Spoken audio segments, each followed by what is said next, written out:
Hello everyone, Rumbutt here. I'm making an attempt at doing my audio slightly differently than I have been. But if this works out and doesn't ruin the audio of the stream, I will be able to stream for longer because I don't have to wear headphones this way. I did a test like 10 minutes ago, or yeah, like 10 or 15 minutes ago, where I recorded with this setup, where I'm using the speakers on my TV like I do when I'm not streaming, as opposed to my headphones. Because one thing that causes me to take a lot of breaks on stream is my headphones are not comfortable. And so after sitting there with my headphones on for hours and hours and hours,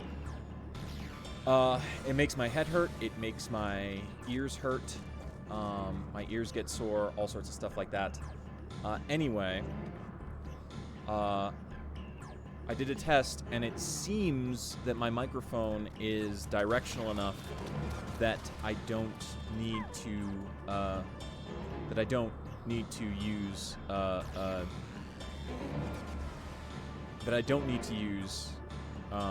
my headphones. And I guess we're gonna find out today if that's the case, and I really hope that is the case. Because otherwise I don't see how it could be any different streaming than the quick recording that I did. There wasn't any like echo. It wasn't abnormally loud. So like I feel like the directionality is enough that I can do it. I can do it. So yeah, I'm gonna go no headphones, and we'll see how that works out. And also, like, I feel like the weird static that I've gotten, because none of you have said anything, or at least like I know Moogie was here while it was happening, and he didn't hear anything. So I don't know, but the weird static appears to be a product of my headphones, and that's been really unpleasant. So hopefully this will also alleviate that for me personally. Not that the stream has been experiencing it all. Okay, and I'm just going to transition us over, and yeah. Okay, let's do this. This is nuts. This is crazy. This is oh, I'm excited. I'm excited.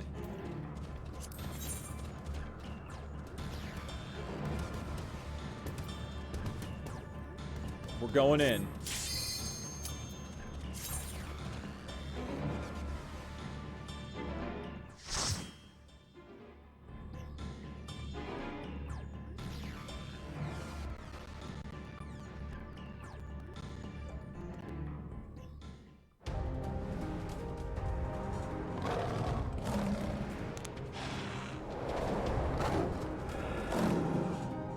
Please do let me know if the audio is super fucked, and I will switch it over and use my headphones if that is the case.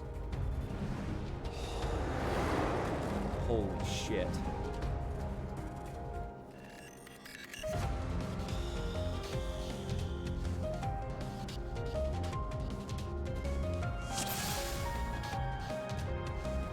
Alright, Emmett's a Dark Knight. Of course Emmett's a Dark Knight.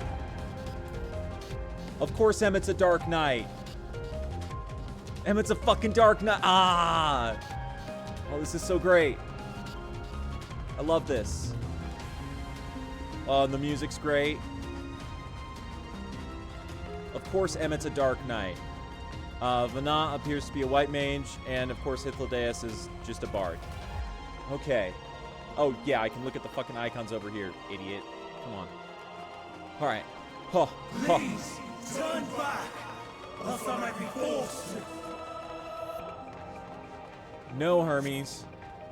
Okay, so I was thinking about it. I was thinking about it earlier before we came into the before I started up the stream, before anything, and it might, like, there's two possibilities here. Either A, we cannot change this past. It's not going to be an alternate timeline, and what's going to happen is after we're done here, we're going to use the memory altering device to alter the memory of everyone we interacted with, so they don't remember us.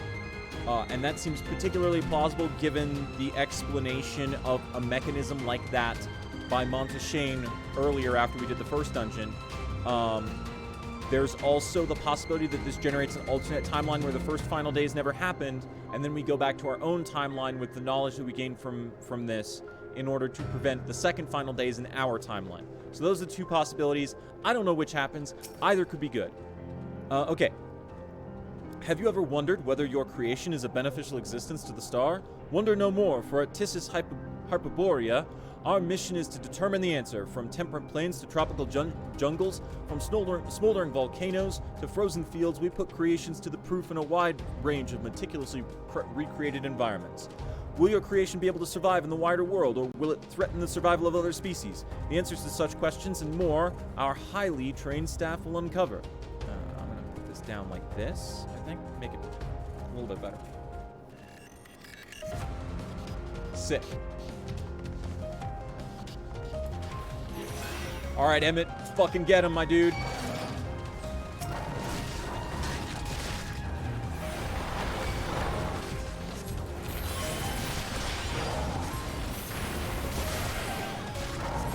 I see you, Humphrey.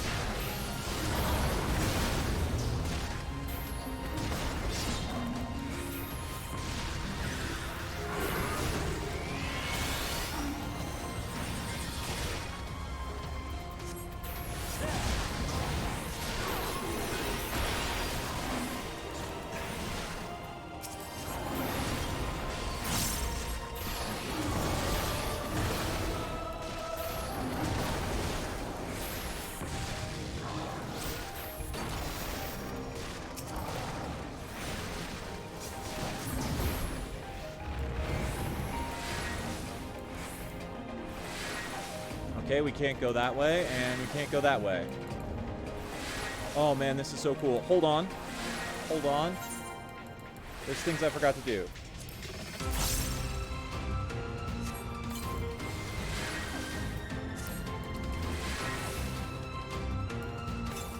There we go. We're good.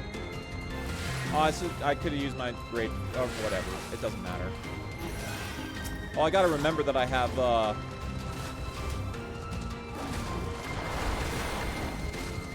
Oh, shit.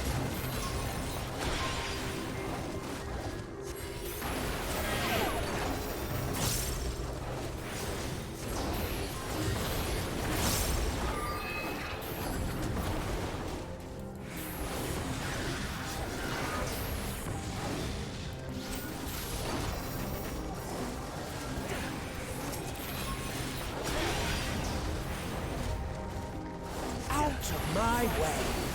Let's go. I'm not entirely useless. Fall!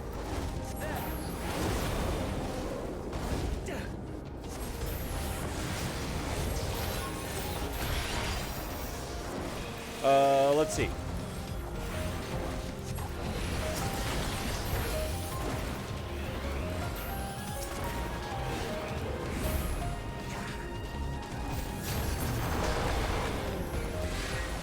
Okay. Oh man, this is wild. What the fuck? Oh my god. Oh, this is so fucking cool. I wish I was a healer though, because then I could rescue Emmett into fucking garbage, man. I could rescue Emmett into AoEs. And that would be so great. That would be amazing. Oh man, this environment. Oh, look at this. Okay, so like this is like a fucking desert thing. We're gonna spend some fucking time in this dungeon because, hey, we have trusts, right? We have trusts, which means we can just spend whatever time we fucking want. So this is like a desert area, and then this is a separation. We can spend whatever time we want, so we're gonna do it. Okay? And now we're going into a snow area.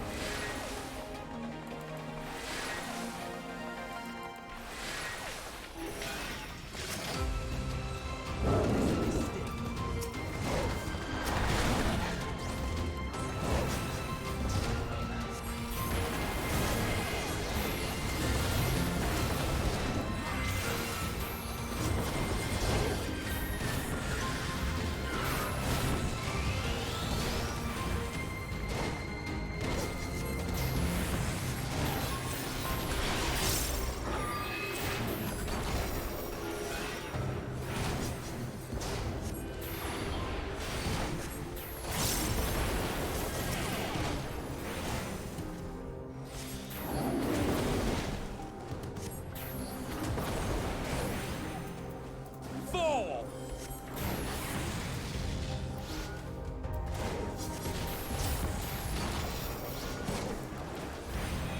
Well, I am getting used to the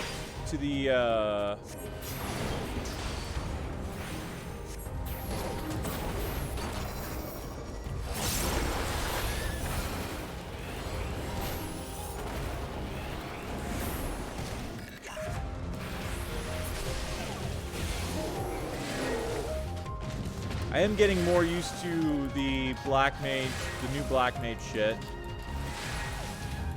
There's fucking so much, like, there's so many, like, charges and fucking shit to keep track of now. Like, it's an entirely different animal from the way it used to be.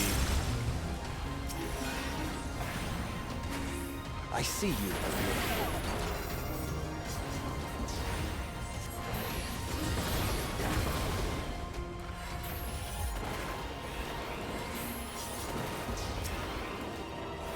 This may sting.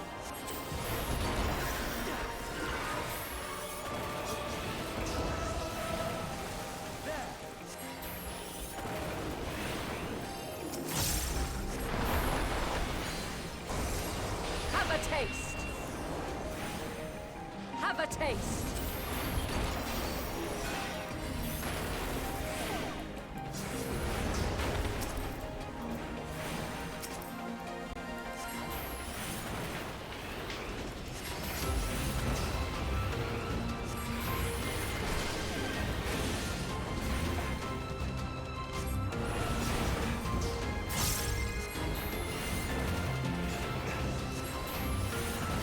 Out of my way. Nope. Wow, this is fucking... The music is hype as hell, too. Holy shit. Okay, first boss. And hey, I have all my cooldowns. That's pretty cool. Let's see what we got.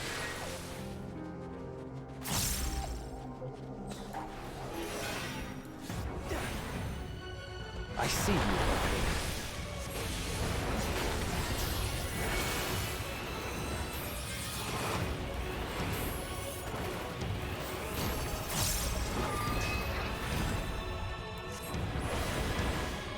Have a taste. I see you opening.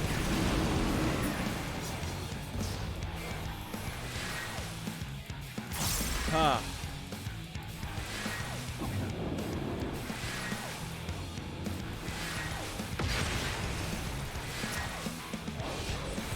Have a taste.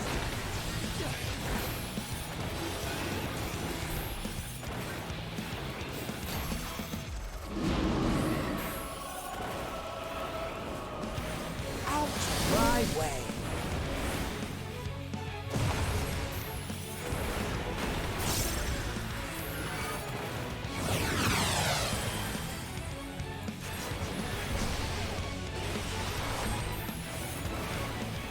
Fall!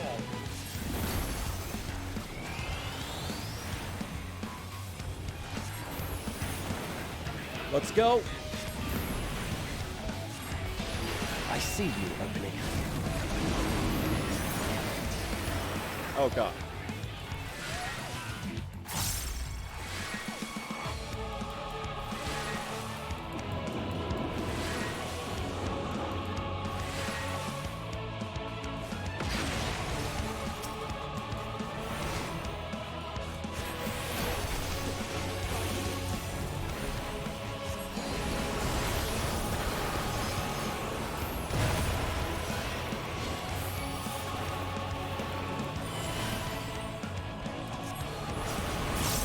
Out of my way.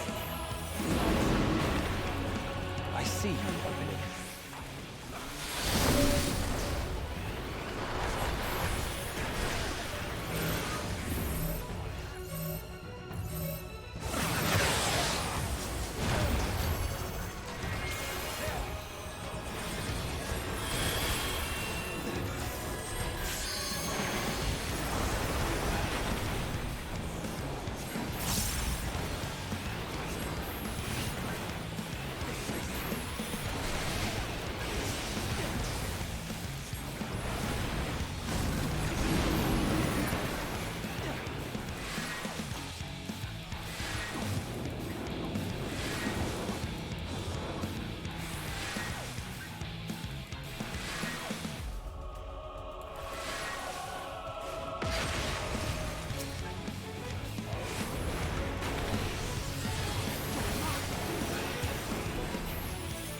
I'm not entirely useless.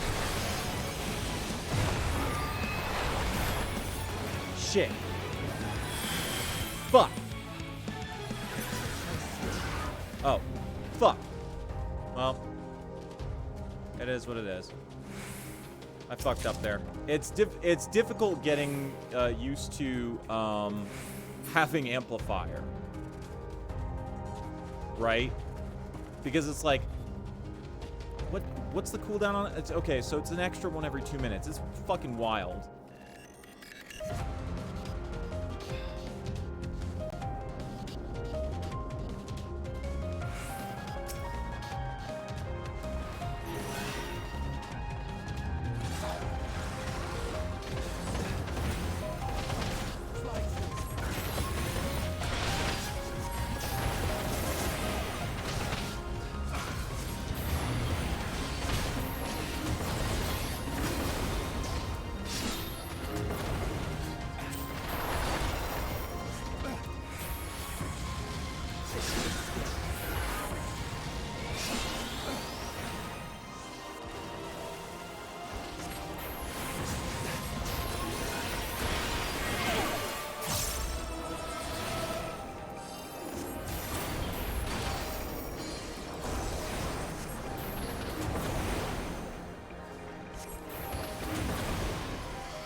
Okay, so Enhanced Flare doesn't have stacks anymore, like in the immediate turret. It's just a status that you get that you lose when you go into, it's a status that you get that you lose when you go into ice. Okay. So it's a buff that you get when you fire 5 while in fire.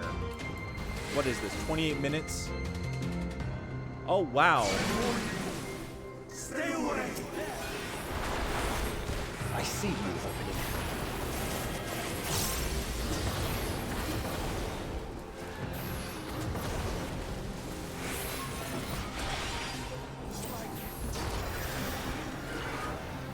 Oh, fuck.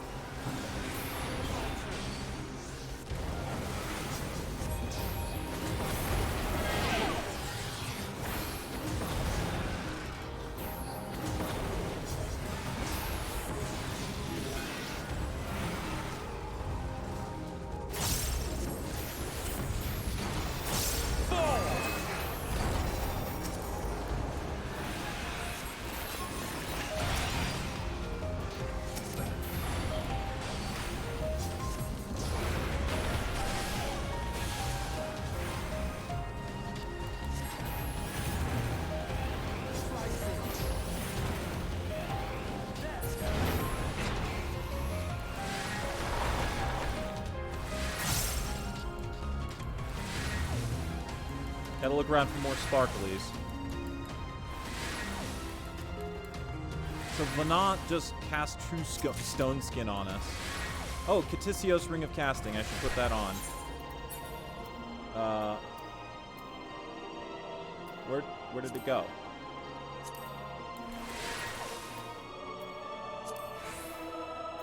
Let's item comparison it first, just to be sure. Ooh, it's spell speed. We're gonna lose a little bit of spell speed, but that's fine. It's otherwise an upgrade.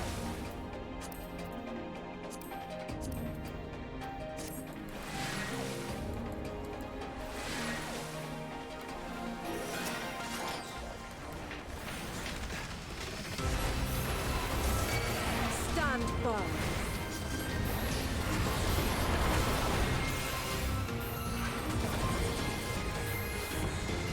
Have at you.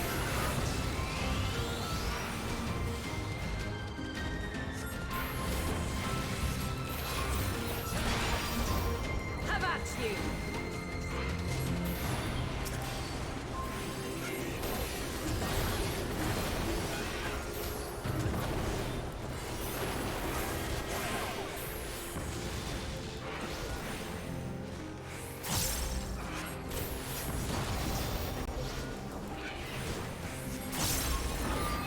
I see you opening.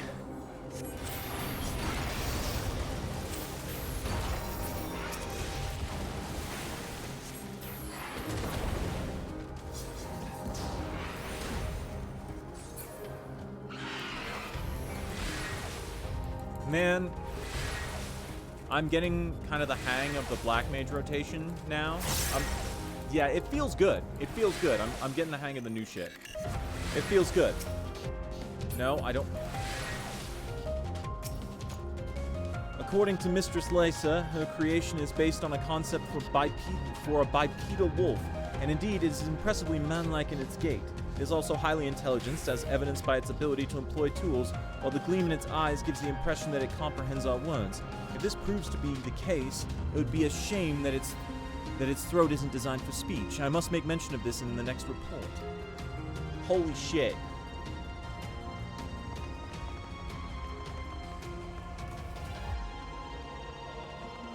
Okay, so, how much does 279?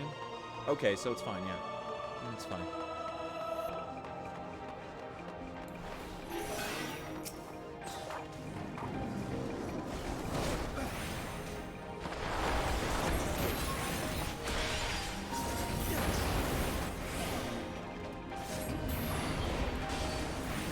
Have a taste. Have a taste.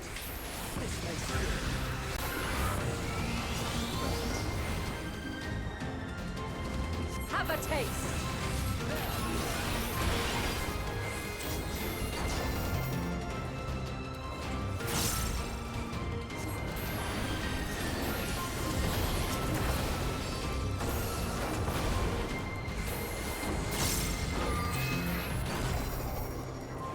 Fuck.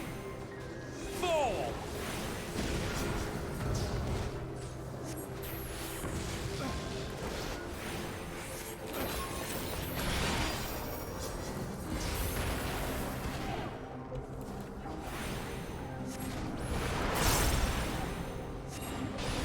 Fall! Alrighty. Man. Wow. Look at the views on this dungeon. Okay, so we're ascending floors now that we beat the first boss. Oh man. Oh man, this is wild. Oh.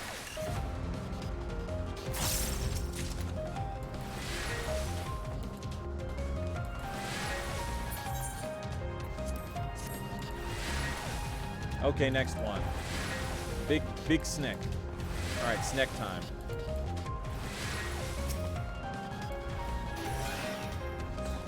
Thank you, Emmett.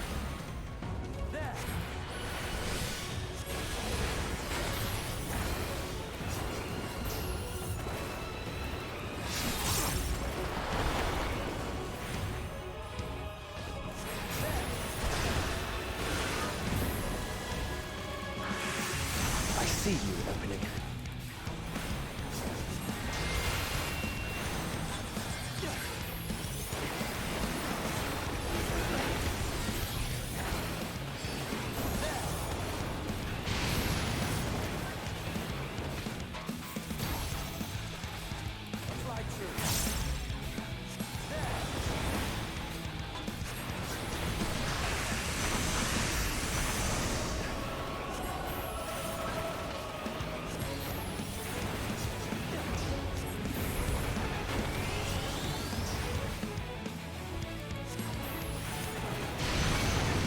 Oh, shit. Out of my way.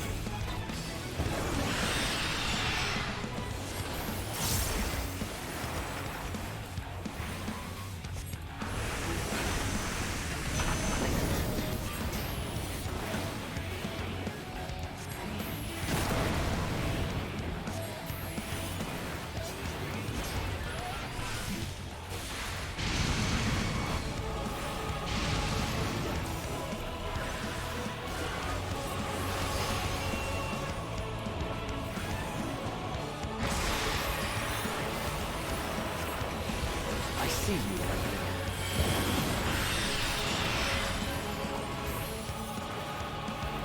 Have a taste.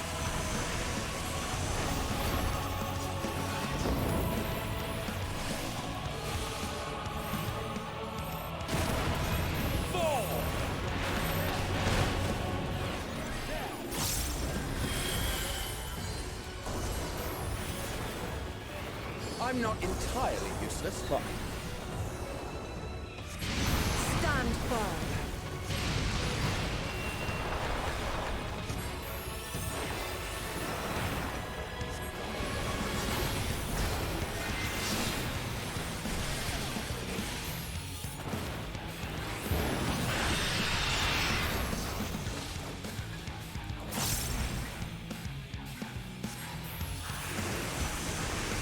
Fuck.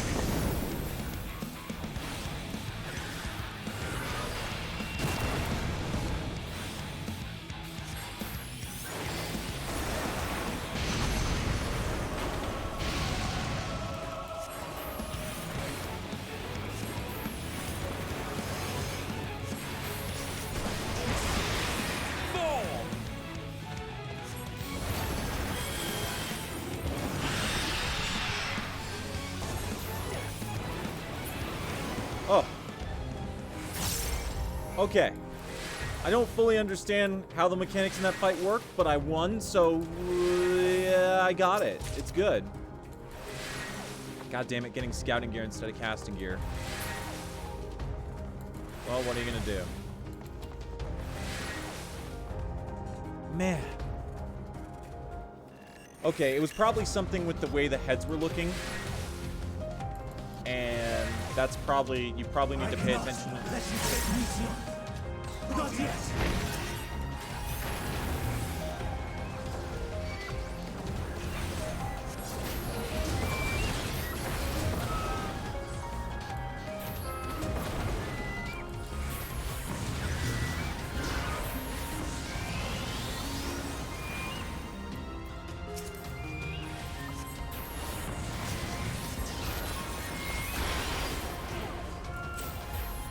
I see you opening.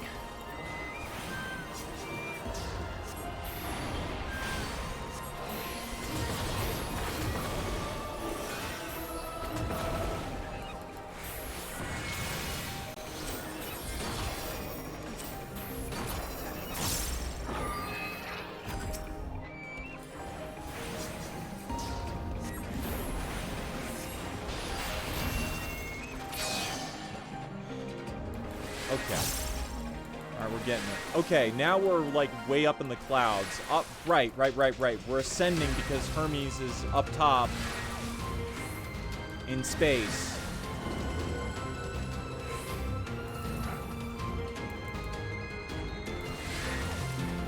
Be gone.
Oh, man.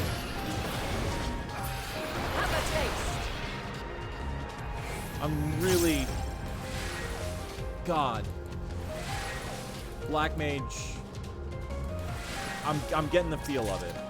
Now, I still do not like 40-second Thundercloud. I think it's excessive, especially since in just a little bit I'm going to be getting 2 sharp casts.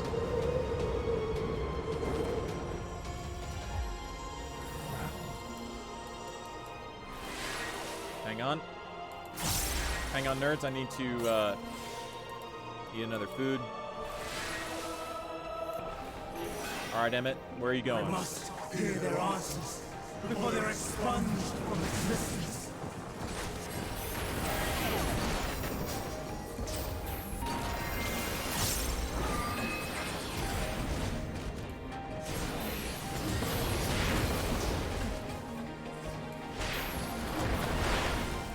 I see you opening.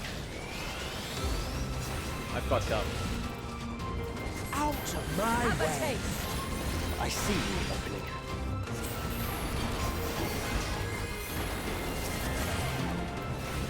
Have at you.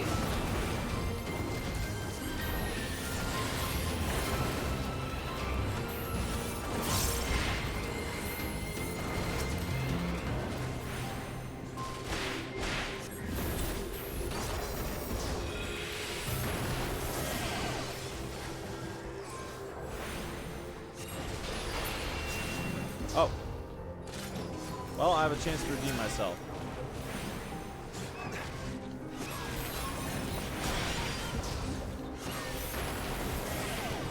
Oops, wrong one.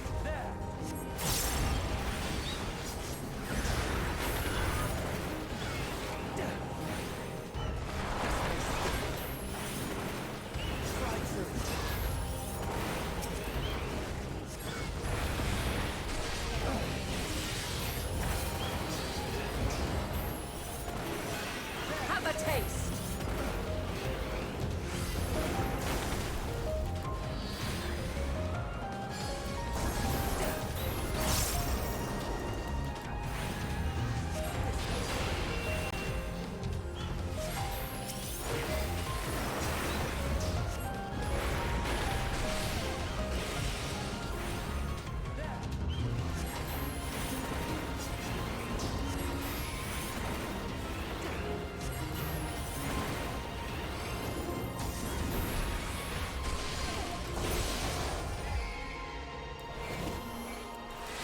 Alrighty. Now, well, we're gonna lose our stacks again, but that's fine.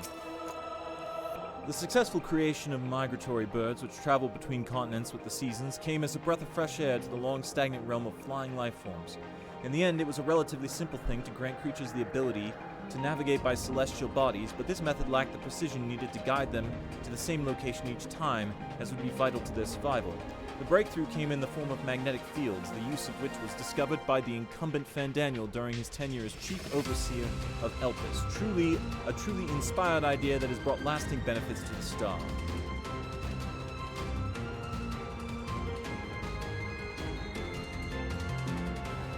Oh my god, you know what this feels like to me? This feels like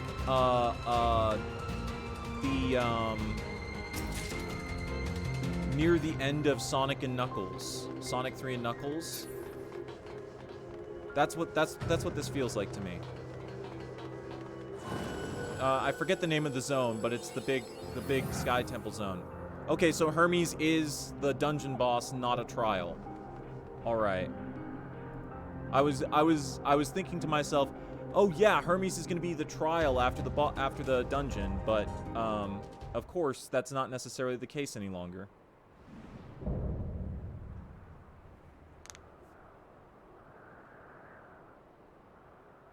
So, it comes to this. I have no wish to fight, but this time, I cannot yield. Though the world may think me a mad, desperate fool, I will hold fast to my conviction. Asclepius, that's the name of the staff. Asclepius. right? Alright, let's see. Yeah, I'm good. Alright. So far as to make himself a villain. Wow. Doesn't remind me of anyone at all, Emmett. Not the least. Oh man, I really like Hithrodeus' bow. I like all their weapons. All their weapons look good. Emmett's is, I mean, it's a little too, but it's all right. It's a little, yeah. I like it. Okay. Let's fucking go, nerds. Emmett, would you do the honors? I will have the time and tranquility I require. Lust and pain, gather to me.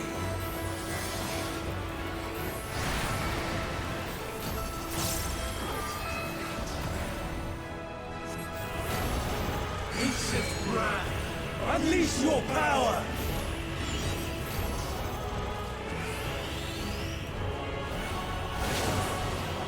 Oh, fuck. Dancing winds, here's my foe!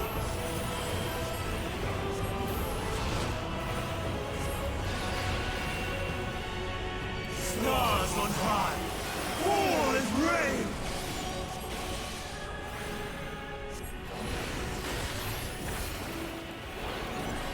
I see you opening.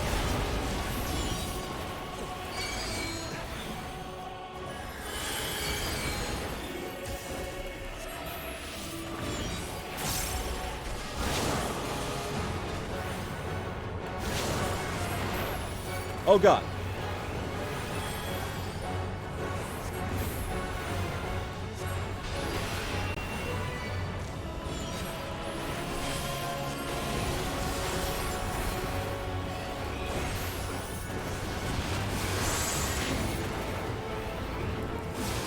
Out of my way.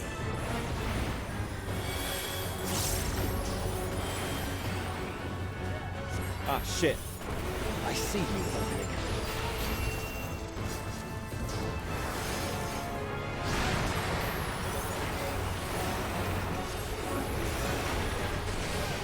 I'm not entirely. Streams of ether, surge as one!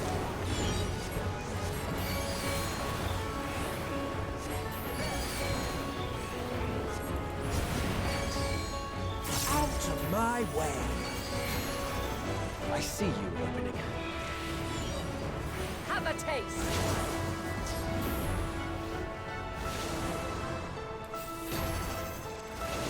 Fuck!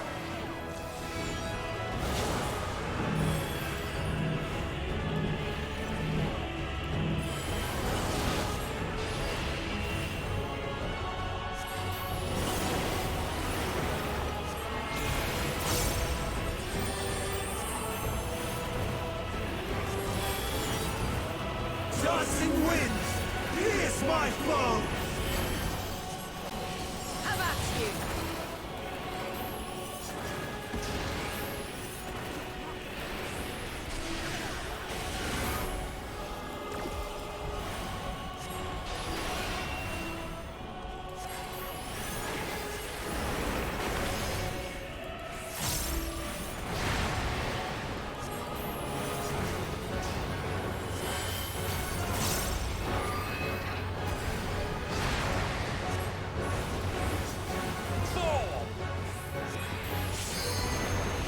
Stars on high, all is rain!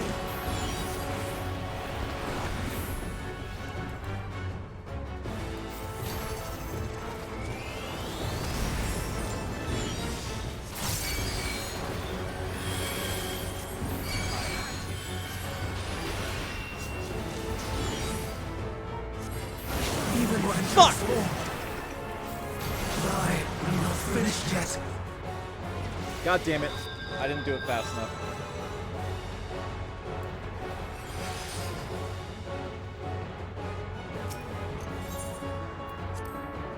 That's irritating.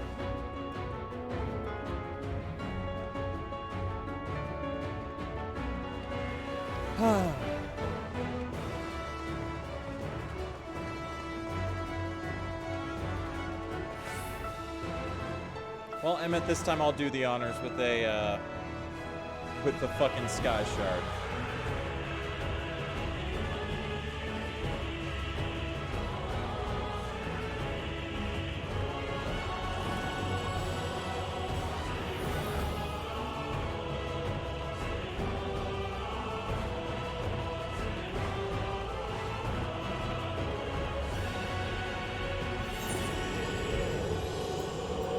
My gear's all in good repair. That's nice.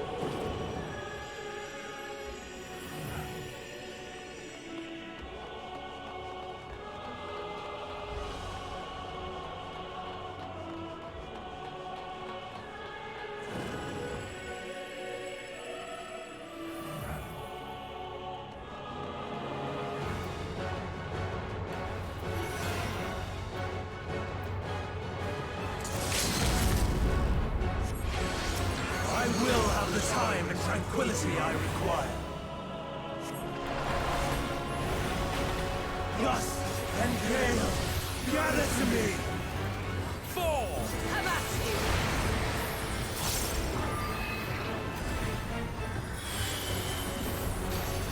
Ancient brand, unleash your power!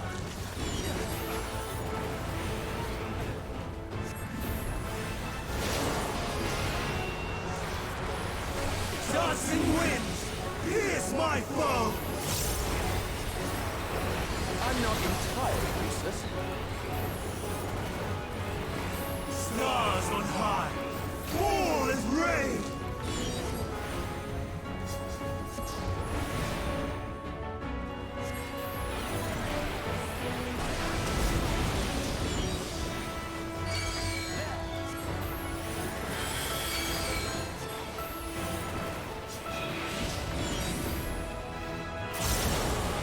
Fuck! What the fuck?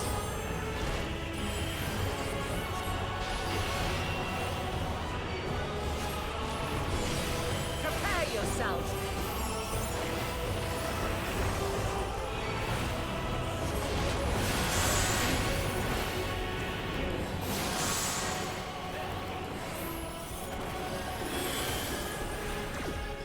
I'm not entirely useless.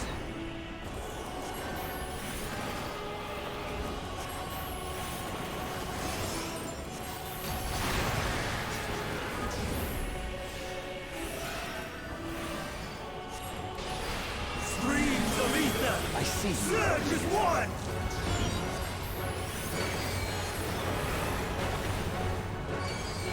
Two. Three.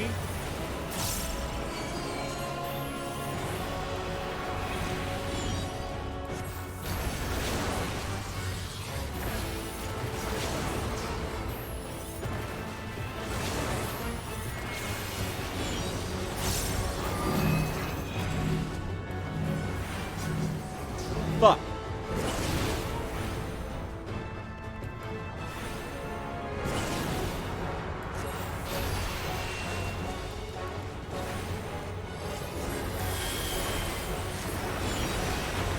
Dancing winds, pierce my foes!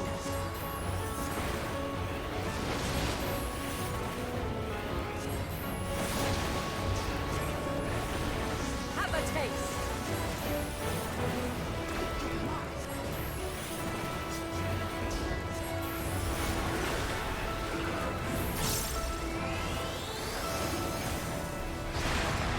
I'm not entirely useless.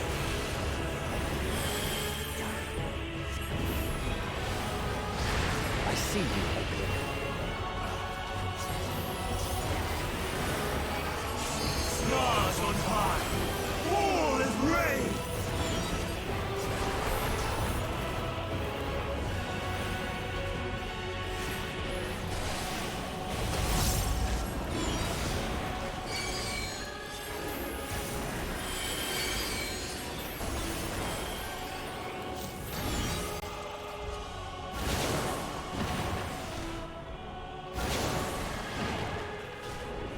Even when transformed, but I am not finished yet.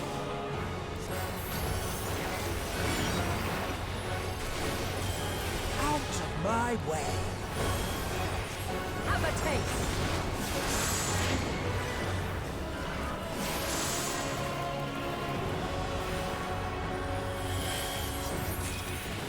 Woo! We did it! We did it, gamers. No! My power! Hell yeah. Hell yeah. Alright. That's a good one. That's a good one. Alright. I don't fully understand the mechanics of that fight. Also, part of it's just... like, Black Mage is the worst when you don't understand what the fight is doing. Like, it just is, right? And there's Enhanced Sharpcast. Two charges of Sharpcast. It's fucking nuts. This is excessive. It's excessive.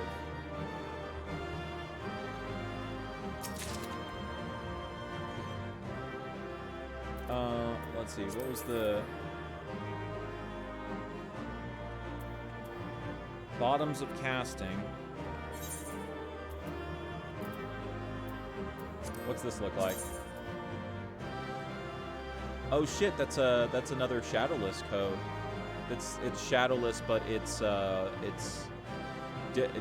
black shadowless for Dragoon. That's interesting. Item comparison. It's better. Try on. Oh, it's shadowless. Yeah, so it's shadowless. Unfortunately, not dyeable, but what you gonna do?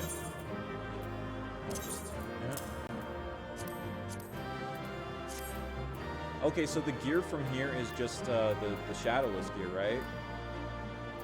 Except different. Interesting. Okay.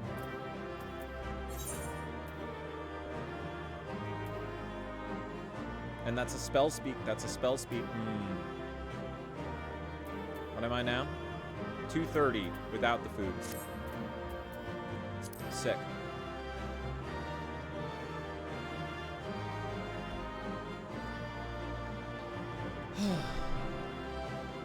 Holy shit.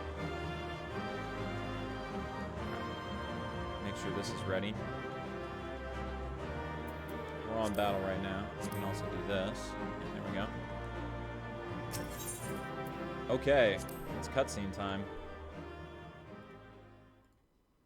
Let's see what we fucking got.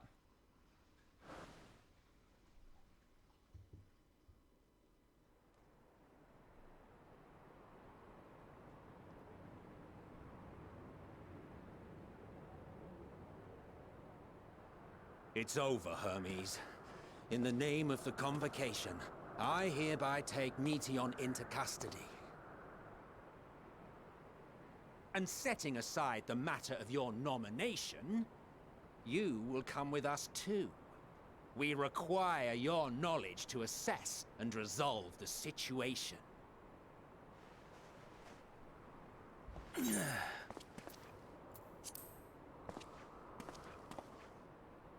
Meteon, I am so sorry. Would that I could have listened to your report in full. Reflected upon its meaning and conveyed it to others. That they might reconsider their chosen course. But I have failed. And that wish will never be realized. However, ere our fates become the province of others, I bid you tell me just one thing.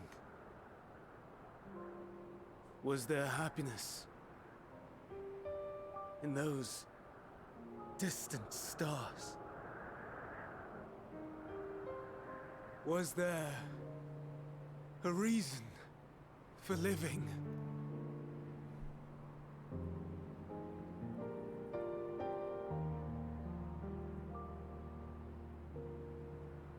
We conducted our search as per your instructions. We scoured historical records, communed with the spirits of the deceased, heard the final testaments of the dying, welcomed their shadowed hearts into our own. Ah, fuck. It's Meteon's gonna be the... One race had striven to create a world bereft of animosity. Oh no. They renounced relationships to avoid interpersonal strife, and in so doing brought about societal collapse. One race had renounced war and devoted itself to the enrichment of its people. They were conquered. Though they destroyed the enemy in reprisal, they could not regain their former glory. One race had concluded that finite time was the root of all woes. Aspiring to shatter its shackles, they went in search of infinity. They discovered nothing is infinite, and that neither time or death can be cheated. Disillusioned, they gave up on the future and themselves. One race had discarded all things that gave rise to sorrow, hoping to have only joy. They found joy lost its savor in the absence of sorrow, and lost their will to live. Though worlds apart, these peoples shared a belief. The belief that they had tried their best. God damn it. I don't want to have to fight Medion. That they had tried to fulfill their potential with every step and success. In the course of which, they learned the truth. God damn it. That they would never be free of fear and sorrow, anger and despair, of loneliness, so long as they yet lived.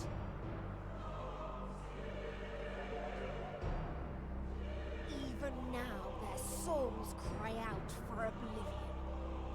And to this song of anguish, I lend my voice. We lend our voice. Oh, beloved mankind, shimmering jewels of beautiful Etheros, rejoice, for we will free you from the cruel yoke of existence. There is no need to struggle in vain, for in nihility awaits salvation. You will know peace and serenity, and it will be beautiful. We will make our nest at the edge of the universe, and there in the dark of dead worlds hold sorrow and suffering. There we will sing, our chorus ever louder and ever clearer, that our song may reach even this ether-shrouded star. Well, there it is. Such is the answer we have found in the stars. Such is the gift we now offer to Etheris. God damn it.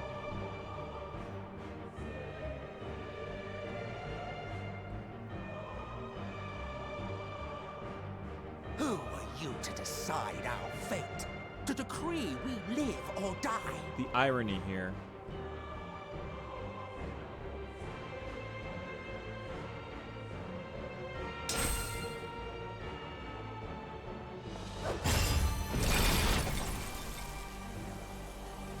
Have you lost your mind?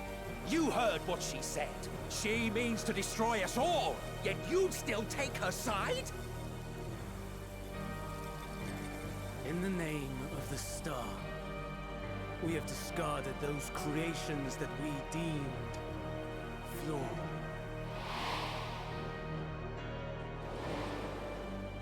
If we ourselves are flawed, does it not stand to reason There it is. that we too should be discarded? That is sophistry, and you know it. Perhaps it is. Perhaps I am wrong. But who is to say that you are right?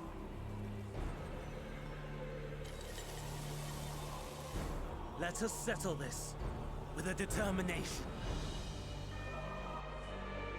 In my authority as Chief Overseer of Elpis, I will make a judgment on man's fitness to exist. If he can learn to value all life and retain his will to live, even should his end be justified, he will surely find a way to avert his demise. If not, he will perish in stone.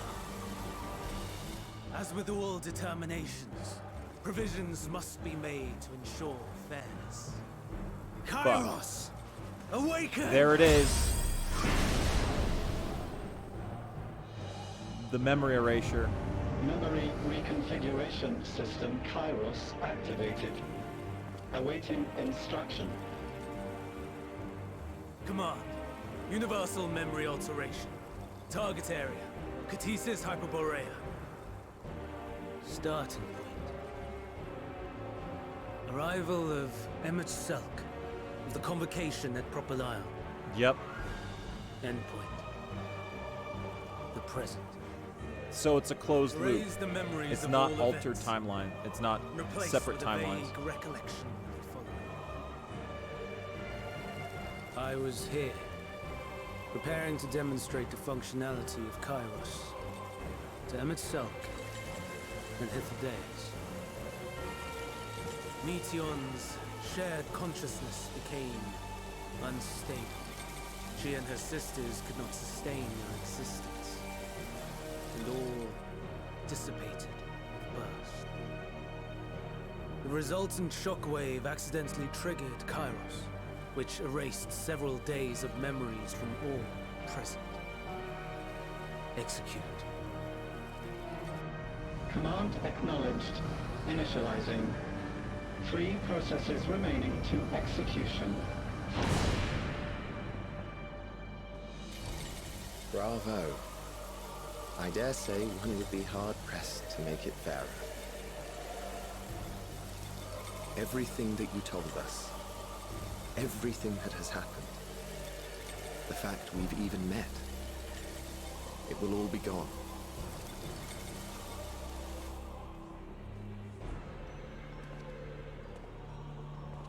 Go, Meteon.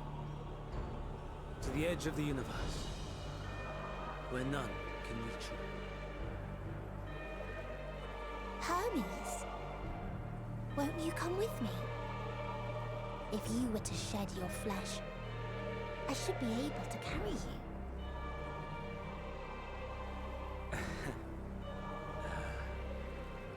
I will remain. As a man, I will oppose the oblivion you bring. Silly fool. Had you said yes, I would have granted you the gentlest end.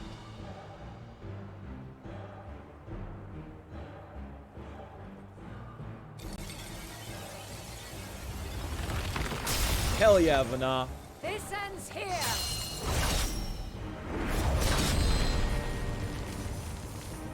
Fly, Meteon!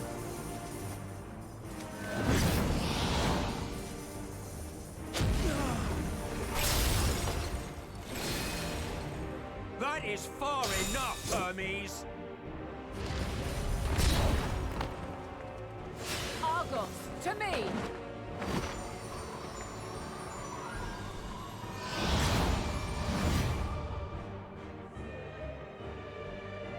First process complete.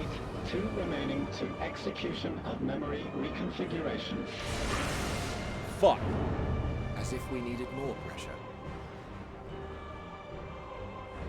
No matter what, you cannot forget what happened today. For it is the key to saving your future. Your world. This fight is our fight.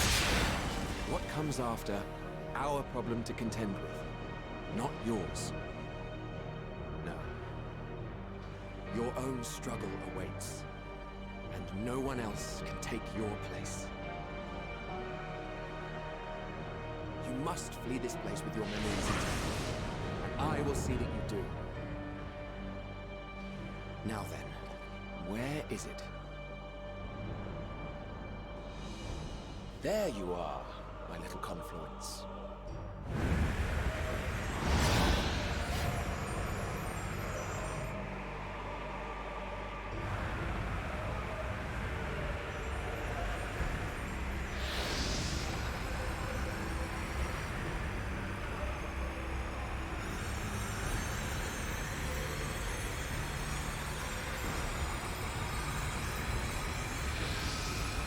Almost!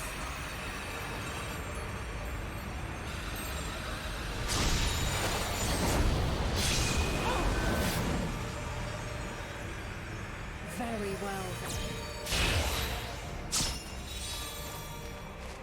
You may elude us this day, but not forever.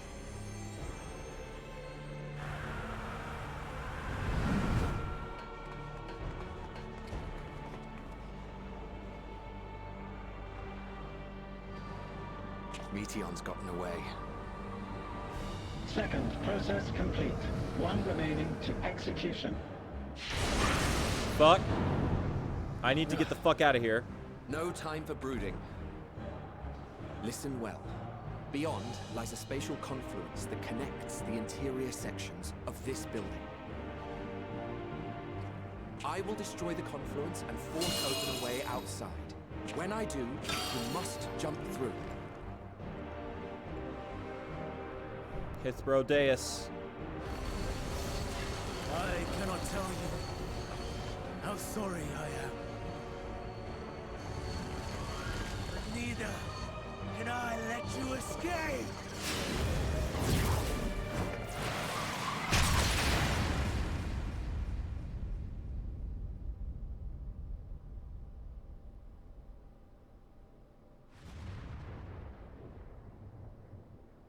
Fuck.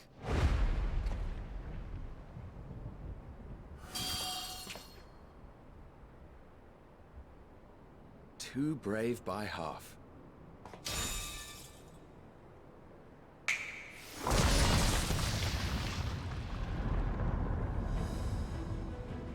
Exemplary work, as always, Emmett Selk. What? But how? I thought the confluence was... over... Over there? Yes. We were rather hoping you would. It was never anywhere but where it is now. The instant those two began making their way towards nothing, 'twas clear the plan was a diversion. I'm quite incapable of destroying a confluence, I must confess. A gambit brazen beyond words. Though we've grown accustomed to reckless improvision due to the antics of an incorrigible associate. Though, in the case of certain present company, incorrigible is an understatement. Honestly, I'm beginning to suspect it's a requirement for every Azen.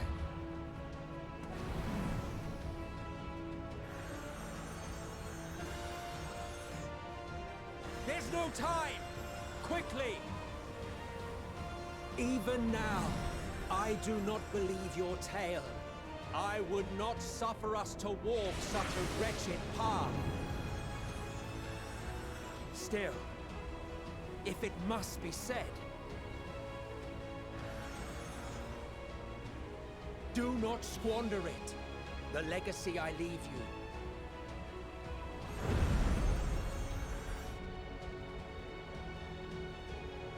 Final process complete. Executing universal memory alteration.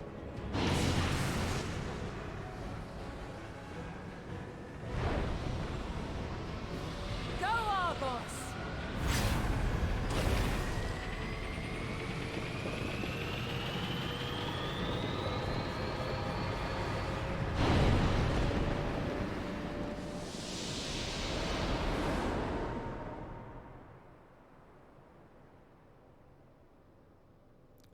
Well, I'm really sad that Meteon is the villain. I liked Meteon.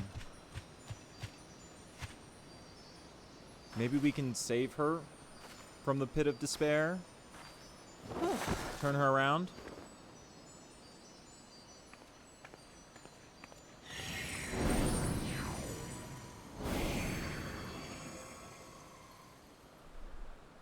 I'm fine.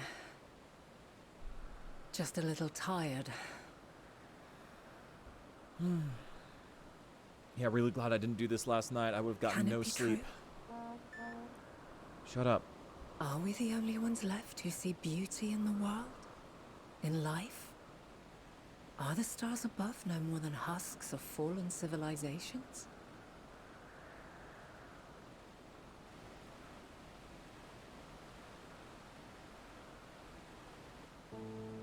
And yet, I feel her. Though she is unimaginably distant, I feel Meteion's presence, and the place where to we must go. Ere she made good her escape, I placed an enchantment upon her, one which allows us to follow her trail. She has already left the outermost bounds of Aetheris, and continues on her way. Given the vastness of the universe, it will still be no easy feat to track her down. Oh, fuck.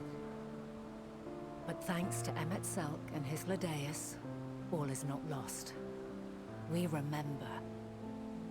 So long as we remember, our fates remain ours to shape.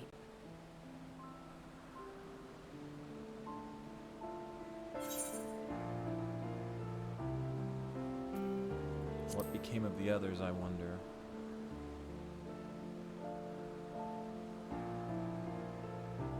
I'd like to know too. Let us ascertain the situation at Cutisis Hyperborea, where they should still be.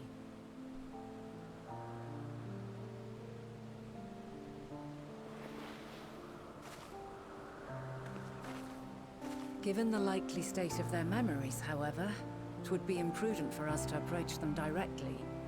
In which case...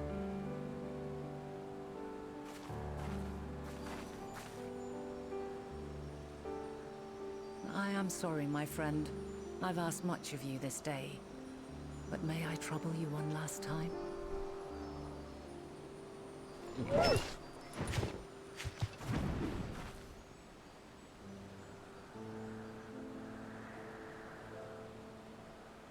Argos will investigate in our stead.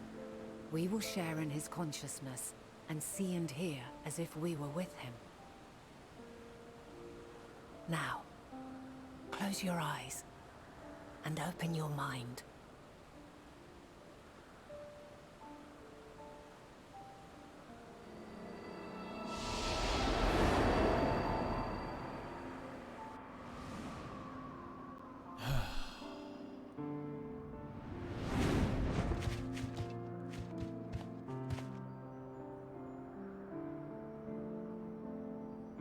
Thank goodness you are unharmed. Unharmed? There is a gaping hole in my memories. I can scarcely remember arriving here in Elpis. Forgive me. I was preparing to demonstrate the functionality of Kairos to our guests. But Meteion, her shared consciousness became unstable. And she...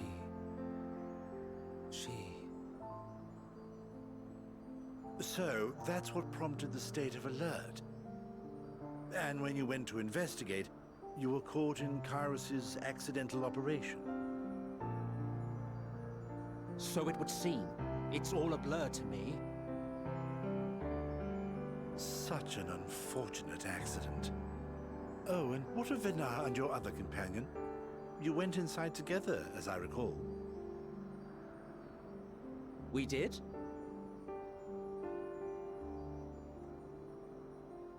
If Venar was with us, I have no recollection of it. But that there is her familiar, is it not? The fellow seems happy enough, so I think it's safe to assume his mistress is well. Well, fuck. So I it's haven't a- the slightest yeah. notion who this other companion might be, however. It's a fucking closed loop, as opposed to... Ah, well, that individual struck me as a bit different, for want of a better word. Perhaps it wasn't actually a person, but some manner of creation. Curious. I must ask Venara about it when next we meet. Yes, yes, you do that. Now, if we may tend to Hermes, whatever this Meteon did, it seems he bore the brunt of it. Once you are fit to travel, you will return with us to Amarot. We need to make certain there are no other ill effects. Also, I am here on business of the 14. We've already had the conversation, like as not, but since your toy wiped my memory, we'll have to have it again. Yes, of course. As you see fit. This Kairos, it manipulates memories through the emission of etheric waves, correct?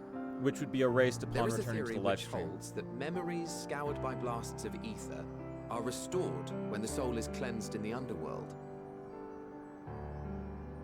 If true, then perhaps when our time comes to return to the star, we shall remember these few days we have Yeah, lost. like I thought, Emmett remembered at the end. I doubt aught of interest occurred. Look forward to the revelation if you like, but I should prefer to reminisce on more meaningful moments.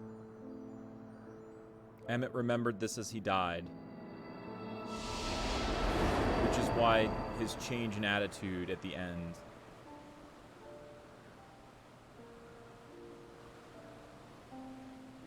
Let us rest.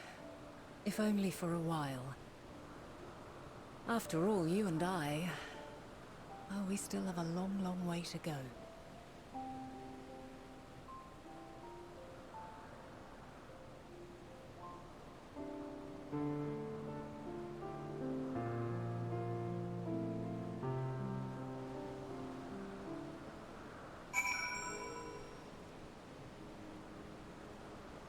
Fuck. Oh, man.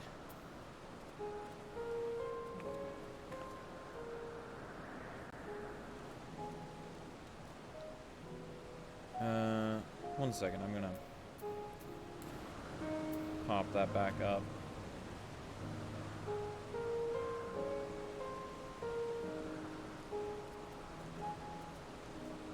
Okay.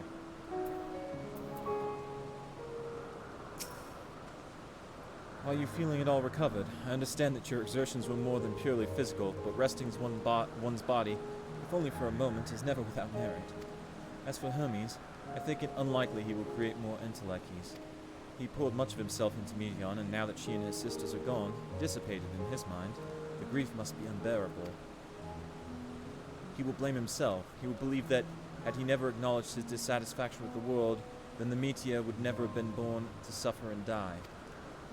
The offer to join the 14 will be a welcome distraction, and one day, hence, he will face the advent of final days in the role of Fendaniel. And now I can fly.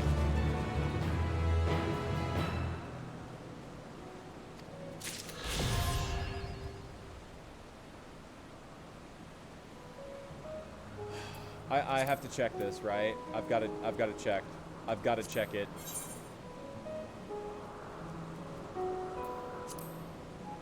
Yeah, okay.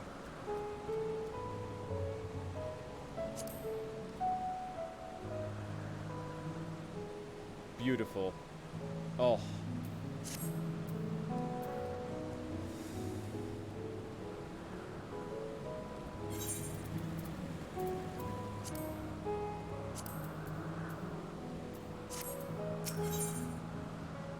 Vana is watching you in quiet contemplation.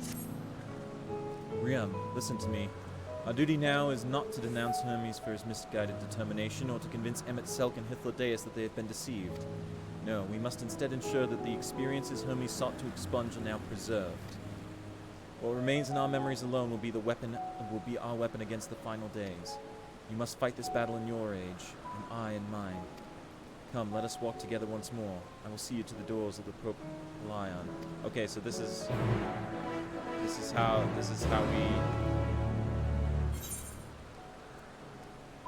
how we return to our own time.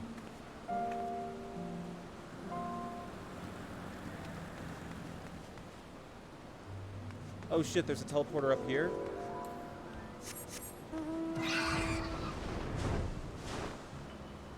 Oh no, this is where we flew to. Right, there's no teleporter here.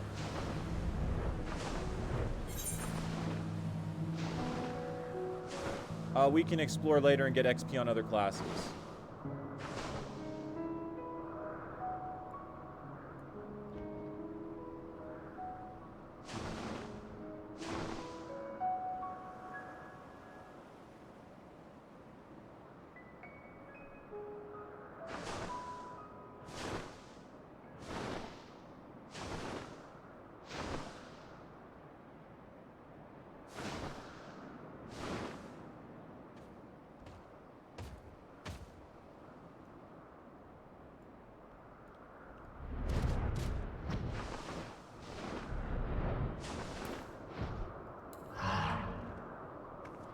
Holy shit. God. What a fucking trip, man. What a great zone. Holy shit.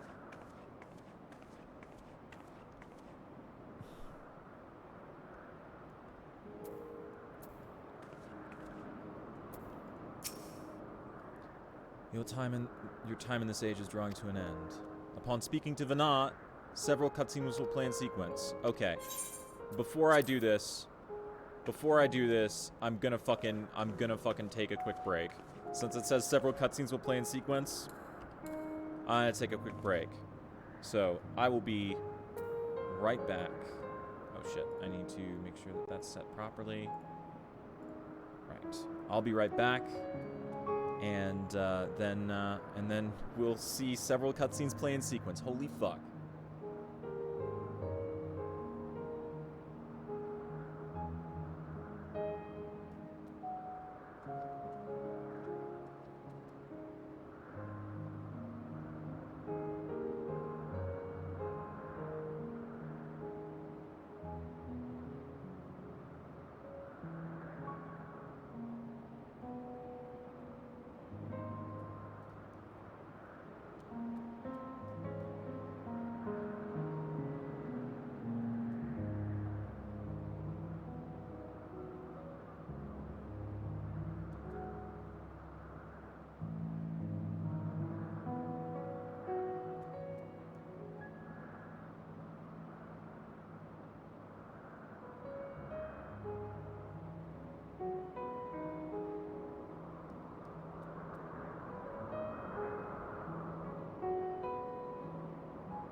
Alright, everyone, I am back with some coffee, because I figured I might as well. It's getting close enough to the time, and if several cutscenes will play in sequence, then, hang on, let me check. Complete. So the names, okay. Okay, it wasn't, okay. I thought it might be making a reference. Thou must live, die, and know. Okay. So, oops. Glad I don't have hotkeys on my OBS. Alright.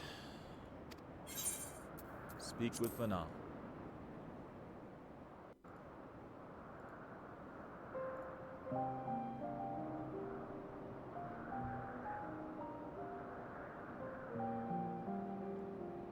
So, it is within. The portal that brought you hither, and will take you home.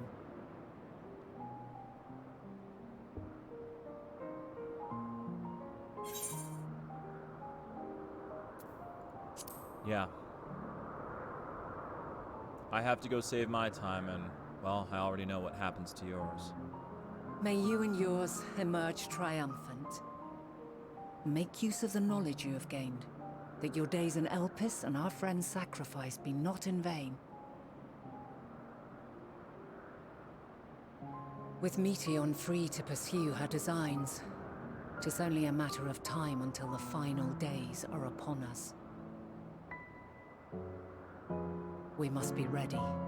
From fortifying our defenses to securing our escape, there is much to be done. In spite of this, we cannot allow the report that set this calamity in motion to become common knowledge. Were the masses to learn the fates of the other stars, I fear the situation would spiral out of our control. I must carefully consider who can be trusted and bring them into the fold.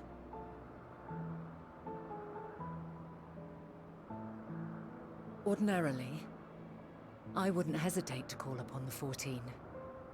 However, it was the desire for a fair determination that drove Hermes to attempt to erase our memories. And were he made aware of his actions, there is no telling whether he would remain a friend or become a foe. Indeed. Alternately, we might try to alienate him from the convocation. Yet in doing so, we would deprive ourselves of a brilliant mind who would be invaluable in the crises to come.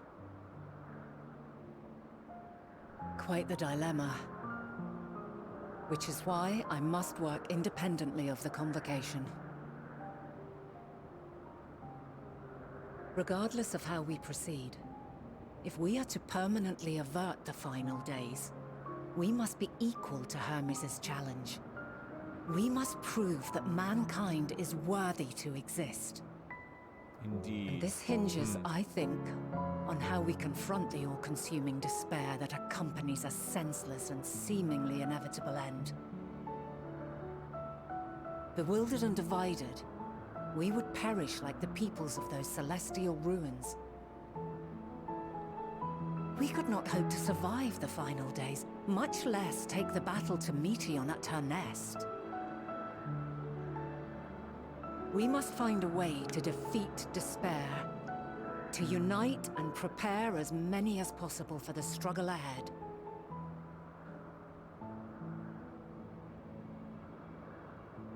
Heavy will weigh the burden of guiding this legion of souls.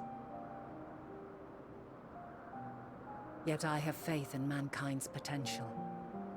As long as he believes in himself, there is naught he cannot achieve.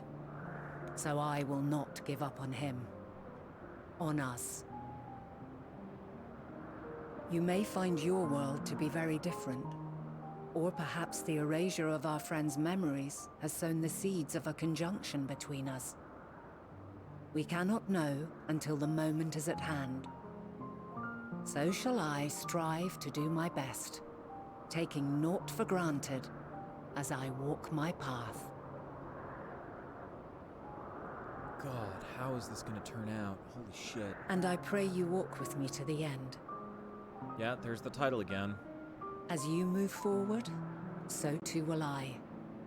As will all, resolved to fight for the morrow. But they end up changed in the end because And of when the song. mankind has found the strength to stand Because against of despair, Medion's song. It's gotta be why. we shall silence the song of oblivion. She who sings it will learn our journey is far from over. This I promise. But all of them who Fare experience you the song. well, my light of the future. Till we meet again. All the ones who experienced the song in the first final days were altered by it. Right? Their dynamis, the dynamis that comprises their part of their soul was twisted. Similar to how tempering happens with ether, right?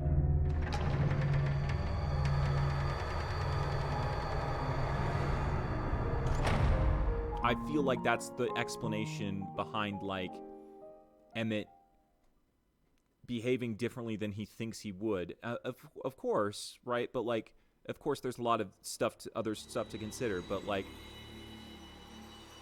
I feel like that's part of it, right? That they were essentially infected by the song of the final days, that despair, right? You know, Vana says, why would I, even as Hydaelyn... From this day forth, I shall strive to bring honor to the seat of Vandania. Oh, shit.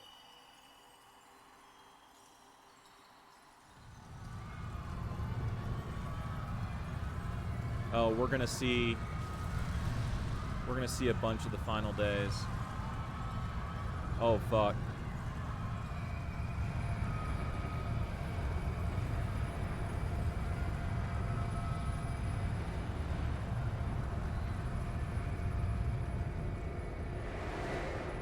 Well, here's the shot from the trailer of Vana experiencing the final days.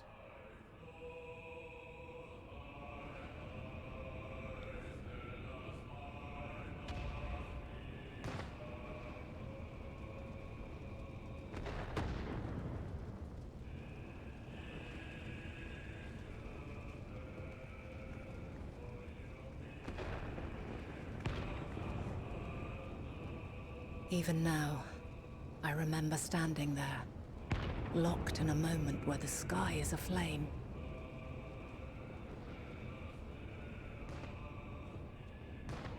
Where stars fall as tears, and screams darken the seas. Where resignation rots the trees.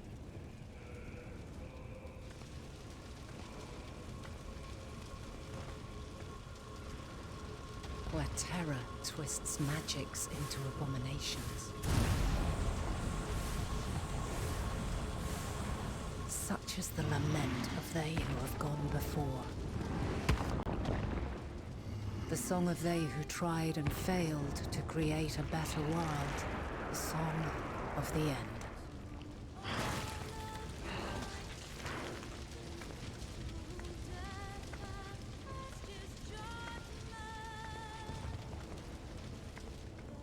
That which hides at the edge of the universe is no longer hope's creation.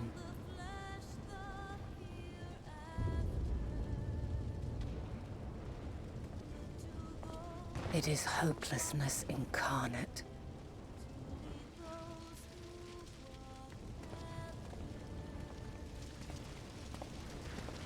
Fuck. That day, mankind saw half of its number sacrificed to bring forth Zodiark.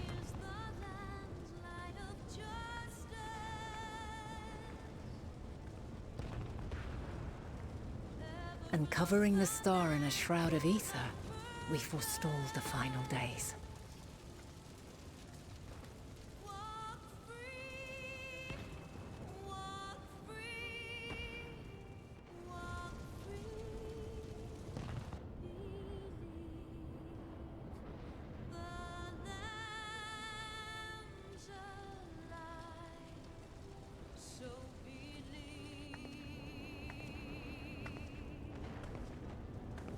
yet the cries echoed still. We wept for innocence lost, wailed for death inevitable.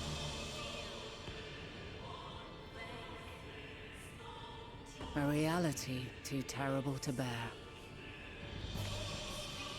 And for too many who sought comfort in gilded memories of joyful days and tranquil nights.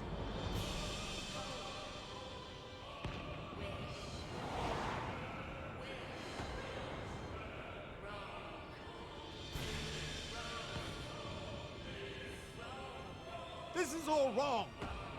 Why must we suffer so? It needn't be like this. No. There must be a way to restore things to Here the it way is. they were. To reclaim the perfect paradise we once had. No, my friends. Suffering exists, and we cannot pretend otherwise. No civilization, however great, could eliminate it. If we would live, we must accept it as our constant companion. Let us not seek to forget this tragedy. Let us carry it in our hearts, that we may grow stronger and know true happiness. We can't accept it! We won't accept it! It will be ours again! A world free of sorrow! No, it will not. For there has ever been sorrow. Mankind was but spared its biting sting for a time. So please, open your eyes. To try and reclaim those lives we lost by sacrificing yet more isn't wisdom. Almost Louis It is Suarez weakness. words. No paradise is without its shadows. If we cannot accept this truth and learn from our pain, then our plight shall be repeated.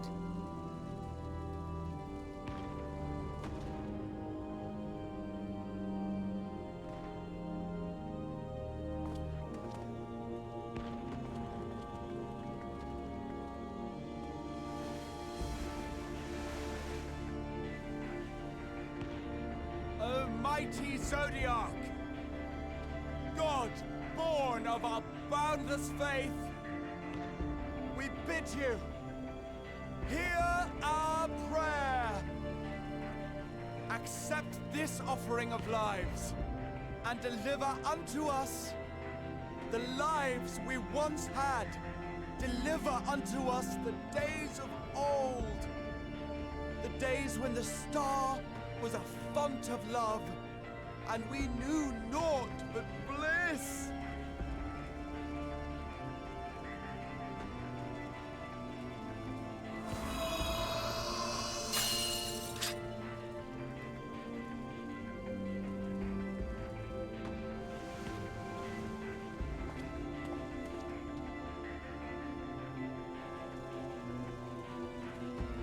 You would destroy it? Our beautiful world?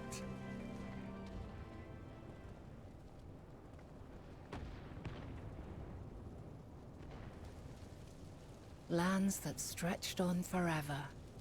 Skies one could drown in. The heartbeat of nature, silent yet strong. Fuck, this is a scene. And amidst it all, a people. Beacons of light and life. Laughter that warmed my heart like naught else before. They are my meaning and my purpose. My love. In spite of, or perhaps because of this, I choose to believe in mankind's potential, in his ability to find a way forward. So let there be no way back. From that temptation, I sunder us. No more shall man have wings to bear him to paradise.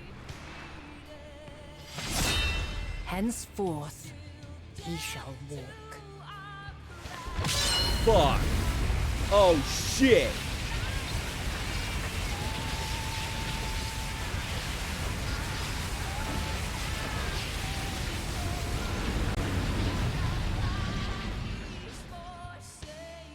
Whoa. What a fucking metaphor. Holy shit. Henceforth he shall walk. Fucking hell.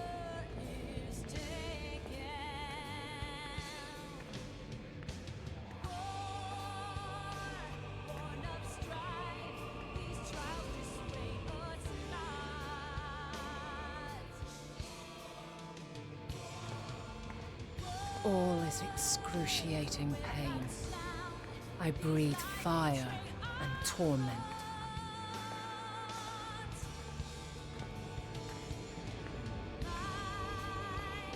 I birth a world of suffering to mire and plague.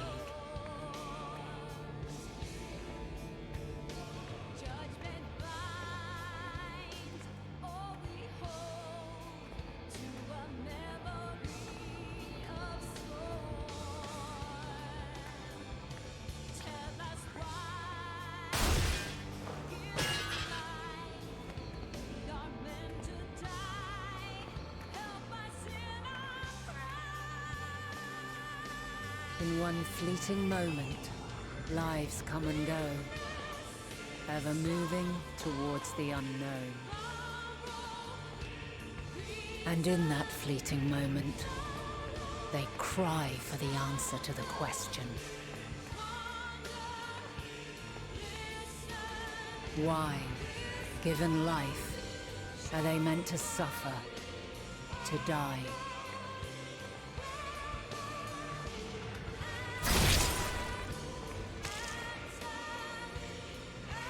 As fragmented, imperfect beings, yours is a never-ending quest. We still don't know why the three of them are unsundered. A quest to find your purpose, knowing your end is assured.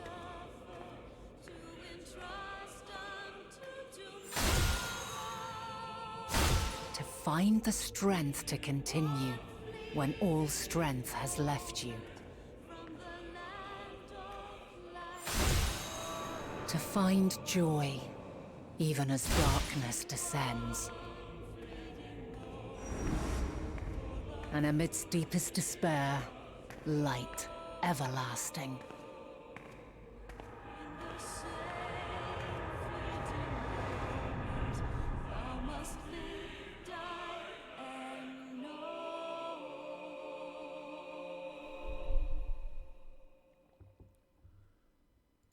Fuck.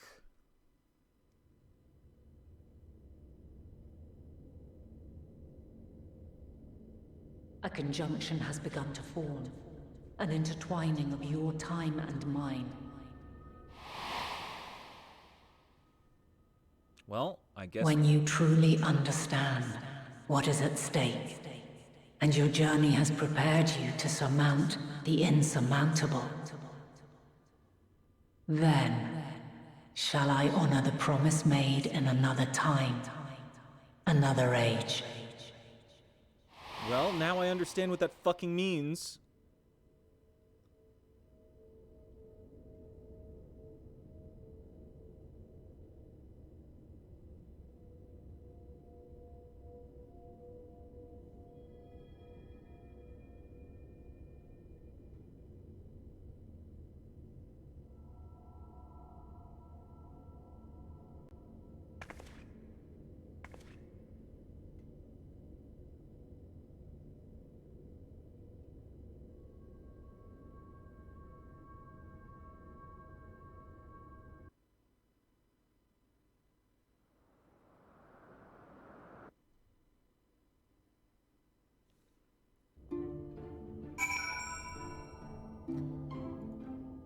Oh.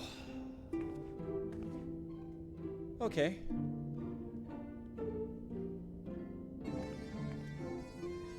All right.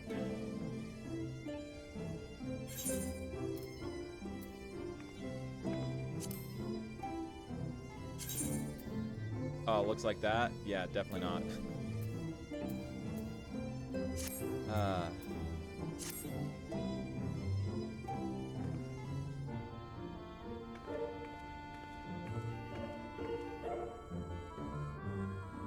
Report to Creel in the main hall of the Valdesian Annex. Fucking hell, man.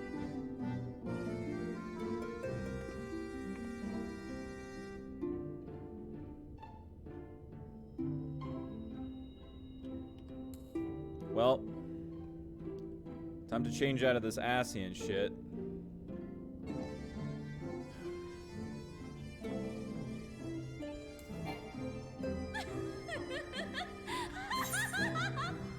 Oh, oops.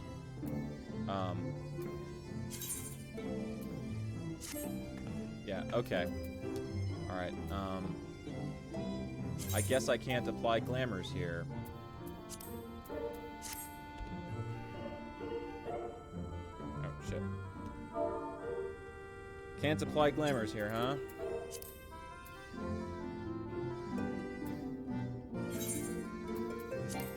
Yeah.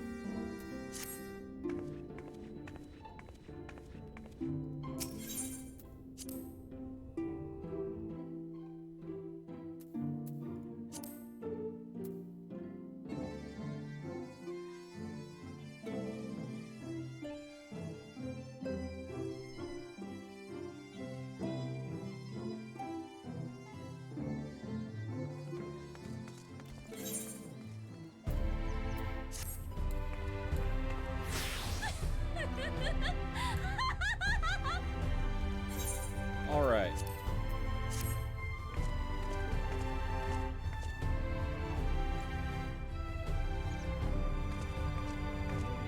We've returned to our own time and now...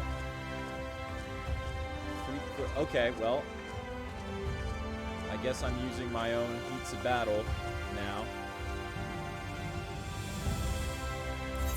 Why would I do that?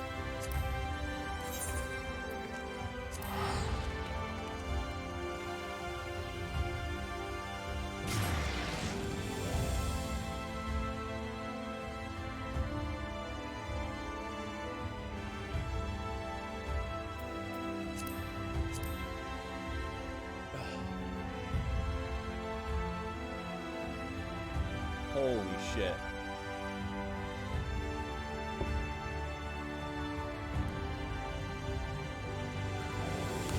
God damn.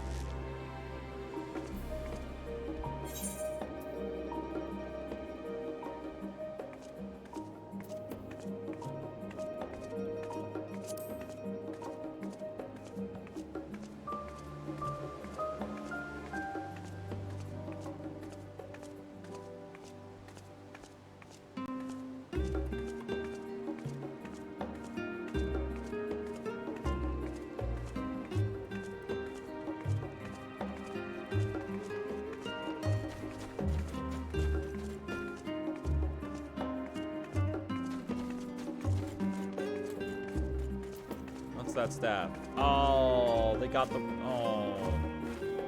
But it doesn't have spell speed on it, so there's that.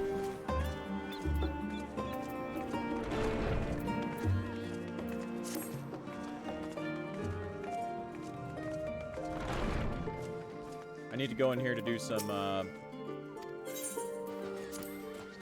I need to do some, I need to put my... I need to put my Ascian robes in my glamour dresser.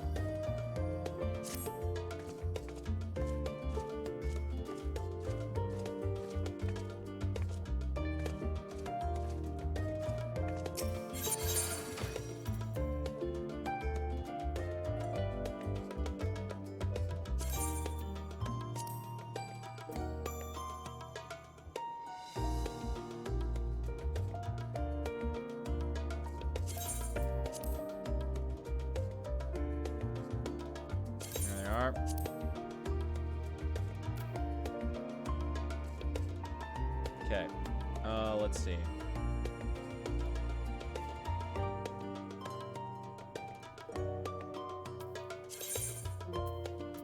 So, I need to check something.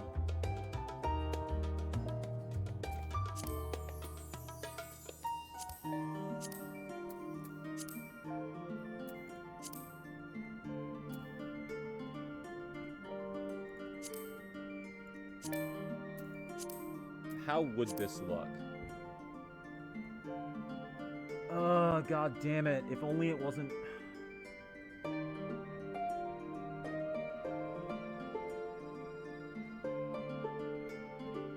If it was silver instead of gold, it would be fucking perfect, right?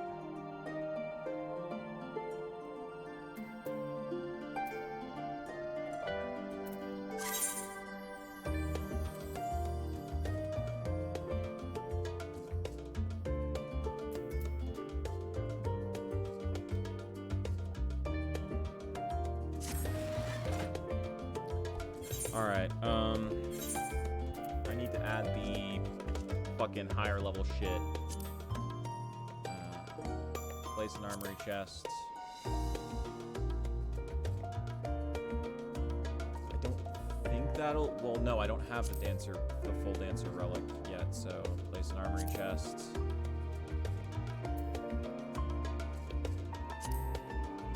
Place an armory chest.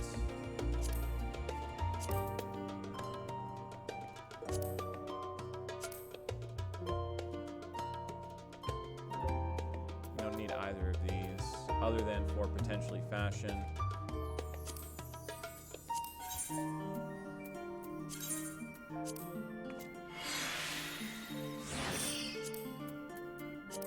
How does this look for fashion?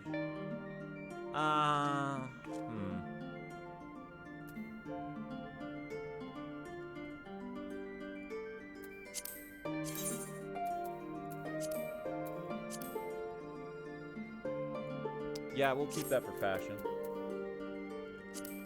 This one, I don't care for.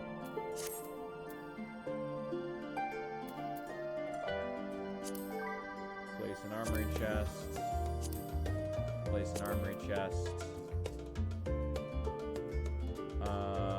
That's caster stuff that is now obsolete since we got the, yeah. Also caster stuff that's obsolete. Obsolete.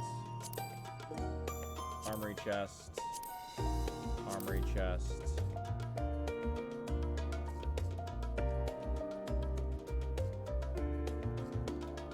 Unnecessary. Armory chest. Armory chest. Armory chest.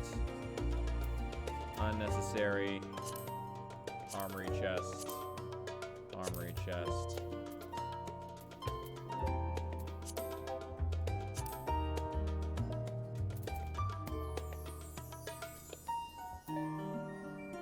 Okay.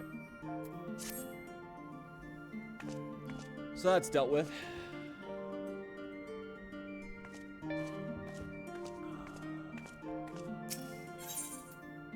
No, hang on.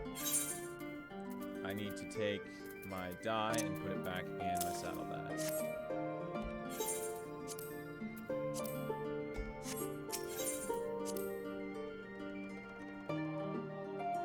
Alright, now let's go talk to Creel.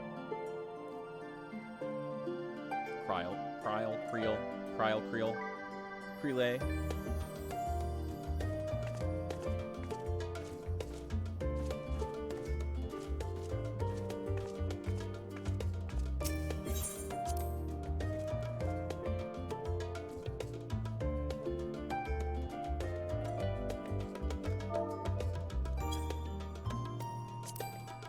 Okay. I assume everyone's gonna arrive with their other shit, yeah? You have a knack for turning up exactly when needed, and this is no exception. Riam, impeccable timing as always. I'd heard you were off in the first as part of our efforts to investigate the final days. Well, as so often seems to be the case, while you are away, we've had some few developments, which we can discuss in just a moment.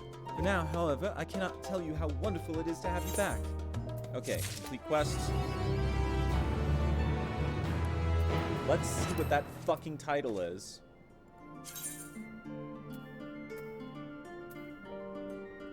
Elpiphoros. Okay. Well. Next quest. Okay, come on. That's gotta be worth it, right? That's gotta do it. Right? Level 88 quests.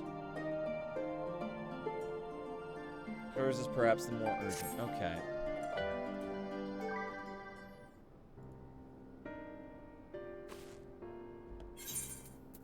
So, have you learned more of the final days? Yeah! I learned a lot. Then the journey was well worth the risk. No doubt your newfound knowledge would be a great boon to us all. Unfortunately, during your time on the First, events here have taken a turn for the worse. The Scions are running themselves ragged trying to contain the spread of blasphemies, but it's a losing battle. To try and ascertain the where and why of it, Alizé and Alphino have been traveling all over. Of all the regions they have visited, Locus Amoenus is one of the worst affected. Thancred, Estinian, and Graha took a detachment of allied soldiers there to offer aid and succor to those in need. But the province is vast. They only managed to visit a handful of coastal villages. It was an accomplishment worth celebrating still, but a drop in the bucket at best. In the meantime, Ishtola and Master Matoya have been making a concerted effort to establish contact with Heidelin in the Ethereal Sea, but to no avail. As for Tataru and I, we've been keeping a close eye on the Forum. From what we gather, they've been constructing a vessel to ferry people to the moon. An ambitious project that has likely been years, if not decades in the making. However, since we've seen no sign of it thus far, I suspect it's still incomplete. You will also recall the proposal issued by Master Fulchino to the people at Radzat Han. Following their discussion, Vitrib declared his support for the plan and urged those who wish to evacuate to accept the Forum's invitation. So far, so good, but that's where things get a little strange. Apparently, the Forum caught wind of the lunar teleporter in the Tower of Babel and decided to use it to deliver people to the moon instead of their mysterious ship. Therefore, to secure safe passage for the Hanish refugees to the tower, Alphino, Alizé, Estinian, and Graha traveled to Garlemald not long ago. Trouble is, the capital was hardly the safest place to begin with, and now the final days have come to Garlemald. Well, fuck. Shortly after our friends arrived, they were sent to rendezvous with Master Fulchino. Then panic broke out and our communications were severed. From what fragments we were able to make out before the link shell went completely silent, we can only assume the phenomenon has spread to the capital. The others need you, Riam. Please, you must help them.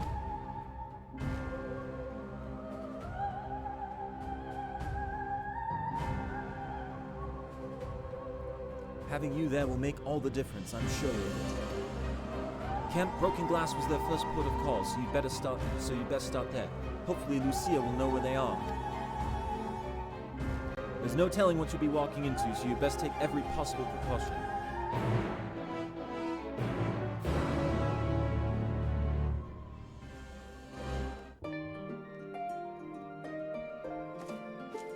Okay. I still have a little bit of coffee left, so I'm gonna keep going until, like, I don't know, a couple of minutes. All right. Yes, use a teleport ticket.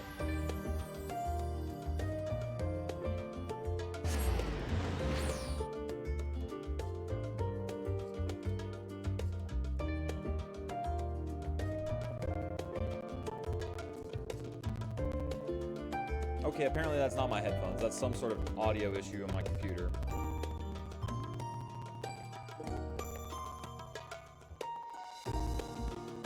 Say that.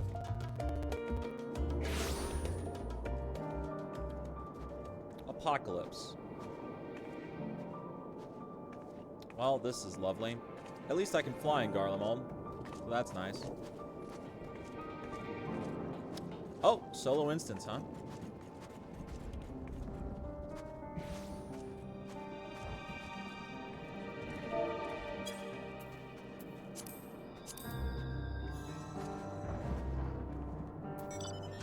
Well, Hello, Lucia. Riam, and not a moment too soon. The skies over Garlemald are ablaze, but it's events on the ground that concern me. As you will have heard, your fellow Scions arrived ahead of you.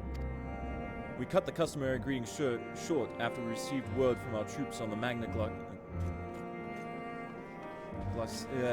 the Forum's airship had landed. I fucking can't. Glacius. It was then that the heavens began to burn. I dispatched your friends at once to ensure the refugees come to no harm. I would have you join them immediately. Additional support is en route, but we will discuss them later. I trust you are ready to depart. Several cutscenes will play in sequence. Again, it is recommended you set aside sufficient time. Participate in battle. Your progress will be saved at certain points. Okay, cool. Well, let's fucking go. Lots of several cutscenes play in sequence, man. Lots of several cutscenes.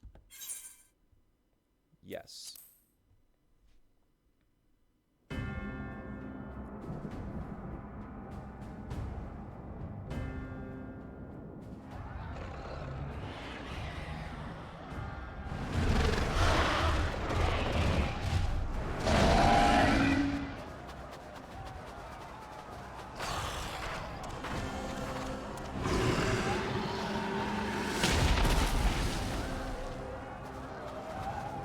Shit, the fucking refugees No. We were promised an escape. Yep.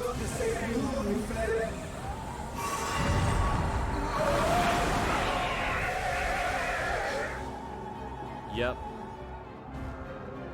I shall not meet my final days here in this blasted waste. Calm yourselves.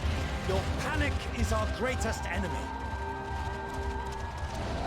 Come, we must build a line of defense. Hey, guess who's gonna save your dumbass, Fortuno? Fucking Scions of the Seventh Dawn.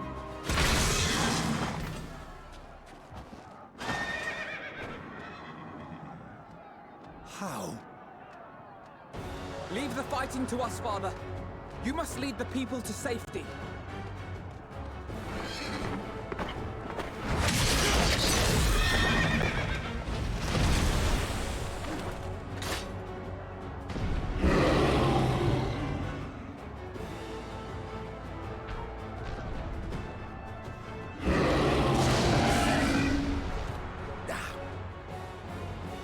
I can handle this pair. You shall tend to the refugees. Let us be about it.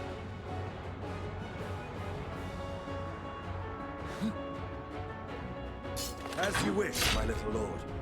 These fucking nerds. Oh shit, am I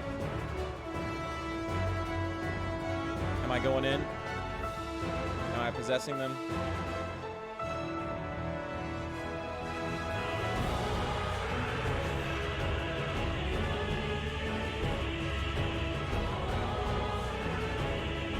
Yeah.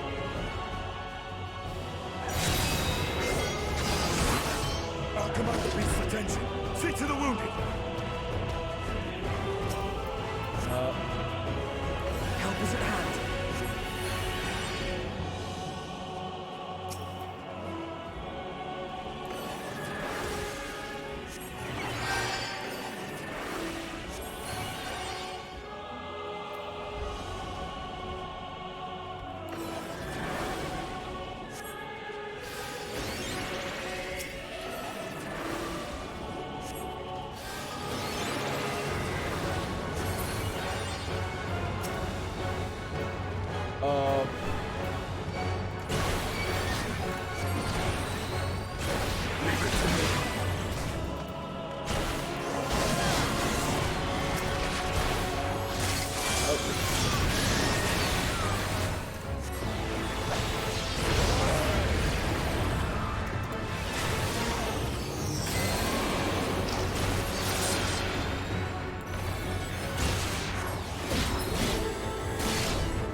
Oh, fuck.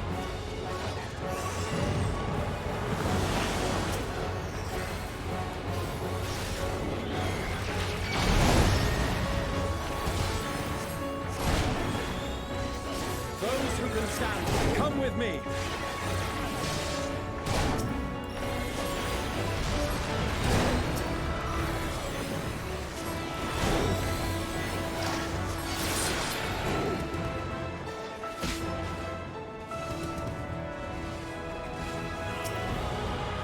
Easy now. Deep breaths.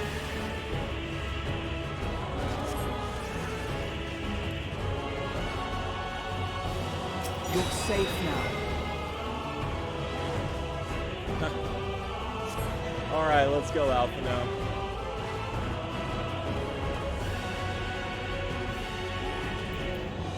Worry not for the refugees, but for yourself.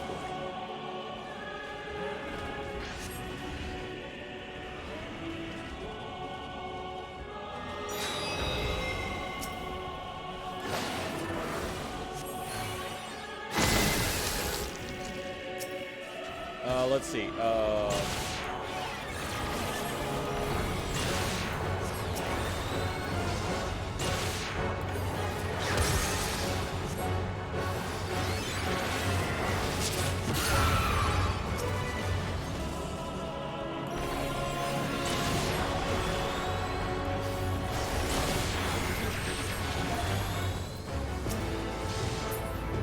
Shit.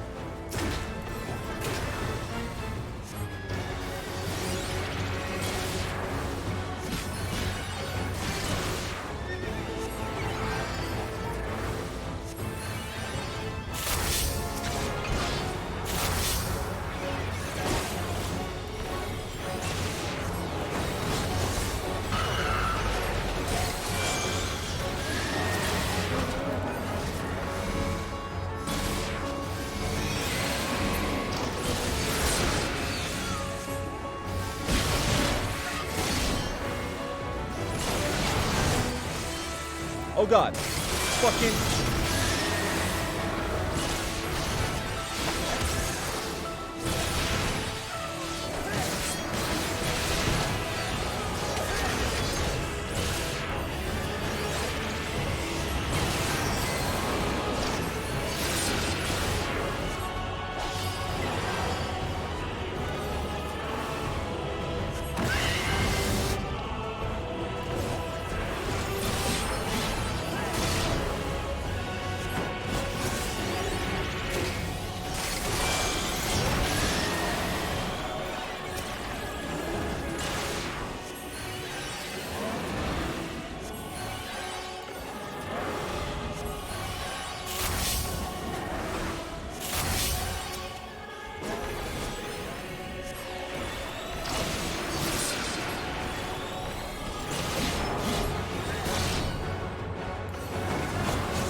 Let's go.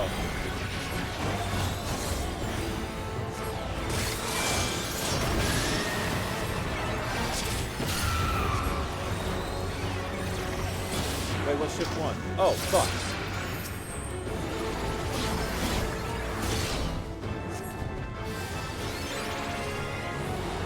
I completely missed what shift one was. That would make things a lot easier.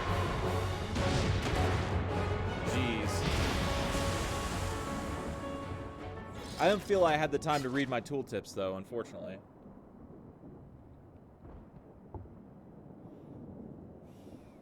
Help! Someone, please! What?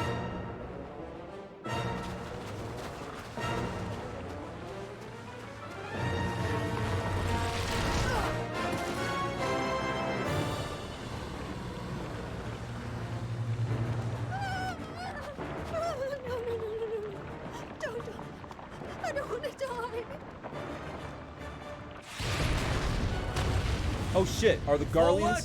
Let not a single fiend escape! Oh, alright, Euless, you're fucking coming in.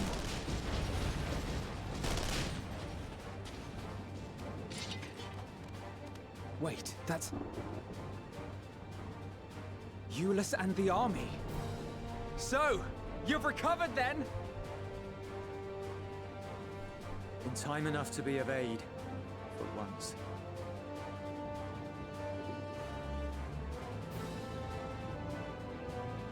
We can speak of it more later. For now, we must fight! To repay your salvation in kind, or with better! All right, Euless. Garlemald has her pride! You know, what? Once you stop trying to conquer other people, y'all are pretty fucking cool. Of that I've no doubt.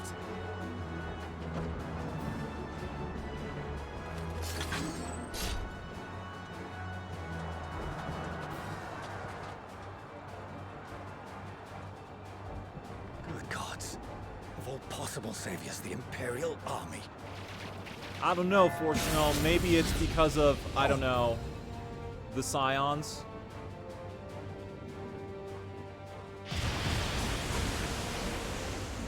I had hoped to take all of them down at once. Think a withdrawal might be in order? Oh, sod that. You know who would never abandon these people All right. to their Oh, fate. sorry about that. All right. To be devoured by their former friends. That'd be beyond cruel. These beasts must fall here and now. All right, Well, so Alizé or Graha, I'd say it's who are we high playing time as? we threw caution to the winds. So long as you spare me the heroic sacrifices. Yes, please, Alizé, keep Graha from Now, sacrificing himself. Let's go! I'm not there right now, so I need you. Okay, Alizé, huh? All right.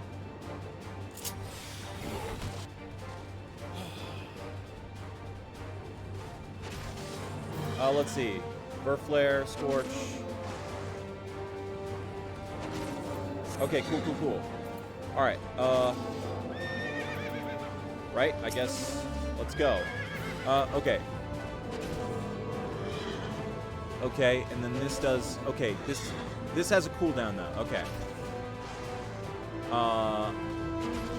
That is an AoE.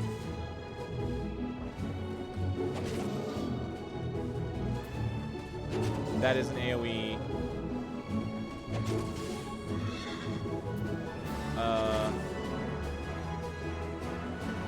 Okay, I guess we just go in and do this.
Get him! Get him, Alizé!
about?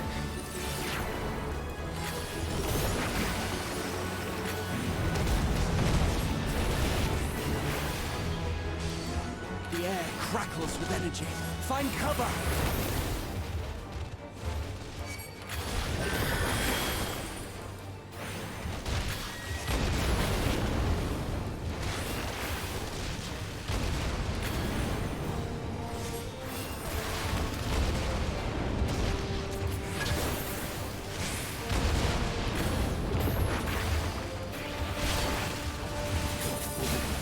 As they say, turnabout's fair play.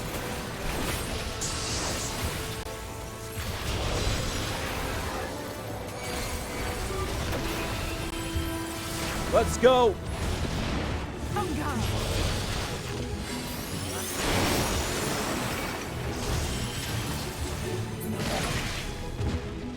Sick.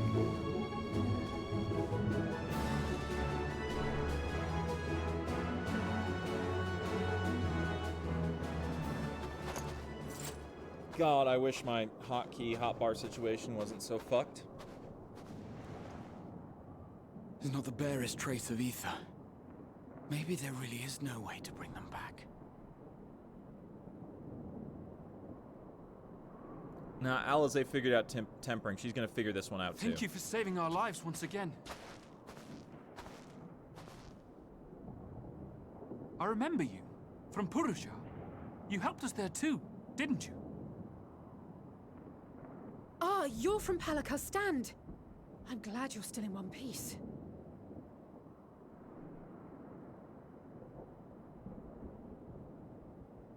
Or you will be, once I see to that injury of yours.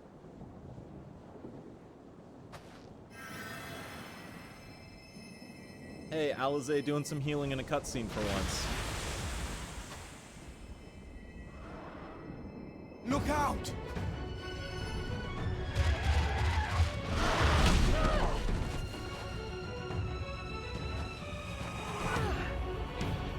Oh, here comes Alphino. It's the trailer bit. Oh, wait, no, here comes me. Oh, it's Graha. Get out of here! Quickly! Graha with the in-combat job changes. I won't lose them. Not a one. This will be a brighter future. Oh, are we switching to Graha? I won't let a madman's apocalypse ruin everything we've fought to achieve. Fucking go! Let's fucking go, Raha! Let's fucking slam jam, man!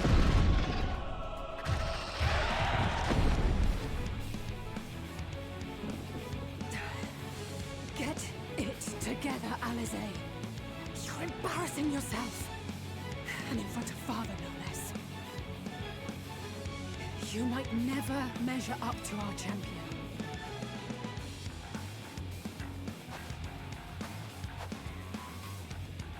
But we ask They too knew much how of good her this as boss it music is. was. You mustn't let our sword in the darkness fight alone. Oh, here I come.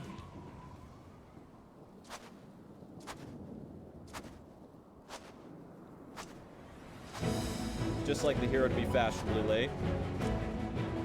I suppose they had to have Graha do that scene because they couldn't guarantee that you're a paladin.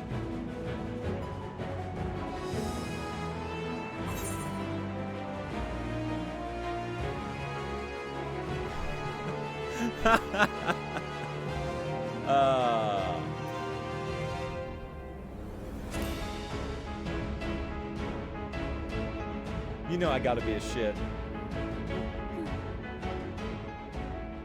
I can look after myself, you know.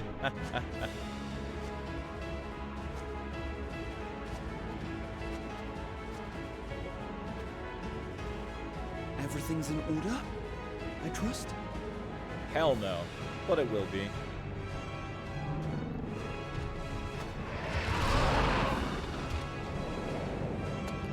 I've had enough of this rabble. Come on! Let's fucking go. Alright. Oh, a trio for the ages.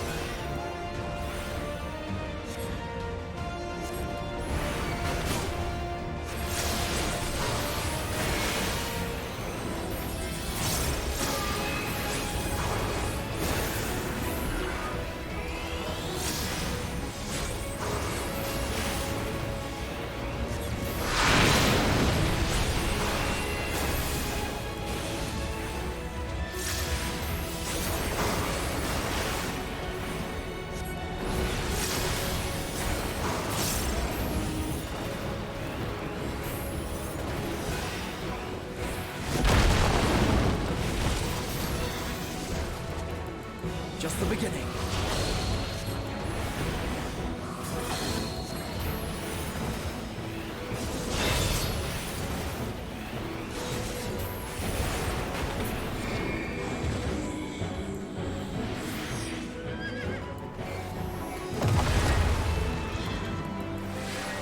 I had a feeling I'd find you. This should be the last of the worst troublemakers. With me!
Wow, new Black Mage is fucking... It's... Oh, shit. Yeah, okay, that's right. New Black Mage is fucking weird to play. Like, the changes seem very minor, but man, it's weird. Man, it's weird. Your mobility is ridiculous. The amount of instants, but I suppose they wanted to step up the mechanics, so they had to make the amount of instants that you have as Black Mage equally ridiculous to match the mechanics. I guess. I guess that's the reason.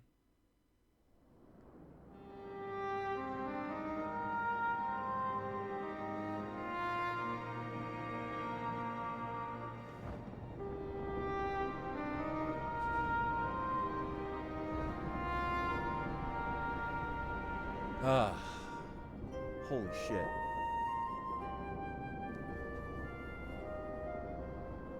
You must board without delay. The ship will depart ere long. Your offer to host us in Sharlayan is most appreciated. But will the final days not soon fall upon it as well?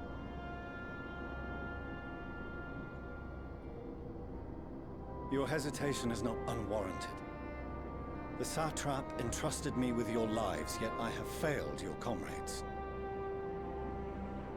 Nor are you wrong to fear that this corruption will continue to spread. I cannot promise you complete safety, even in my homeland.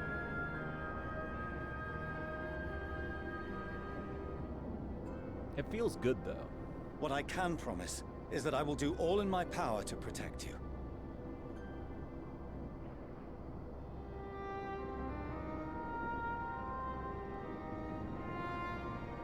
That power is not inconsiderable. Even now, my countrymen are preparing the vessel that will deliver us to a sanctuary on the moon. Join us on our journey there, and beyond, to new horizons. Come to Old Sharlayan. Please.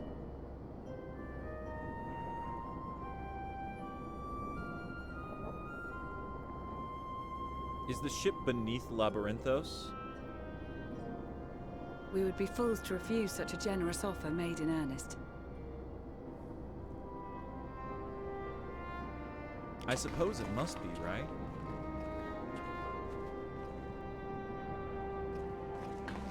It seems there's a new destination. The people of Radzat-Han have known too much suffering. The march to Garlemald will only bring them more, short though it may be. I quite agree. Fortunately, they have you to look after them. Yes. Well.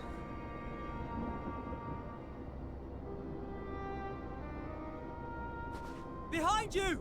Just there!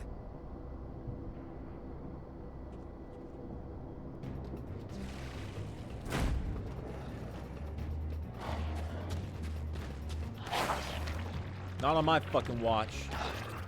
More of them. Let's fucking go.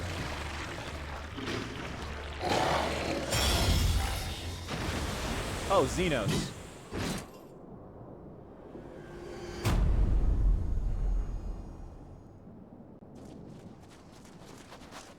Xenos! Here!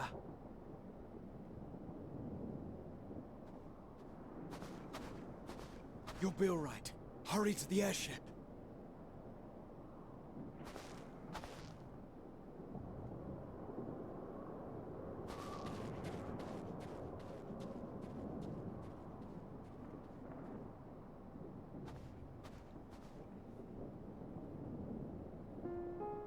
Why have you come?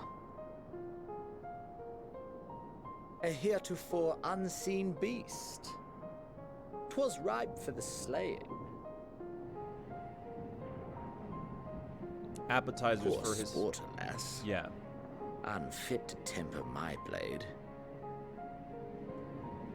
Oh, for the love of... You cannot still be on about a rematch.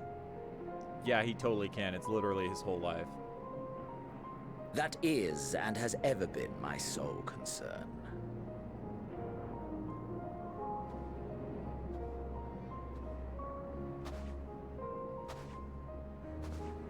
You, on the other hand, are fixated on a different quarry. Your passion pales before mine, yet neither hate nor despair seems sufficient to recapture your misdirected Xenos, bloodlust. you're jealous. That's cute. That's cute, Xenos.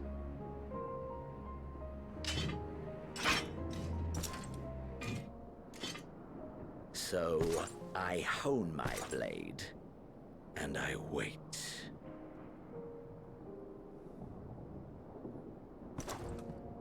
That's it.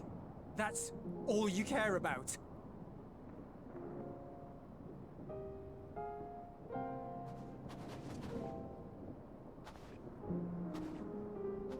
Garlemald is in ruins. Our homeland, the nation you rule, is as good as gone. Along with so many of its people. Not just soldiers like us. Not only those who fought and killed for power and duty. Innocent civilians.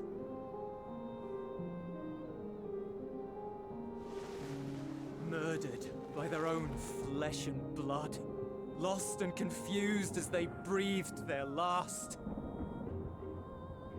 While we who survived with our lives and minds intact were left to freeze to death.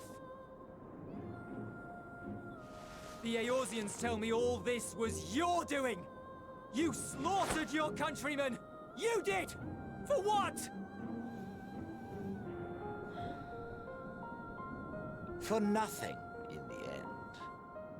So much wasted effort. You bastard! Eolus, I actually like you, so don't do it. For your own sake, Eolus, you must control your anger. It will serve no one should it consume you and see you transformed.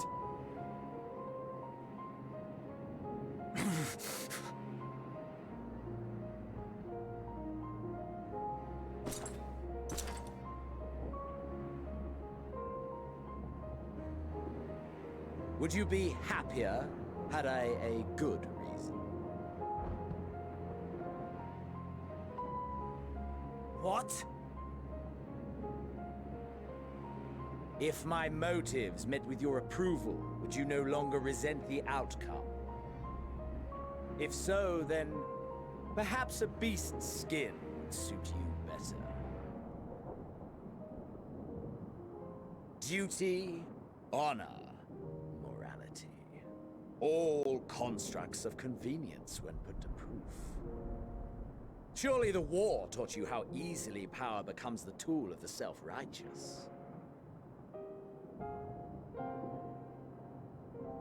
How the people's justice was merely a means to their ends?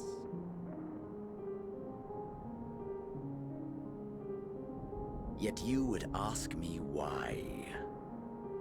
Ask any creature of this star and those above for answers, and they will tell you what suits their fancy. And they would be right to do so. What meaning there is to be found in the petty vicissitudes of your existence must be gleaned by you, and you alone.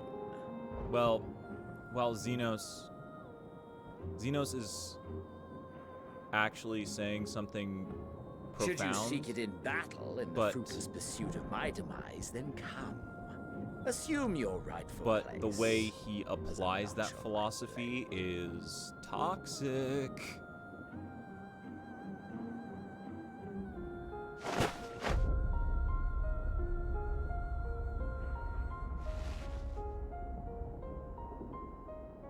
You are a blight on the Garlean race, and there would be no more satisfying way to expunge it than by beating you to death.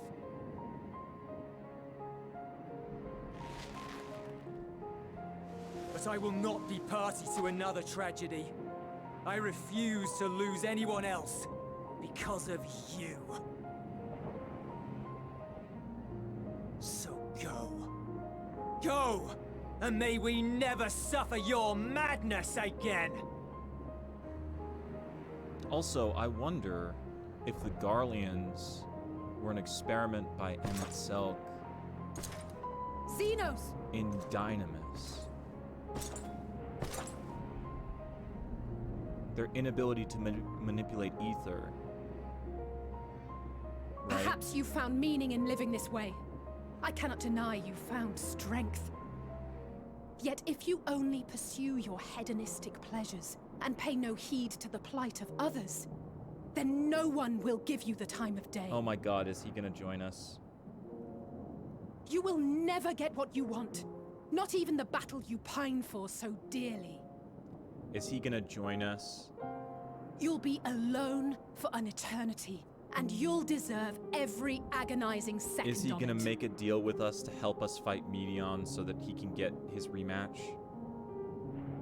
Is that...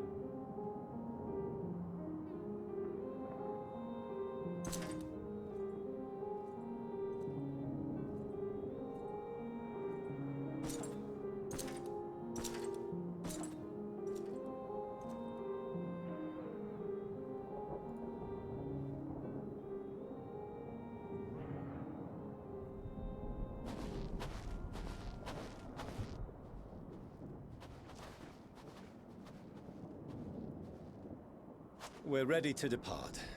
The refugee ships will be leaving shortly, but I've asked mine to remain for the time being. There's room enough for you to join me on it, if you wish.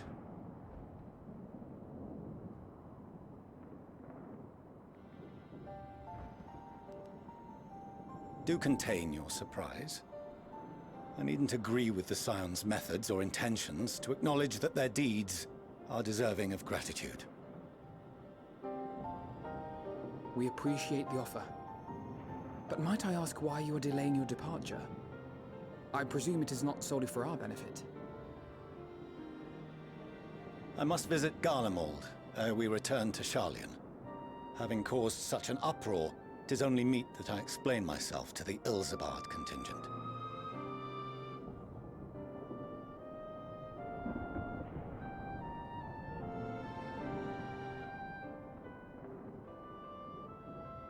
Allow us to accompany you then. We should be glad to facilitate, given our familiarity with all concerned. If you would like to join as well, Eulus, we can speak of recent events on the way.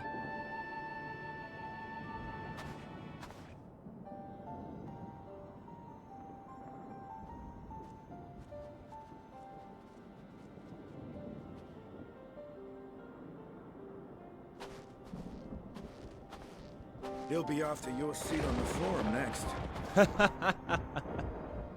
Hell yeah, Estinian.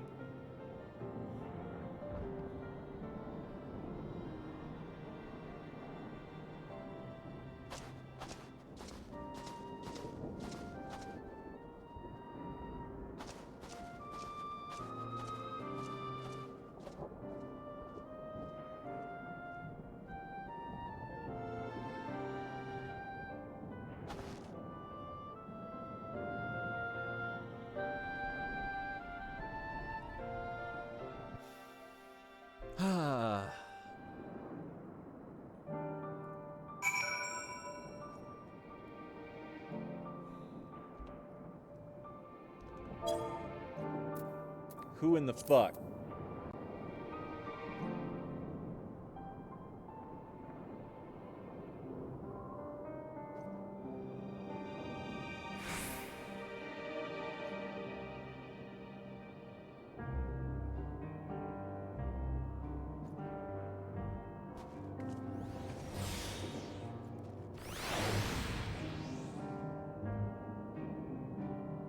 All right.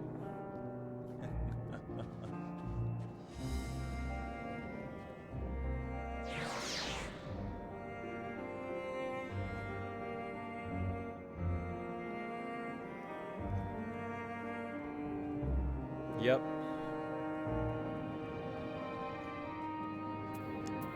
Yeah, that does make sense. Well, reduced rates is great. What are... Yeah, that's nice. That's real nice. Wait, what's the rate to the moon right now? Oh wait, the moon is closest to Garlemald, so it's the cheapest.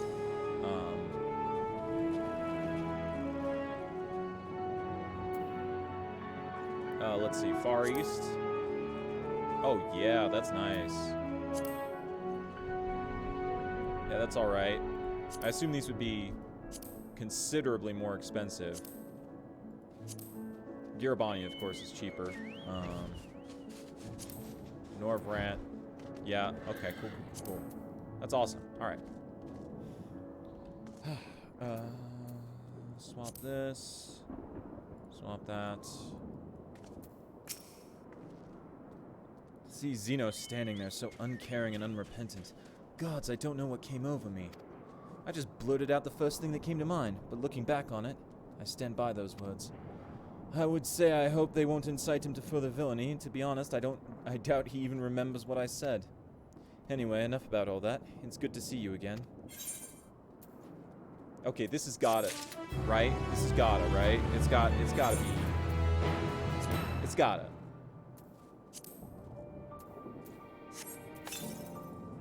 As much as I am loath to abandon Blade's Fury and lose even more spell speed in the process, it is an upgrade.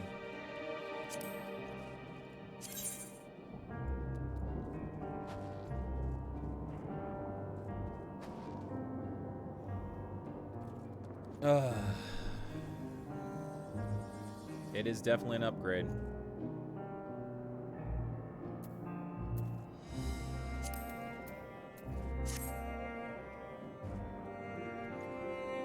Hold on. Let's, try on.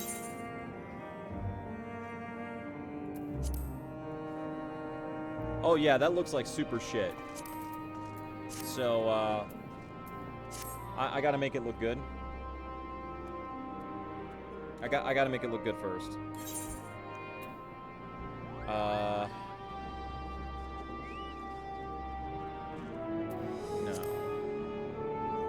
What's the closest place I could go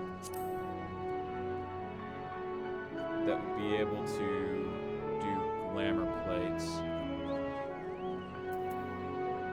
I guess it's... would it be New Gridania? I guess it'd be Gridania.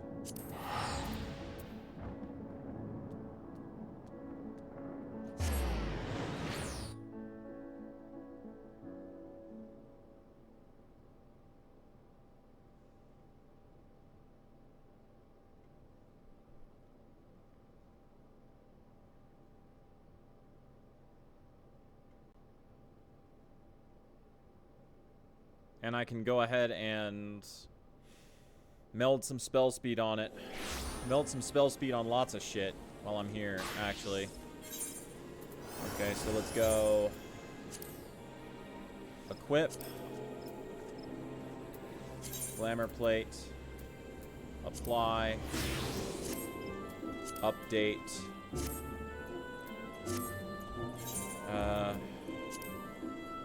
return to inventory.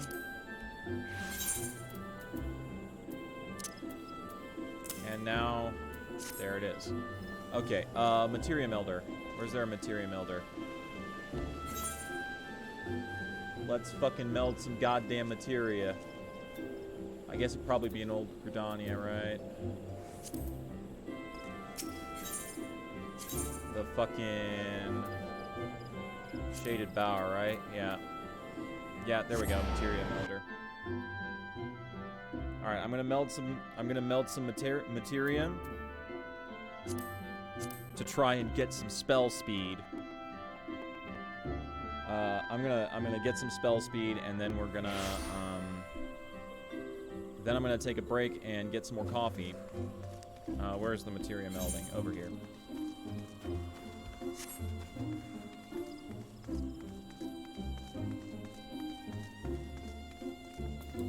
All right. Increase sprint speed. I forgot about that. Let's see. Where's the materia melder? There we go. Since I don't have my crafters leveled up to be able to do this. Okay. Quick time.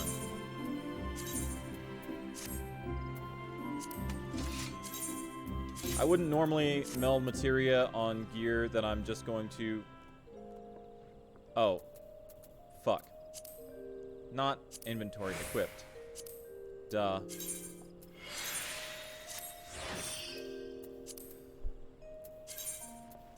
I wouldn't normally meld materia on stuff like this, but well.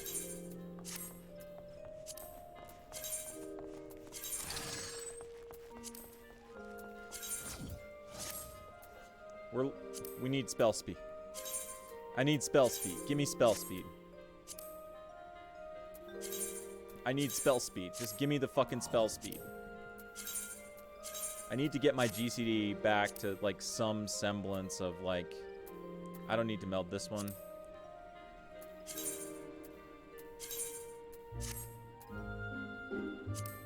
Back to some semblance of, like, good. Okay. I'm not melding anything other than spell speed. Okay, we're at 1618, which puts me at 2.27. It's still fucking terrible. But I suppose, I guess the instant cast kind of make up for that? I don't fucking know. Shit. Well, anyway. Let's go ahead and... I guess now we'll head back to Broken Glass and use a ticket, because because I just spent a bunch on melds. And I hate the Gridania music.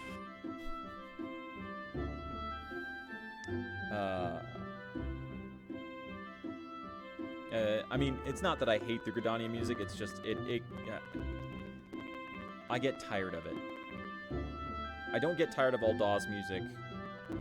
Limsa's is okay, but like, I don't know, I just like Ul'dah's music better than of the three main cities. Anyway, let's head over. I'm just gonna head over so I can stand next to all the questy times. And then I'm going to take a break. Go up here. There we go. Alright, so I am going to go ahead and take a break and make some coffee. And then I will be back in a few minutes.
Hello, everyone. I am back.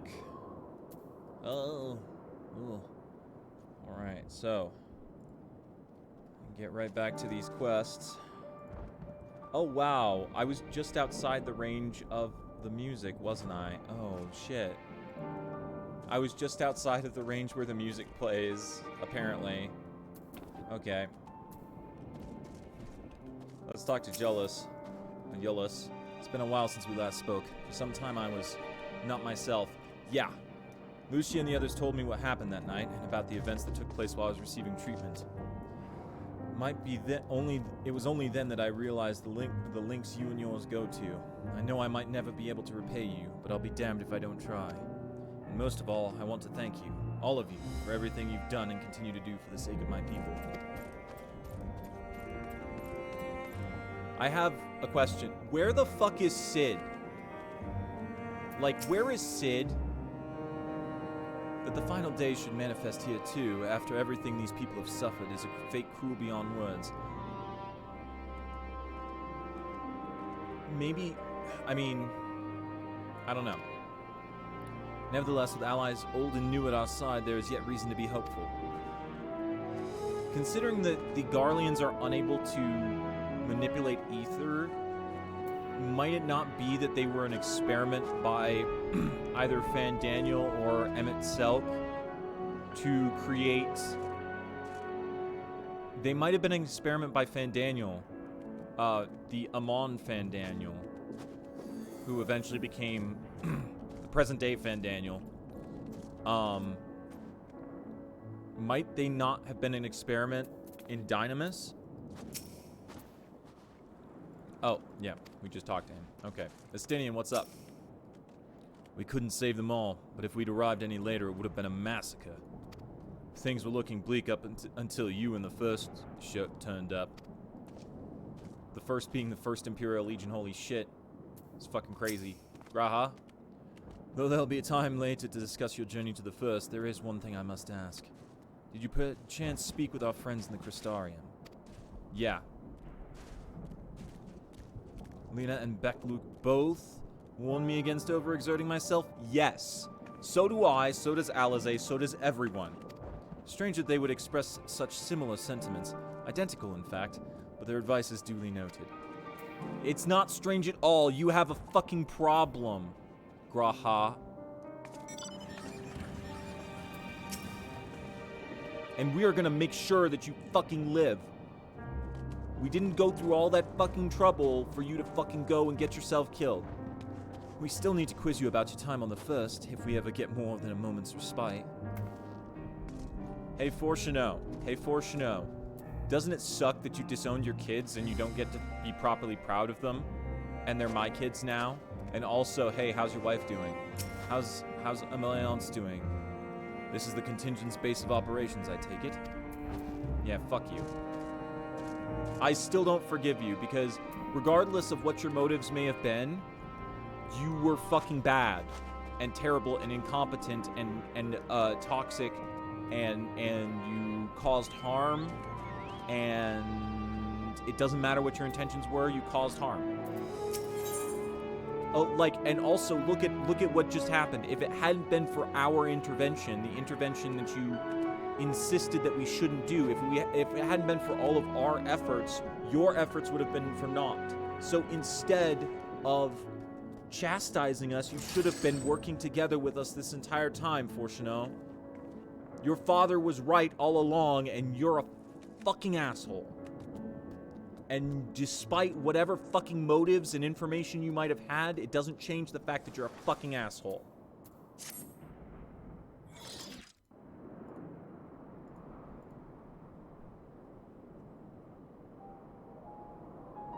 No major injuries then.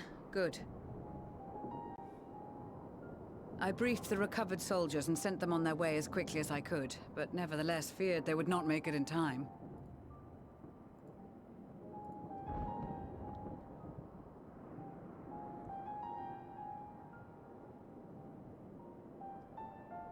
The additional support was invaluable. Your men saved more than a few lives.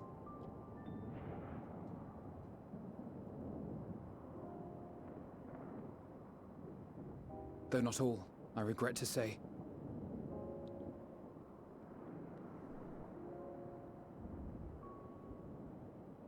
I take it that I'm addressing Lucia Junius. I'm the Forum's envoy, Fortuneau Leveilleur. And you are owed an explanation for these most dire developments.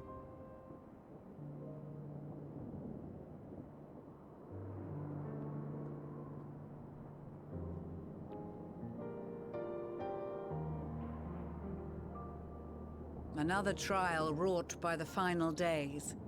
I was beginning to suspect as much.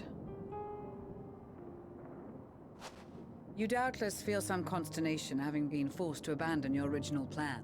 But trust me when I say you were right to send the refugees elsewhere. Beasts have been sighted within the capital. Perhaps it was a stroke of grim fortune that the population was decimated beforehand, as they've yet to appear in any great number, but in time. In any case, Maxima leads the remainder of the contingent in an effort to cull the creatures and evacuate the populace as we speak.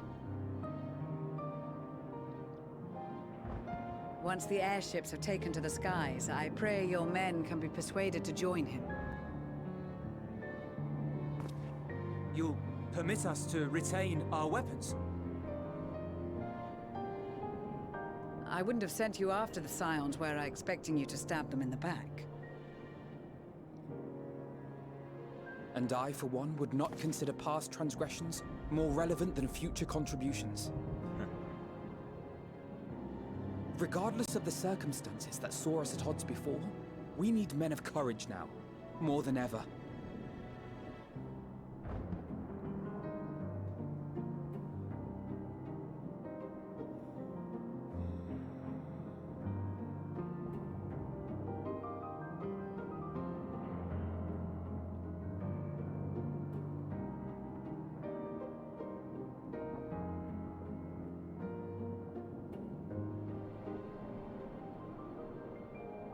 We swore to defend Garlemald, and so we shall. Hell yeah, dude. It seems you have everything under control. You will excuse me then, for mine own duties await. A moment, Master Fortuneau. You did desire to express your appreciation for services rendered, did you not? I did.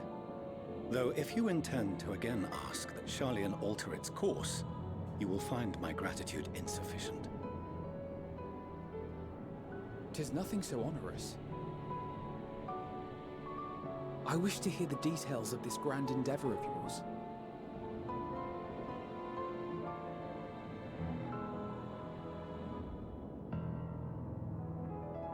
Do you swear to listen and to learn, and not to embark upon some scheme to impede us? I swear.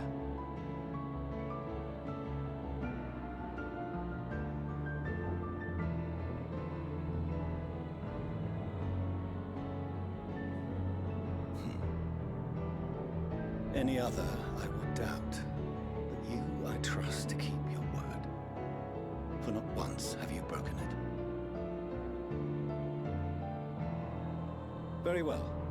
I will request that the Forum make you privy to our plans. You may await our summons at the Baldessian Annex, assuming the decision is in your favor. Does that suffice? It does. You have my thanks. Excellent. You can regale us with tales of your most recent sojourn to the First while we wait. Yeah, it's a lot. I mean, it wasn't so much the First as, Oh? Did you hear something just now?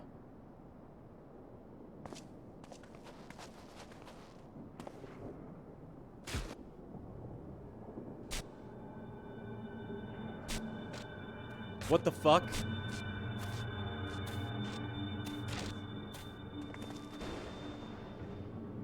Has Medion Tig... Oh no. Okay, no, it's just a comic relief thing. It's fine. It's pudding way, huh?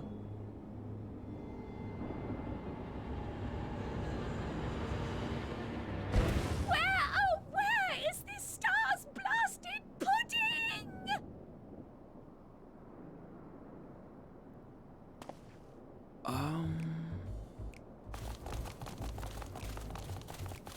So the Laportes came down from the moon, huh?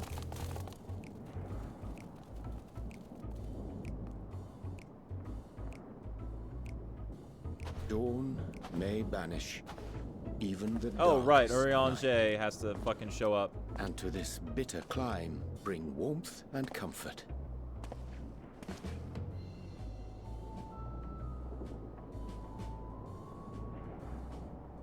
"'Tis heartening to see such an assembly upon my return.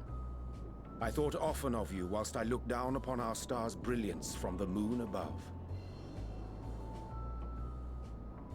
Yes, but what are you doing here? And dressed like that? Aren't you cold? Verily, I fear for my health should I proceed to expound upon our purpose ere I procure more suitable garments." Then allow me to summarize. We're here because none of you lot are up there. Nor has anyone deigned to send word about any changes in the plans. It's rude, is what it is. At least that's what I thought at first, but then folks got to wondering if you weren't in a spot of bother, so we decided to take matters into our own hands. Come down here and help, if our help be needed. So she says, but it's also something of a convenient excuse to visit Aetherius. Urianger made it sound absolutely marvelous. More so before the impending doom, but still. And it's not like there will ever be a better time. What with the aforementioned doom? Marvellous, they say, yet not an ounce of pudding to be found. I must suffer Urianger's inferior works no more. Well, pudding way. Hey! Maybe consider the plight of present company before you go blathering on about pudding and doom? Ahem. As I was saying, should you require any assistance with whatever, we are at your disposal. We were born from Heidelin's love for the lives of this star, so naturally we would much prefer to see them continue. Twiddling our thumbs up on the moon is hardly conducive to that, though, is it? Huh. Aye, not when you've all got such precious thoughts and feelings and hopes for the future deserving of more active preservation. Speaking to Urianger made us realize that while we've carried out our duties to the Oh letter, my god. we failed This to is gonna fulfill be them instead. this is in direct contravention to what Fortuneau and his fucking From lot there, have been doing. it was just a hop, skip, and a jump towards resolving to do better. So please, show us how. Help us help you.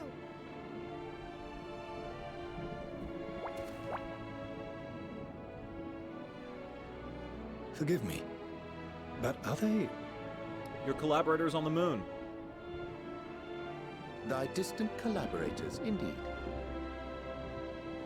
Hail, fellow, well met. You'd be a member of the Forum, would you? It's an honor and a pleasure to meet you at last. I'm Livingway, Heidelin's right paw. That last bit is very important. As am I, if I may humbly say so myself. Oh, Living Way. I, bid you welcome to our star, Livingway. On behalf of the Forum, I thank you for traveling such a distance to meet us. As you have surmised, preparations for the Exodus have not proceeded as smoothly as we had hoped. I should be happy to personally escort you to our headquarters in Charlian, where you may advise us as you deem fit.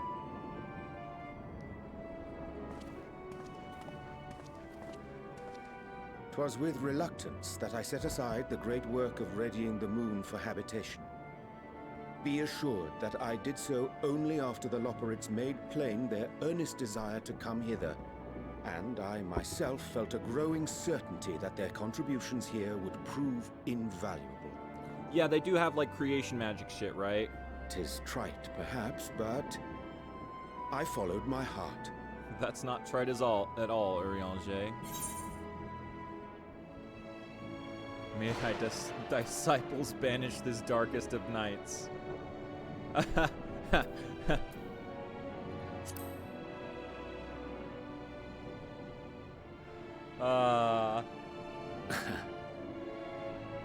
I am no esteemed philosopher of Eld.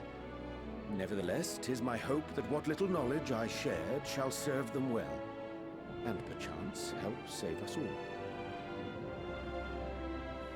Wilt thou attend us at the Forum and lend thine own wisdom? Naturally. I have a lot to fucking say. If that's all quite settled, can we start moving before Urianger catches his death? Even I'm freezing out here. Oh, I dare say you'll warm up quickly once you're aboard the airship. Sat shoulder to shoulder with our fur-covered friends.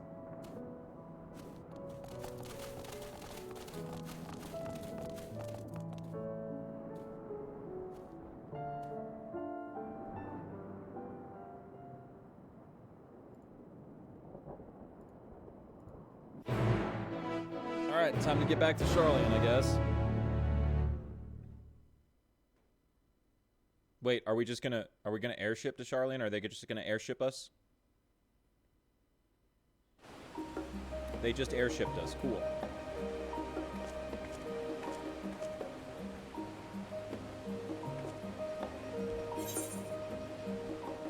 Odd that, but whatever. I dare say Master Fortunol was as nonplussed as we to learn the identity of Heideland's lunar custodians. As he will soon discover, they have much and more to offer the Forum. Might I suggest we return to the Annex forthwith? We may yet have time to discuss thy recent adventures ere we are summoned to the rostrum.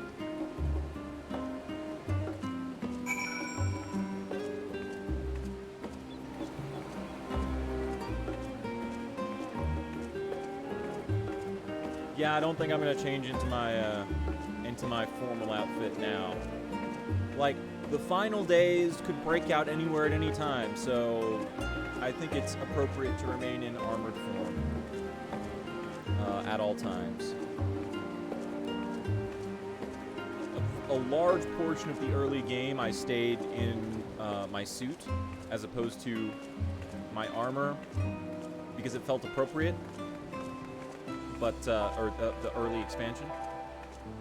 Those must be the Garlean. Yeah. The Krondite. Same as my staff, right? Integral magic rod. Integral magitech rod. Yeah. I don't like that. I don't like the yeah.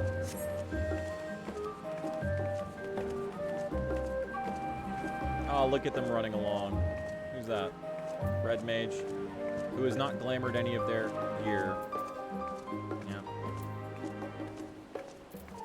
Oh, they got extra accessories.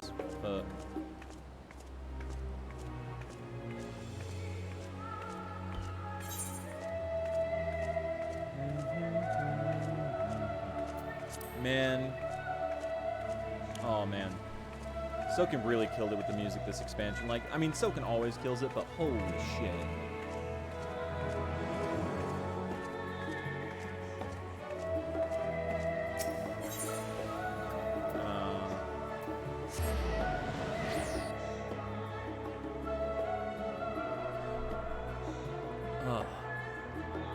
Oh, man. I'm having such a good time with Endwalker, y'all. I'm having such a good time. I'm really...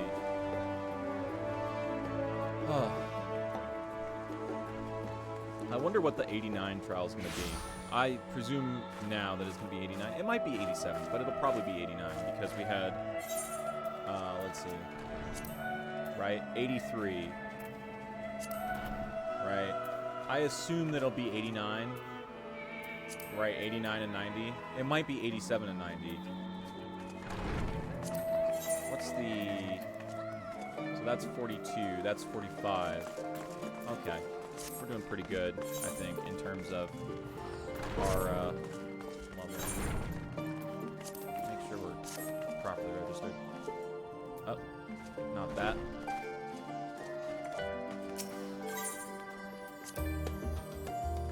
Alright, now it's time to tell everyone about all the bullshit about how the final days actually happened.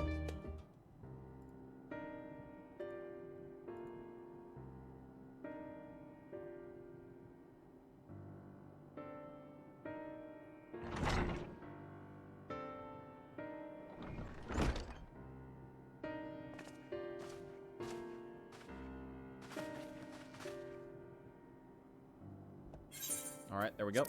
Not that I'm complaining, Urianger, but I wasn't expecting to see you quite so soon. Nor I thee.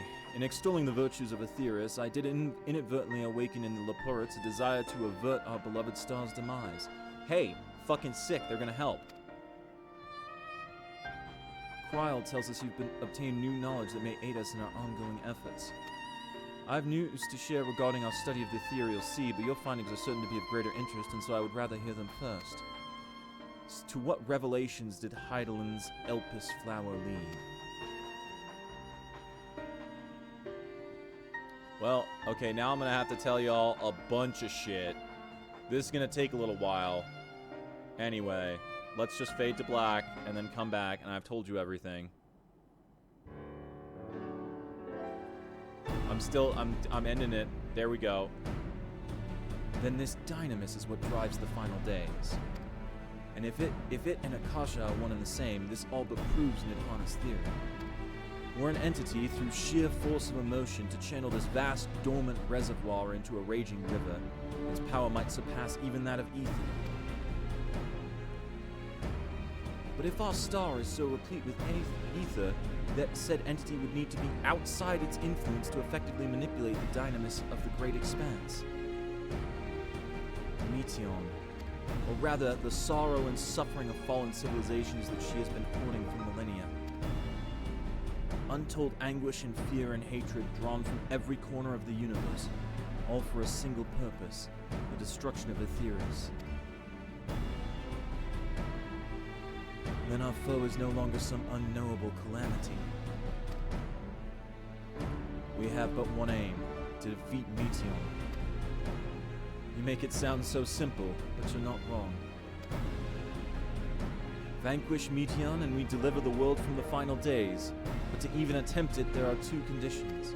First, we must determine her location, which Hydaelyn put a tracking enchantment on her, so if we're gonna need to fucking talk to Hydaelyn. Before Meteon escaped, an enchantment was placed on her by Vanar, the woman who would become Hydaelyn. The implications of temporal magics are not entirely understood, and so we cannot assume that our Hydaelyn and the Vanar you met in Elpis are one and the same. Nevertheless, due to her intrinsic qualities as an all-powerful being, I'd wager that Hydaelyn possesses the knowledge we seek. Whether she would share that knowledge with us, however, remains to be seen. After all, she intends for us to flee Aetheris, not stay. Do you suppose she has abandoned her pursuit of Meteon? The Vanar I know would never give up.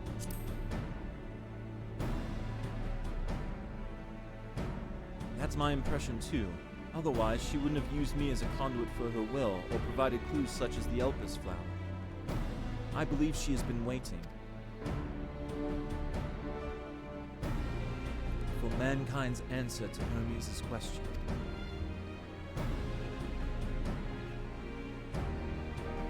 So, what's the second condition?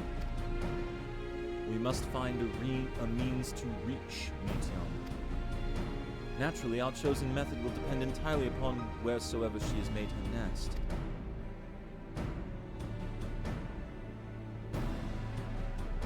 Then communing with Hydaelyn must by necessity come first.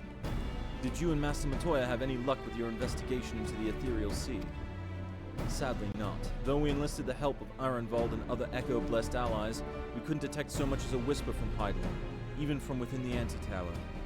Master Matoya is of the opinion that in the years since abandoning it, the Forum has found some other method of receiving instructions from Hydaelyn. If so, it would most likely be some form of apparatus for observing the ethereal sea built closer to home. Perhaps at the bottom of Labyrinthos. Sorry to interrupt, but we've just received word from the Forum. Your presence is required in the Rostra, where they intend to discuss the Great Exodus. Then Father was able to persuade them. They're finally taking us seriously. Let's hear what they have to say.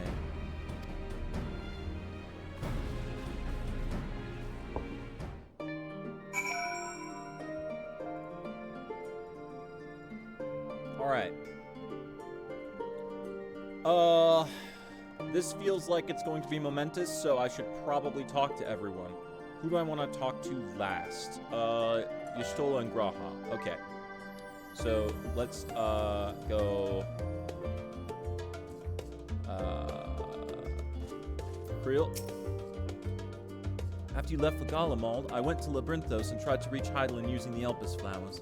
Alas, my attempts were in vain. I can only assume that she spent a vast amount of her power in the confrontation with Fundaniel and is presently unable to communicate. Indeed, as her presence left my body, I could feel how faint it had grown. I hope you don't mind me staying behind while you attend your big meeting. The rostrum reminds me a bit too much of the supremely scary tribunal in Ishgard. You'll forgive me if I keep my distance. Yeah, no, that's super all right. Urianger. 'Twas Heidelin's commandments that in the event Zodiac should perish, the Laportes were to deliver the people of Etheirys from harm. Though that be the limit of their duties, they possess knowledge unparalleled of the great expanse and the means of its traversal. Should they be persuaded to assist in our efforts to reach Meteon, we would do well to heed their counsel. Alright, Thancred, what's up? After sending Graha and Estinian back to Garlemald, I stayed in Locus Amoenus for a time. Being an imperial province, it was already in turmoil before the onset of the final days. You wouldn't believe the difficulties we had overseeing the evacuation of the villages we visited. I have faith the detachment we left behind will continue our work and shepherd the people to safety. To what safety can be found in a world coming to an end. Alright, let's see. Let's go... Alphino. Father has granted us the opportunity we've been waiting for. Though we know not what information, if any, they intend to reveal, there's only one way to find out. To the Rostra. Estinian? At first, I wasn't sure what to make of Hermes and his motives. But it's like we discussed at the Great Work. When faced with the harsh realities of life, some seek the release of death. Others grow defiant. They fight. Either way, it is our right to choose. Well, that was a much quicker response than I was expecting. Nice to know our efforts on the Magna Glaciers didn't go unnoticed. Alright, Graha. To think the Crystal Tower of the First is capable of such feats as sending one's soul into the distant past. The events you witnessed and helped shape may yet hold the key to forestalling the final days. I'm reminded of dear friends in a future I unmade, whose selfless efforts saw the 8th Umbral Calamity averted, in this timeline at least. Too much has been sacrificed for us to abandon Etheirys now. I wonder if I did create an alternate timeline, and that Heidelin's just going to be able to remember, like, remember from other timelines, because it kind of almost seemed like Elidibus remembered things from other timelines. Master Matoya has suspected for some time that the Forum has been constructing a new facility for the purpose of surveying the ethereal sea. Of course, as a custodian of the Anti-Tower, which would presumably be rendered obsolete as a result, she has a few things to say about that. Nothing that should be repeated in polite company, you understand.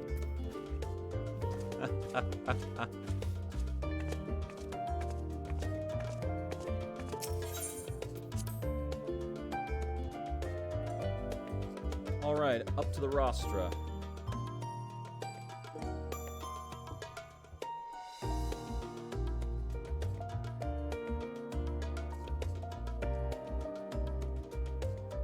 Or the other.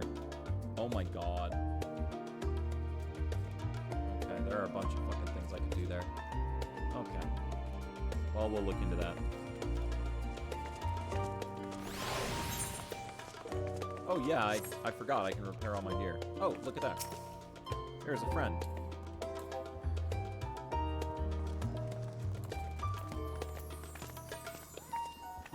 It's always fun when everyone lolly-hoes to each other.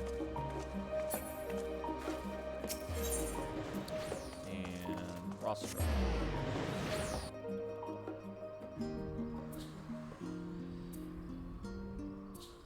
I love when everyone lolly-hoes to each other. It's great.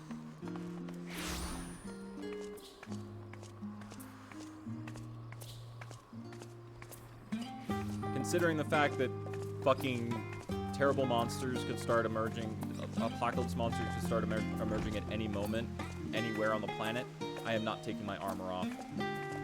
Not even for an event like this. The forum is in session, and as such, the rostra is closed to visitors. We've been summoned. A scion of the Seventh Dawn. Very well, you may wait in the court.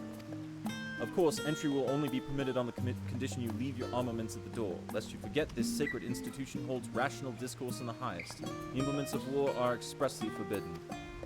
Uh-huh. That's totally gonna fucking end up well. Like, oh god. Oh, fuck. This is gonna be bad. This is gonna be bad.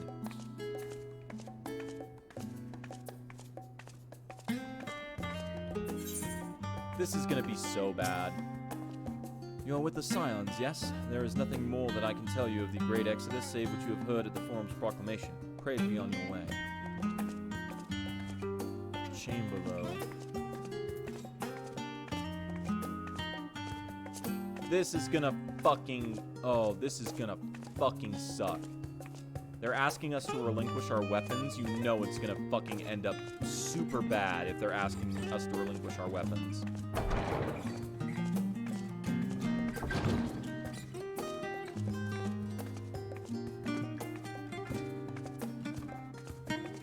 You know it's gonna end super bad if they're saying relinquish your weapons. Oh no, this is gonna be terrible. This is gonna be awful. Oh damn, those are fucking pretty sage arms. Oh, they're the...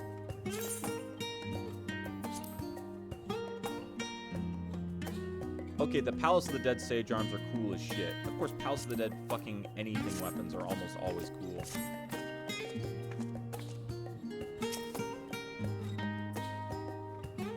Oh, all Palace of the Dead weapons are super cool.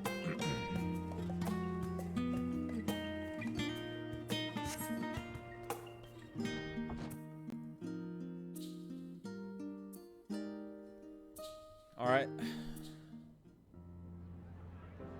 Let's see what new hell awaits us.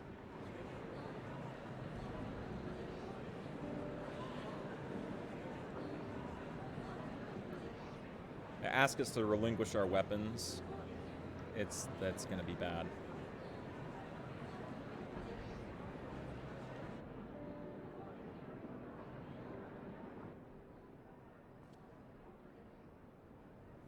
There is a matter I wish to raise with you before we enter. Okay, shoot. We are here to listen and to learn.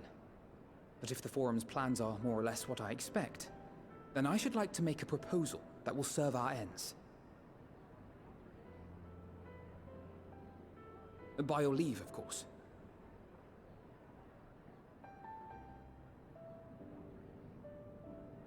I don't see why not. Your words and wits have gotten us this far. Agreed. I will present our queries so that you may consider the most advantageous way to advance your proposal without distraction. Oh man, this is gonna turn out so bad. It's gonna turn out real bad. Real bad. If I may have your attention, the ad hoc session will now commence. The purpose of today's assembly is to brief the Scions of the Seventh Dawn, at their request, on the Great Exodus. You may enter.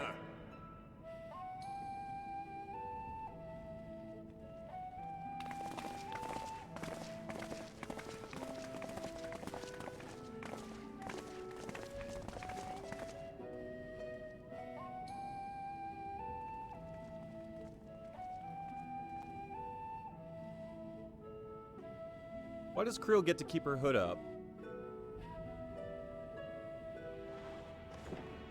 On behalf of the Forum, I commend your heroic actions on the Magna Glacies.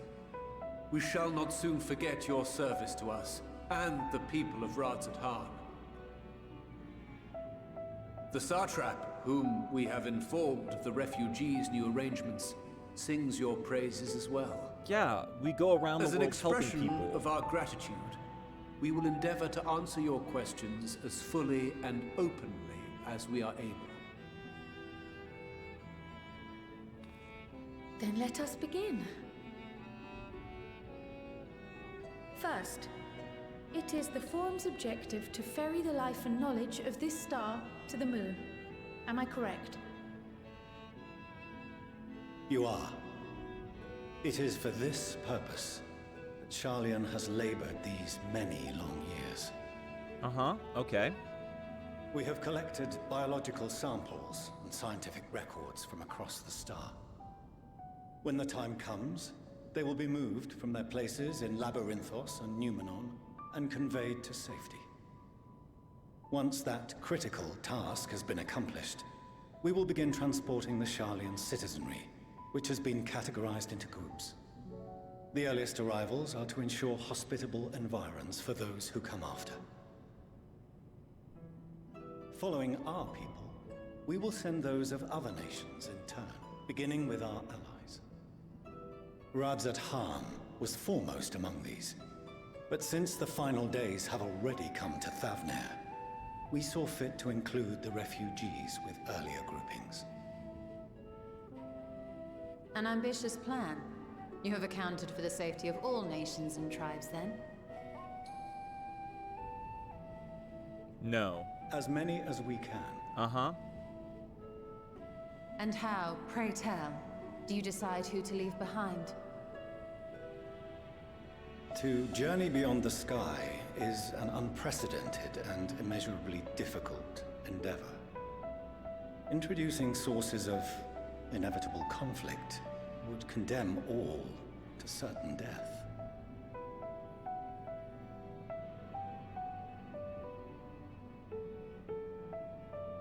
Questions as to the validity of that approach aside, are your plans proceeding apace? We're under the impression that your primary means of celestial transportation is incomplete.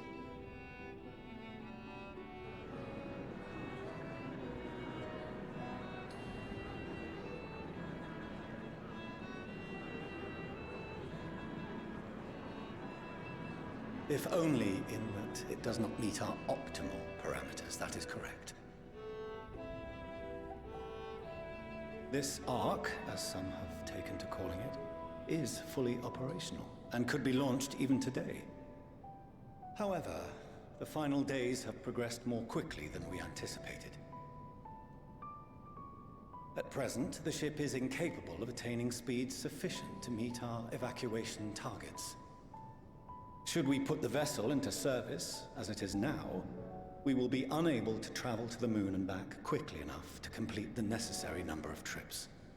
Precious lives and knowledge will be lost. Seven hells. Is there anything to be done? The ether burner, the primary means of propulsion once the craft is in the space between stars, is undergoing testing to determine whether it can be made more efficient. Though cargo is being loaded for the initial phase of the Exodus, we are prepared to continue our experimentation up to the day before launch, should it prove necessary. Well, the Laportes can definitely help with that. What if the Scions were to solve your problem?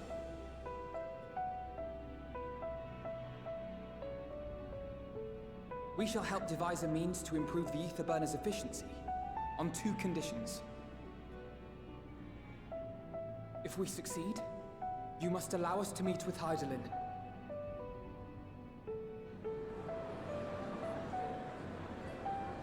'Twas simple enough to deduce. You have a Concord, and so you would never have abandoned the Anti-Tower had you no other means of communication. One far more convenient, I suspect.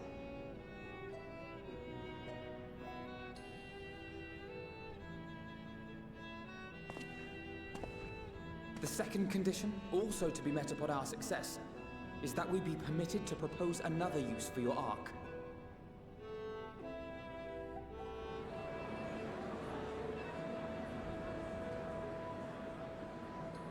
We would be at liberty to refuse this proposal. Of course. If we cannot prove its merit to the 99 here, who are we to stake on it the lives of all peoples of this star?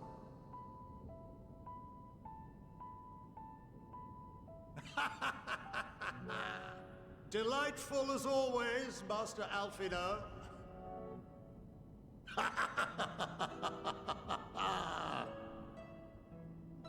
Oh, we couldn't have asked for a finer plan. Allow us to solve this complex engineering problem of which we were entirely unaware until moments ago. What could possibly go wrong? The satire writes itself. And yet... Yet, what field has not benefited from a change in perspective? When we are at wit's end, what we need is not the same dry theories recited ad nauseam, but fresh inspiration.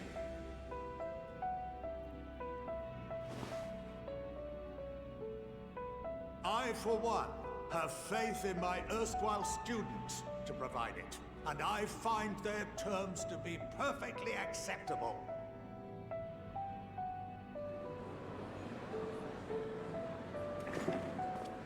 Order! Order! We have no time to waste on debate.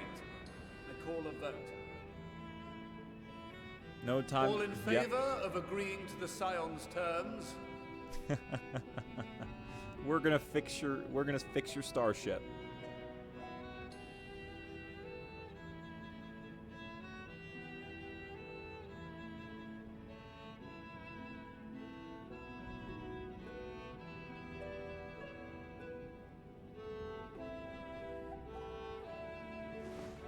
Ha! 71 in favor, 28 against. The ayes have it. Fortuneau, as the architect of this project, you are the best candidate to show them its current state. And bear in mind that regardless of your personal misgivings, this is the will of the Forum.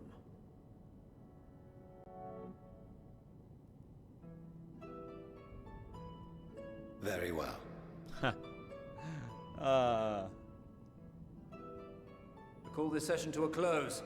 Return to your tasks with urgency. The final days wait for none.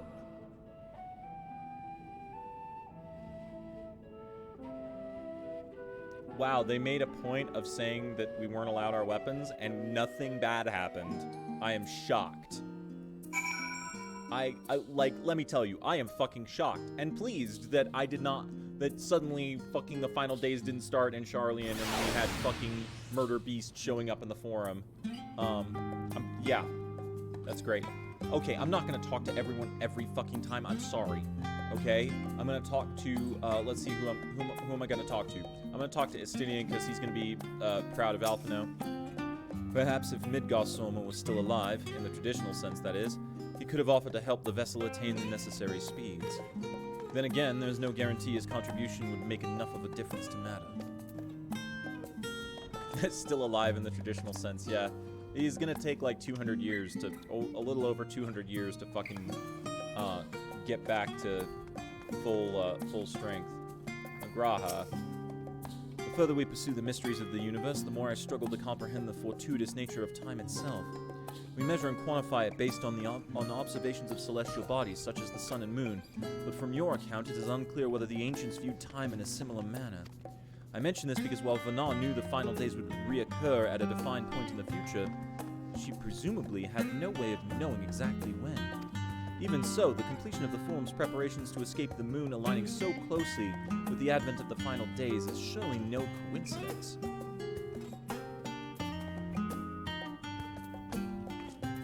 Stola. I'm a little vexed that we've yet to learn of the Forum's replacement for the Anti-Tower, though I expect that in time they'll share that too with us, and with Master Matoya, if they've any sense. Alizé. While I very much take issue with the Forum's approach to selecting whom to save and when, they're not wrong for wanting to minimize potential conflicts. Fortunately, if this plan of ours actually works, the Great Exodus itself will become entirely unnecessary.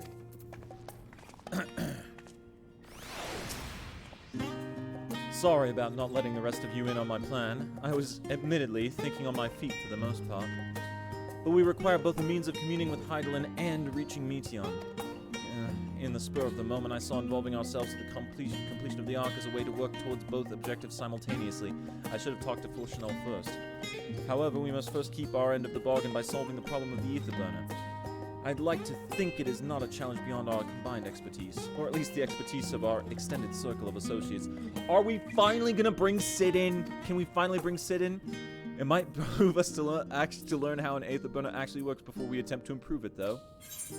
Okay, I'm gonna actually talk to Forchanel first. Rest assured, I have every intention of honoring the Forum's decision. Okay, there we go. Okay. Now we can skip through the dialogue with Alpha now. Yep, because we already read it. Alright, there we go. Can we finally call Sid in? Are we gonna finally call Sid in? It feels like fixing up the ship to the moon so it properly works is something we should call Sid in on. I'm just saying. I'm just saying. I'm just fucking saying. Okay. Let's see. I think I want to take a quick break. Yep, I'm going to take a quick break. And then, I'll be back in a few minutes. And, we'll continue and do fucking presumably Labyrinthos 2. And presumably some fucking shoes are going to drop and maybe Sid will show up. I hope Sid will show up. Okay, I'll be back in a few minutes.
back. And now, we shall continue.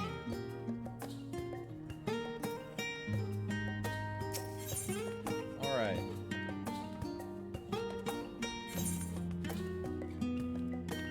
Well, Volshino's ability to maintain a stiff upper lip is being sorely tested. As instructed, I shall take you to see the Ether Burner. Meet me outside the Archaeon. I trust you can make your own way there.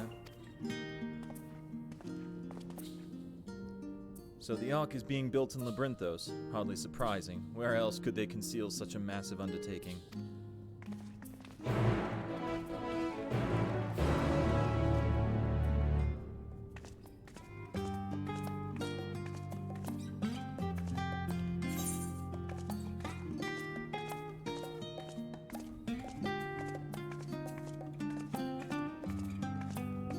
Yes, I'm gonna RP walk my ass over there. Well, okay, perhaps not.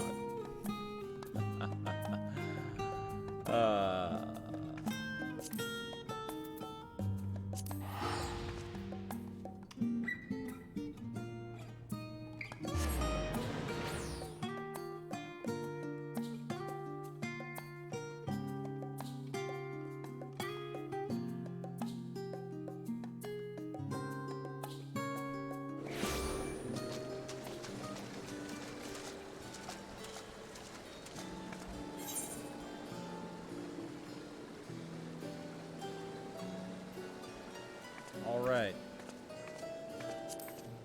It is now time for Labyrinthos 2. Let's go. Our destination lies in the lower levels.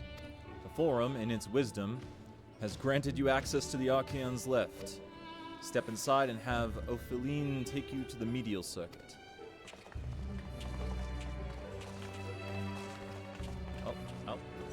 Go.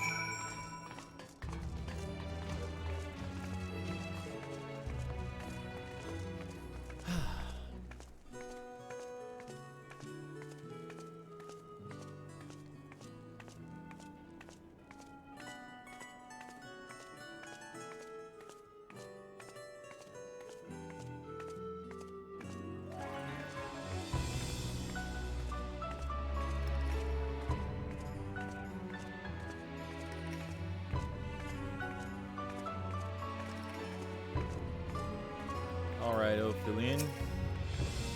You wish to use the lift, yes? Proceed to the medial circuit. It's nice that we can get to the medial circuit much more easily now. Alright, Volshino. Oh. I have sent all your associates ahead to the Logisticon Alpha on the other side of Mariel Agronomics. Actually, there is something I've been meaning to... No, never mind. It can wait. Let us attend to the matter at hand.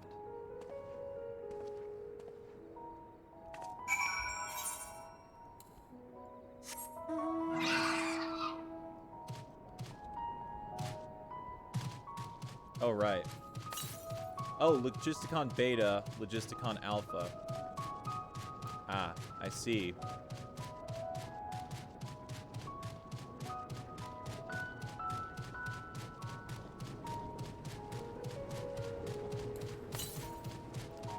Eight yalms to the west. Right. So definitely down lower than the medial circuit. Ah.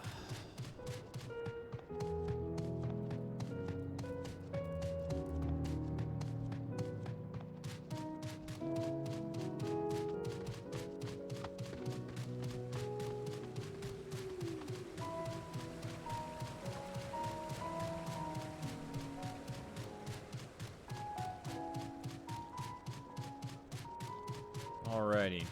Well, we're finally going to see the second half of Labyrinthos.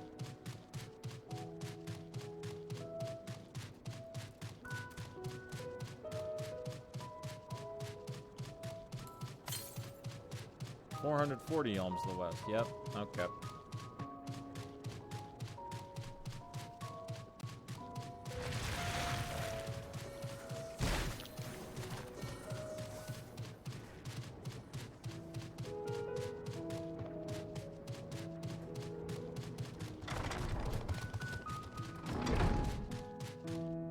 Logisticon Alpha.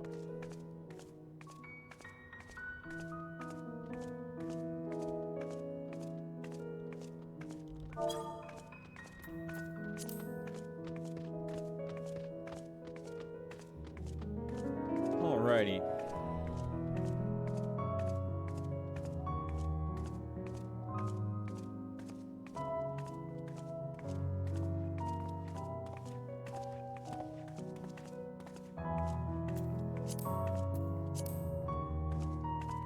Alright, Alpha Gnome.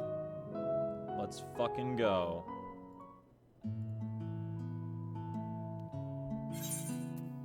We had to wait here while our father arranges for us to use the next lift. Here, being Logisticon Alpha, where the atmospheric conditions of Labyrinthos are regulated. Water is drawn from underground and dispersed as vapor, stimulating the formation of artificial clouds and rain. By manipulating the temperature and air circulation, they are able to create the ideal environment for the growth and preservation of the biological samples kept there. This is like lower tech Elpis, basically. Which makes sense. Hold on, how do you know so much about it? Why, Father brought me here as a child. What? And left me behind? Actually, you're the one who left me behind when you went off somewhere with Grandfather. The night before, I'd been asking Father how clouds are made, so he decided to show me. It was fascinating. I peppered him with questions the entire time. Tis all too easy to take for granted the many interweaving aspects of the natural world, to grow inured to the wondrous. But having gained an understanding of the complex mechanisms employed by the Laportes in recreating a similar environment, I have come to view such processes in a new light. The subterranean gardens of Labyrinthos, the lunar prison forged to contain the ancient zodiac, the habitations built for all mankind neath the moon's surface, each unique yet undeniably similar, and similar to Elpis, I might add. 'Tis no mere coincidence.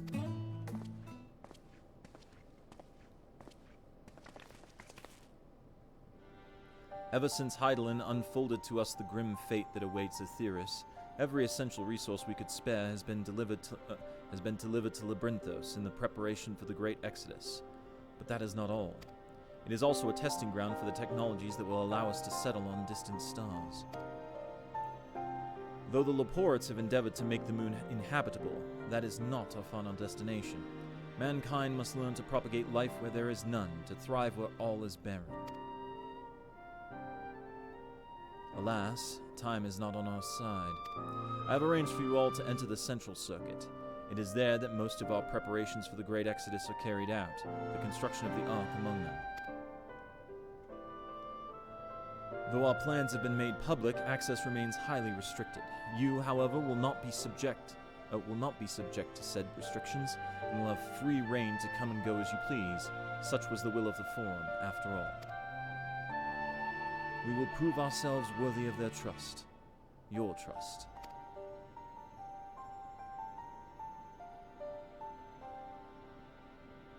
Then let us proceed.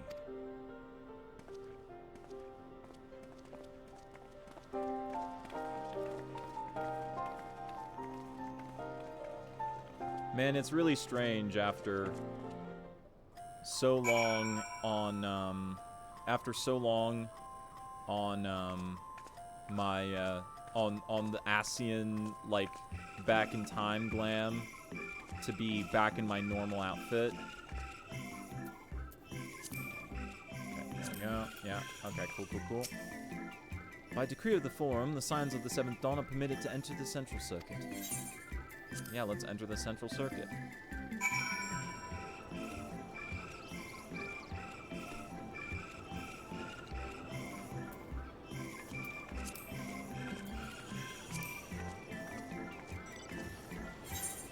here we are. Finally. 200 yalms to the northwest. The ether burner is being constructed not far from here. Overseeing the work is Kokol Dankor, after whom the forge is named. Once the necessary introductions have been made, I shall leave you with him to discuss the particulars. This way.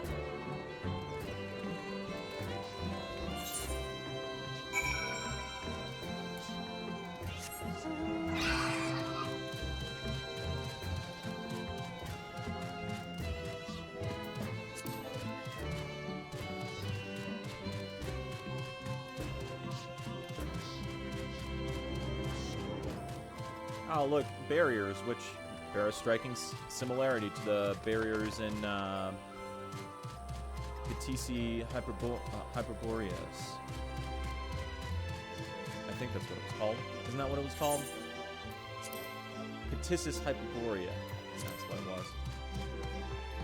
All these kind of Greek names are difficult to keep straight in your head.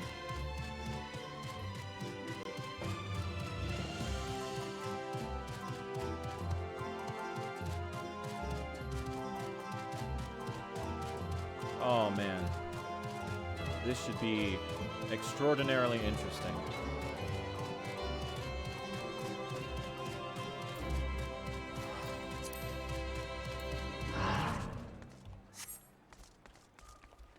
Kokol Dankol. All right.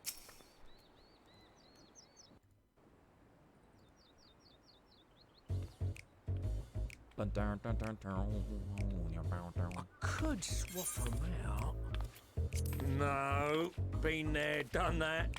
Damn near lost me eyebrows. Think, Kokol, think! We be well on our way to paradise. Visionaries patting themselves on the backs for their grand accomplishments if you'd only think! Yes. Oh my god. That does sound rather lovely. Yeah! I mean, Master Force, you know, what a pleasant surprise.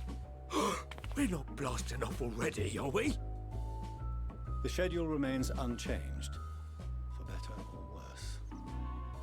Which is why the Forum has elected to accept assistance in resolving the ether burner conundrum. Here we go. Not seen you lot down here before. Yeah.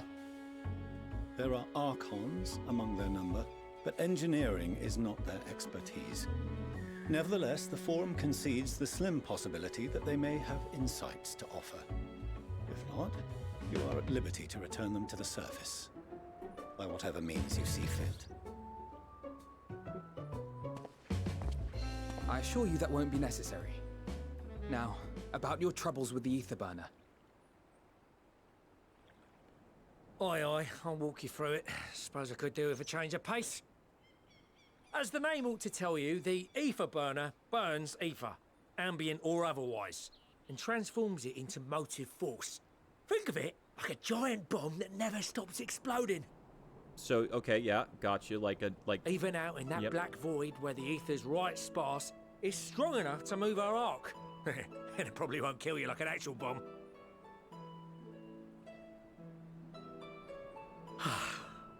But it ain't perfect.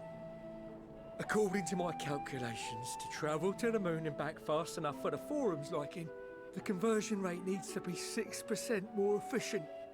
6%, huh? A measly lot. 6%, you say? But if I could have squeezed even another 0.6 out of it, don't you think I'd have built it that way in the first place? Yeah, no, 6%'s actually quite a bit. Hast thou consulted with the Loperites? Yes, they too are conducting their own research, for lack of a ready answer. The moon's propulsion systems are considerable, naturally, yet they are commensurately massive.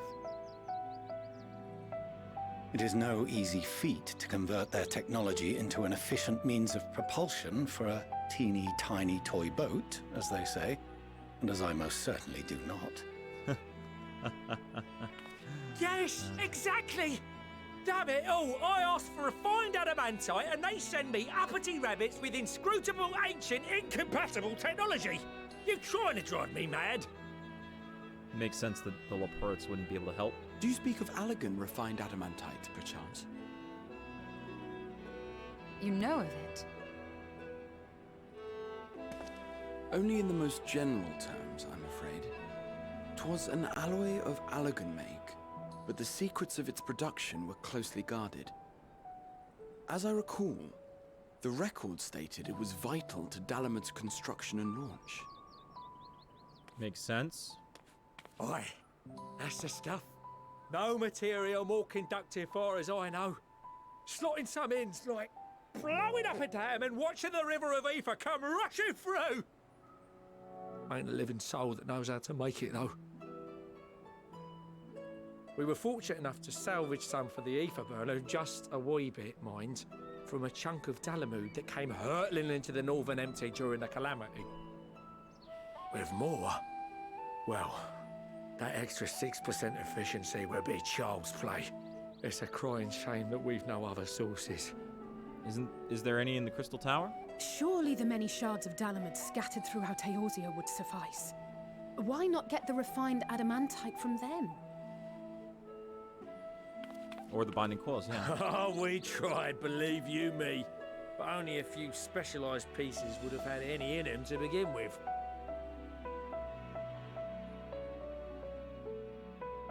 Drive calls from Ragnarok class internment hulks.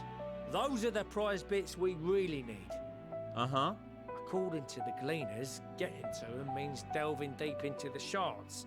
And the defences are still very operational and very eager to blow them up. Yep. It's rough going in there, even for the cream. Not sure they'd make it out alive. You know, we can totally do that. Weren't we near that part of the Ragnarok when we went to destroy Bahamut? Yeah.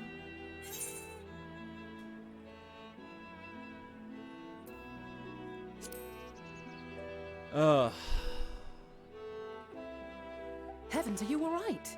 You look pale as a... Well... Best put that battle from your mind for now. Deep breaths. That's it. Nailed it.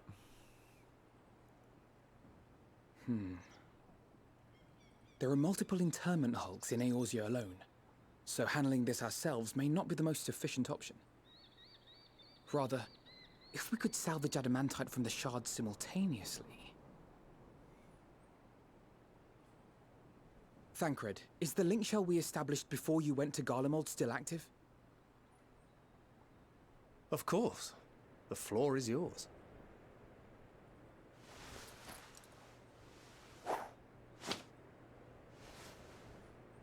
All right. What's all this? Gathering firewood, so to speak. We alone can accomplish little, but joined by others, we may yet build a bonfire to carry us heavensward. Oh shit! This is Alphino. The Scions have need of you.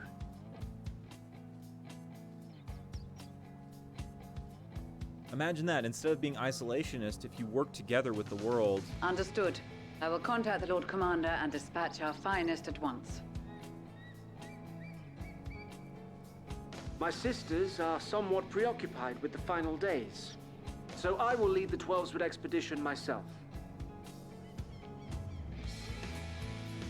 Are you aware of any other sources of refined adamantite? Crystal Tower? Aziz's Law? Logically, such an invaluable alloy would have been utilized solely where absolutely necessary. Crystal Tower. In components intended to conduct or collect surpassing amounts of ether.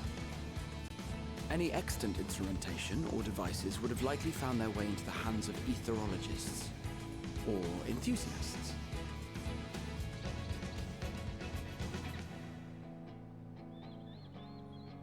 Magical artifacts of Allegan design? The Eastern Alliance will send word to one and all. Are there other ways we may offer aid? No shards of the Lesser Moon scar our soil, but our stake in this cause is no less for it. Is there anything in Othard that might be of use to you? What did you say? Oh, you got friends in far places, lad. Anyway, if you're offering, I wouldn't say no to one of those Far Eastern sacred relics. Some of them can hold enough ether to summon a whole damn primal. Find a source like that with the ether burner, and 3, 2, 1, kaboom! We're still not getting Sid in on this. I gather you heard his explosive enthusiasm. Might you secure us a suitable relic? It shall be done. I know little of machines, but I promise we will do our utmost to gather the materials you need to finish your starship. I am glad for the work, in truth. Better to busy oneself than wait and fret over disasters foretold. Indeed. Then why are we all still standing about yapping? There's plunder for the taking, and I'm a born plunderer. I'll be an old Charlian before you know it. Start mixing the grog. I'm certain that can be arranged. Thank you all, and do be careful. What about Sid? We're not getting Sid in on this? Just like that. No ironworks? Aye, just like that. Our refined adamantite is on its way. Now let us consider our next steps, shall we? There's yet much to be done.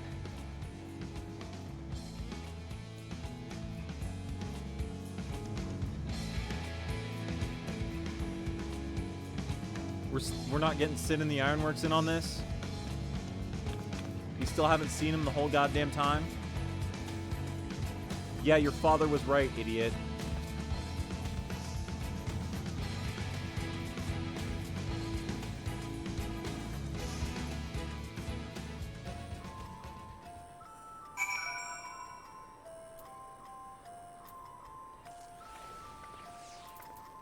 Hey, what's up, Dankle? Appreciate you doing all this, but I ain't getting me hopes up just yet. Alright, Krill. It's time like this we're reminded how famous or infamous Alphino has become. Who'd have thought he could achieve so much with a single link pearl conversation? As we're expecting rather a lot of visitors in the near future, I'd best return to the surface and inform the relevant parties. I also have a contact of my own that might be worth a try. Oh, and who might that be? That's for me to know and you to find out. And on that note, I leave matters here in your capable hands. Best of luck! Klondike chest gear coffer.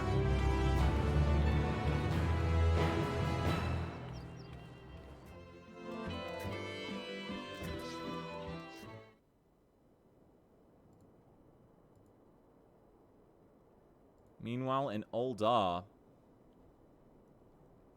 Ah, shit. Is Ul'dah about to get blown up?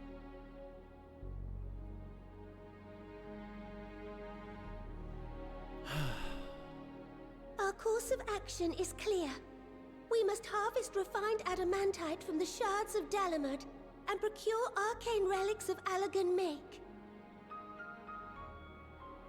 Summon the best and brightest of our immortal flames and form an expeditionary party at once. Call upon the Sultan Sworn and Brass Blades for support as you must. Papashan, send word to the guilds. We will require the expertise of master artisans if we are to have any hope of identifying and recovering these elusive materials. Viergeist, we have need of your stone torches. They are to assist the immortal flames in scouring the ruins and to help secure the surrounding areas. I trust I can count on your support. As commander of the Stone Torches, my son Zimberk will personally see it done.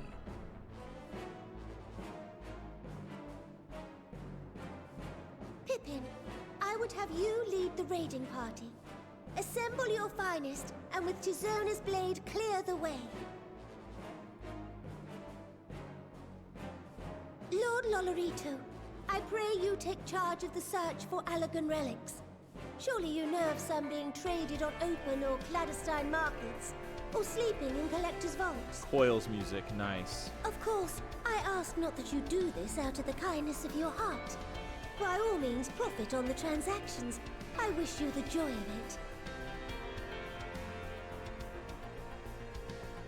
The final days descend upon our world.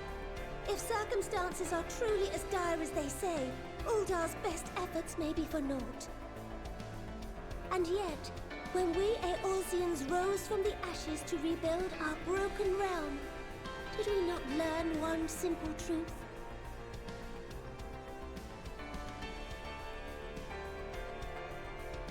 That which seems all but impossible to overcome alone may yet be possible if we stand together. Fuck yeah, Anonymous. It was the Scions who united us then, and it is the Scions who call upon us now. Uldar will answer that call. We will summon our courage and join the fight for our world's future. You know your duties. I, Nanamo Ulnamo, 17th in the line of Ul, bid you good luck and Godspeed.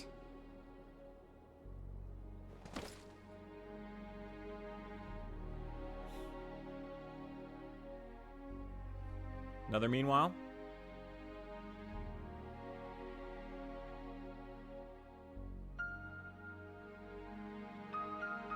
Or does it just show our home cities meanwhile? Nope. It's gonna show all of Eorzea.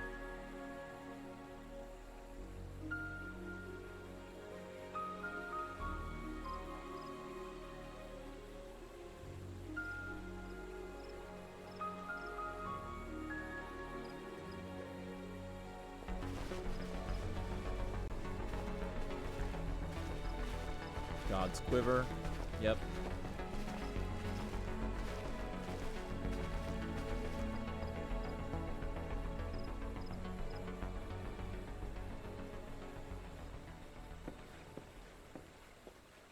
We fielded a goodly number, but our ranks are heavy with healers, and an abundance of restorative magics will be of little help in destroying Dalamud's defenses. Still, it has ever been thus with Gridania. We must steel ourselves for a protracted engagement. Can't the Ixal help? Oh shit. In that case, might I suggest taking us along? There we go.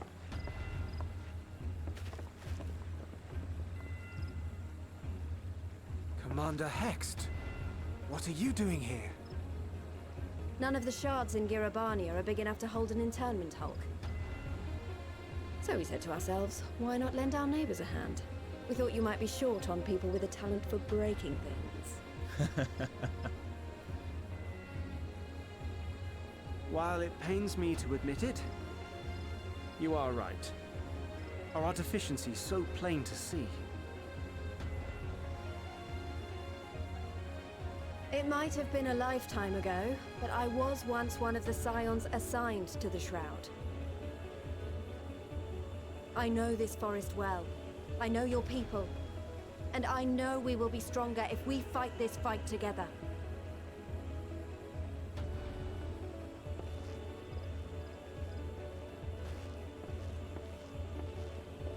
Then I will impose upon you with a clear conscience. Come, let us speak of how to integrate our forces.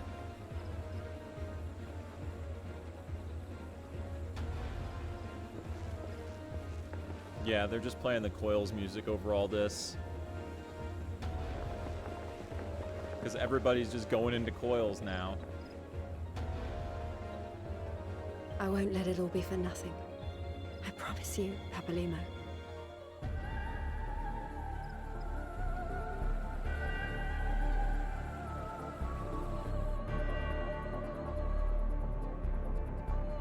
Limsa.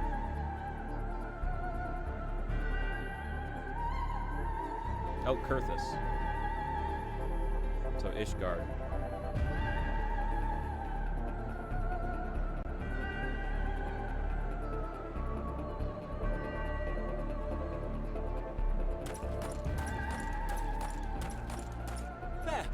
There you are. We've no time to waste, brother. Everyone has already...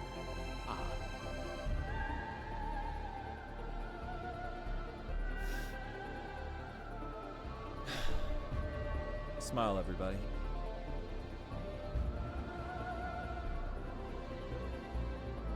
Make sure to smile.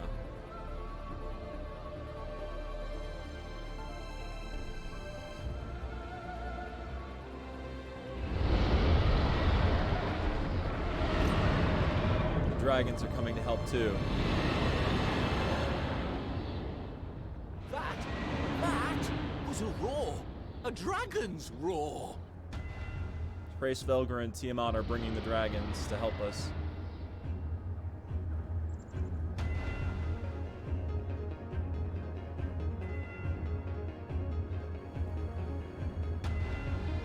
Oh, we don't even get to see it, huh? All right.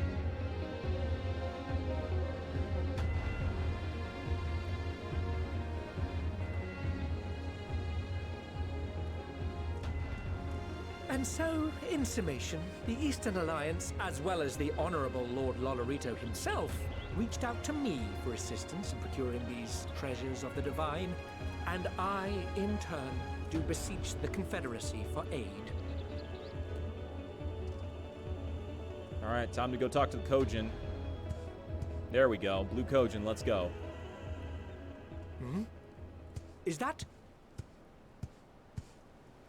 Hancock? What a surprise this is. And a fortuitous one at that.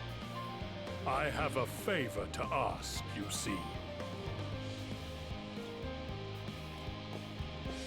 Hell yeah, the Four Lords, baby. Four Lords are coming in. Oh, everybody's coming in.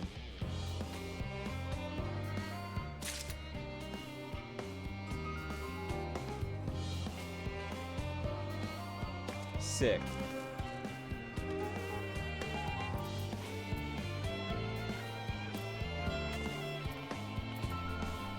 Alpha No, what's good?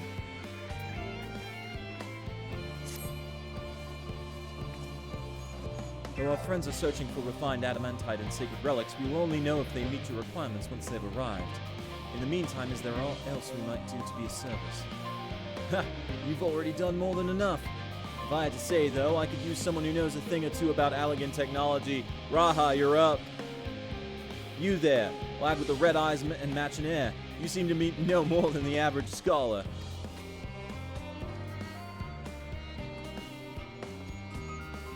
Ha! If only Master Kokol knew how right he was. While he and Graha establish a rapport, why don't we help with the preparations for the Great Exodus? Indeed, this would mean going above and beyond the terms of our arrangement, but I propose this not to curry favor. As confident as I am that we will succeed, we must be ready for every eventuality. It would also be an opportunity to familiarize ourselves with the logistics of traversing the Great Expanse. If nothing else, it beats twiddling our thumbs while we wait for the adamantite. Let's do it. Ikuzo, as they say.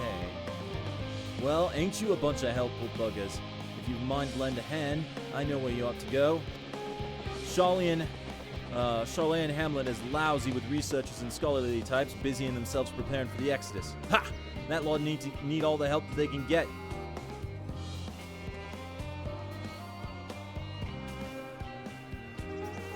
Well then, off we go.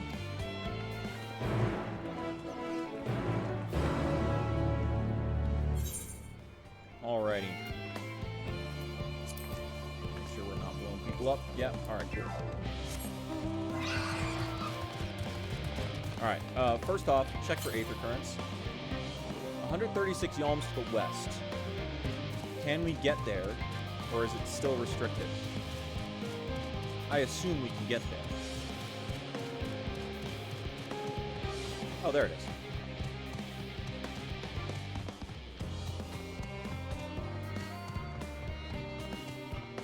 Alright, aether current time, baby.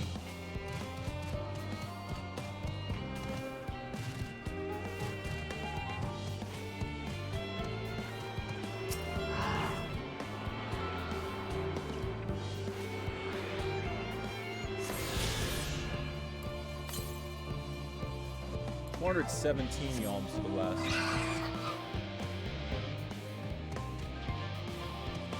Well, I'm going to make a quick assumption that we're not going down this way just yet.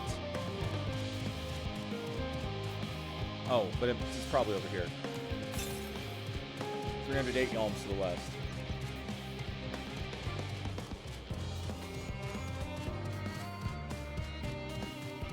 Logisticon Gamma.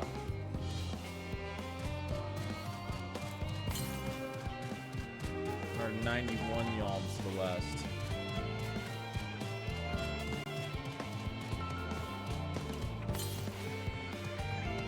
Under 13 yalms to the west. There it is.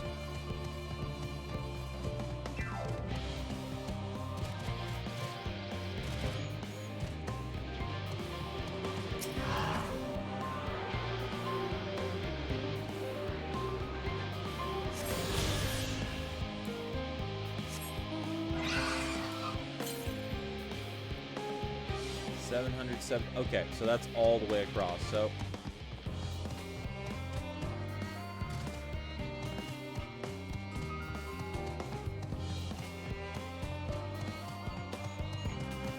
I suppose it might make sense to go over there, but I don't even know if I can get over there right now.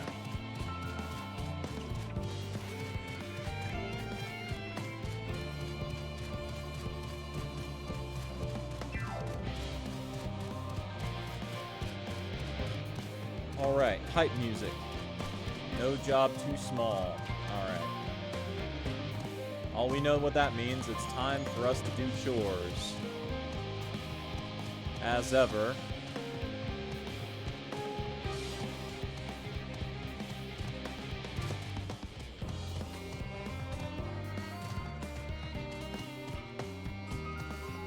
Interesting that it's a level 85 fate and a level 88 zone, but whatever.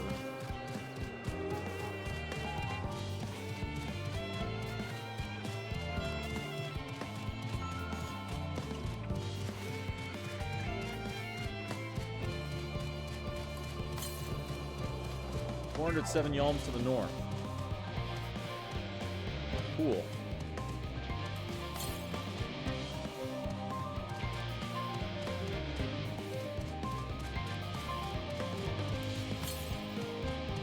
You're in at 14 yalms to the north. Excellent.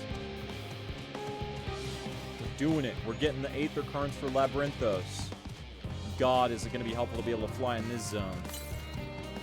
205 yalms to the north. On Alpha, 150.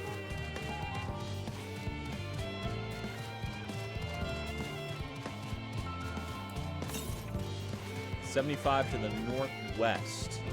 Oh, it's over there. Okay, cool, cool, cool.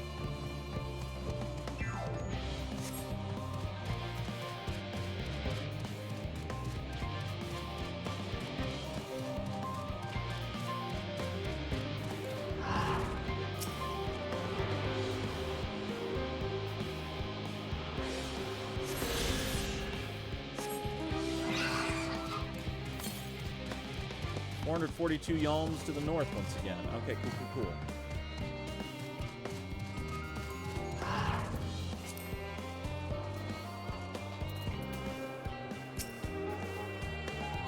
From what I can tell, a lot of the people actually live down here. I don't know how much help we can offer, but I dare say they'll benefit from some of that fresh inspiration Skullock Montaigne mentioned. Let's start by asking around, ideally without getting in anyone's way. Let's meet by the Aetheryte once our work is done.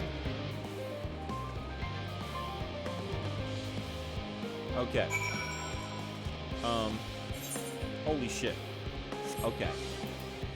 So we've got a main story quest. We've got our main story quest. We've got a bunch of areas right here. We have an Aether Current quest up here, and the Aether Current quest is by the Aetheryte, so we're doing that first. Oh, shit.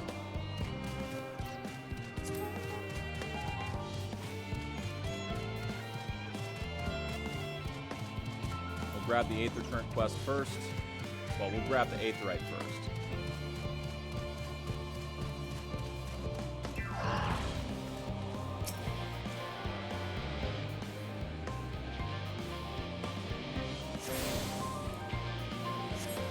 Okay, now the Aether Current quest.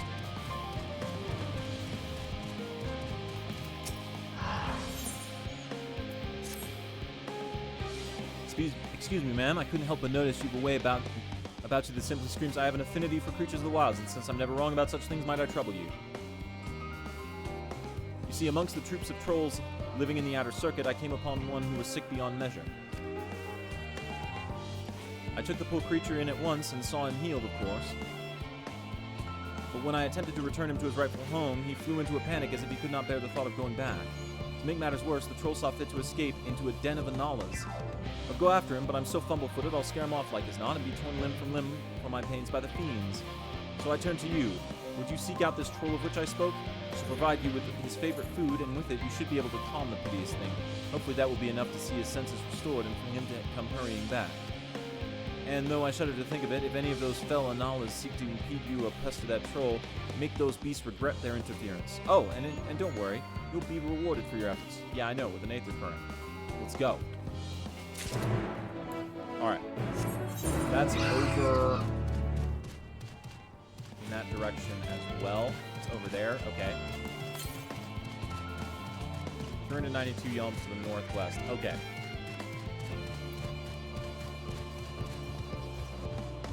So let's, well, we're supposed to meet back at the Aetheryte when we're done. So let's go deal with this Aether Current quest first.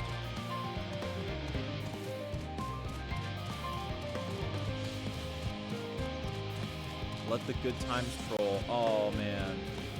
Thanks, Koji. This is a good place to be.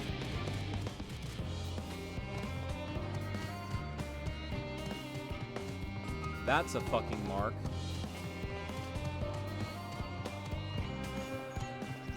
Fucking A ranks.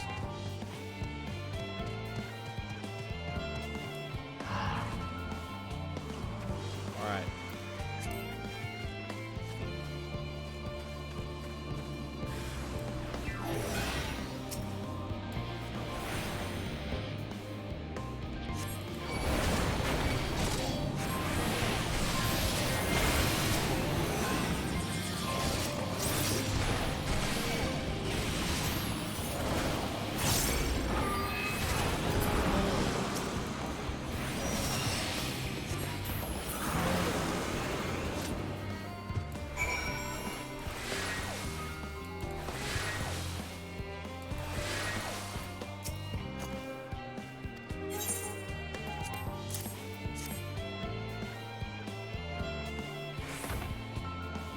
Blah. Alright, sick. Easy.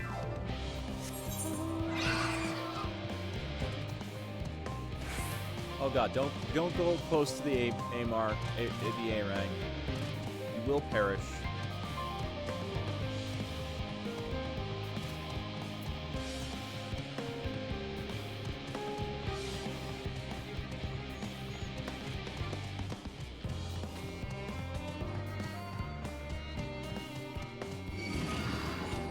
I don't care for you. You don't matter to me.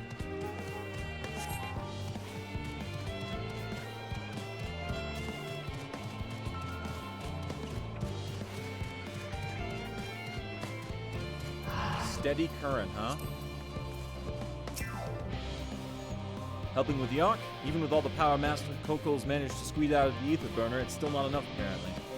And now I hear the final days have arrived. Horrible creatures running rampant all over. If only we'd begun the exodus sooner. People are dying, and there'll be no end to it if we don't fulfill our duties. But we will. We've spent years preparing for this moment. Believe in the plan, and all will be well.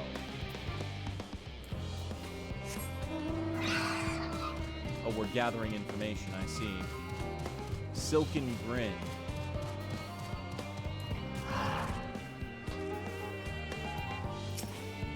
Oh, hello. Are you one of the new helpers? Working on the Aether Burner? Oh dear, I hear things have come to a standstill on that front. Even so, I choose that over my current duties, checking and loading samples day in, day out. It's tiring, thankless work. Still, no one will be cross if I misplace a few legumes or what have you.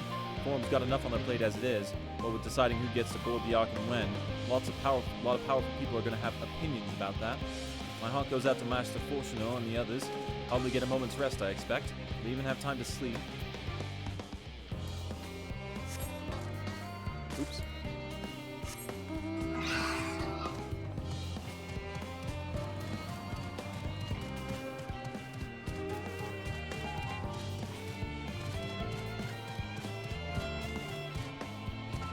Where's the last person?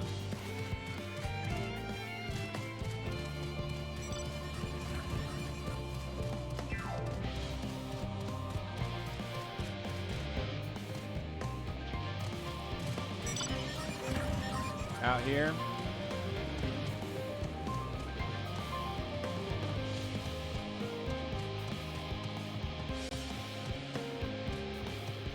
Even with their penchant for doing things like that in the past, apparently not.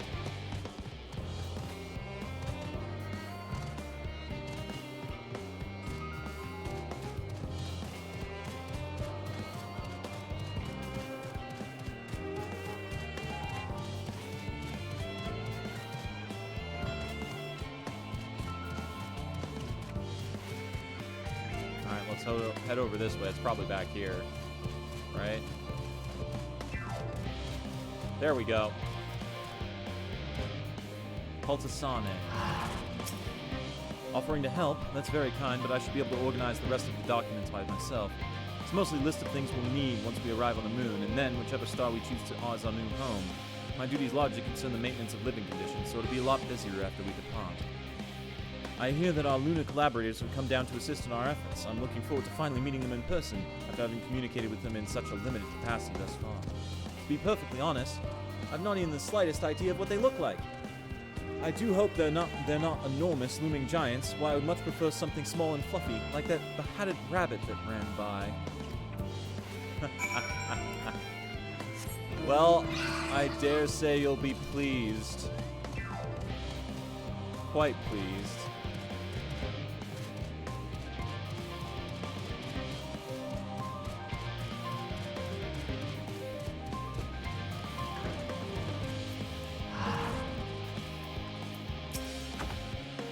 Look, he's returned. I can't thank you enough. I know they may not look it, but trolls are really quite intelligent. Indeed, they're an intrinsic part of the woodlands of Labyrinthos and keep it healthy and thriving.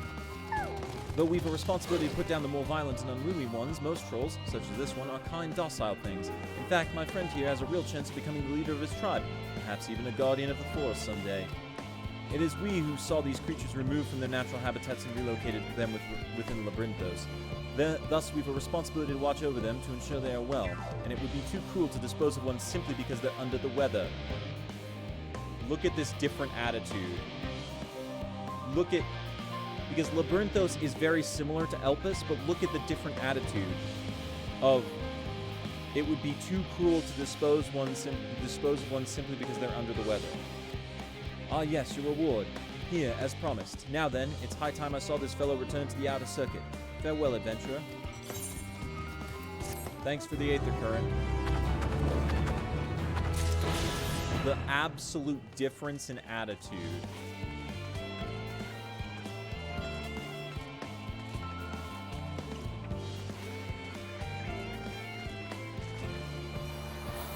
There we go. Ah, there are the Loperates.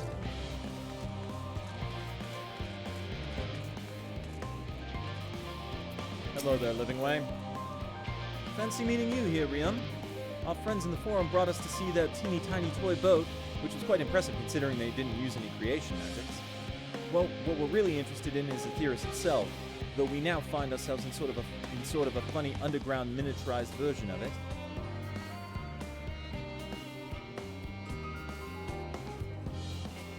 We were hoping the forum would give us a guided tour, but it appears they're rather preoccupied. Honestly, all that time to prepare and they're still not ready. I suppose we'll just have to show ourselves around, or at least that's what we were planning to do until we chanced upon Urianger and your good self. Since you're both dawdling about, engaging in idle chit-chat, perhaps you could show us a few points of interest. Won't that be fun? Well. Oh, I get it. No job too small. Nice one, Koji.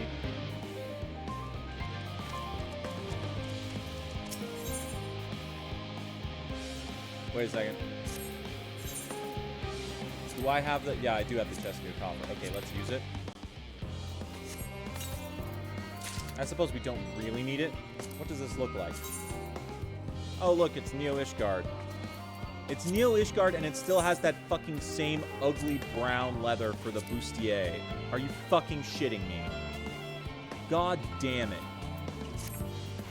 That's upsetting. Well, I can't put that on just yet.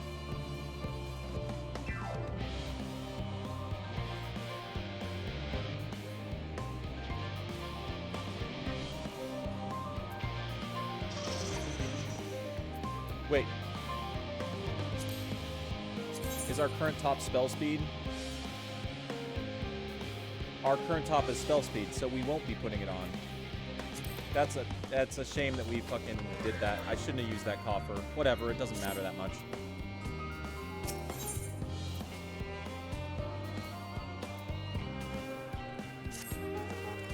A tour of Labyrinthos. An unexpected yet prudent suggestion. Given the similarities betwixt this artificial environment and Bestway's burrow, it would be in our best interest to have Laportes acquaint themselves with those conditions deemed optimal by their Charlian collaborators. I fear, however, that the continued reliance upon my limited knowledge would risk narrowing rather than broadening their perspectives. Mayhap thou art better suited to lead this venture. Oh my god. What a marvelous idea. Might we begin with that great big what's-it over yonder? Ah yes, the what's-it. I shall leave its explanation to Rium. Chuckle.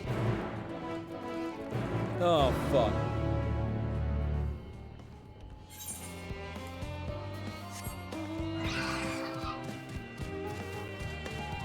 What's the what's-it?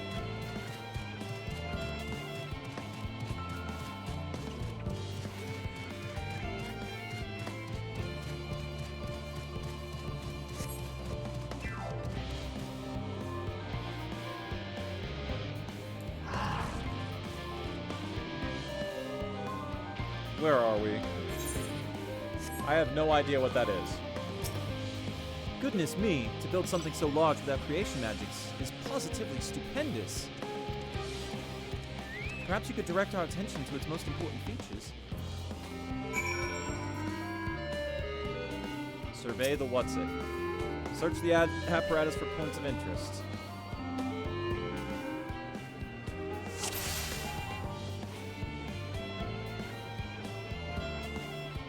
Observe the mushroom-like thing, observe the tanks, observe the metallic tube. Okay.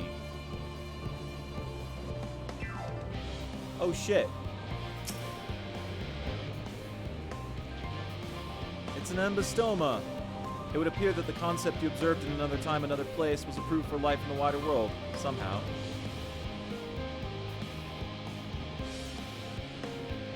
That's cute. The tanks.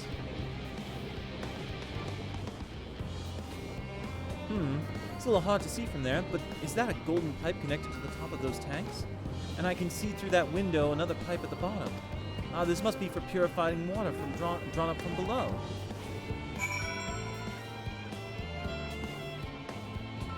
Observe the metallic tube.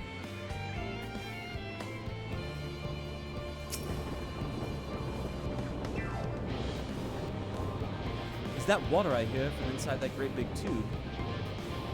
It must be because of those cogs and the gigantic wheel at the top. Oh, I see. That's how they draw up the water. There's probably some sort of spiral-shaped mechanism inside of it, too. Oh my god. Is it just like the WoW motherfuckers can't understand how fountains work? Is it that again? Mushroom thing.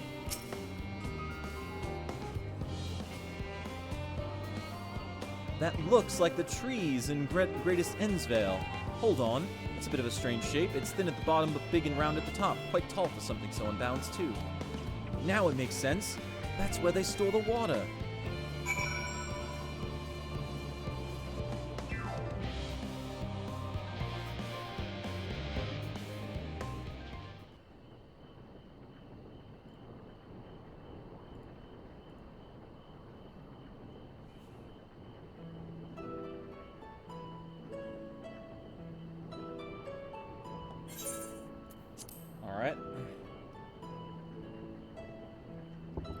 Well, if I were to hazard a guess, water drawn from underground, presumably with some other mechanism, is purified here and stored in that tower before being distributed elsewhere.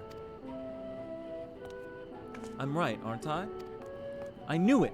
A design brilliant in its simplicity. I dare say it would take only a moment to install in even the harshest of environments. For us Loperites, that is.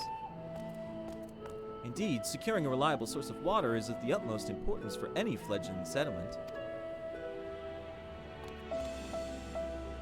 We have read, however, that peoples of Etheirys sometimes make their homes in arid deserts and such. How are they able to survive?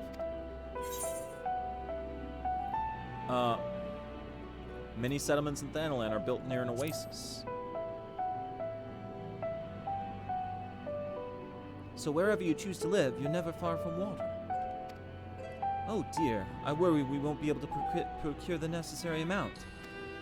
We can provide enough water to keep them from drying out completely, but it would appear they rely on it far more than we'd anticipated. A few adjustments may be in order, but once we've calculated the average rate of consumption per individual, it may also be worth learning more about how exactly they obtain their water in the first place. Master Alphino spoke of the machinery responsible for that feat during our journey through Logisticon Alpha, did he not? Mayhap the Loperites will share his appreciation for the engineering marvel. Oh yes, that sounds absolutely splendid. We must journey beyond the sanctuary of the Sharlayan hamlet. I shall lead the way. You mean we'll have to brave the untamed wilderness? I'd hardly call anything here that. A valid concern indeed. We could not help but notice the many dangerous-looking creatures with big nasty teeth lurking beyond the safe confines of this settlement. Were we not escorted here by burly custodians? I dread to think what would have become of us. Regrettably, too many a hungry predator with aforementioned big nasty teeth, Loperites may appear to be potential and rather appetizing source of sustenance. Might I impose upon thee to assist in securing safe passage to Logisticon Alpha? For my part, I shall act as escort to Living Way and Cooking Way. I entrust Singing Way and Growing Way to thy care. Makasate.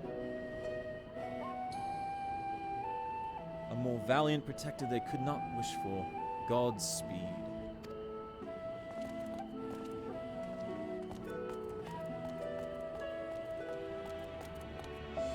If it's all the same to you, I'd rather not be eaten by some horrid beastie. Come along, Growing Way. To the water extraction, what's it?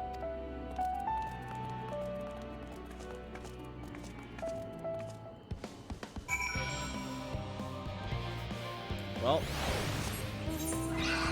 this particular objective implies that there will be combat, so let's get to it.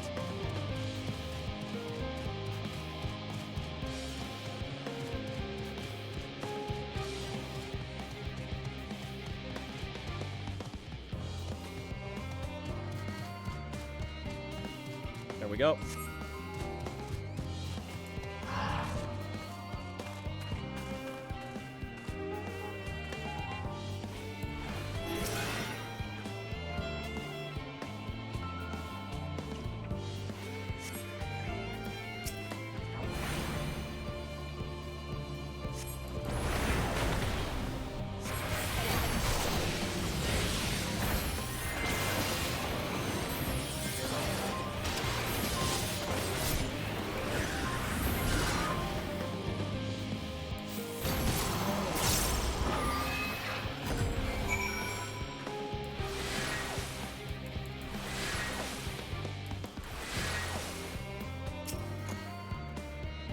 Thank you so much.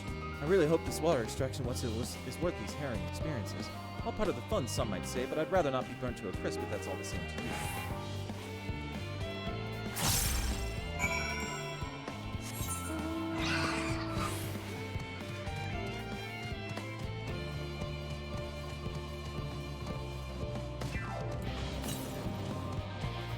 To the north. Okay, yeah. So we'll get that later. Right now we're heading this way.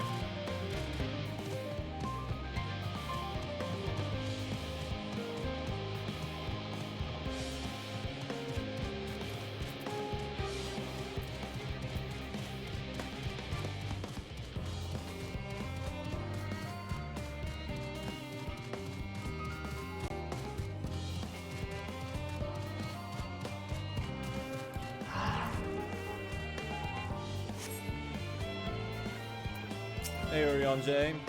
My friends, I bid you welcome to Logisticon Alpha. Our destination doth lie at the lift's top. Pray, follow me.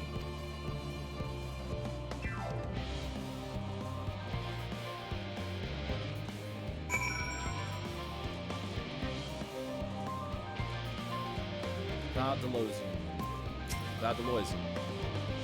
Yep, head to the medial circuit.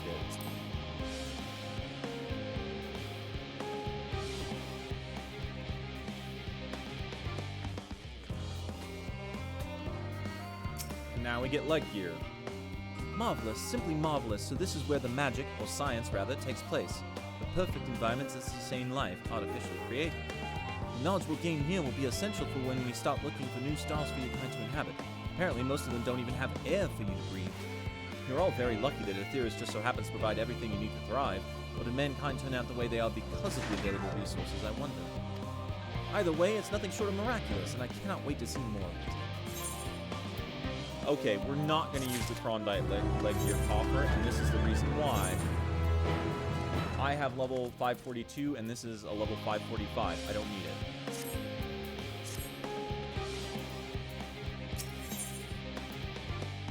Alright, agricultural shop. This is all very wonderful, I'm sure, but I was rather hoping to learn more about your nourishment provision facilities. In other words, where is the food? I believe both the knowledge and consumables you seek may be found at Merial Agronomics.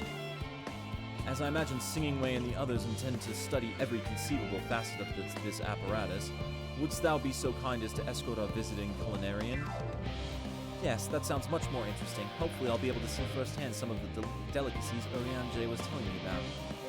Even his incredibly vivid, if a bit too verbose, descriptions cannot compare to sampling them myself, not to mention Aetheris will soon be no more, so I must learn all I can while there is still time. Let us book no further delay!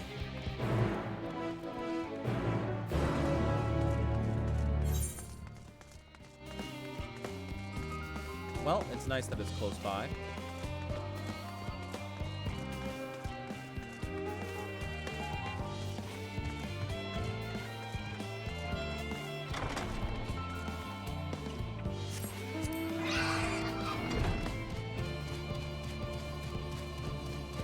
Will we be able to use Logisticon Beta to go down as well?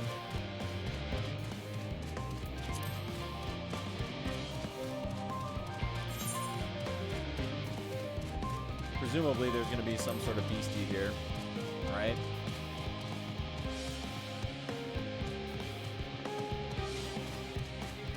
No? Apparently not.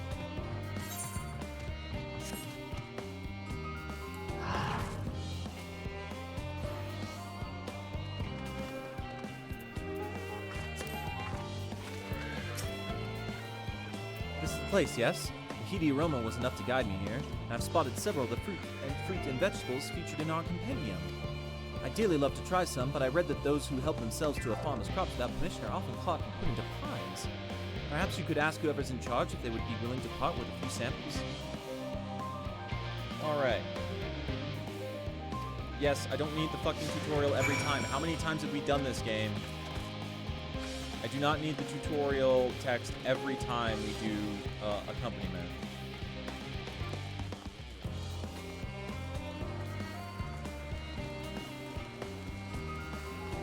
Yo, Jebki, what's up?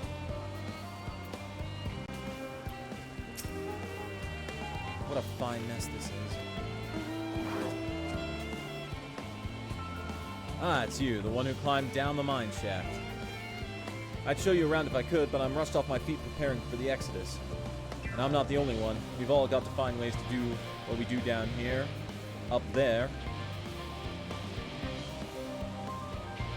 First on the moon, then whichever star the Forum decides will become our new home.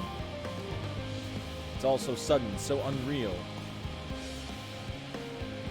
Goddamn, fucking Lopper, it's being tiny makes this difficult to, like, show you them. There we go, that works. It's all so sudden, so unreal. Don't you want to go to the moon? Well, it's better than waiting for the final days to claim us. But no matter how carefully it's all planned, we'll never be able to take every variety of flora and fauna with us. Even the ones we can take may not survive in their new environment. So many species doomed to extinction. Sorry, that's not what you came to talk about, is it? Nothing quite so dire, I assure you. We merely wish to sample a little of your produce, if we may. By all means, help yourselves. Much appreciated, my good fellow. So where to begin?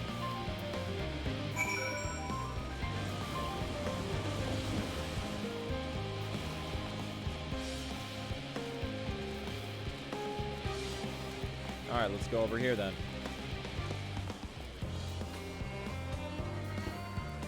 There doesn't appear to be any place else, so here it is. Oh, I know what these are. Grapes, yes? Let's see if they are just as delicious as they look.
Anyway, there's debate going on in the FC about what buffs to use. So sweet, so sour, the taste is much like a ripe philosopher's carrot, and yet the texture is entirely different. The contrast between the outer skin and the fruit within is most peculiar, though far from unpleasant. Yes, I think I'll try another. Well, that's certainly given me food for thought, though in a far less visceral manner than any philosopher's carrot. But tell me, what is your opinion of grapes?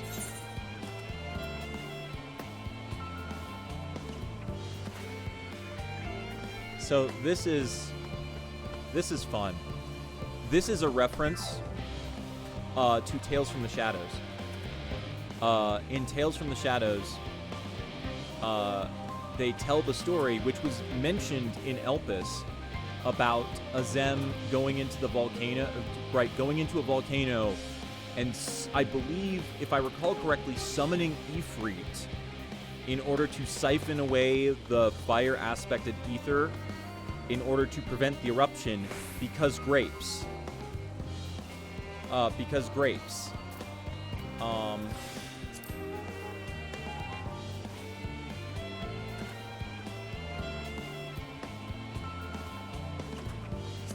Right?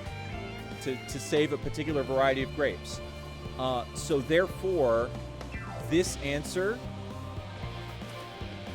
is a reference to that. That's so cool. I love that they reference that. Yes, they are rather Moorish, aren't they? And from what I've read, quite versatile too. Something about people stepping on them to make intoxicating beverages, as I recall. Anyway, that's enough about grapes for the time being. On to the next treat. All right. We are back to teleports instead of XP, because it turns out heat of battle sucks now.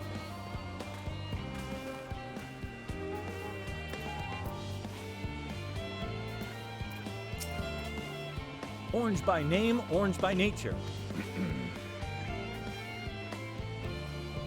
What came first, the fruit or the color? Who cares? Let's eat. Well, I would say probably the color, actually. Yeah.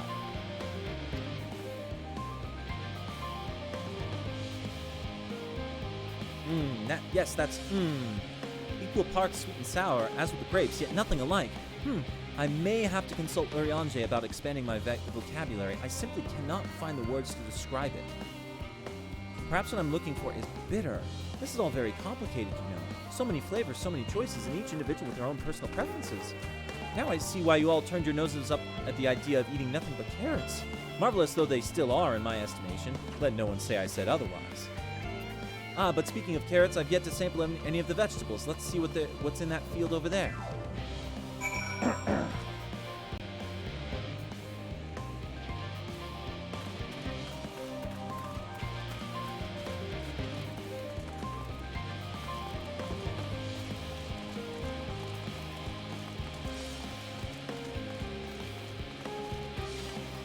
Oh shit, what are we getting? What are we getting? What do we got? That color, that texture, are they some sort of enormous round carrots? Oh, they're pumpkins. No, in any case, proper nomenclature is less of a concern than taste.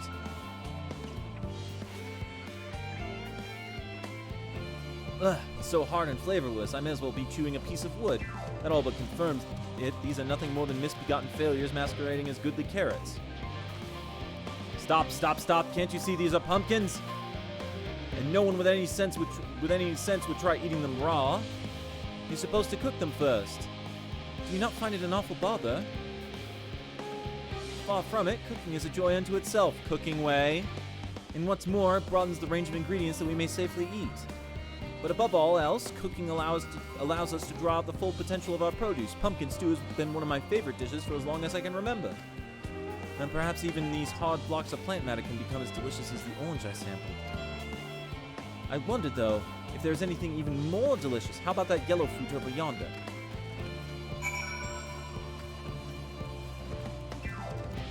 Oh shit, lemons. This is gonna be funny. This shit is what we call on Aetheris tart. What a wondrous fragrance. With luck, it'll have a flavor to match. As I've had no idea how these are eaten, I'll just bite into it.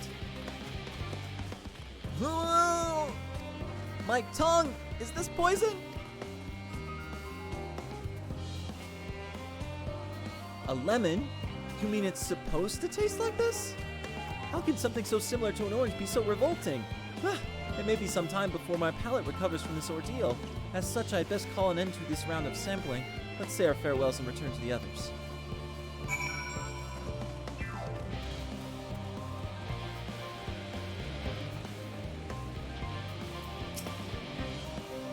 Finished, have you? I trust you found something to your liking. I'm rather enamored with the grapes and oranges. Less so the pumpkin.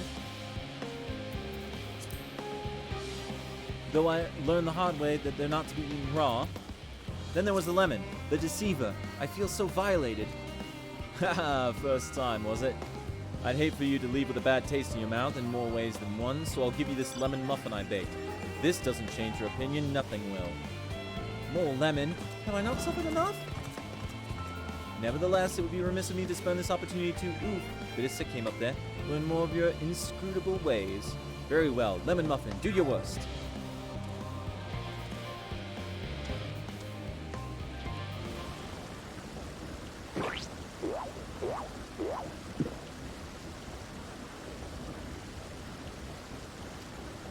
This is delicious! Although I still detect a hint of lemon, it complements the sweetness of the dough to create a perfect harmony. I never would have guessed its vile bitterness could be utilized so elegantly. My good Jack, this is simply breathtaking! See, and we rarely use lemon in its natural state, but it has a starring role in all sorts of recipes, and the same is true for many other ingredients. It comes down to making the most of the resources at our disposal, and sometimes that can even be the difference between life and death. I don't know why all of these motherfuckers are Australian, but they're all Australian. I know we won't be able to take every species with us. No doubt the Forum agonized over what was worth preserving, and what will be consigned to history.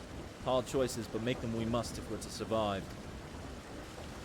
Such strength of will. Now I know why Heidelin sees in your kind.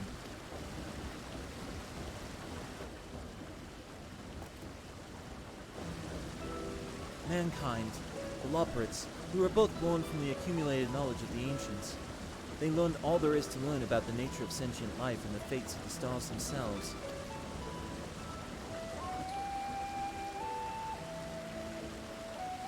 Once a civilization has fulfilled the basic requirements for survival, it will inevitably seek to eliminate all forms of negativity and achieve perfection. And therein lies its folly and its downfall. For perfection is the unattainable ideal. 'Tis the paradox of the immaculate carrot. Yet civilizations since time immemorial have deemed the pursuit of perfection as progress, They pay no heed to the costs incurred in their futile quest, and all too often become the architects of their own demise, their dreams forever unfulfilled. What then is the alternative? The answer lies in knowing that our existence can never be perfect, to be content with what we have and make the most of it.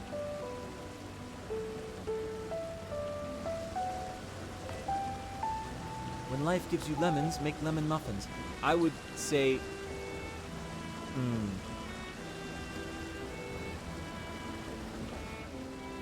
I would disagree with both views. Pardon my Aeolsian, but what in the 7Ls are you on about? And who are you anyway? Cooking Way, at your service. I'm here to help prepare for the trip to the moon. And once you get there, you'll be able to try my carrots. I've been growing all different kinds. But don't worry, there'll be room for your crops too. We'll work together to preserve as many of Aetheris' species as possible, if you're up to the challenge. Yes, of course. I look forward to it. Well, this has all been highly productive. Probably. Let's go and see if Urianger and the others have run out of machinery to inspect, shall we?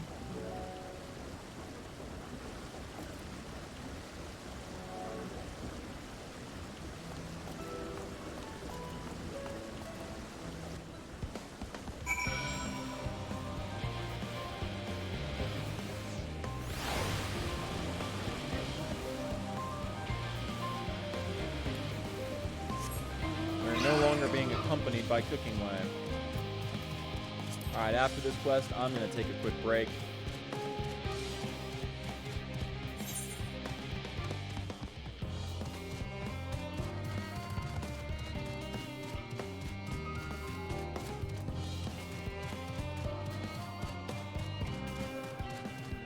Oh man, I'm having such a great time. They did such a good job of all this. It's great.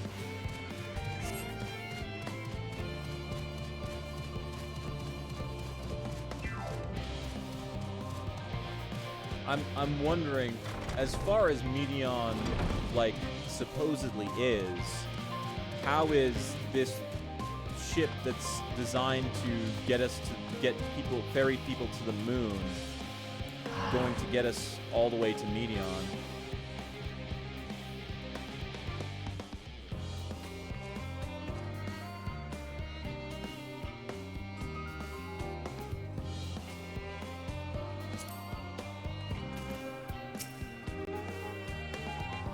That was most enlightening, especially the part with the lemon muffin. Actually, I was wondering, do you know of any other places famed for their cuisine? Limsa Lominsa is home to the Culinarians Guild and many less than savory establishments.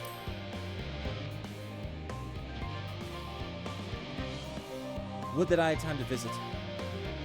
The more I learn of Aetheris, the more I wish we could spare it from the final days. Alas, Heidelin's orders are to flee, not to resist. If only there was some other way. Okay. Time for me to take a short break. So, let's see. Oh, oops. There we go. And now, well, like that. Okay, I'll be back in a few minutes.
I'm back with a snack.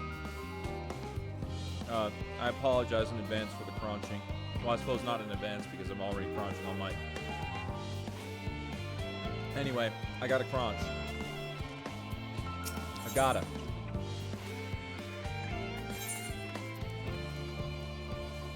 It's fine.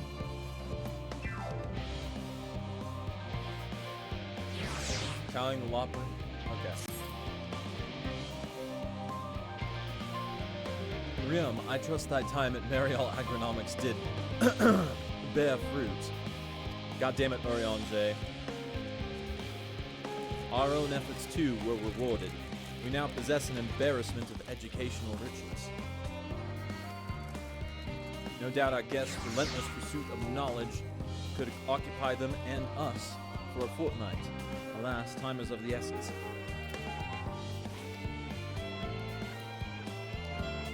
Let us return to the Shoreline Hamlet forthwith. I shall gladly attend to each and every lawper there, should further questions within my power to answer arise.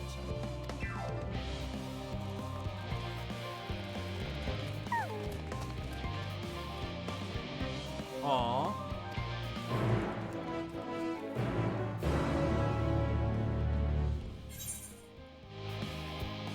I'm not gonna teleport, that's too lazy.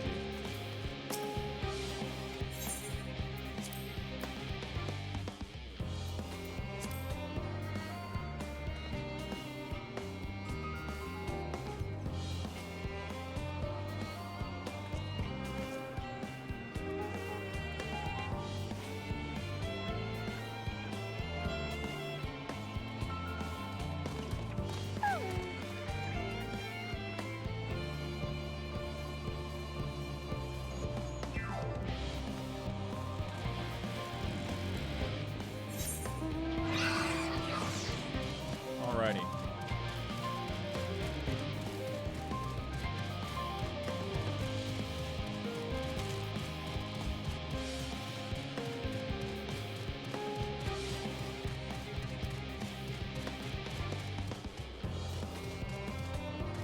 Alright.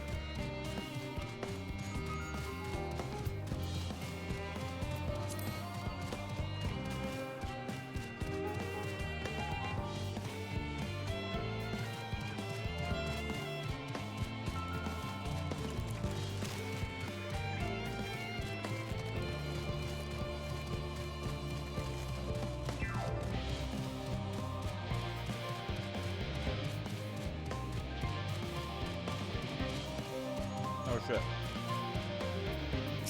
Let's get this off our map.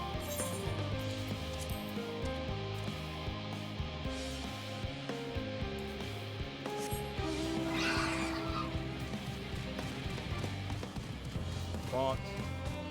Crunch. Crunch.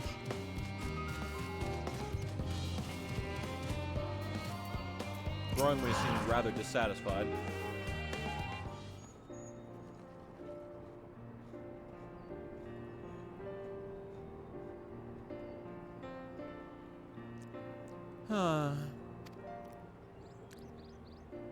What's the deal, my dude?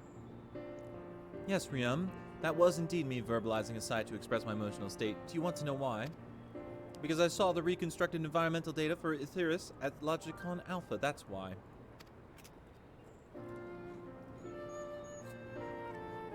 A forest so lovely and so leafy. Are all of your forests like that?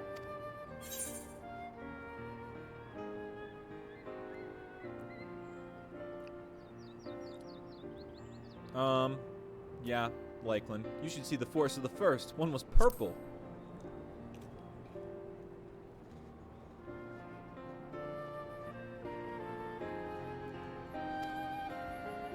With the star so wonderful, it comes as no surprise that you're reluctant to leave it behind.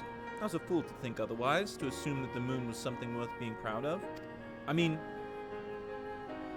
it is worth being proud of. Like, sight unseen, you made your own things in an attempt to replicate the environments. It's, you know.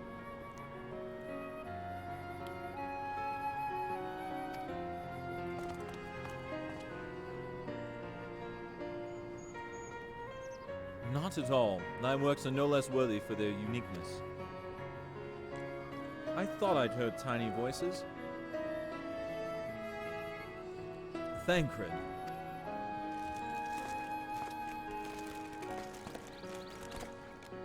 How didst thou fare?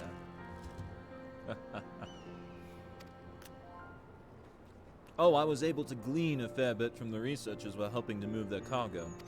Preparations have proceeded without interruption here, despite news of the coming end. We have the Forum's leadership to thank for that. Now, that doesn't mean people aren't worried, though. Quite the opposite. Knowing disaster could strike at any moment, that they hurried to complete their work, equally aware that a single error could be the difference between life and death. And we can hardly tell them there's no cause for concern.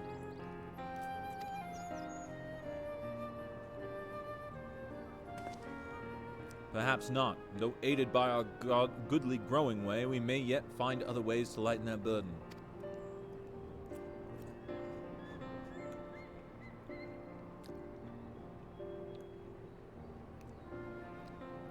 Me?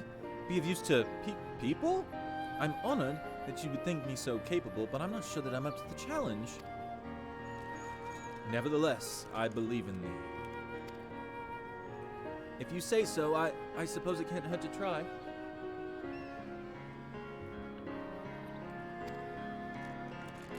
I passed someone moping in the Western Plaza that looked to be in need of a helping paw. Perhaps you might start with him?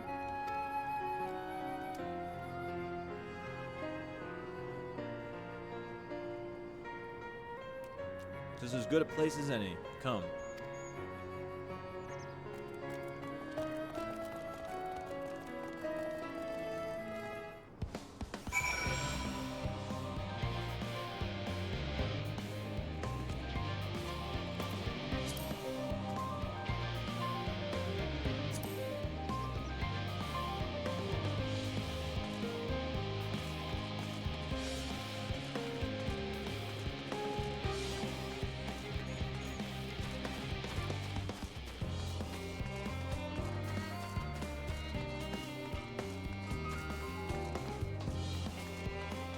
Troubled researcher.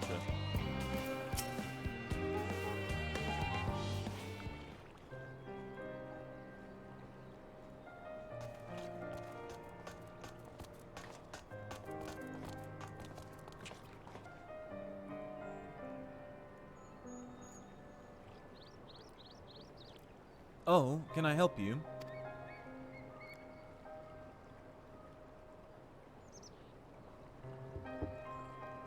It is you who would help me. Is my anxiety truly so obvious? Yeah, my dude.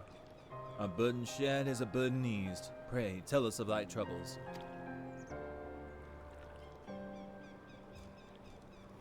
Those little fellows do look like good listeners. I'm an engineer, you see. And what they say of the ship, that it's the sum of decades of Charlian ingenuity, that is built with peerless elegant technology, is all true, but I know that none of it's a guarantee. We've never before launched a starfaring vessel, let alone flown it in the great expanse. All the tests we've run have been on the ground.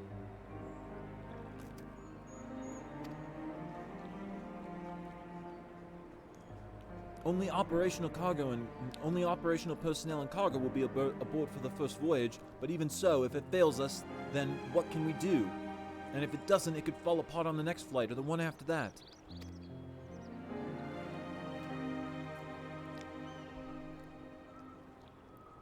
We've done everything we can to prevent that from happening too, but it hardly matters. We thought the Aetherburner's design was flawless too, and look at how that turned out.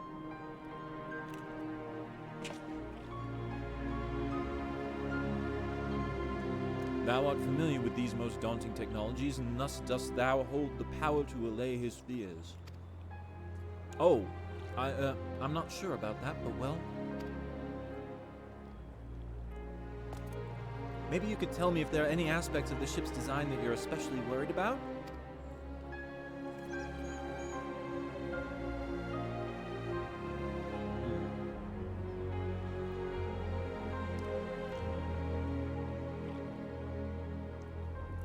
Our ability to walk about and perform tasks, for one.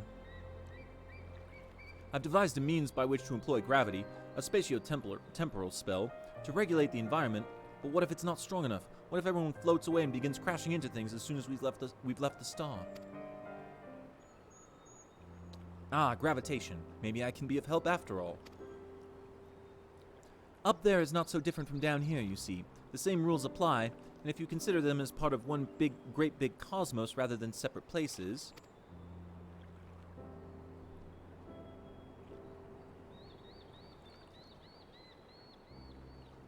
I suspect both parties shall find comfort in this conversation. Yet if Thancred's tale be true, still others would benefit from insights born of experience. Might I prevail upon the Laportes to attend them?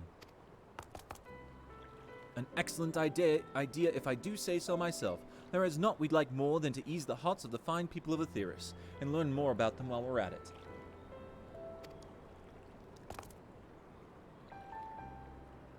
Full glad am I to hear it. Gather thy companions and bring them hither. Riam, thou hast a gift of finding souls in need of succor. Pray seek thee out the distressed and the apprehensive, and inform them that help is at hand. I shall await them here, that I might introduce each to a suitable Loporate. Leave it to me. I got this. Oh, I do so look forward to that. A place for every Loporate and every Loporate in their place. That's fucking scary. Living way, please don't.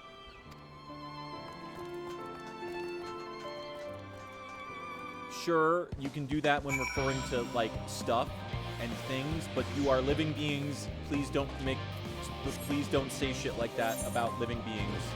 I don't like that. I don't like that. I don't like such statements being made about living creatures.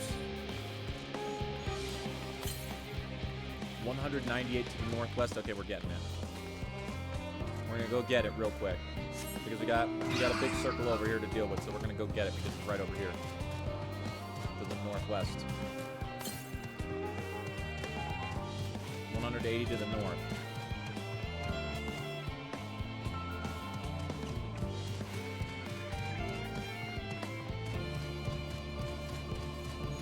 Fuck.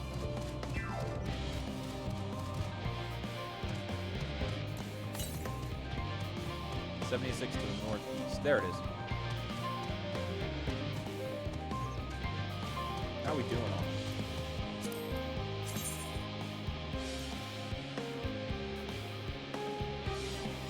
Okay, 2 more after this.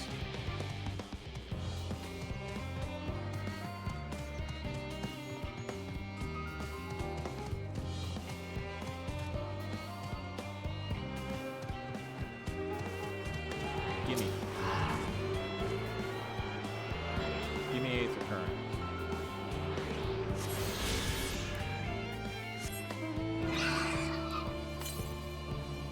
$210 yalms to the east. Huh?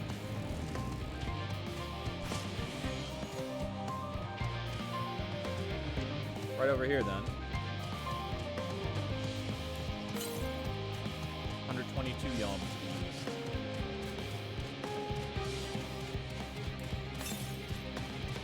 $74 to the northeast. 68 to the north. What? Oh, god damn it. It's another one of those, huh? Fucking hell.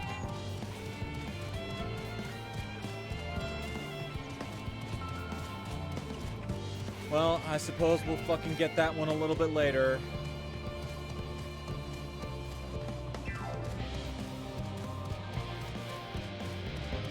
There we go. A harried aetherologist. Yo, what's up? Blasted assistants, where have they gone off to at a time like this?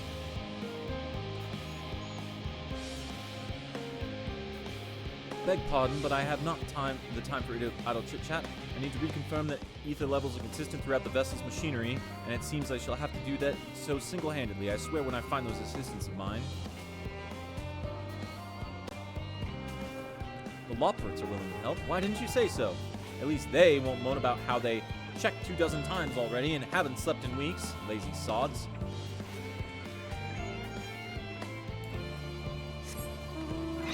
$8. Grimacing naturalist.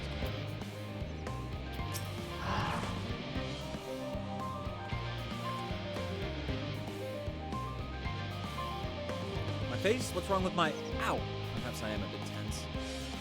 I was tasked with ensuring the proper fauna, and only the proper fauna, are brought with us to the moon. However, the suitability of a few species is still under debate, and I can hardly make a decision myself when I know so little about the environment up there. Including the Loporits in our discussion is a wonderful idea. I absolutely will, thank you. Perhaps their biology itself might offer some clue as well. God, I want these coats, right? These Charlian coats. Look at these. These are fucking cool.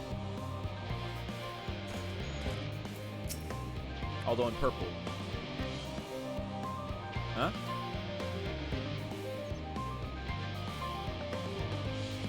Consult our collaborators. I suppose that'd be more effective than sitting here brooding. I'm attempting to calculate how much cargo we can consolidate into fewer trips, should the ether burner make our original estimates unfeasible. But there are simply too many variables. I feel as if my brow will turn inside out. But perhaps our lunar associates will have more insight into how much weight constitutes too much weight for our purposes. Thank you for letting me know. And thank you for walking directly through me.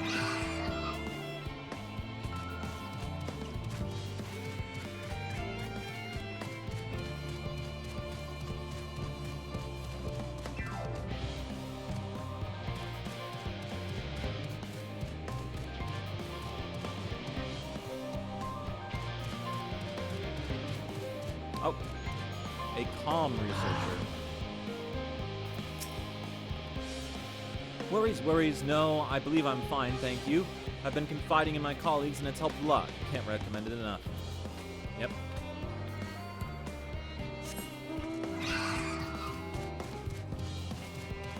Wait, 3 of 8? Fuck. What's up, my good dude? Have you heard anything of what's on the moon? I have no doubt that we can make it up there, but the searching for new star part of the plan sounds awfully vague to me. Ask the forum, but they will only tell us that our collaborators have everything under control. Forgive me, but I don't feel particularly safe wandering through the sea of stars on gods know what, made by gods know who. Well, you can go meet 'em. They're here. You mean to say that I can speak with them directly? Amazing. I hope they like questions. They, in fact, love fucking questions, my dude.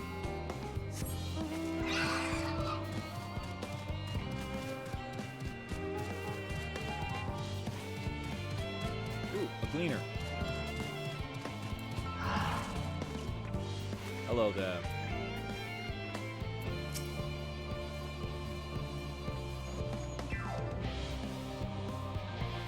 Is anything bothering me? Well, I've been loading cargo for bells now, so my back feels like a void since played it as a piano. My feet and knees are as drums and cymbals too. Yep, just needs a break. Okay. That doesn't even count as 5. Fuck. God damn it. Fuck. There's still 4 more. Maybe this person over here. No, she's just reading. She's just reading a book.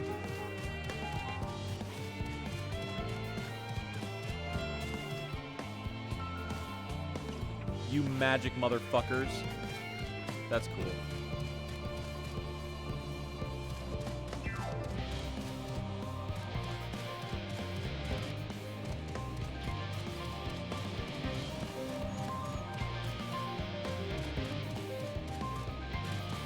Oh, there we go. Capricious. Oh, yeah, there's another one.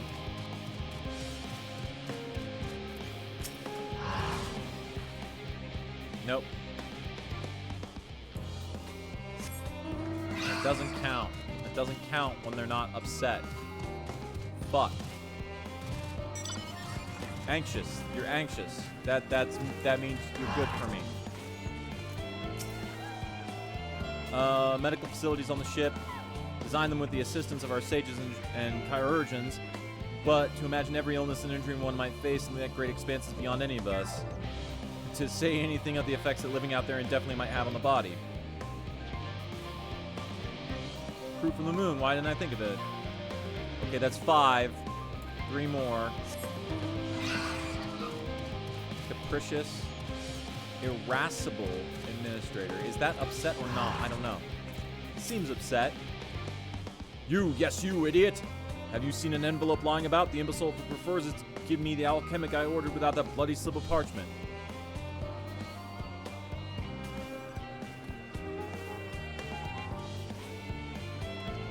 Unless your friends have a spell to make me remember where I dropped my damned envelope, I doubt they'll be more help than you, and you've wasted enough of... fuck you. Fuck you. Capricious researcher. Probably not, but... Yep. Yeah. Wait, what did it say? Only sleep can save her now. Well, beyond your help, only sleep can save her now. Hyperventilating. Yeah, okay, you're upset. Okay. I'm not going to read all these anymore. Alright, Paula design buckles under the strain. May explode on lawn, blah, blah, blah. Yeah, uh-huh.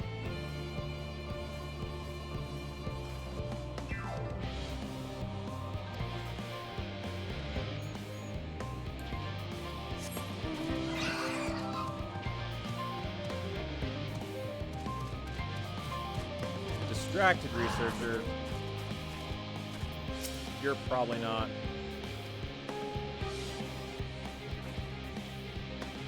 Uh-huh.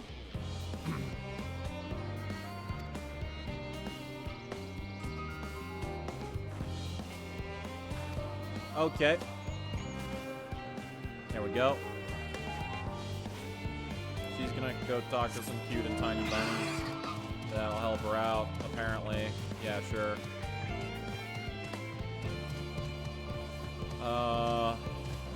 The last one. Where's the fucking last one? This is where those nerds are to begin with. Unconcerned cleaner. You're unconcerned, and therefore I'm not going to talk to you. Because I know you're not the last one, because you're unconcerned. I've already been all the way through this shit.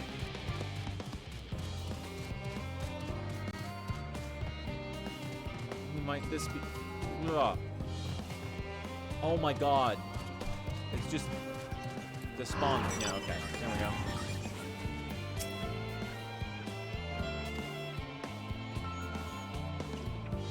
How am I supposed to pilot if I'm already falling into the pressure? Yeah, go talk with Mapping Way. Now we speak with Oriange.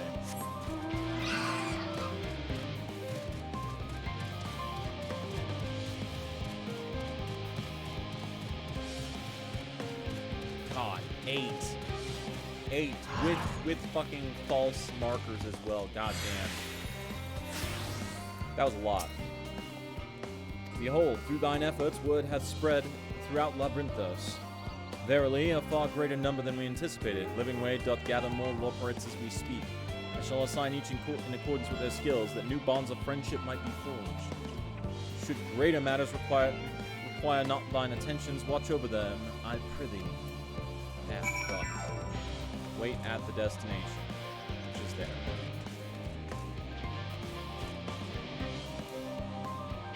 Just Eden Call, yeah.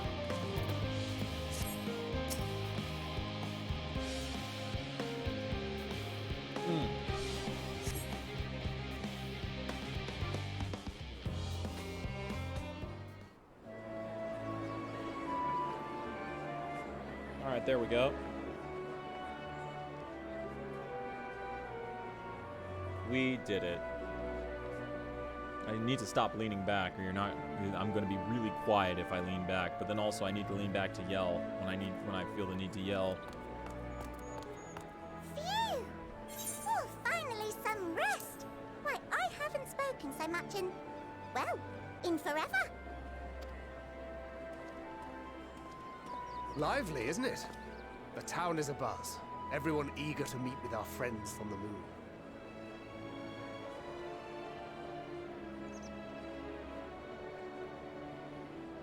Would behoove you to consult with Sleeping Way. As our moon's pilot, his advice should be most pertinent. Wait, Sleeping Way's the pilot? I'm impressed. Truth be told, I struggle to tell one from another. No offense intended, of course. None taken. After you and your friends left Mare Elementorum, we spent no small amount of time with your Urianger. Oh, the conversations we had. He told us all about Atheris, answered our every question, no matter how trifling or trivial. Look! Every page filled to the margins with knowledge. When I first arrived, I was struck by how little I knew. It was daunting. But then I realized that, were it not for Urianger and his teachings, we'd still be stuck on the moon, gazing at your world and wondering what we've been missing. I wonder if Vieras are going to be able to get the Loperate hats. I'm just saying. They're clearly designed with rabbit ears in mind. What would they think if they could see Urianger now? I dare say they'd be more than a bit surprised. And impressed, no doubt. Master Louisoix, Minfilia, Papalimo, and not to forget. Yeah. Oh.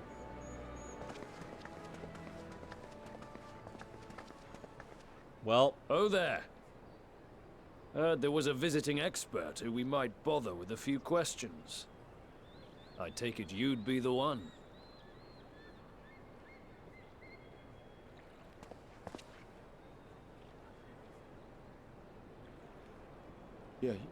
Yes, I am.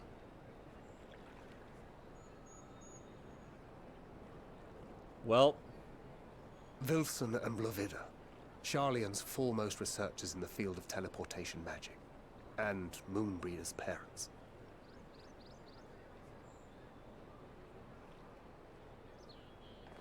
It hath been some time. 'Tis good to see you in good health. Likewise, old friend.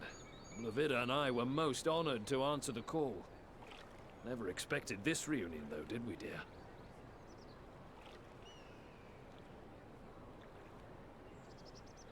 I'll say, the nerve. Sending that letter, then running off to the gods know where.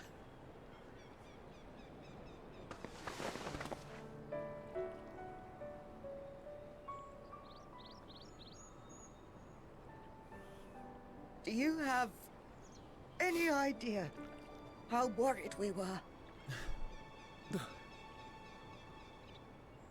I'm sorry. 'Twas remiss of me not to deliver the news in person. No, more than that. 'Twas I who... Our daughter was disillusioned after Master Louisoix left her behind.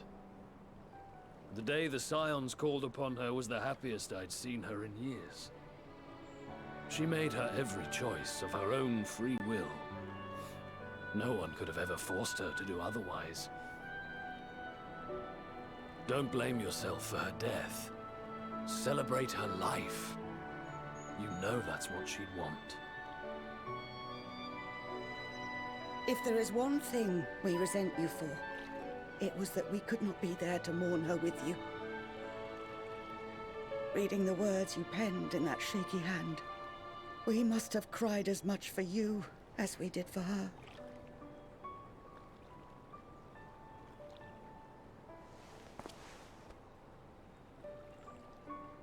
I'm sorry. I truly, truly am. I knew not what to say. Knew not how to express my feelings. The poems and platitudes of wiser men, musings on sadness and loss, studied and memorized, and meaningless in the moment. silly boy. We are all powerless before such grief.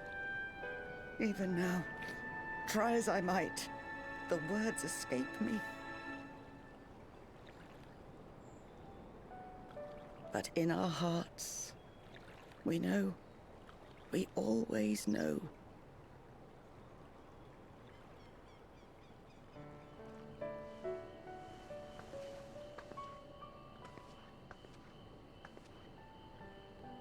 I remember when you were young, how the lads teased you for choosing the company of books over others.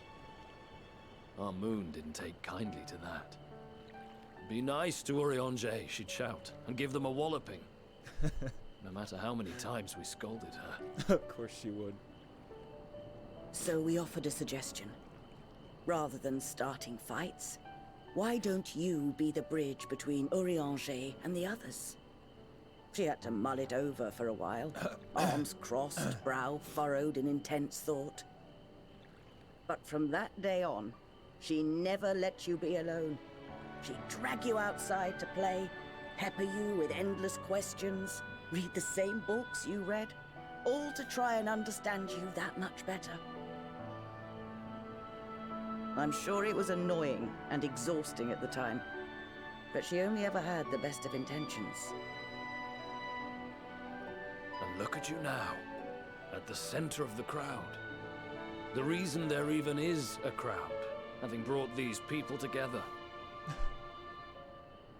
You've no idea how proud we are.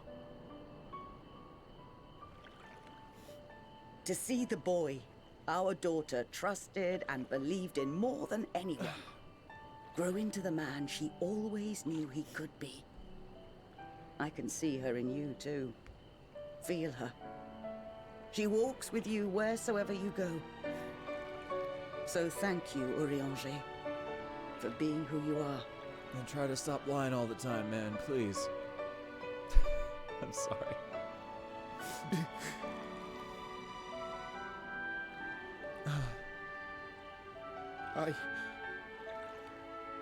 I think I can feel her too.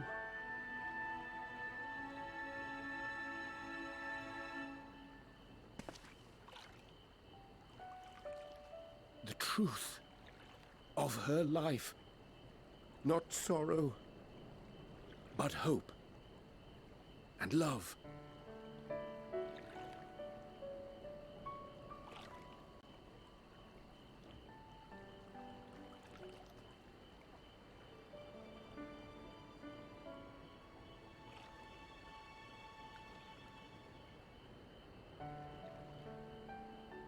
This moon breeder. She was important to him, wasn't she? You could ask the man himself. Oh, no. But watching this exchange reminds me how much I've yet to learn about your world. And its people. You can live here your entire life and hardly learn a thing. And that's why it's too soon for this to end.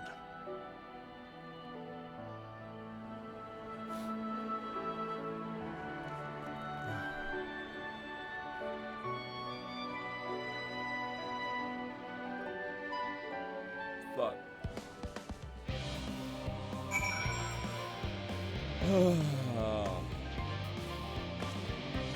Yeah, they make you cry a lot for a character who died in the same patch he was introduced. And we all hated that. Literally every person loved her.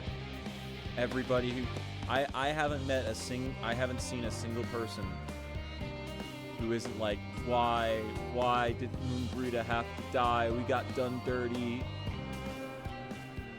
But that was back in ARR and the ARR patches when they were a little over enthusiastic about killing characters off.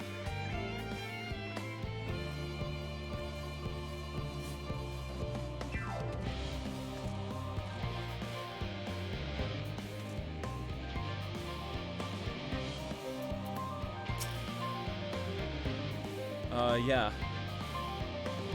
Hi.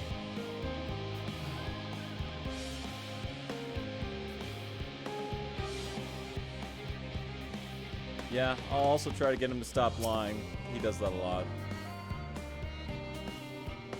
Classic Rogadin language isn't so different from Eorzean. Did you ever wonder why we named our daughter Moon's Bride? When I first held her, the moon was shining silver and full. The whole world seemed to glow. I knew it had chosen her. She would be a beacon of that self-same light. Of course, we'd later hear our fair share of jokes about how we ought to have gone for sun instead, with how bright and stubborn she was. But fiery as my moon breeder was, she was always kind and gentle. Yup.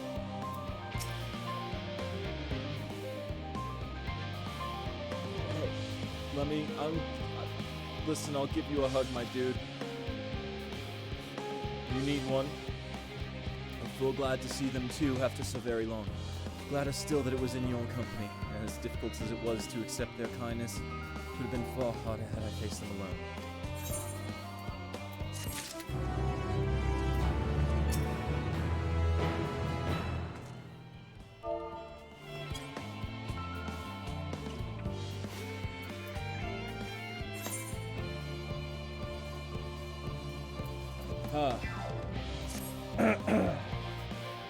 Fuck.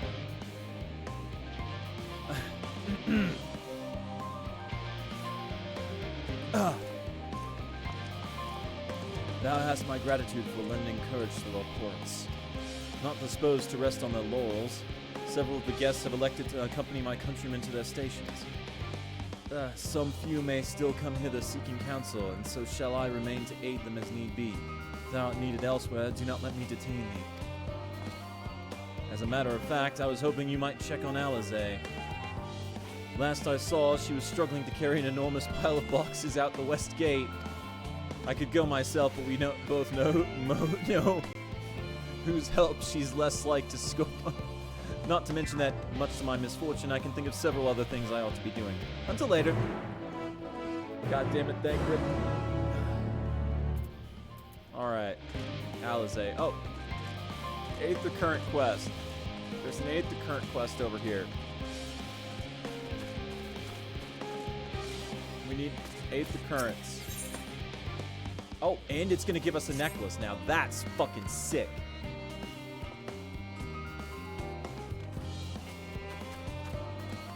Your son seems to have run away. Because the researchers live down here, right? Yeah. Yep. Yep.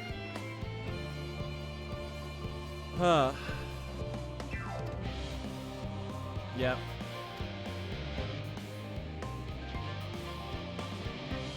The magic that prevents us from revealing anything confidential can't be used on kids. No telling what he might impart to others, so he spent his entire life within the confines of the hamlet. Argument, he ran away.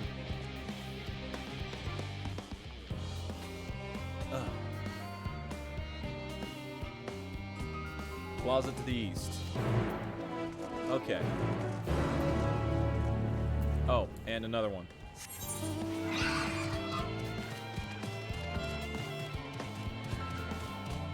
So that gives a fucking necklace, so we definitely want to do that. And hopefully it'll have spell speed. Oh my god. We can at least start fucking upgrading our accessories because we're still stuck with, pardon? Because I'm still sitting on, my fucking 530 accessories. Except for, like, one.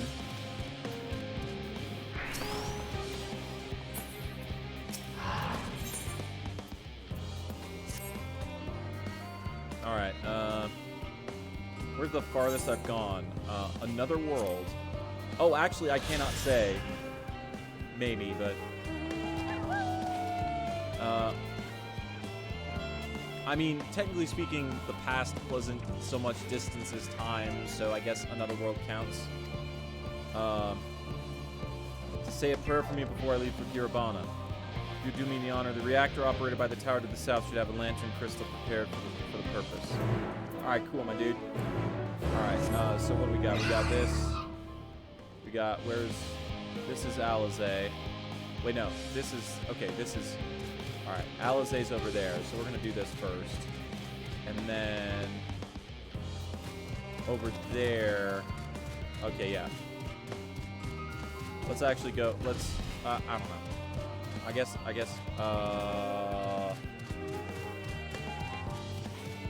Yeah, we might as well get this done with. Okay. Hey, kid. What? Who are you? And, yeah, as one might anticipate. Yeah, the kid's over here. Yeah.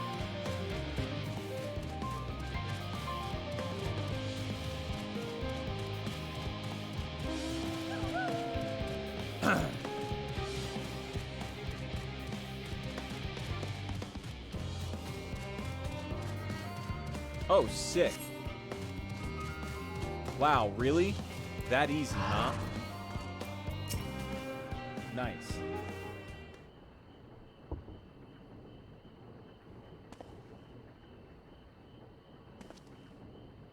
I am not going to go home so easily. You probably won't believe me either, but I noticed that all is not right in Labyrinthos. Why don't you try telling me first?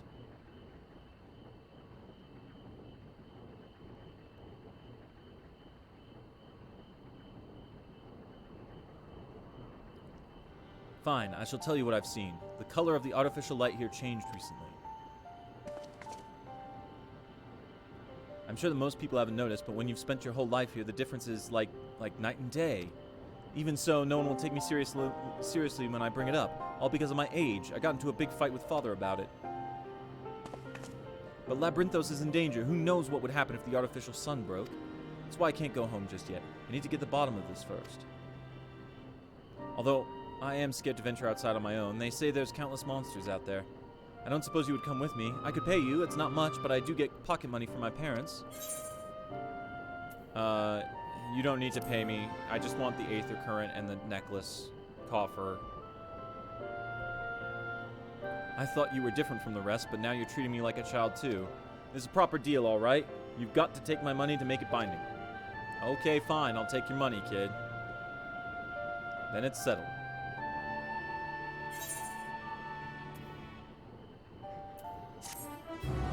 Like, kid, you realize I wouldn't necessarily take an adult's money either. Whatever. You don't know me.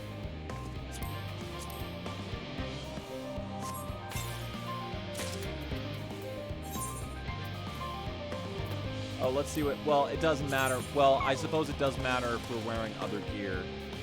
Oh, that's all. That's quite all right. I'm down with that. Okay. Yeah. Oh, what is it? What is it? Does it have spell? Oh, it doesn't have spell speed. Farewell, spell speed. I suppose with all the fucking instants I have, it's fine, but still, it hurts. It hurts so much.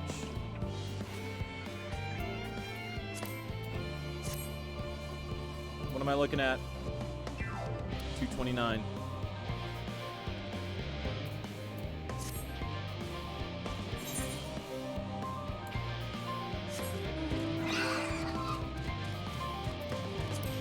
All right.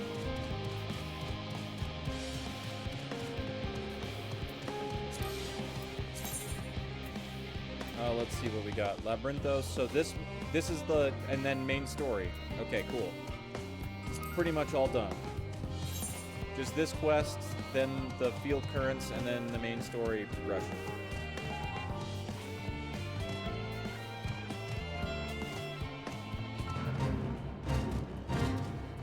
I don't care.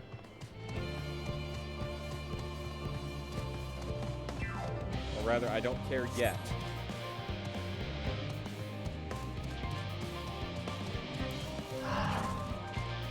Yo. Yeah, I have the crystal. Lanterns light the way through the darkness, a tool which can mean the difference between life and death, synonymous with safe passage, and as such, it's become custom in recent days to imbue the crystals inside with the prayers of a more seasoned traveler.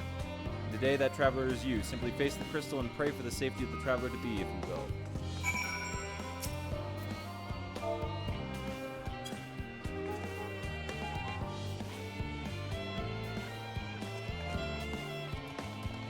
colleague recently told me about the power of Akasha, a concept taught in the Rods of Han, and how it reacts to strong emotion. I wonder if this method of praying to a crystal is a manifestation of that power. Well, that should about do it. With luck, your prayers will help guide the Gleaner safely through the perils of his journey.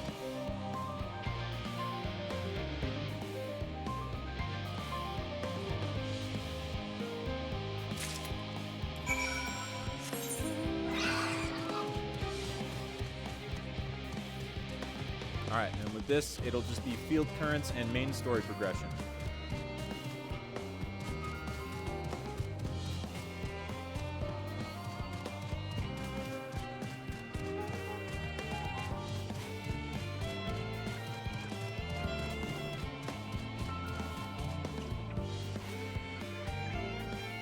I wonder if we can travel up on Logisticon Beta.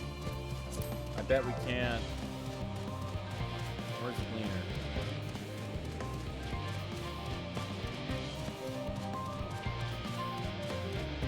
Ah.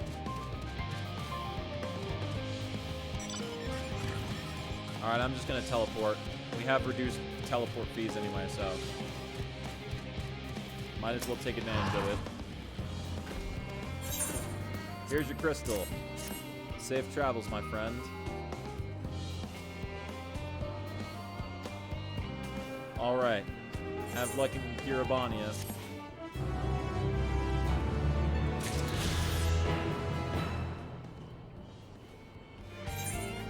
Alright, let's make sure. 220 yalms to the north. Due north would be up here.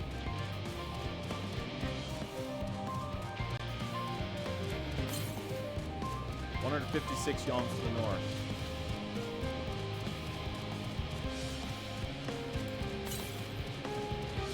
$85 yalms to the north. 58 yalms to the north. 56.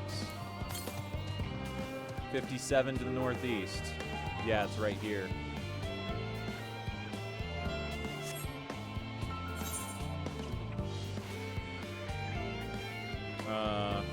How do we do it again? Wait, no. There we go.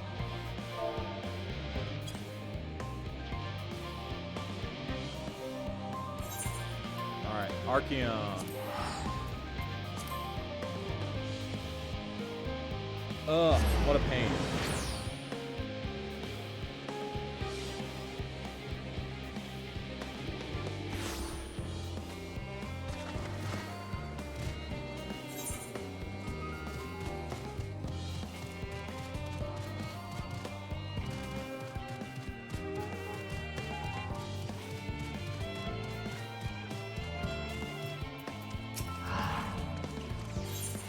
Yes, please take me to the medial circuit.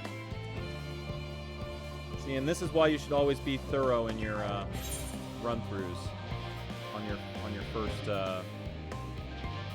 run through the area.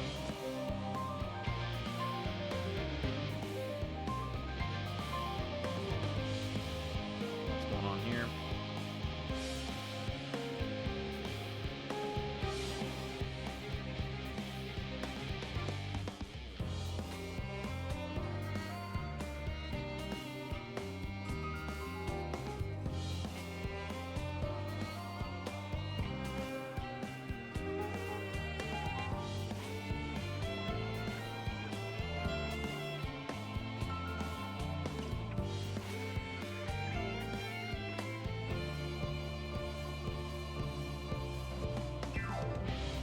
Alright.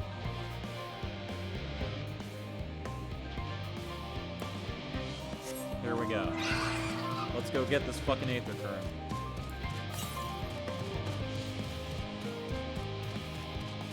Part of the problem is if they have Aether Currents in the later area that are really close to Aether Currents in the early area, it can make it appear as though you can't reach an Aether Current, because it'll start pointing you to the one that's like, because they're so close together, it'll throw off your readings and point you to the one. Yeah, see, there it is, right there, and point you to the one that's you can't access, Although, honestly, there's probably no excuse for this one.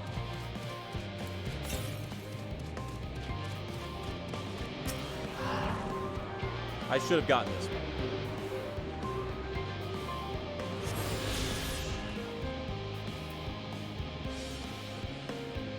Alright, there we go.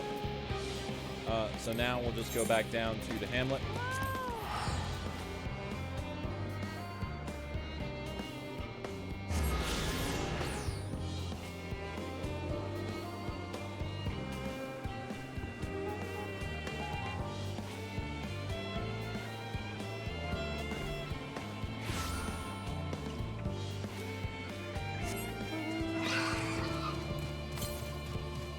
.508 yalms to the west. Okay, which is over where we need to go for the main quest for the shit we're doing with Alizé. Cool.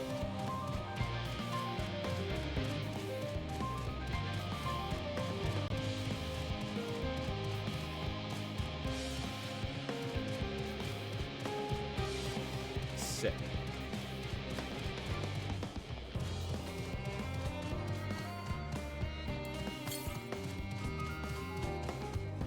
.347 yalms to the west. 308. 278. 246.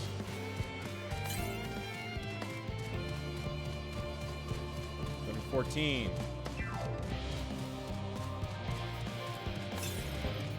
148 to the northwest.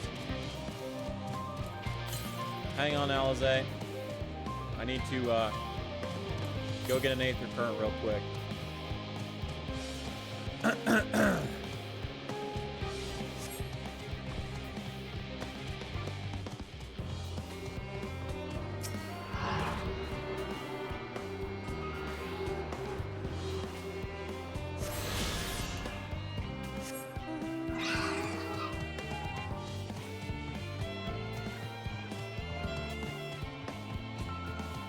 Alright, Alizé, now I can help. Oh, let's just check it. Sick. Oh, sorry, I'm so sorry.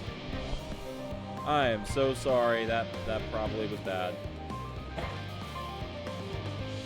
I'm sorry about that. I accidentally hit the mic and knocked it over. Grim, what are you doing out here? No, I don't mind if you help with the boxes, but it's far from the most exciting of tasks, are you sure? Well, I appreciate the assistance. We need to get these to Aporia. Time is short, of course, but they're full of organic specimens and samples, so try not to be too rough with them. Alphino should be waiting for us when we arrive. I'll see you there. Right, 3 minutes.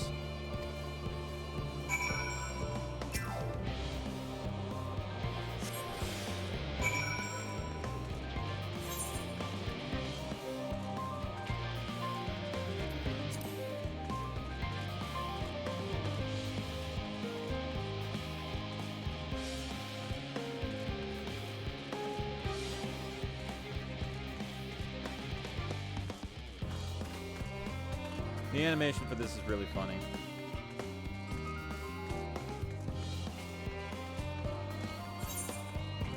So sorry about knocking the mic over. That's my bad.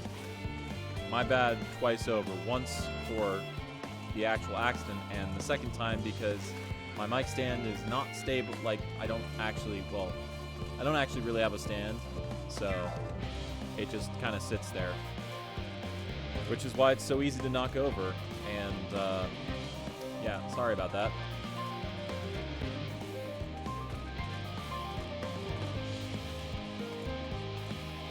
Super easy. We still have over 2 minutes left on the buff. There you go, Alphino. Oh, you're helping with the crates. Wonderful. You can put that there with the others. Boop. Boop. Boop.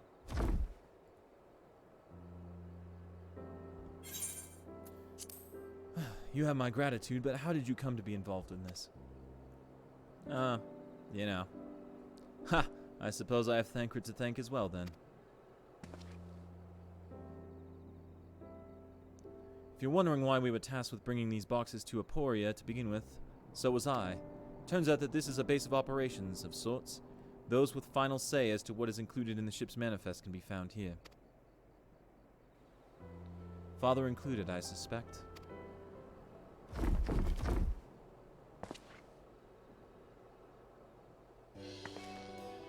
That should be everything. You carried all of that at once. Are you trying to injure yourself? Oh, hush. They're lighter than they look, and not everyone has your delicate arms. I suppose we should let someone know that we finished. Theopaldin is in the courtyard. We can report to him. Why don't you come along? You should get credit for your assistance at least. Considering where we are, you might even learn something interesting.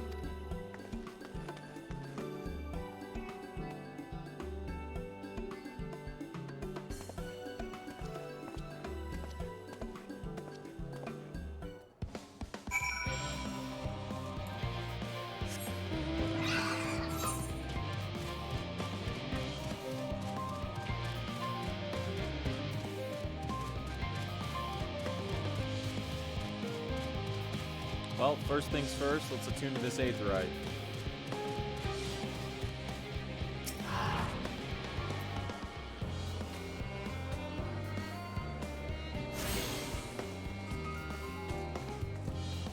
Alright. Oh. Forgot to do that. Theopaldin, is it? Gods, it never ends, does it? What can I do for you? We've brought samples from Charlie and Hamlet, Series 110, crates are by the entrance. Ah, thank you. I had expected one of my colleagues, but we are dreadfully short-handed. Just a moment. You are Fortuno's children, are you not? Alphino and Alize, at your service. You're well acquainted with father, I take it. Quite. Well, I've been friends with your parents since our days at the studium. I remember when you were yay high, wandering hither and thither. Clearly it's been quite some time since we've met. 'Tis good to see you again, wielding your father's new list, no less. You knew our parents when they were young? What were they like? Pray, spare no detail. I should like nothing more than to regale you. Alas, I am meant to be in charge here, and reams of paperwork want for submission. We can help with that, in exchange for the sorts of stories our parents would never willingly divulge, of course.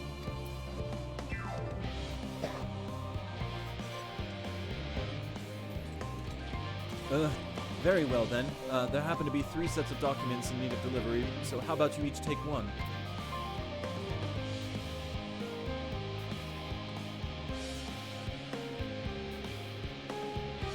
Wait right there.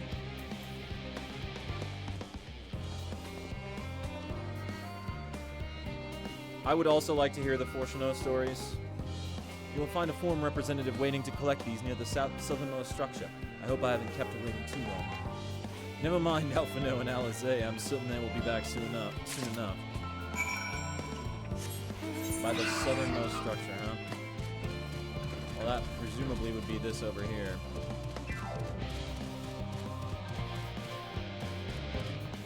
There we go.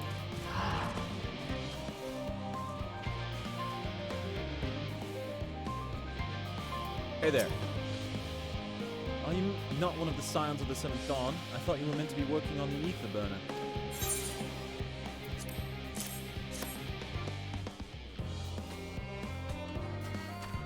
Theopaldin's paperwork. I was beginning to worry he had misplaced his quill.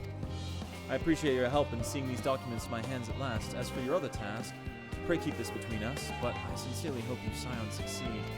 The Exodus is, without a doubt, the most monumental undertaking in the history of the Forum, and so we must be circumspect in all respects. Risk is a privilege we cannot afford ourselves.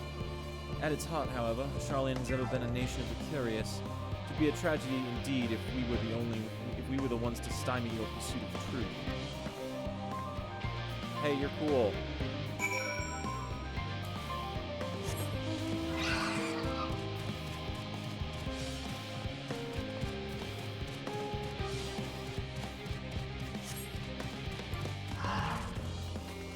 We got to be approaching the 89 dungeon. Quick and efficient. I dare say you have a talent for this work. The twins' papers only need to be delivered to elsewhere in the facility, so they should be returning any moment.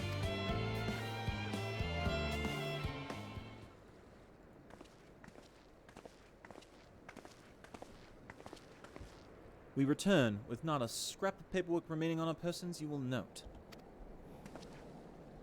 You both have my thanks, and my apologies for sending you on an errand far below your ambitions. Why, even as a babe, you struggled out of your swaddling clothes, and... That is quite enough of that, thank you. It was compromising stories of our parents that we'd asked to hear, to reiterate.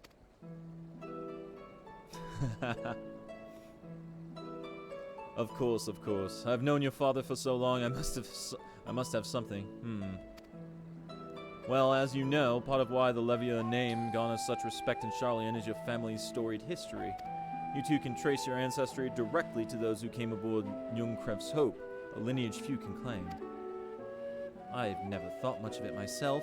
It's not as though our forebears founded our nation, they were simply there when it happened. Nevertheless, it has traditionally been a point of pride.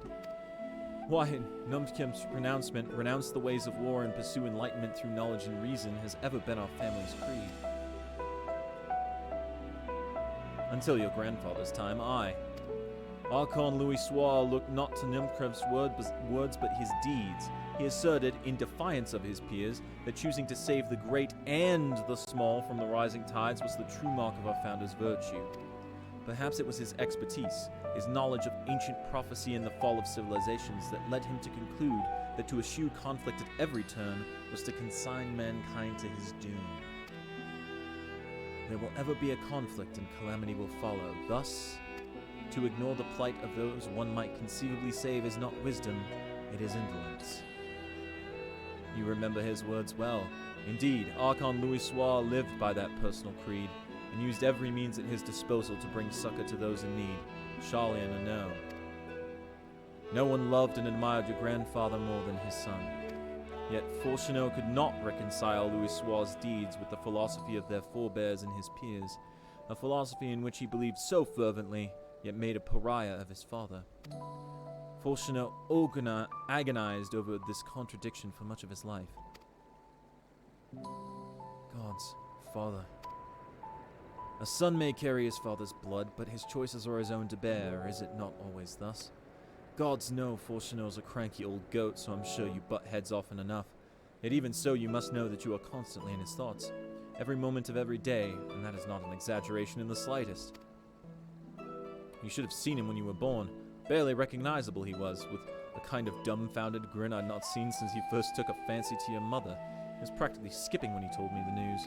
Take my word for it, he loves you to an embarrassing degree. But he is also frustratingly single-minded.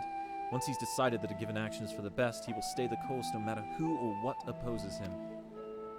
A profoundly annoying habit when you're on the other end of it, as I'm sure you will agree.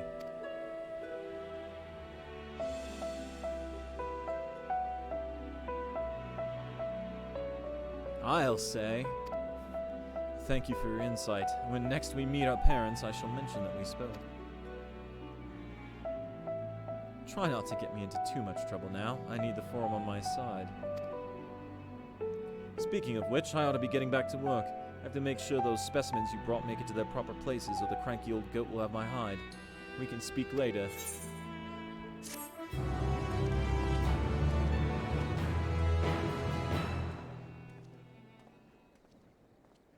Oh. Never mind that. Hail, you three! Graha, surely Kokol hasn't driven you out of the forge already. Ha, for better or worse, no. However, he has set me a task that requires more than my single pair of hands, and here you are. I could use at least one of you, but I won't object to more. Unfortunately, Alizé and I have prior commitments, and we have delayed too long as it is. What about you, Riam? Can you spare the time? Nod.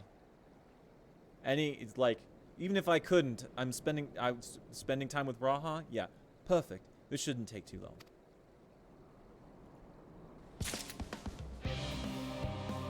Alrighty.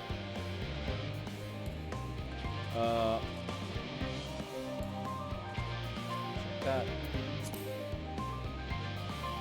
The winking has been intense, yeah? It certainly has. Alright. Yeah, so I am going to, Well, it's gonna be a break for dinner, right? So, I'm going to be taking a break and then launching on stream after. But the break comes first. And so I will be back in a moment with some food. I'm gonna get some spaghettis. And then I will eat it on stream. So, hold on. We'll start off with the Be Right Back screen, and then once I'm back with the food, I'll switch it over to the game screen, but like with a Be Right or something. I don't know. Anyway, I'll be right back.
Now, the truly nice thing about the fact that I've changed how I do my audio is that I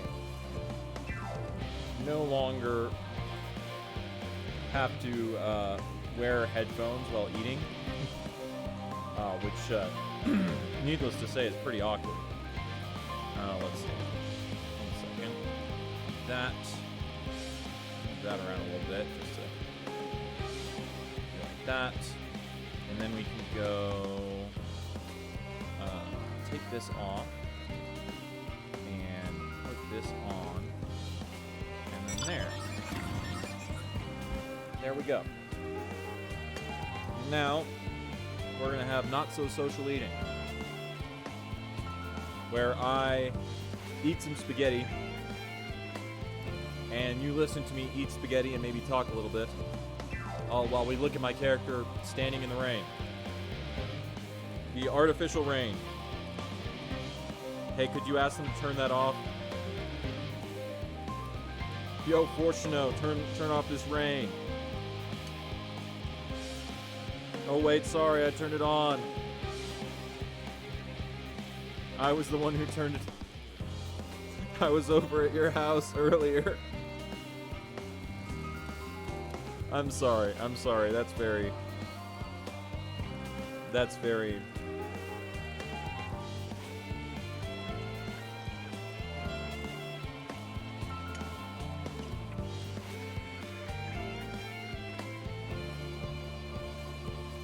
But Fortuno does sometimes have the energy of Ben Shapiro saying that WAP is a medical condition that women who get it should get it checked out. Feels sorry for his wife, you know?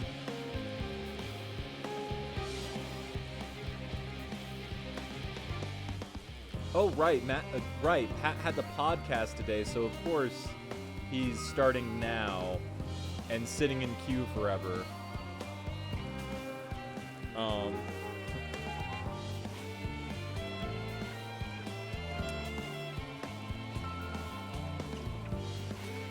I wonder where he has gotten to in the story.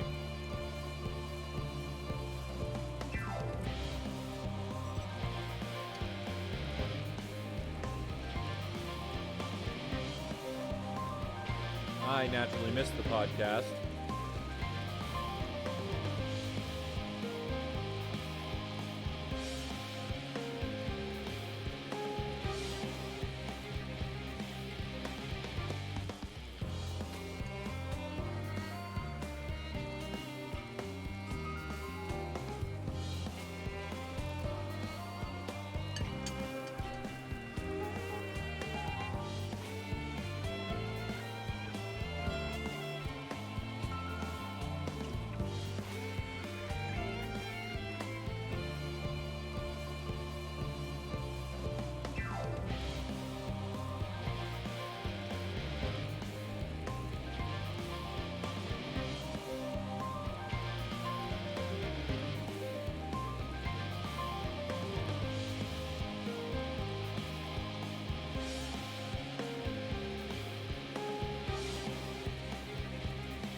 Almost did something stupid.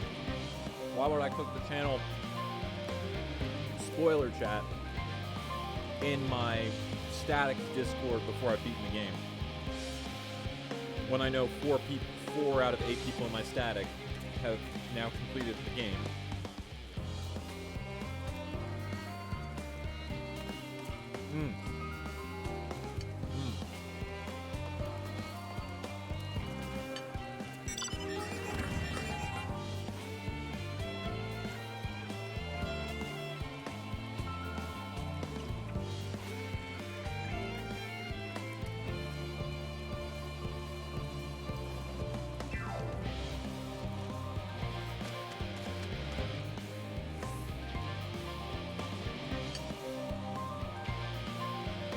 discussion is being had about the EXs.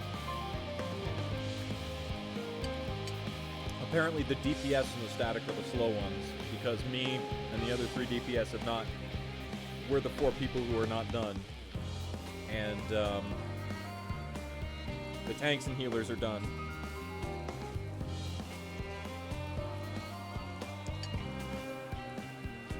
But hey,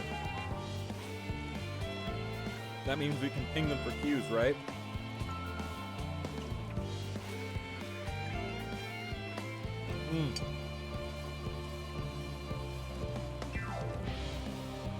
Now the question is, does Labyrinthos have a dungeon?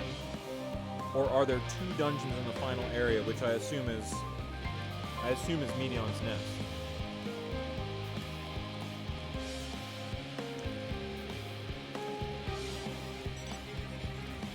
Also, did Medion make Omega?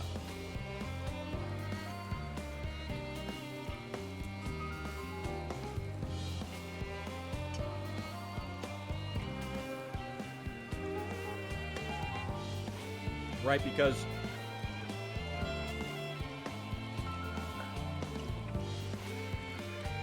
maybe not, but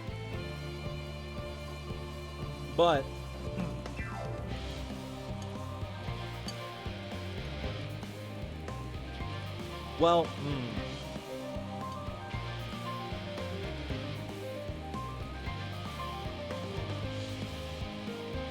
it's interesting to think about.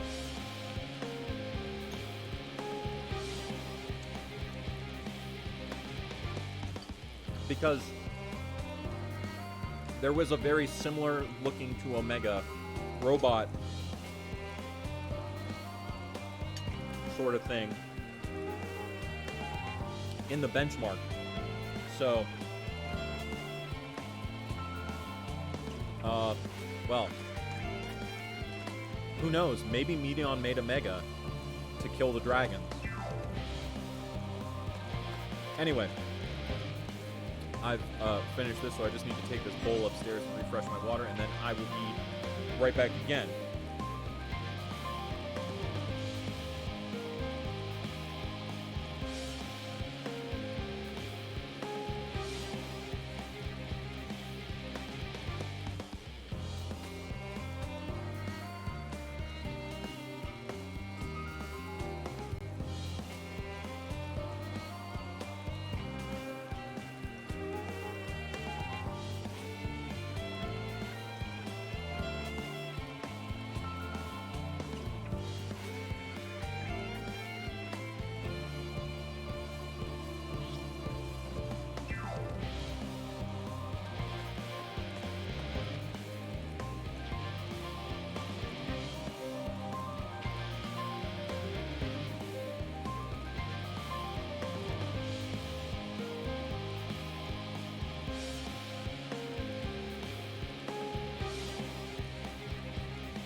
Alrighty.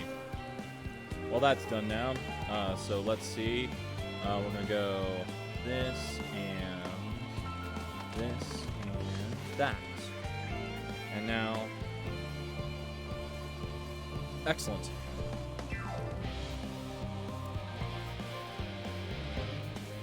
What's going on, Graha? In the event that our, and I quote, promised heap of adamantite falls right out of the bloody sky and into my lap, Master Coco wishes to be ready to put the proverbial hammer to anvil at a moment's notice. To fabricate these parts, however, he needs the flames in Coco's forge to burn hotter. He sent me to increase the amount of ether being funneled to his furnaces. The flow of fire-aspected ether in Labyrinthos is regulated by an elemental reactor south of here, to which I have borrowed the key. The adjustment will require 2 people to carry out safely, but I can explain the process when we arrive. This is where we part, then. We'll see you in Charlie and Hamlet once the adamantite arrives, if not before.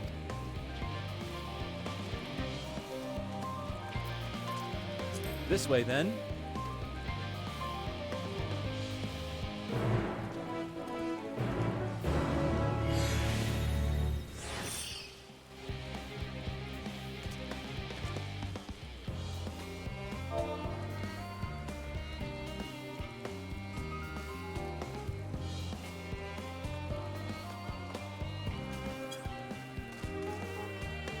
Oh, 1 second. I have to help someone out.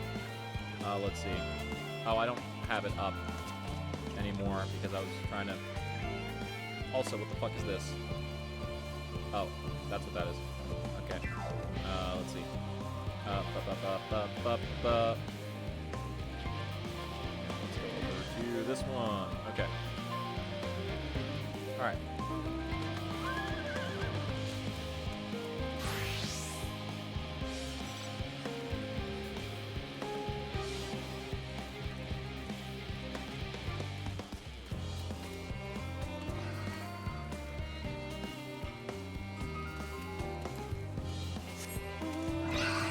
Alright.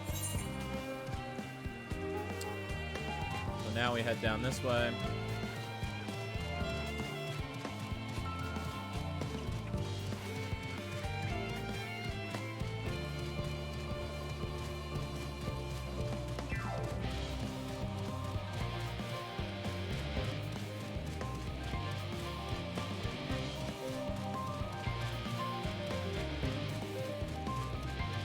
Alrighty.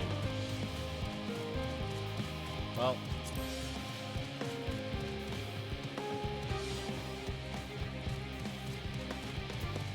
Now it's time to... Oh, I should have that up. There we go. Uh-huh. Weird. Alright, Raha. Reactor is housed within this facility. I'll be the one to go inside and adjust the fire rate, the ether output. When I do, a rather large amount of water-aspected ether will issue from the vent at the top. I expect this to attract at least a few elementals, which would both rather not be drawn into the reactor itself. Trust me. Can I ask you to put down any that draw too near? I'll pose you little trouble, I'm sure. Wait here, if you would. Oh.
Well, that was irritating. Damn things die too fast. Oh. Now we wait at the designated location. Okay.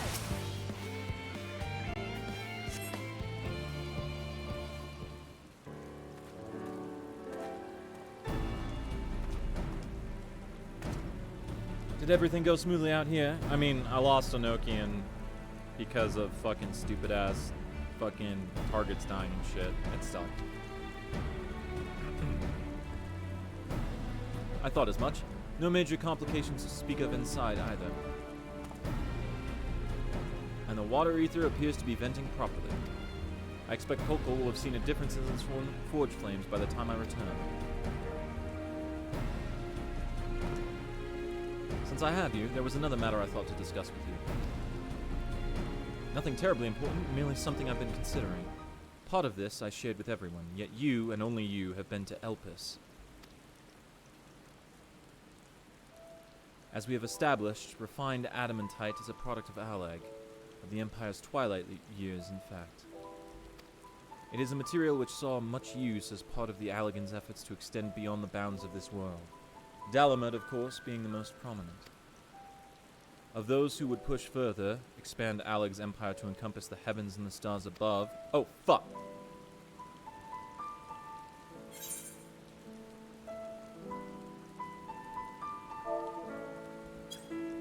Hang on, I need to hide this.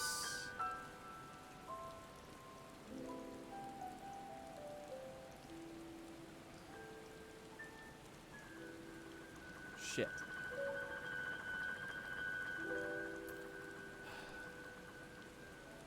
Did he remember his life as Hermes? Right. Okay. I believe he had his own reasons. There is no evidence to suggest that he retained memories of his former life. He only joined the Ascians once the Empire was all but dust, as you know.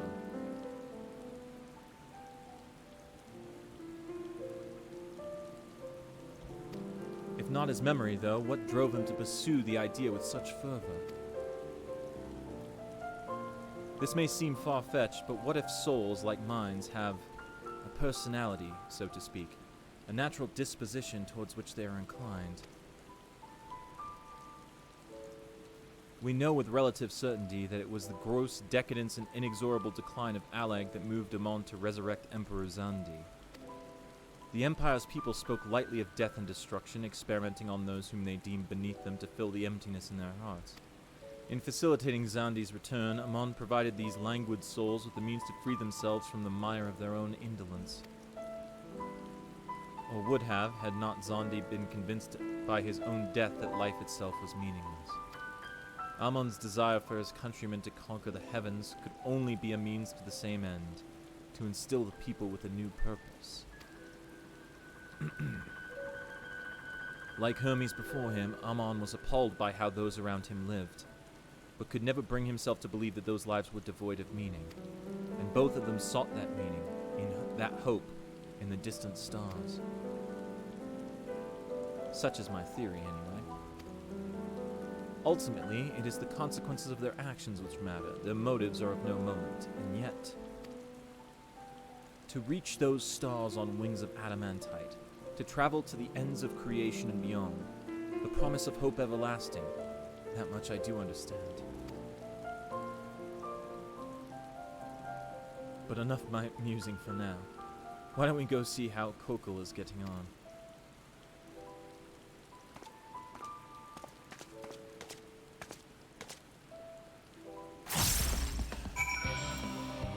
I could RP it, but I'm not going to. I'm just gonna take my fucking discounted teleport and like it. Wait. It's actually quicker to go this way. Okay, so RPing it is actually the correct decision. I almost made a big mistake there.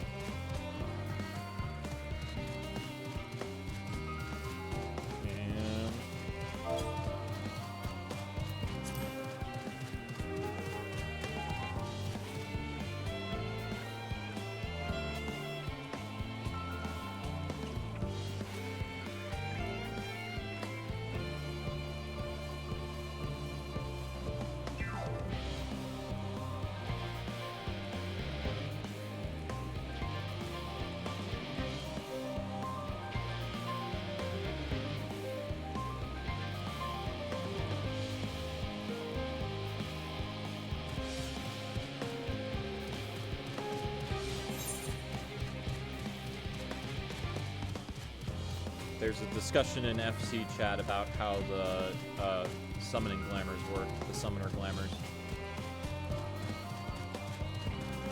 God, I almost made a really big mistake and teleported all the way up here, which is actually the furthest place I could go from this. Well, this is the furthest I could go, but the teleport would take me almost as far as I could go, right? Which would be, well, unfortunate.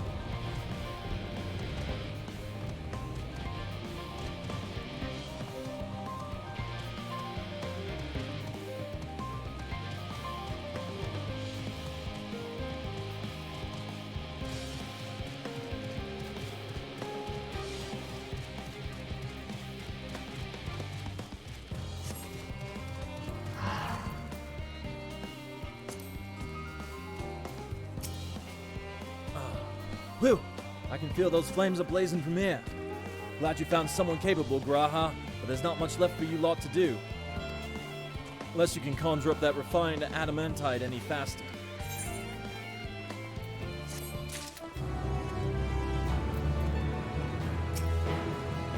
I I did thoroughly brief Coco on the refined adamantite's history. I only volunteered to go to the reactor because I had finished, and there was little else to do.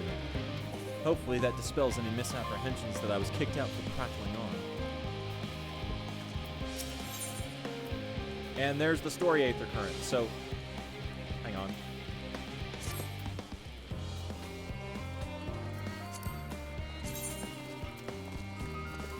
So either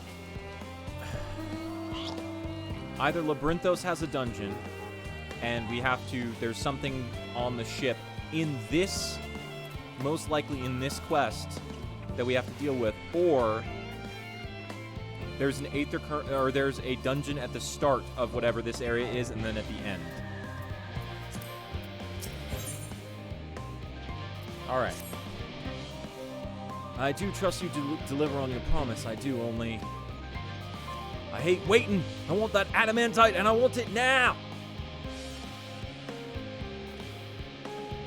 We, share in your impatience, I assure you. Is there truly nothing else we can assist with in the meantime? I wish. This sitting about's unbearable. Pity the Forum frowns on recreational explosions. Well, so long as they can't prove it was premeditated, get you gone. I've mistakes to make. In that case, I suppose I should go and return the key to the reactor. I'll have one more look to make sure nothing has gone wrong, unintentionally or otherwise. I'm certain there are better uses for your time, however. I will join you in the Charlene Hamlet anon.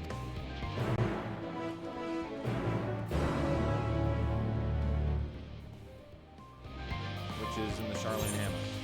So now we'll teleport over.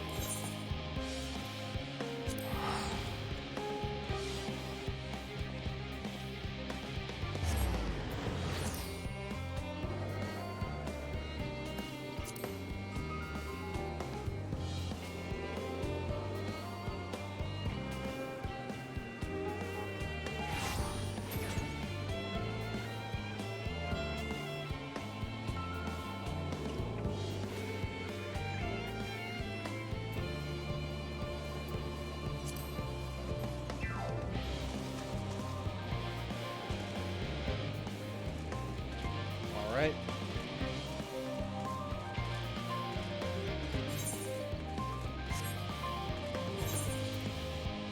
Oh, this could be melded with spell speed. Oh. And it's what, 24 spell speed with these materia? I don't care. Alright, await my companions.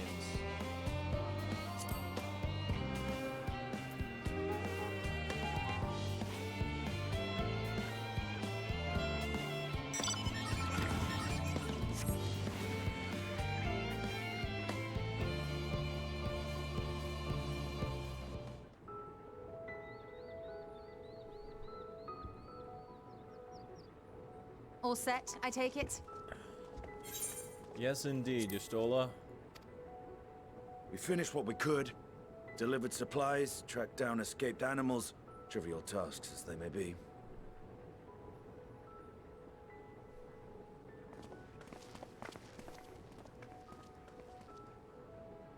That's enough, don't you think? If there was anything more important still undone, that would be a problem in itself. Indeed. The vessel is essentially ready for departure. All that remains is to load the final batch of supplies and see everyone on board. Once we've readied the ether burner, that is.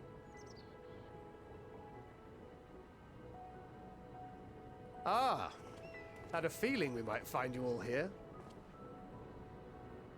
Our consultations with the Loperites, too, have run their course. Pleased I am to say that our researchers' concerns have for the most part been allayed, though some insist on making adjustments to the very end. For their part, Livingway and her peers have graciously offered to stay and keep the people company, lest any lingering queries go unanswered. All that remains is to wait for the refined adamantite. Alphino, are you there? It's me, Cryo. Your special delivery has arrived. Round up everyone and come to the harbor at once. Sick. Speak of the devil. Let us go at once.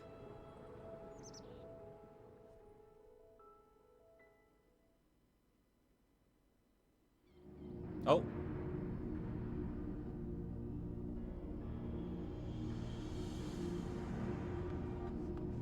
Forgive the intrusion, Master Fortuner. I bring urgent news.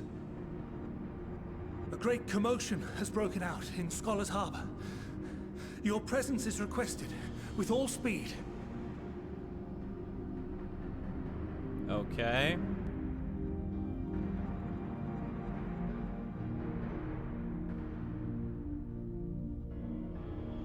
Is this going to be bad or good?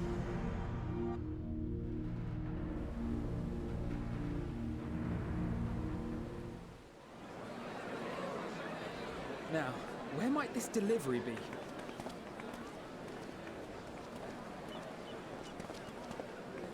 Oh. Hell yeah.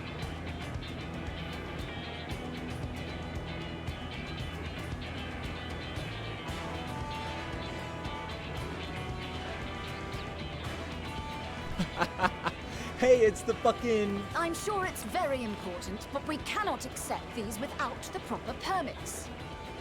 By the 12! Surely, these can't all be.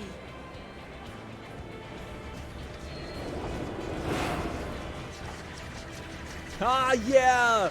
The fucking Voidarg motherfuckers! Bleeding hellfire! They're bringing them by sea and by air. All these folks in these crates.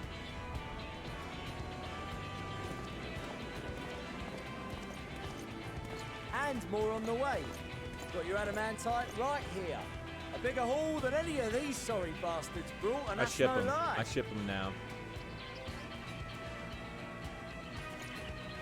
Yes, because you were charged with seeing the shipments from Gridania and Uldar here, along with your own. Give credit where credit is due. Sounds like the sorry whinging of a sore loser. An hypocrite to boot. Ain't no way a scrawny whelp like you took a dozen steps inside a Dalamon shard. I'll have you know I went all the way to the entrance. Furthermore, 'twas my contacts that enabled us to enlist the cooperation of the Sky Pirates. That's Left actually you handy. outside so you wouldn't get anyone killed, did they? Well then, credit where credit's due. You did a right fine job sitting on your ass. I like this. I like this. This is good. Take that back. Make me. I will not stoop to your level.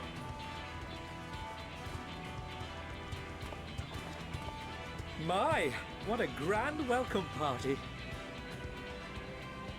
Hancock and Saraban. We come bearing relics both sacred and Allegan, as well as a few other gifts that may be of help, to be presented with best wishes from the Eastern Alliance. Our friends in Bosnia, for instance, have sent along a few artifacts for the brave allies of the Resistance. That's you. That is me.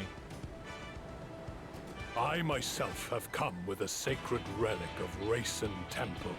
'Twas passing fortunate that Senri's dango craving brought us to Kugane.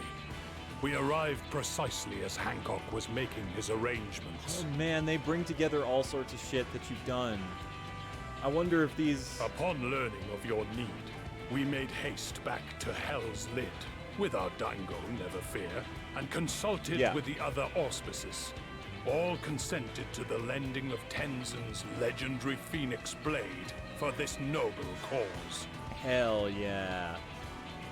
Suzaku and Seiryu were nevertheless worried that it might be lost in transit, however, and insisted upon accompanying me to Onokoro, where I had intended to entrust it to our Confederate allies. I thought instead to give it over to Hancock when we chanced to cross paths yet again. But alas, Seiryu remained ill at ease, and ordered me see the blade into your hands personally, or die trying. Yeah, that sounds like Seiryu. We did, of course, need quite the impressive vessel to get it all here in time.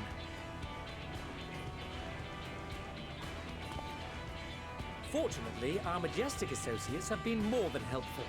'Tis an honor to join the Warrior of Light on another adventure, they tell me. They're really bringing everything together. Holy shit. The Void Ark, fucking Evilise. That is all wonderful to Baja. hear, but what of the extraordinary cost? I shudder to think of the ransom we must pay for such a bounty. Fret not for your coin purse, young Alphino. Lord Lolorito looks ever towards the profits of the future, and thus the East Aldenar Trading Company went to some lengths to reduce the financial liability. And since the Scions funded the entire venture, not a gill need be rendered up in compensation. Everything is already yours. We funded the venture? When? Oh, Don't let the Tataru. name fool you. This coin keeper knows a thing or two about spending. Tataru. Oh my god. When it comes to capital investiture, a sprinkling of gil here and there will not do. You need enough savings to make waves when it really counts, which is why frugality is paramount. We also have the benefit of a generous patron. Generous being rather an understatement. She has supported us from the shadows since the very founding of the Scions. Oh my god, it's their we mom. even had coffers to fill. Oh my god. Emiliance has been funding the Scions the whole time. Emiliance. Yes! Yes! I remain, of course, an entirely neutral party. I simply thought our family's Emiliance coffers were has been needlessly funding the full. Scions the whole time. Oh my We god. can hardly take them with us on your teeny-tiny toy boat, now can we? And would be a shame to leave all that hard-earned wealth unspent. Oh god. Waste not. Oh my god. Emiliance has been funding the Scions from the beginning.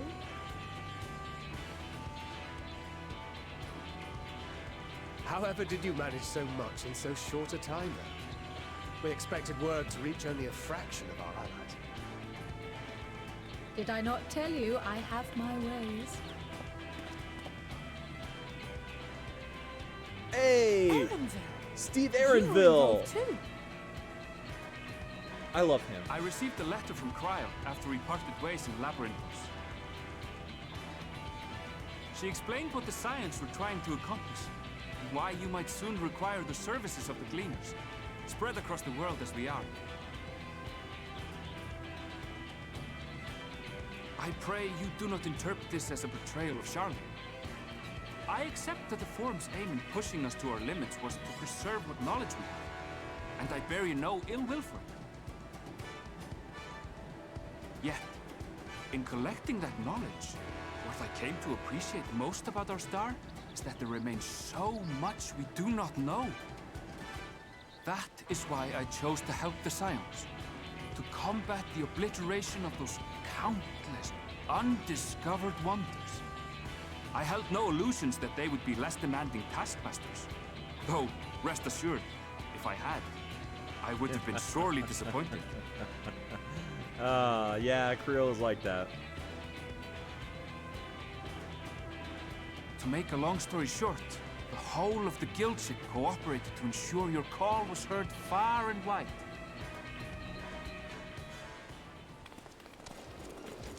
There's Sid, finally, the Ironworks! What's this about a ship that can fly to the moon? Ow, sorry. I hurt my own ears with that, so... And why didn't you mention it sooner? The one time you don't beg my aid, your problem's a bloody ship that can fly to the moon. And Nero!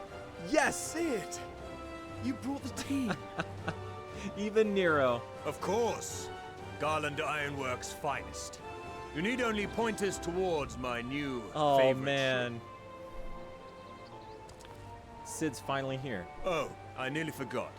We stopped by Whirlint before coming here and picked up a package from Gaius. from Gaius, is it? He's still of the mind that actions make for better penance than words, contrite or otherwise. So we offer none of the latter.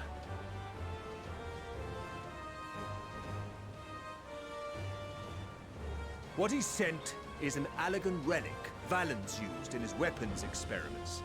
Has a fair bit of refined adamantite in it, too. Even Gaius Van Balezar. Well, Gaius Balezar now. As you like us not suspect, And we've Hoary also Boulder. brought adamantite for Mordona's Dalamud shard. Hoary Boulder and Coltonay. I admit to some consternation upon first receiving Kryl's message. So few scions remain at the Rising Stones now. Far too few for such an expedition. However, the Gleaners were able to secure us reinforcements. Idleshire's treasure hunters, not least among them. I know. How the Gobbyflock fought.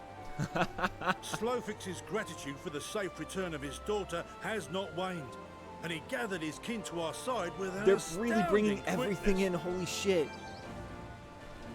The clash between their machina and the Allegan defences was a sight to behold.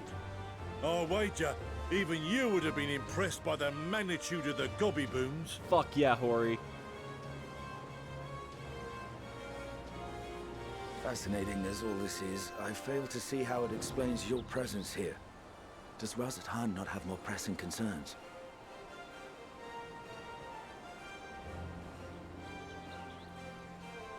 We do.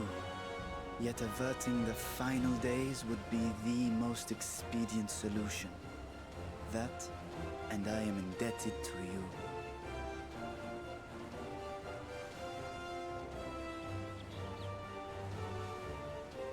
Though they chose to take their leave of Thavnair, those you saved in Galimund remain my people. My gratitude is beyond words. Hey, anytime, Vitra. 'Tis appropriate that I aid you in kind. If in the doing we bring salvation to others of this star, so much the better. You will recall that I spoke of my father, Midgard Summer, and his journey across the great expanse. As he traveled betwixt the stars, his resplendent scales drank of the ether in those nigh empty surrounds, and imparted to him the strength to persevere. Thinking they might further your cause, I called out to my kin for consent. Oh. Oh. Ajdaya's answer was silence, as ever. Oh, Ajdaya is the Tiamat and missing one. Hrisvelgre, however, responded favorably to the suggestion. My sire, too, stirred from his slumber long enough to speak and say, "Very well." Thus have I brought you his own worm scales. Fit them to your purpose, and seek a worthier fate for us all. Holy fuck. So that's what the dragons were roaring about. You'd be hard-pressed to find someone else so familiar with the unique properties of dragon scales. So I invited myself in. We're happy to have you, Nidana. Holy shit. Look at me! This I is thought- so unbelievable. I've gone right back round to believing it again. I thought the All the Warriors moment was going to Garlemald, but efficiency. With all these goodies, we could get 7, no? 10, no? 14. 14%. 14%. It's Final Fantasy Think about 14. how far we could go.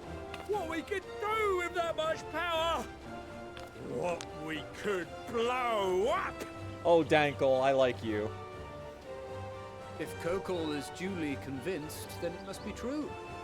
In which case, the Scion's end of the bargain has been fulfilled. Would you not agree? Holy fuck.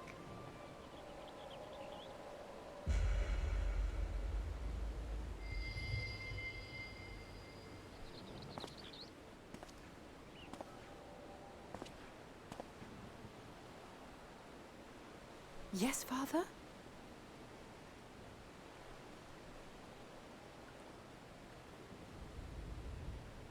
I know not what you seek of Hydaelyn, nor for what purpose you would take command of our ship. Yet this much is certain. To do so will be to dictate the fate of this star and the lives upon it. The lives of each and every creature, in their magnitude and their fragility. Do you understand? And are you prepared? We have seen and we have felt how much each life shapes this world. And so we are determined to abandon none. We understand what is at stake, and we are prepared to bear this burden. Oh, man.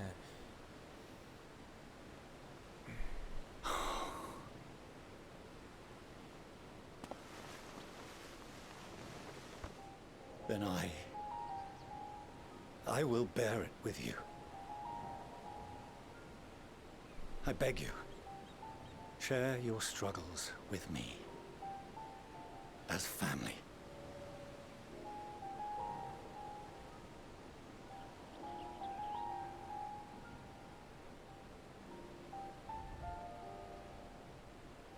Well, he decided to fucking... You grasped my fingers with such tiny hands the day you were born. I thought my heart might burst. 'Twas love and happiness beyond expression. Overwhelming. And a conviction so powerful that I trembled with something close to rage. I had heard the final days foretold. I swore to myself then and there that I would not let them steal your futures.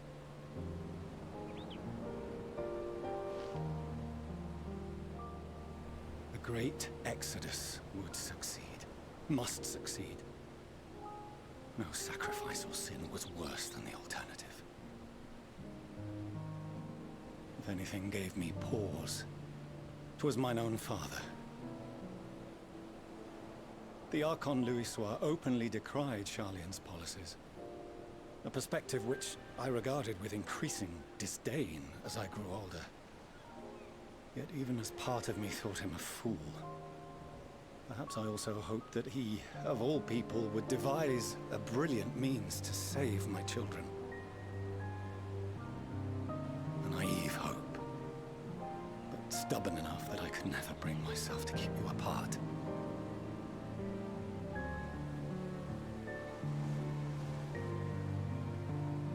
No, that was his doing, when he perished at Carteneau.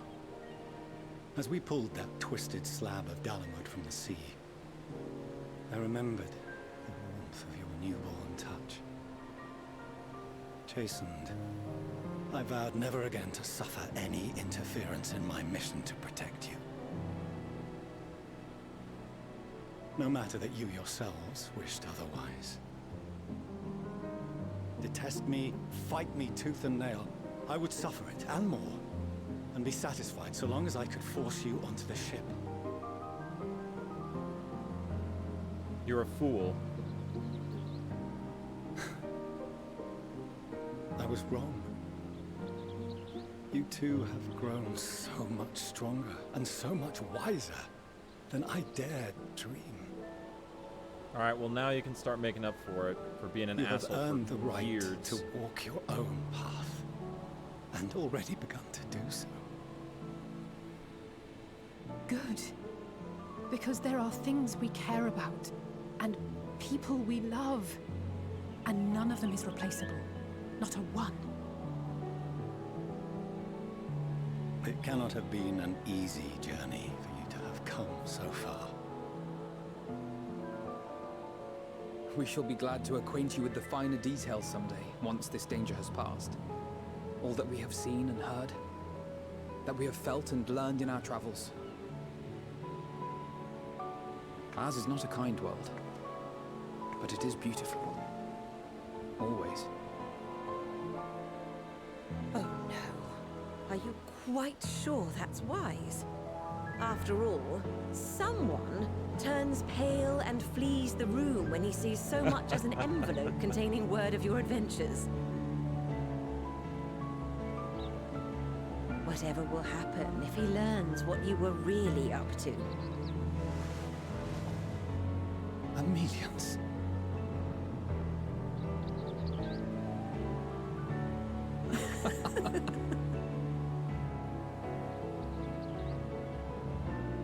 Okay, Fortuno, you can stop being an asshole now. That's cool. It doesn't make up for your assholery, but you can start. Though I have you can start wronged making up. my children most gravely, I owe you an apology as well. You do? I assumed that it was the Scion's influence that made them so keen to charge headlong into danger.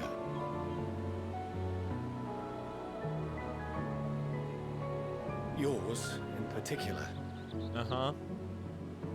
I see now that said influence instead brought them together with the many fine people gathered here today. In which case, I hope you continue to guide them. It was never my intention to stop. If we finished loitering about the harbor, might I suggest we put our plans into motion? People are beginning to look confused. Thank you, Raha. Perhaps you can spare a few words ere they resume the tedious lugging of cargo. You have no small number of friends and admirers here, after all. Oh god, I thought the All the Warriors moment was gonna be, like, I thought it was in Garlemald, but, like, this is so much more. Maker's Ruin. Maker's Ruin! Yeah! It's our theme!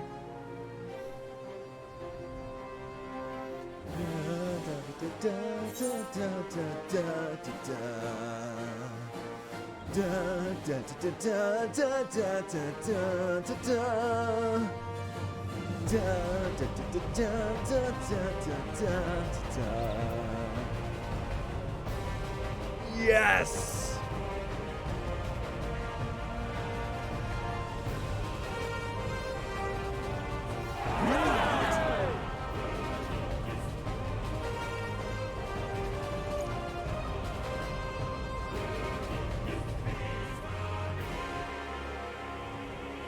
Your assistance is appreciated.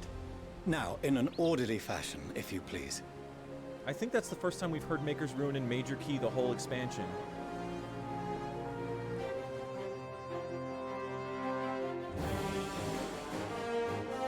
And, like, we've heard it in Minor Key several times, but we haven't heard it in Major Key.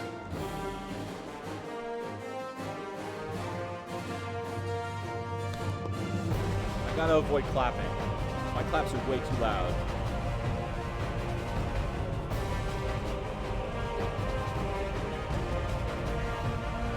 Yes!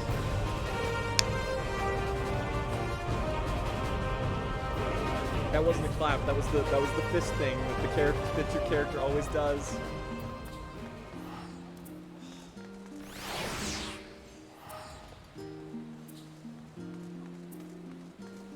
I wish you could get an axe that looks like the folded Kina scythe.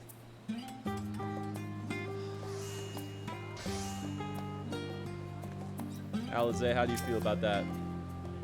I had no idea how massive a weight it was until he lifted it off my shoulders. But more importantly, his words were an affirmation that the path we walk is the right one. Part of me might have been satisfied so long as my family and friends survived the final days, but to save this star is what we all want most. And if those same people believe that I can help see it done, who am I to say otherwise? Come what may, I will fight for this world of ours until the very end.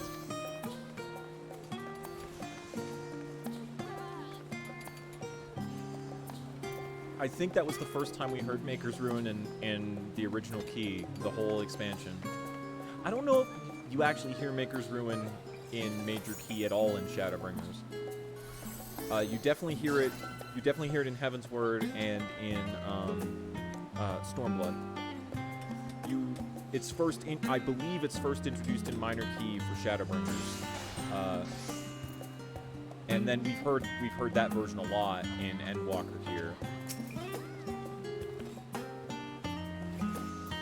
We finally managed to clear the harbor, which means the rest is in the engineer's capable hands.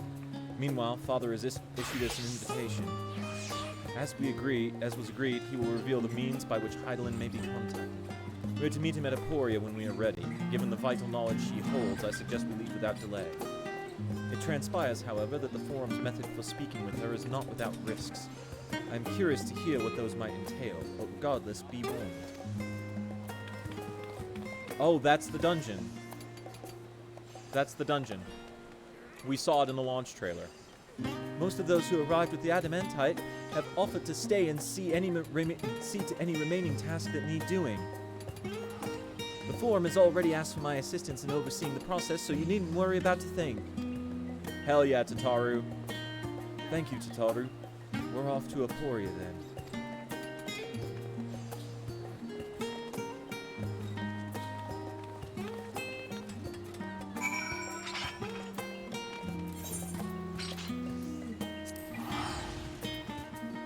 Oh, it's 170 because we're up here. That's why. I suppose I could use the Aethernet shard to fucking go down there and then teleport to save 100 gil, but is it really worth saving 100 gil?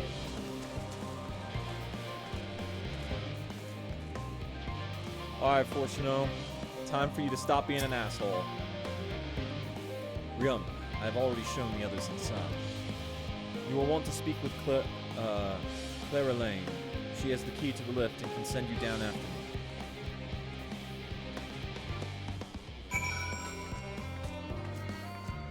Okay, so this is going to be the big fucking hole at the center of the map. Right, this is the... Oh, and this is the one that gives us flying, because of course we have to have the reveal of this before, we have to have the reveal of what's at the bottom before we get flying. And then the dungeon will be after this, which we might need to do, like, a little bit of leveling to do. Because we're about 1 mil short. And this is going to give us 500,000. So, yeah.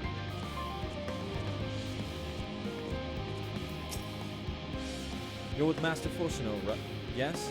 Just step inside the lift here. Descend to the lower levels.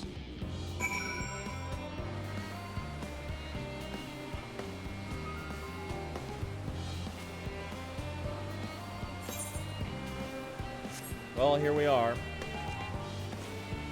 Very bottom of Labyrinthos. Close now.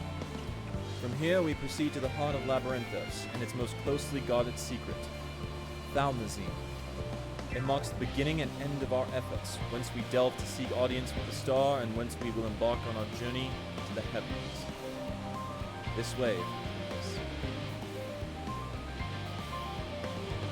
I'm RP walking this. I'm absolutely RP walking this. No one can stop me from RP walking this. You will not, I will not be stopped from RP walking this. This must be RP walked. If you don't RP walk this, if you rush this, what are you even doing?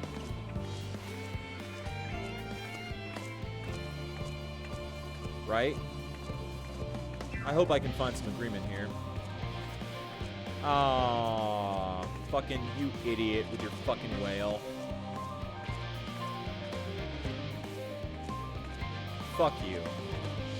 Fuck you and your dumb whale. I hate you.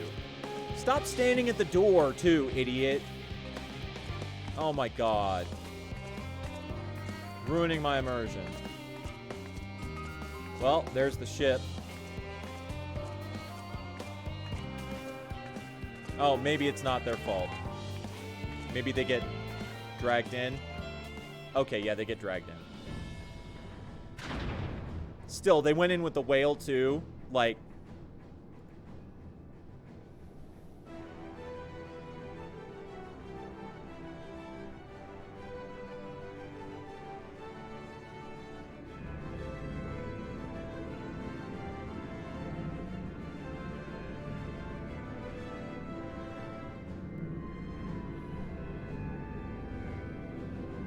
That looks much less like an Ark and much more like a cool ship to go and defeat the Singer of Oblivion.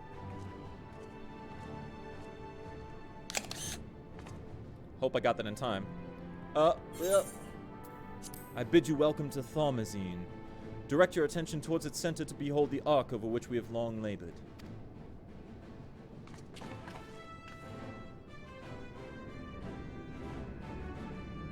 As you can see, 'twas designed as a medium-sized craft, the better to reduce fuel consumption. Miniaturizing magics have been applied to its interior to ensure that the thrust-to-weight ratio does not place too great a limitation on its freight capacity. Bigger on the inside than the outside. The ether burner, as you know, has been removed for further modification, but we shall reattach it soon. I have received word that Kokol and several of your allies are working on it with an intense fervor. Yes, we finally got Sid in at the last fucking second. They're sure to see it done. It was by their expertise that many a prior disaster was averted. If anything, I fear they will not afford us much time for speaking with Heidelin ere they finish.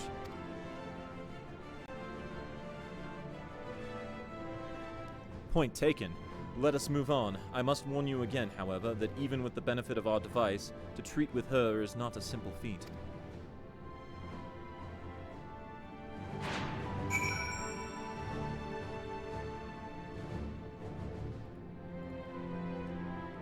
Alright, time to finish the quest and immediately get stymied. I have done what I can to impress upon you the gravity of what lies ahead. This is going to be anticlimactic. Are you prepared? And there it is. I need to be level 89. God damn it. How much do I need? I need about 1,000,000 XP.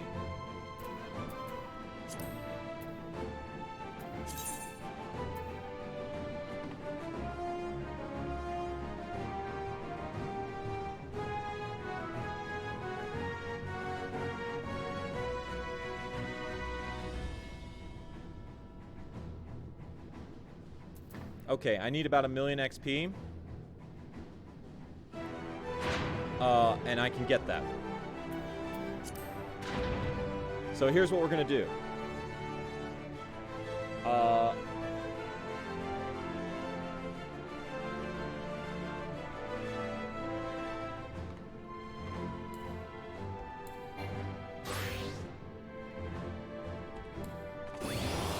The first thing I'm going to do is I'm going to do a raid roulette, or, yeah, raid roulette.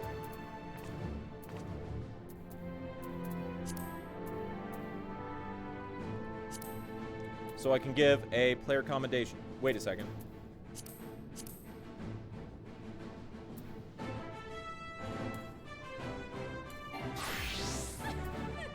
$62,000, that's not...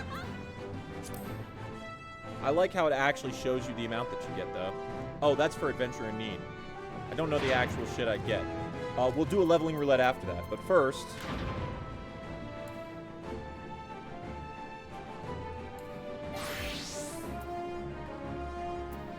normal raid roulette.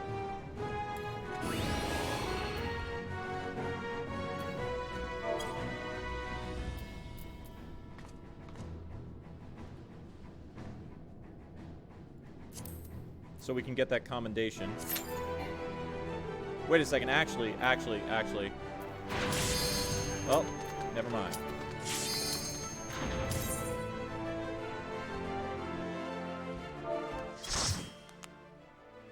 Quick normal raid roulette, which will get us the chance to do commendation.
fuck that up.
Shit, I fucked this up majorly.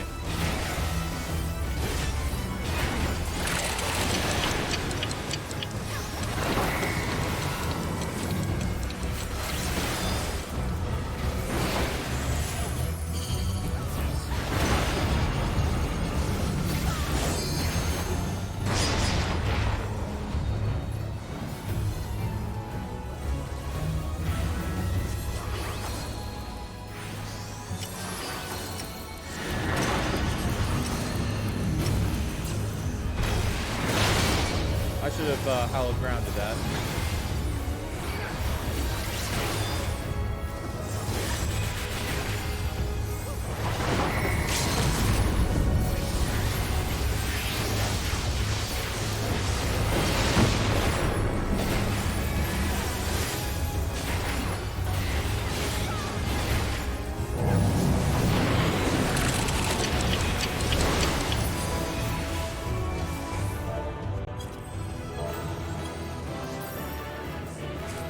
Give accommodation, healers, and then leave. Okay. And now,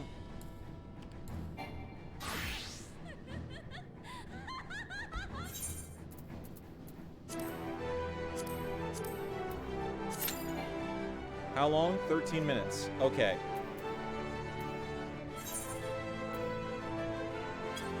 One second.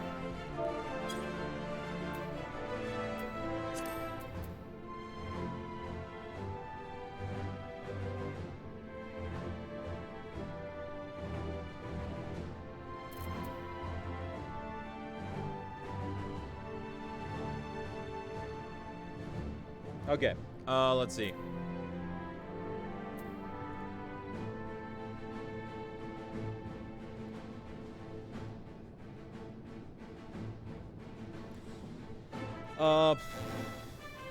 With the queue time,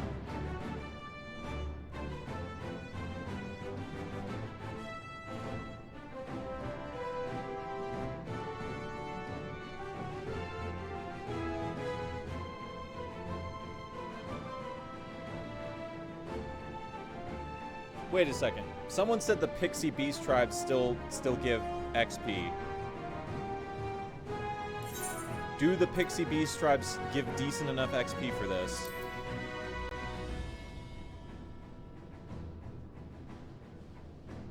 There's only one way to find out, really. Let's see. Lidroland.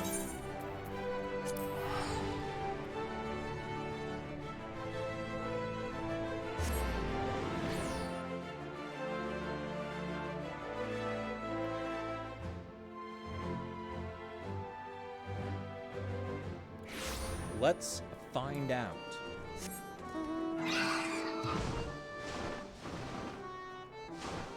Oh, and we have flying now, so it's going to be way easier to get back.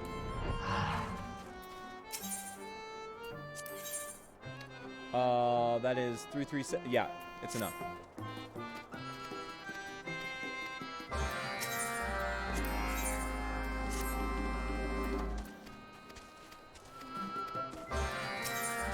Right? 337,000. We need like 1 million.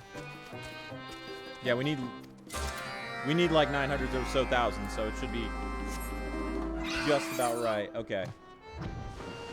Let's go. Boop. Let's do that. Hang on, actually. Let's actually use...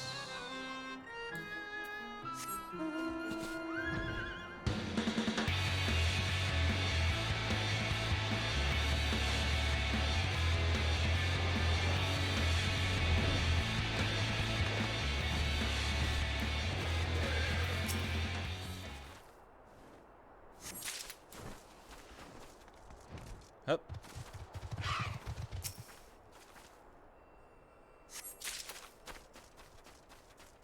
Oh, let's see. Oh, what else do we want? Control F2. Okay, yeah. I suppose this is the last one we should have done.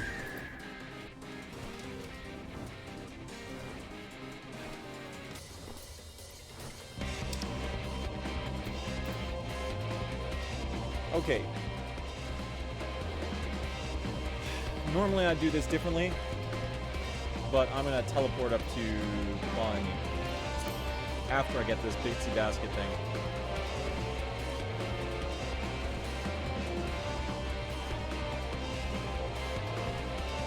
Oh shit, it's a quest thing, so it's not even gonna bring my level down for this. So I'm just gonna have current abilities. Oh shit. Pretty ridiculous. Of course, it's going to be scaled up to me as well.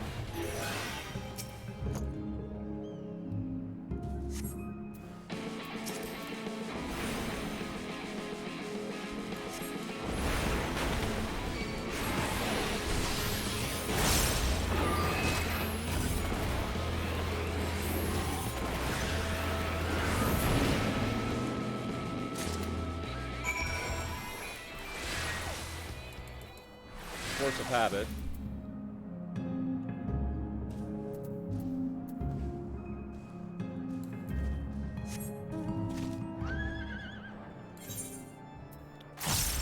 Yep.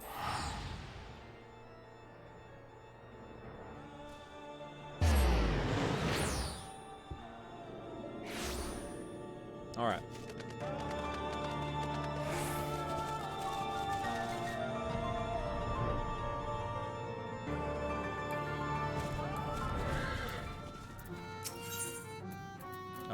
It's been a while since I did these.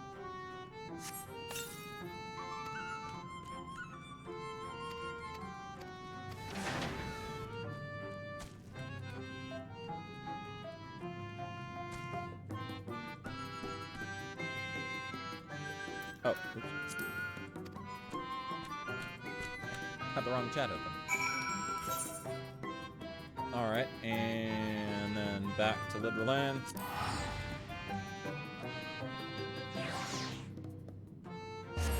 A little anticlimactic. I hate it when that happens.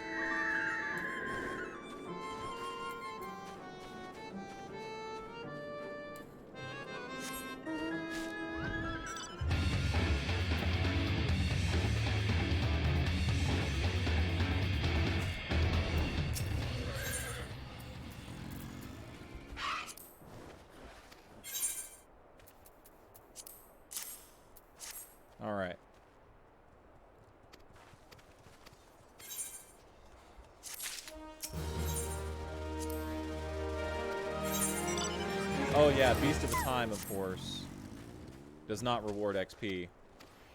I believe it only rewards Gil. Yeah. Up for a challenge, however.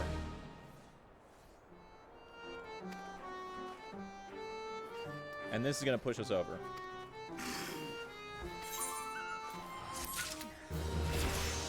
Nya nya nya nya nya nya nya nya nya.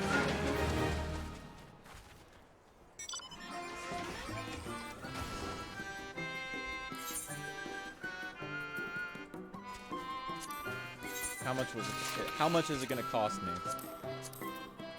to go to Aporia? That's fine. We can use the ticket.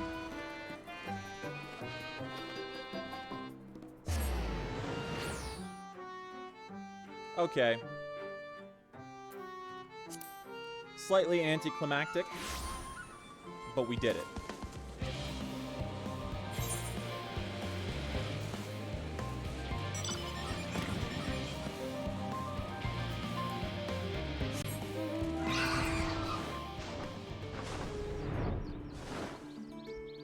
Hang on, actually.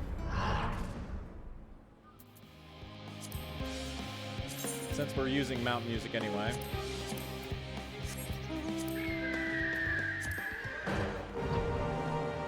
Well, I guess I wasted a little bit of time being bad at Paladin in that fucking raid.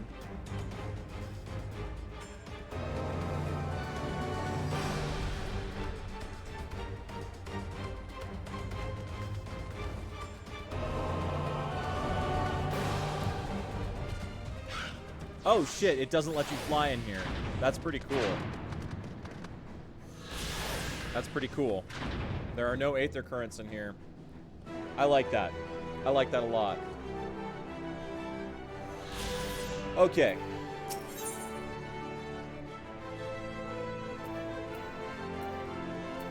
Alright, we're gonna do this quest, which is gonna stop us before the dungeon. And then I'm gonna pause right before the dungeon.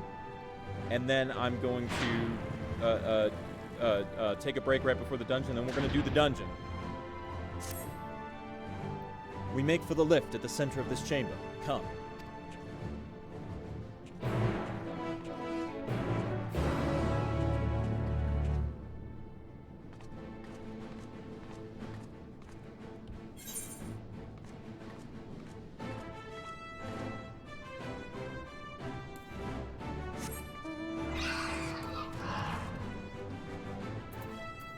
Let's see, what else that I haven't put on my mount bar yet? Nah.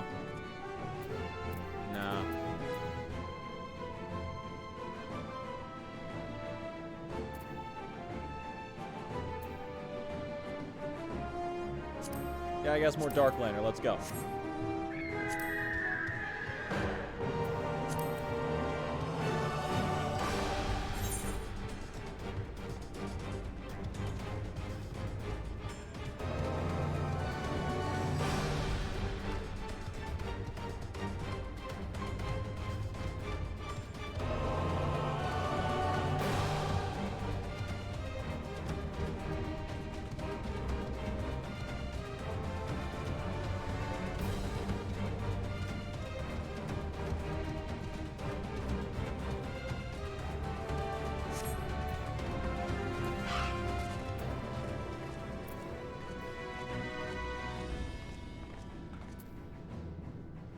This is really fucking cool. I like the design of the ship.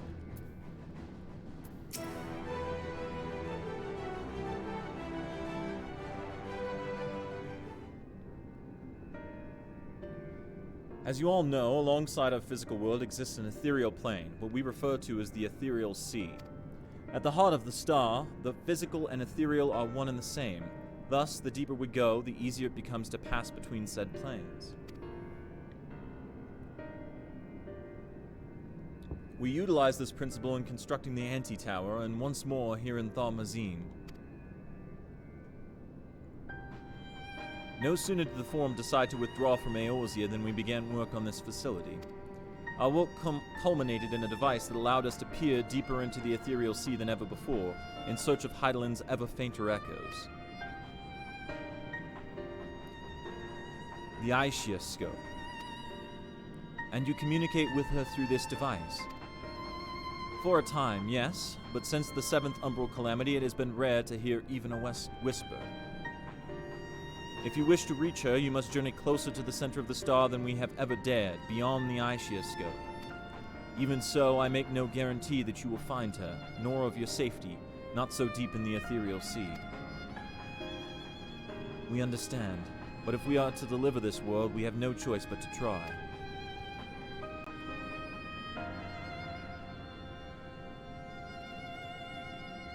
I know.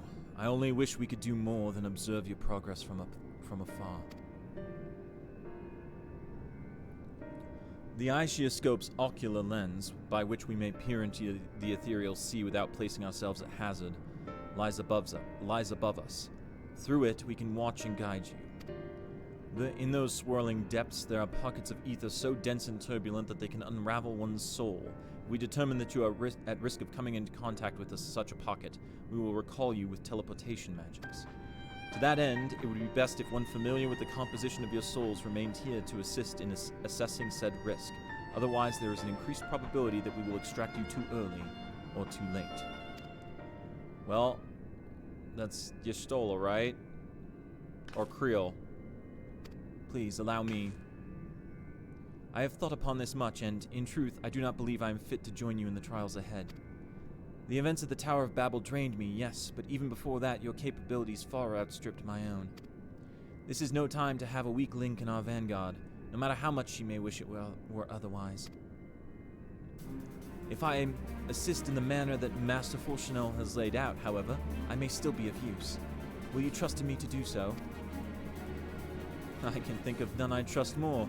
Compared to all that effort you put into keeping us alive while our souls were in the first, preventing us from dissolving into ether on a single expedition ought to pose no challenge at all.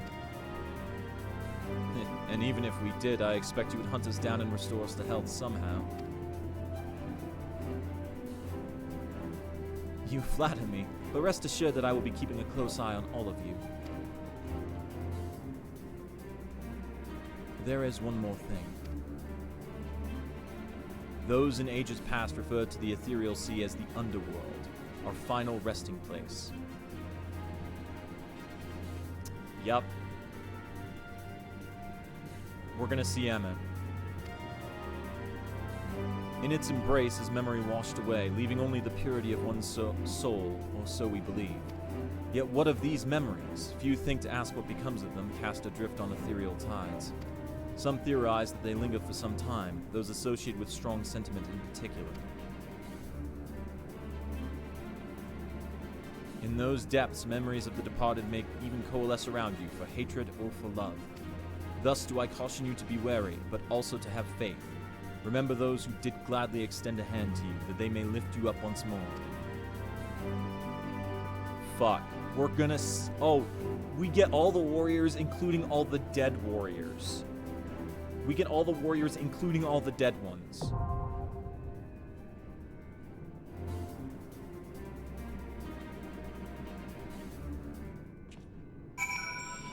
Including all the dead ones. Okay. Okay. Okay.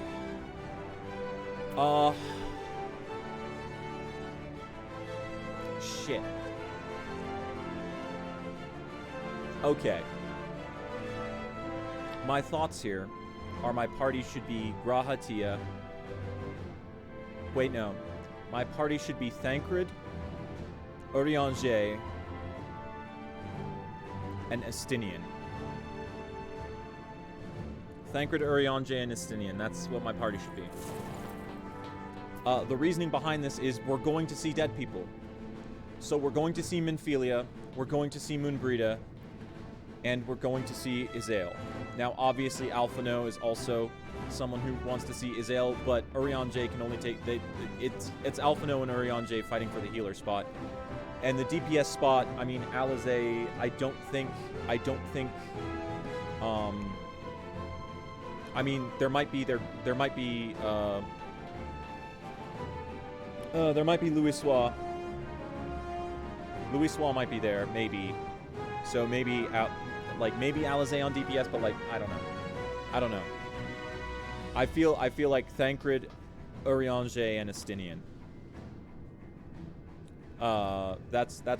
Those are my thoughts on the matter. Also, I haven't transitioned this properly. Okay, there we go. But I am going to take a short break, go have a smoke, and then come back to hit up the level 89 dungeon.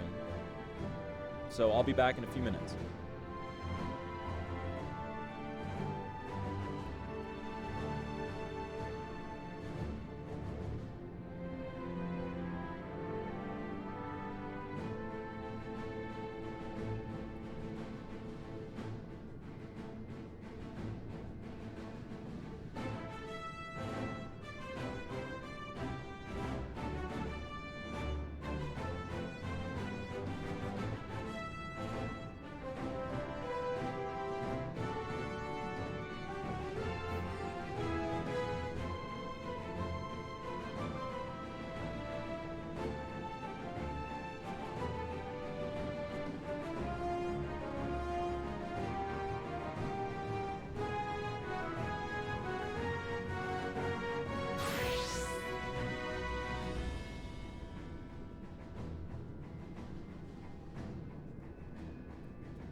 Alright, I am back. And ready to begin. Oh. Whew. I'm feeling it. I'm feeling it. Oh.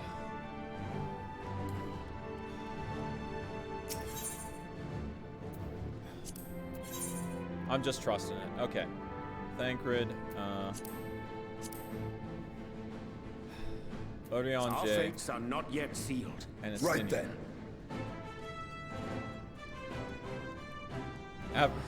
Item level 520. Yeah.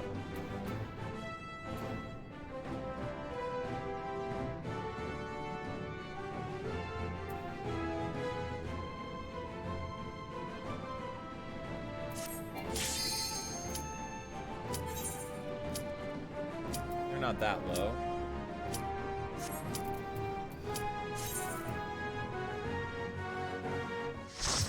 Let's go.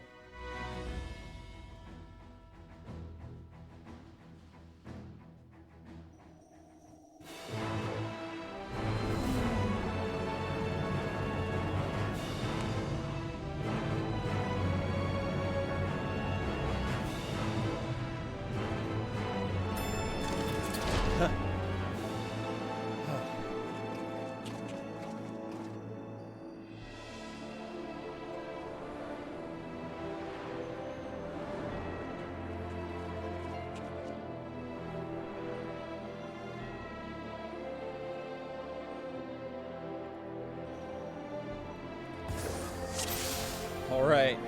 Alright, team, let's do it. All seems in order with the lens, and I trust you can hear me. Okay, enemies. Those things are pure malcontent. The residue of lives unfulfilled. Nope.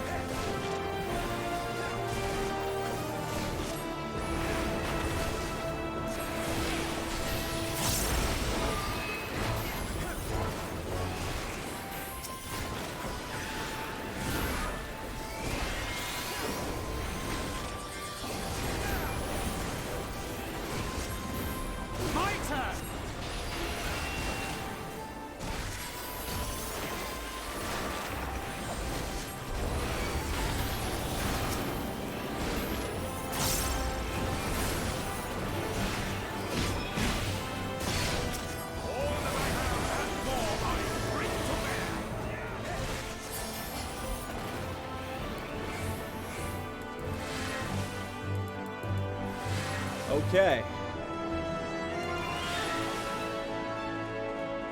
Holy shit. So this is presumably the top level.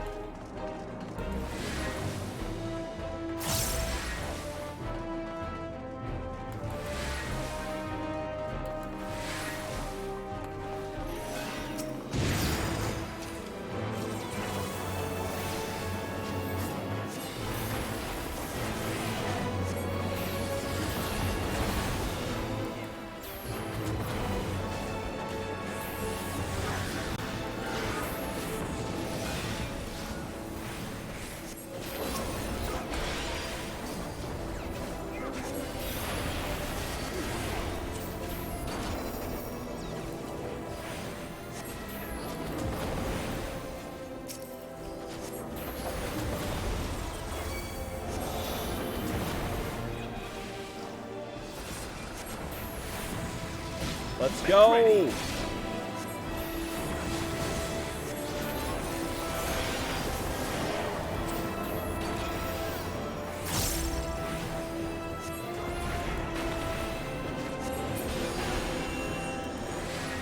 Oh, this is cool. This is really cool.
still getting used to the rhythm of the cooldowns now.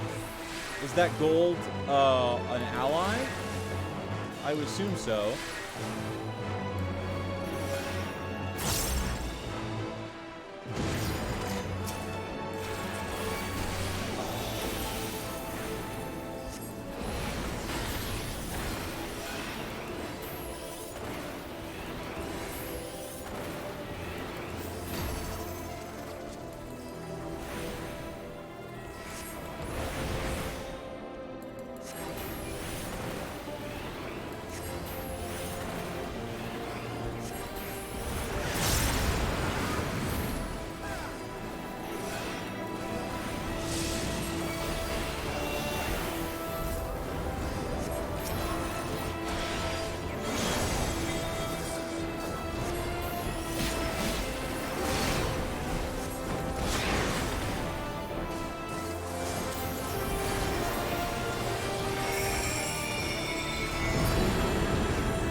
I need to swap this over so I can see.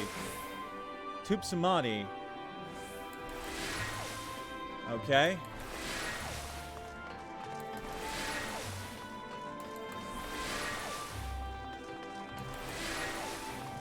Oh, okay. I need to pay closer attention to, like, the story shit happening. Okay, first boss. Let's go. And I have all my cooldowns. Cool. Livia.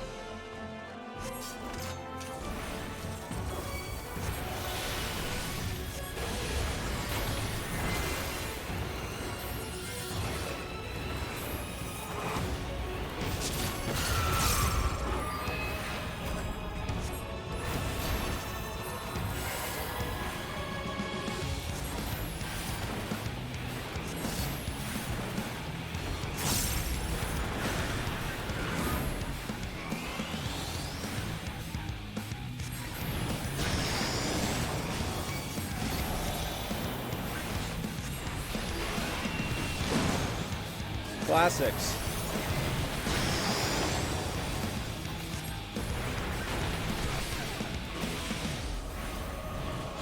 Classics. Fucking haircut.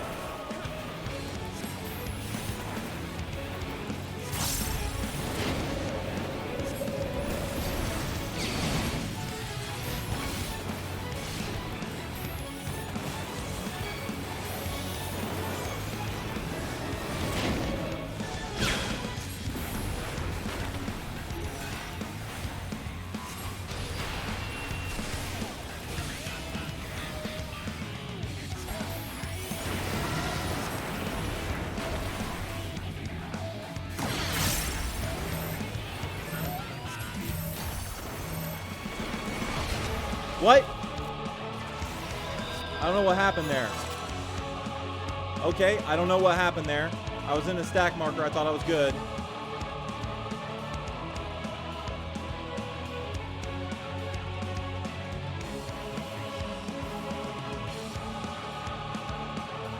Thought I was good.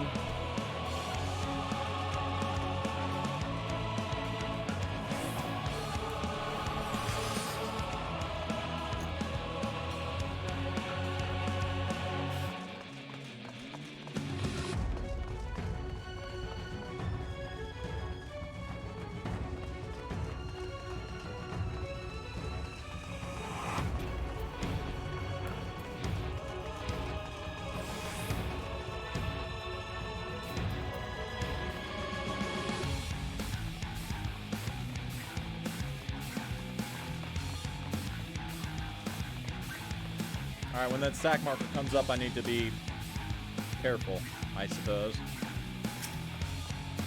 Alright, starting from scratch this time, which kind of sucks.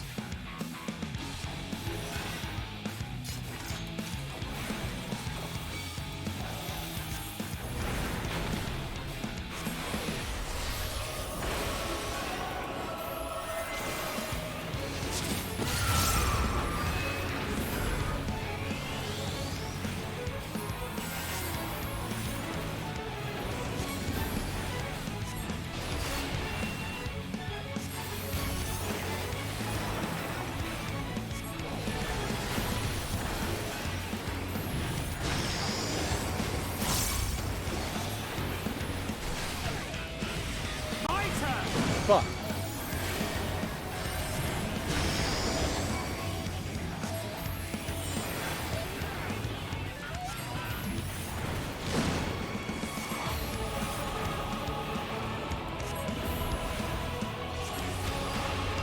Make ready.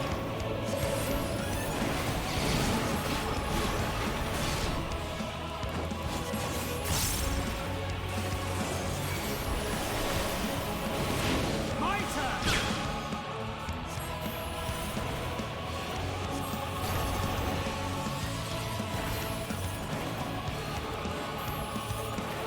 This will hurt.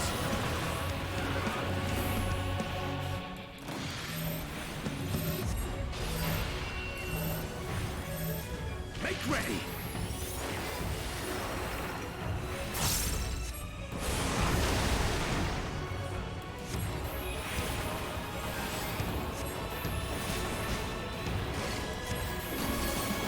Together we shall overcome. Fuck.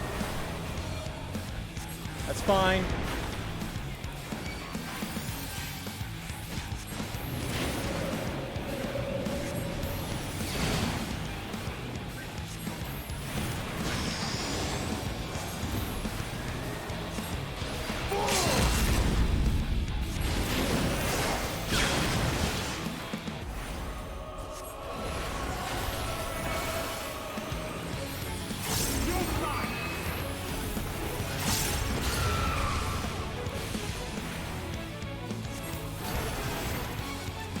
My turn.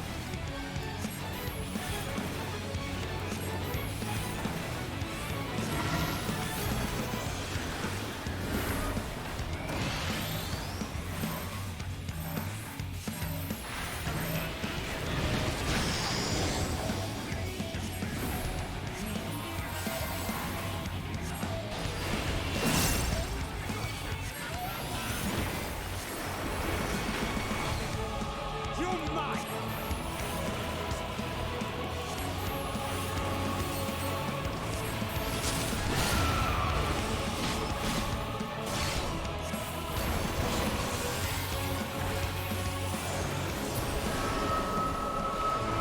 Alright. I don't know what I got hit by the first time around. Maybe it was the cone. It will guide you.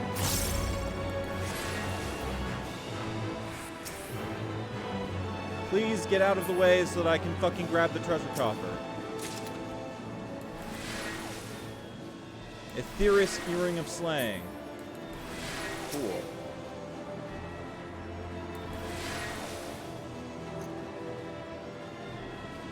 Oh god damn it. Please load fast, please load fast. The ether is too dense. Ah, I'm losing you. Oh. Alright, here we go.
Moonbreed, I knew it!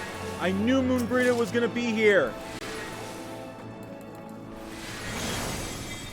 Who is it this time? Hashifon.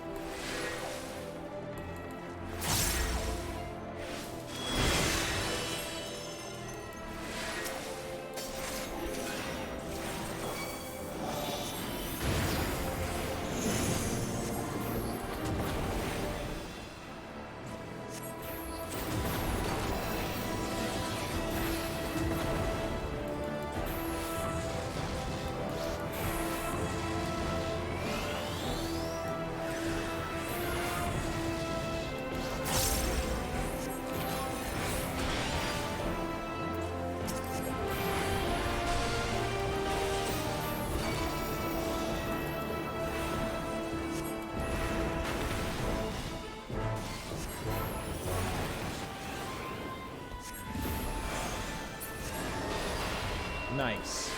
I think that could be argued was perfect timing on my part for that. Did I open the treasure chest up here? I don't recall. I think I saw a chest up here. Oh.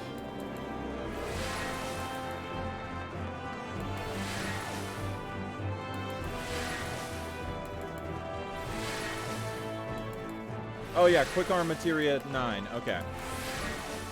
I did, in fact, get a chest open. Okay.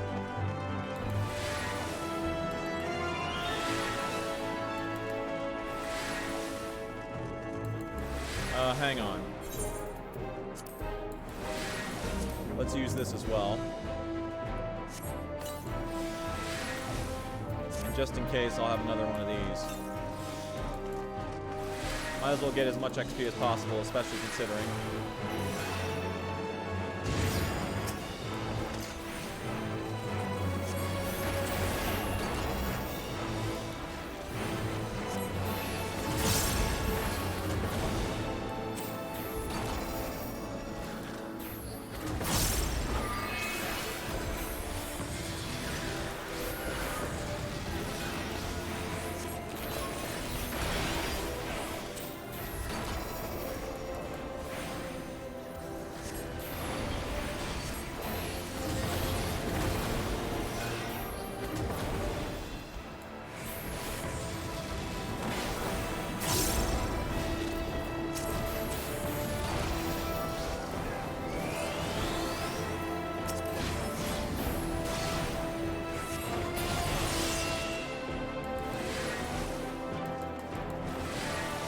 Treasure coffer.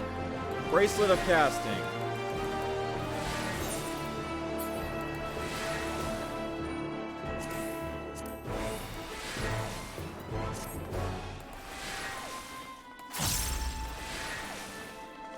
Nice, 228. Let's go. Ritalin. Oh my god. The jokes.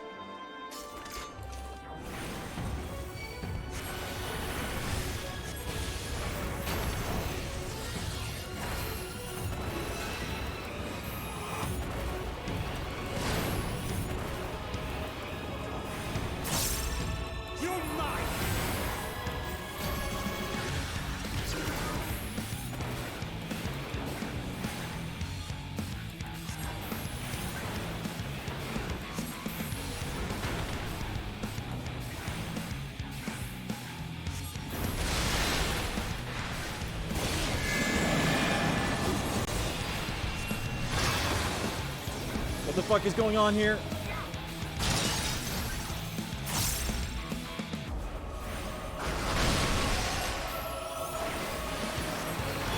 I see.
They made so many jokes about revamping his trial when they knew that he was a boss in this dungeon.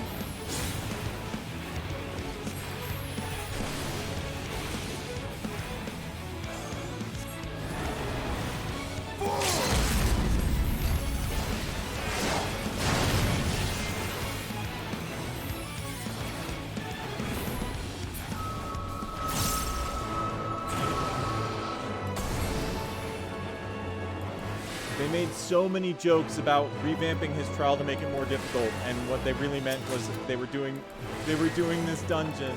They're making this dungeon. The Abyssal Plane, huh?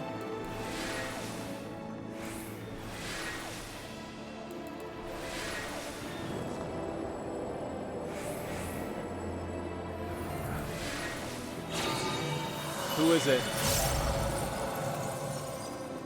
It's Light.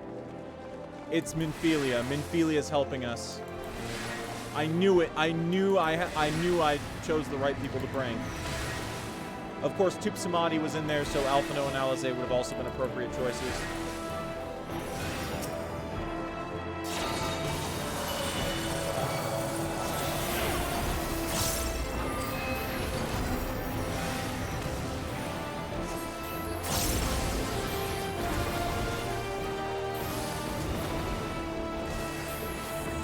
This will hurt.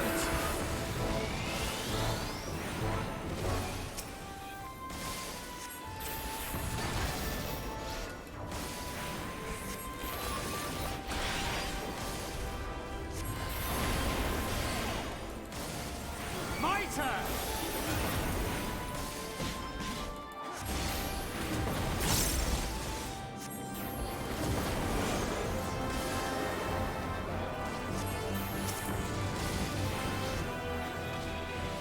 Be gone!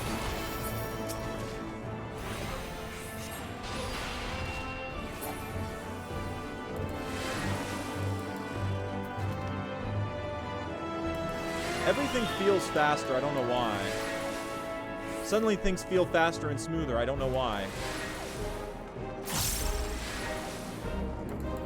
It must be just the look, man.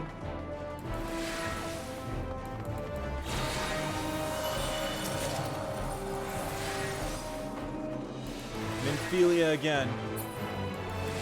Minfilia is the one showing us the way to Eidolon. Oh. And one other.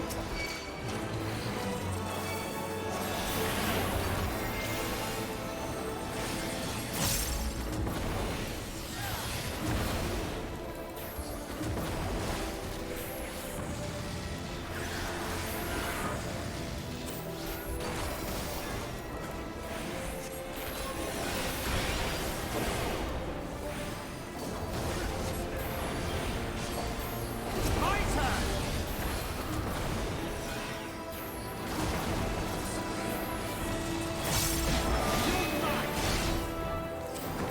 Fuck. I fucked up.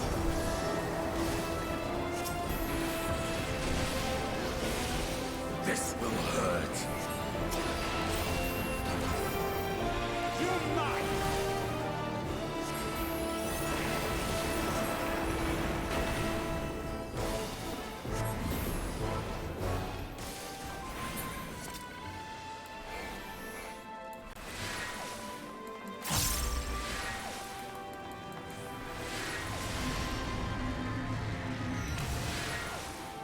What was that? Minfilia's spirit. There we go. Oh shit, we're just straight up walking with her. Oh, I knew I should bring Thancred. I knew I was right to bring Thancred.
one last shadow in the way.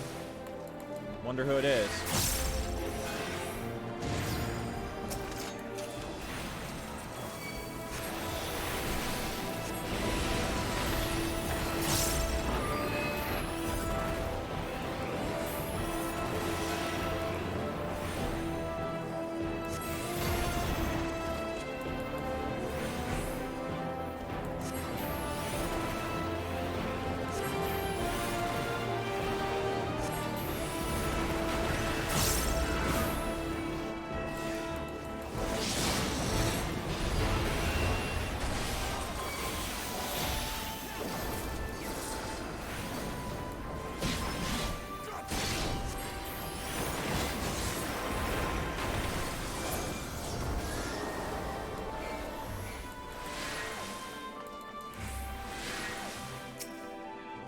Please don't stand in front of the treasure coffers, friends.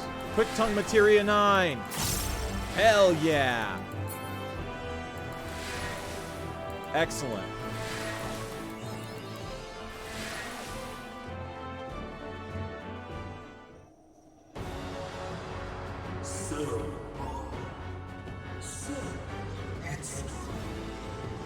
Wait. Is it Emmett again? Is it Hades?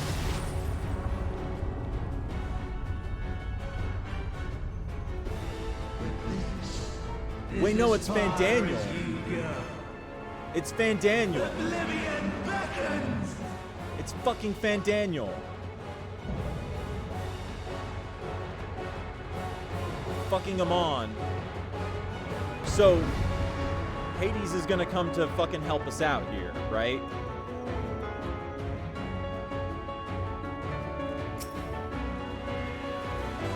We might have expected this in retrospect.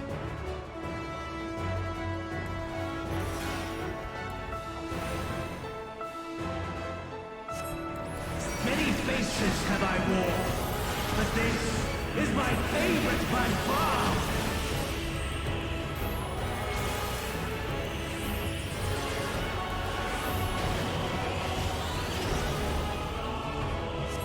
You will persist in this folly no longer.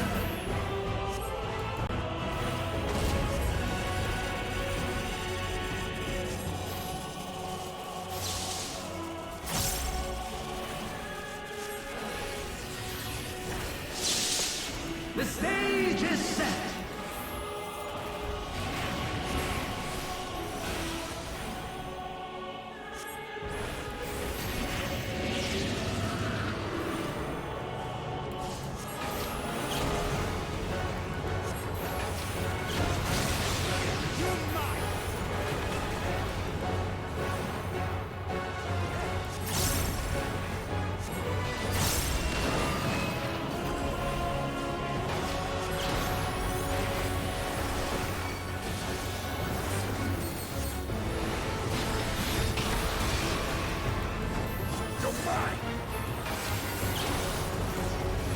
Let the curtains rise for the main attraction.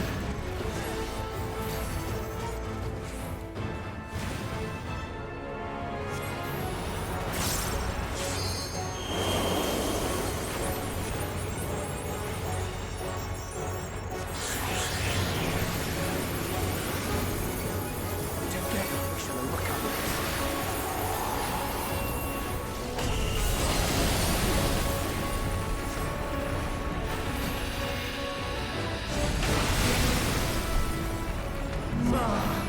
What a boorish audience you are!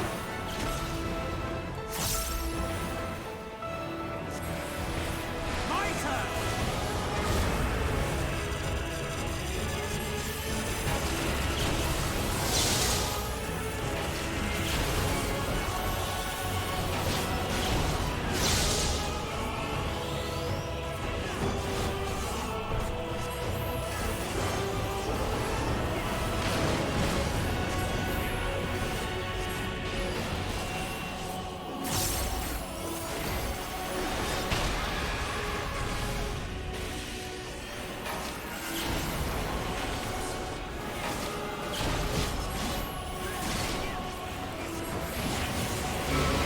I'm tired of this dude.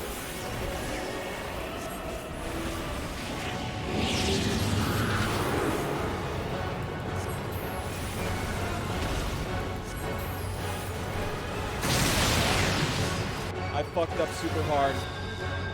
I'm sorry, everyone. I fucked up super hard. God damn it. I'm very pissed at myself for that.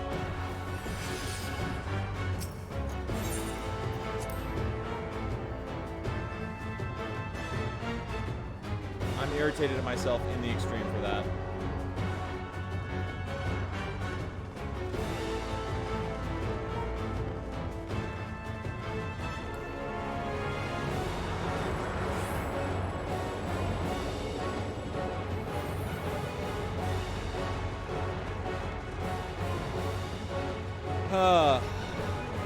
Very irritated at myself right now. For just eating shit right there. It was a rotational mistake that compounded into an instant wipe because we're in Trust. I should have used my fire starter to swift cast to despair, I think is what I should have done there. Because I had a fire starter proc and I should have used it to move and then swift cast despair. Foolish.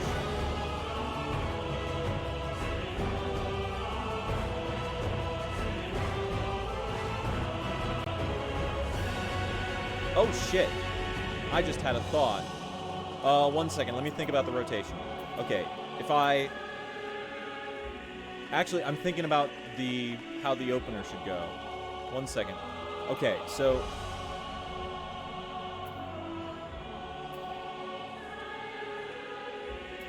Let me see if I can manage this. I need to let Thancred do the thing now. Thancred, please. Thancred, attack. Many faces have I worn, but this is my favorite by far.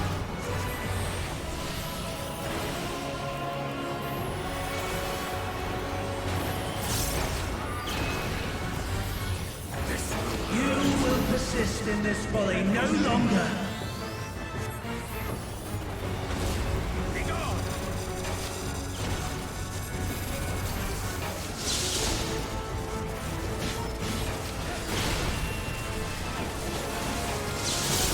The stage is set.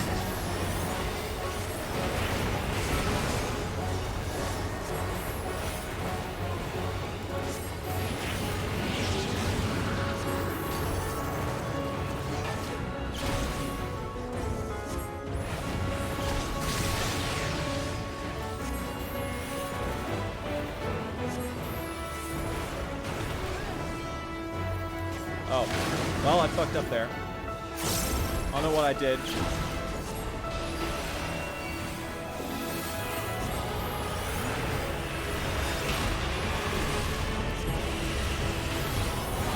I'm having too many ideas, that's a problem. Let the curtains rise for the main attraction.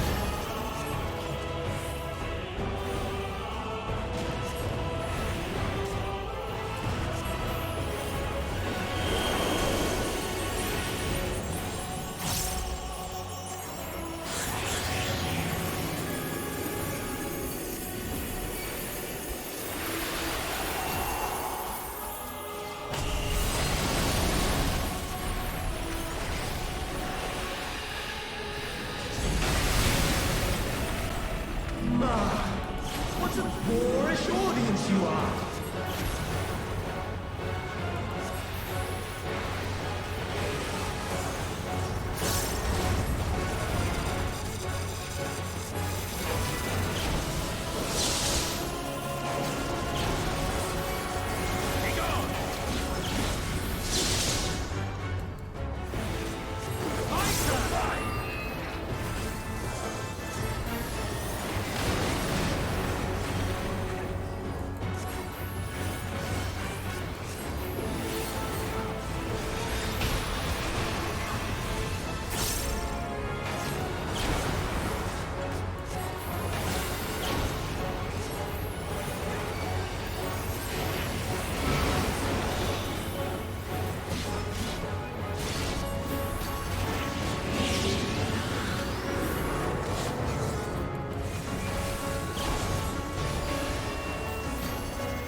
Alright.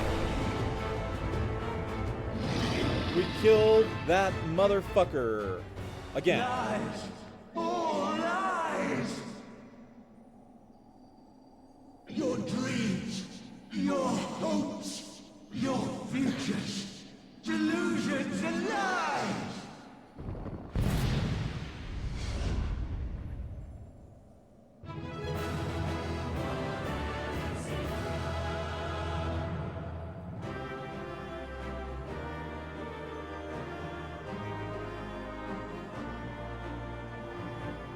Interesting that we don't have another trial yet. One or more party members, huh?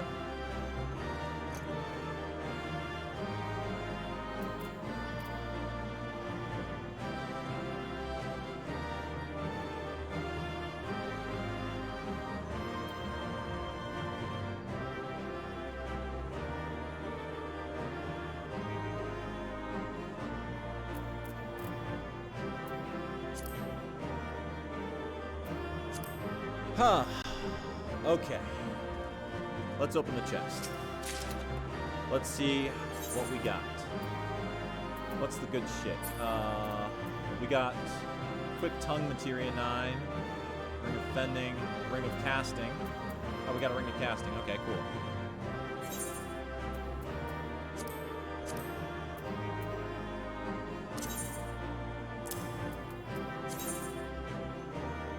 There we go.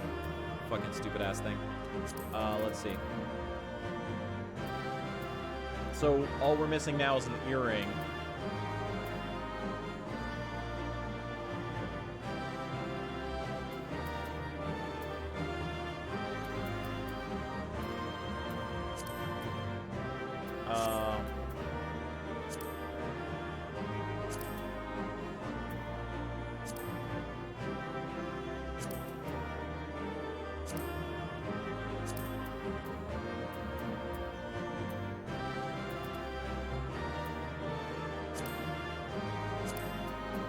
Alright, there we go.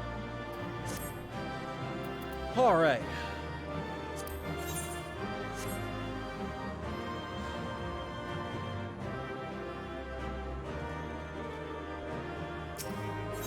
We're about to have some cutscenes.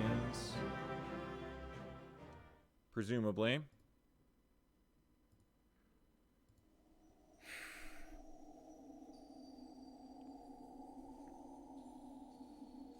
Amon. Ugh.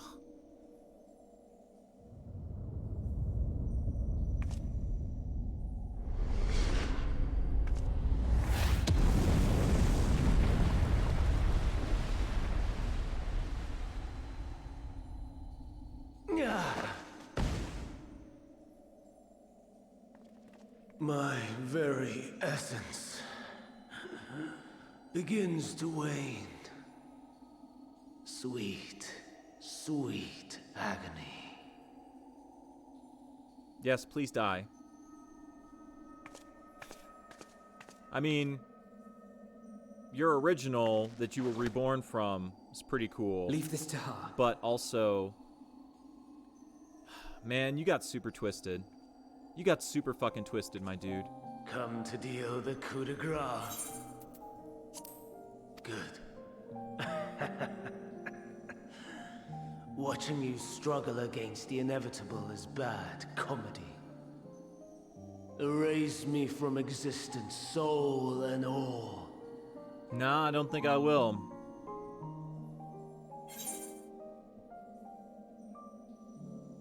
Do you recall your days as Hermes?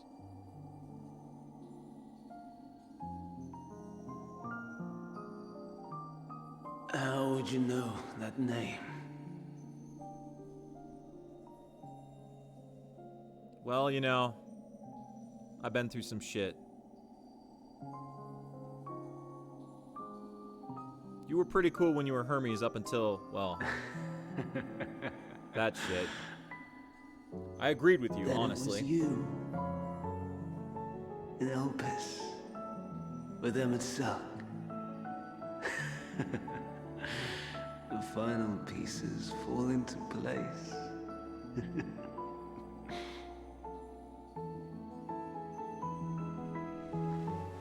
In my halcyon days, as the mortal Ammon, I was haunted by a dream.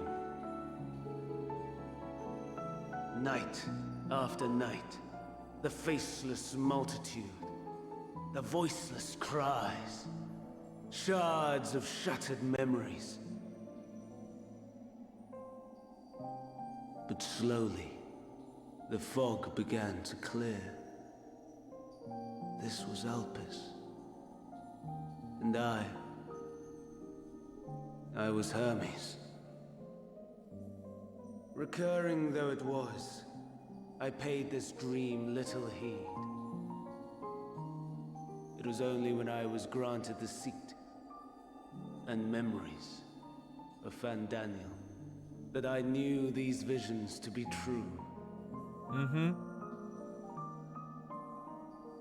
They were the memories of Hermes that he himself erased using the power of Kairos. Oh, man. Or so he thought.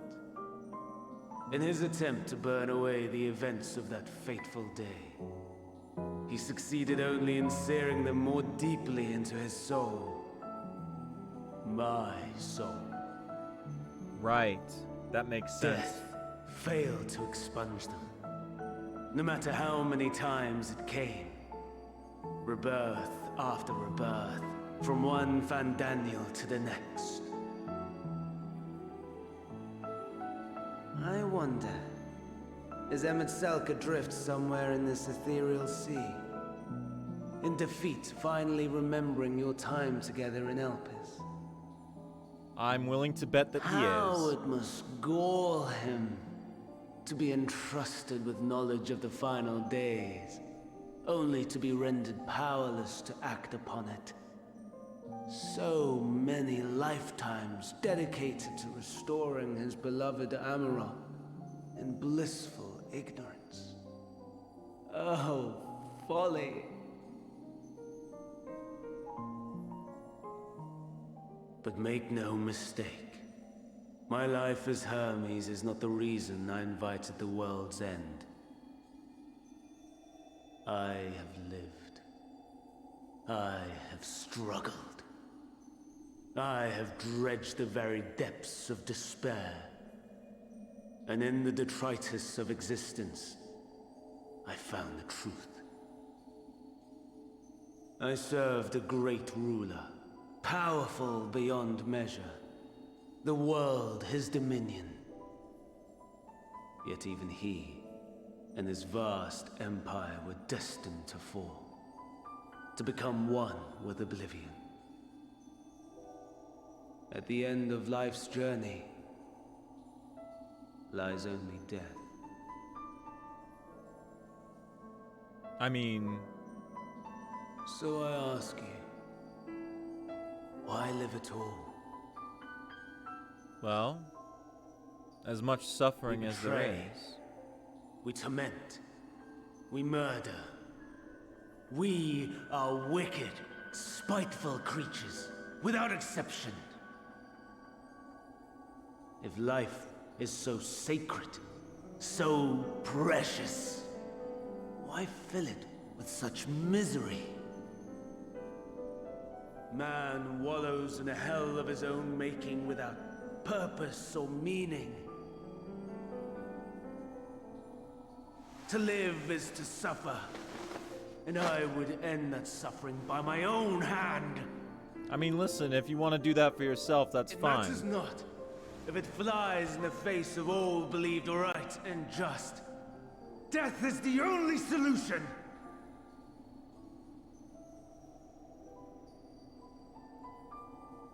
That is my truth. My answer to the question. And yet, even as the words pass my lips, I am filled with doubt. Has my search reached its end?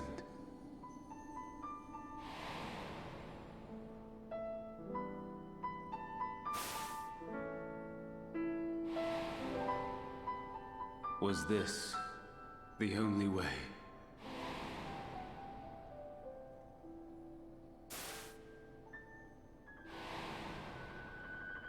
After all these years.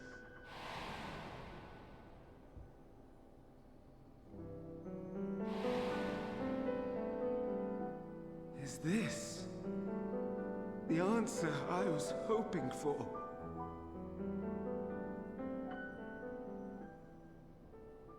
The lamentations of the damned. How it vexes me to see your conviction falter at the last. Oh, hey Hades. Still clinging to existence, I see.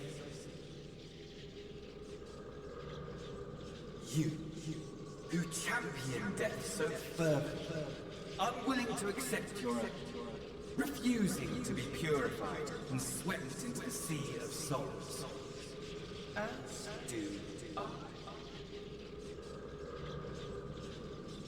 We prisoners to men, watching as the world turns.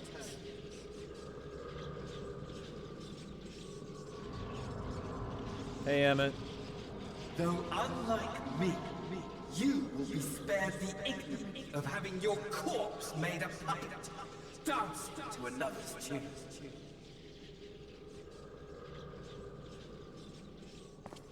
Is that Arcee? Oh, it's Asahi. What the fuck? How very astute. But let me be clear, I have not come to consort with the likes of you. Nor have I come to bemoan the state of the world following my untimely demise. In fact, I delight in mankind's downfall and the anguish it brings the savior of the savages. I guess the distortion, I couldn't... If I keep played expecting some Emmett to small show part up. in the chaos, all the better. Not that I was in any position to resist. But to be made accomplice to the betrayal of Lord Xenos. I would die 1,000 deaths to exact my vengeance. God, he's got such a fucking hard-on for Xenos, holy shit. Now you are at my mercy. I shall drag us both into oblivion, and you will never see the fulfillment of your magnum opus. Even should you be reborn, your desperate search for answers must start again.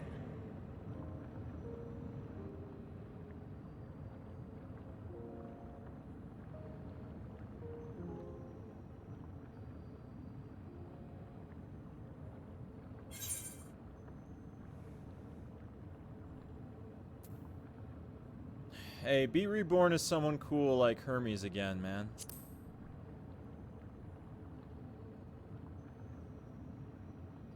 Even here, even now, you have every right to hate me. For the fool I was, for the monster I became. But I will not beg forgiveness. The tale of Hermes, the man who knew so much, yet understood so little, ends here.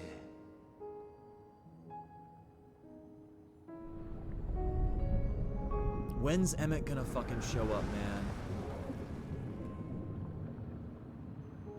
I mean, Amon even called him out, man.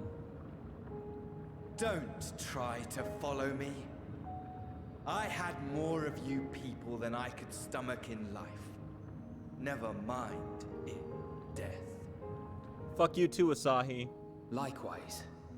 I pray we do not meet again. Asahi, you were never cool. Unlike Fandaniel, who was kind of cool and then fucking got super twisted. Asahi, you were never cool, and fuck you.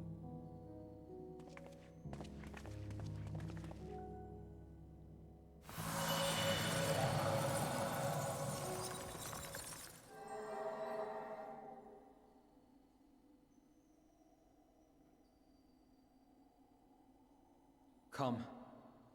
Hydaelyn is waiting. Yep. Nod. Is this another cutscene, or am I going to be in an instanced area? Another cutscene. Cool.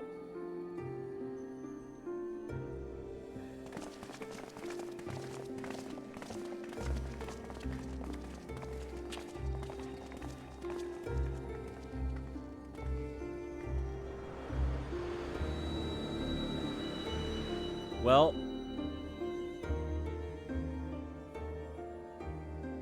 Brave travelers, I welcome you. oh, that's her true form, huh? Oh shit, we're gonna have to fight her. She's the trial.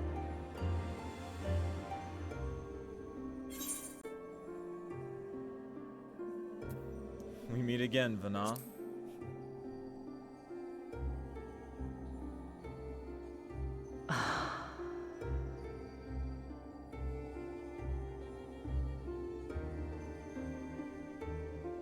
I see. Thou didst journey unto Elpis. And now, the rivers of time converge.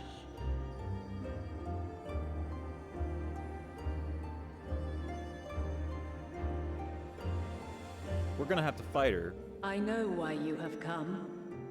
Yet I would hear you speak your reasons all the same. God damn, that design's fucking sick. Holy shit. You created the moon to deliver mankind from the final days. But is that really how it has to end? We do not wish to abandon this world. We want to protect the source and all of its shards. To flee is but one of two paths. The other leadeth to Meteon, far beyond the stars, where she doth chant creation's requiem.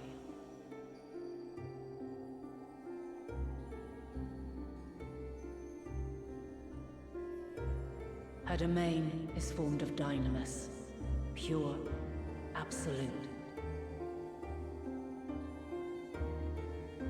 Where emotion and memory govern all, ether will avail you naught. Meteon hath gathered the pain and despair of countless stars, and to go unprepared is to go unto your doom. We'll beat her. We'll win. I swear it. She's gonna need something better than that. Is what I might have said. Once. After everything I've seen, all the times I've succumbed to my own anger and fear. I can no longer pretend that courage and faith will be enough. But are we truly so powerless? That our only choice is to flee? Far from it, my child.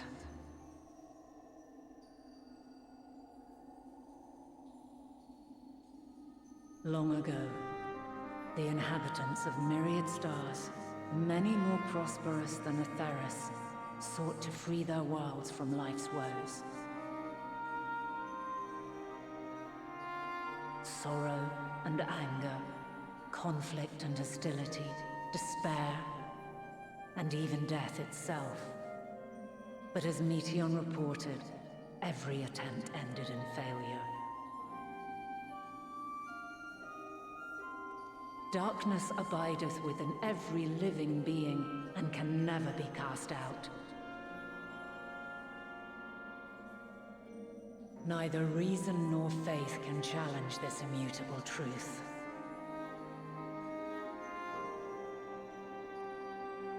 To live is to suffer.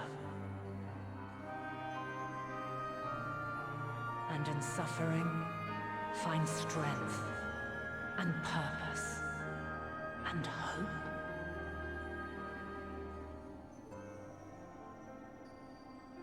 As you have done so many times before.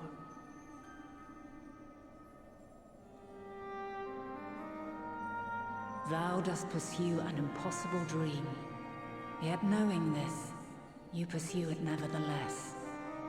And thou hast learned to depend on others, as they do thee.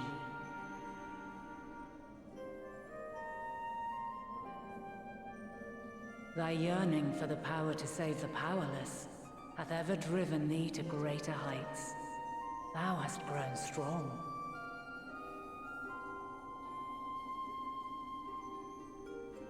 Though those closest to thee no longer walketh by thy side, their love remaineth thy guiding light.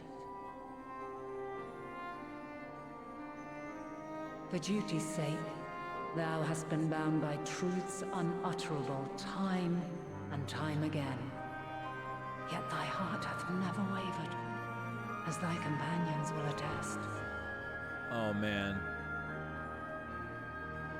In thy pursuit of mysteries great, all thou believest is brought into question. Undaunted, thy thirst for knowledge remaineth unquenched.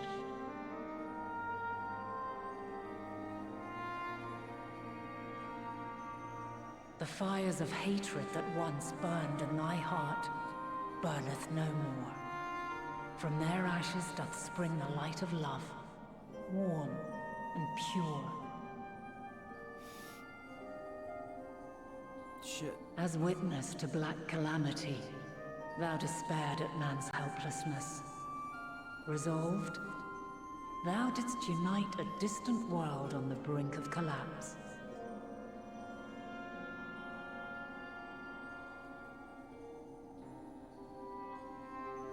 And thou, my champion, when all did seem lost, thou never abandoned hope. For every trial and every foe that did bar thy way, thou hast proven equal to the challenge, drawing courage from the many bonds forged on thy journey. You have all known despair, and though the end approacheth, you walk on. There it is again. Heads held high. Therein lieth your power, the strength to silence the song of oblivion.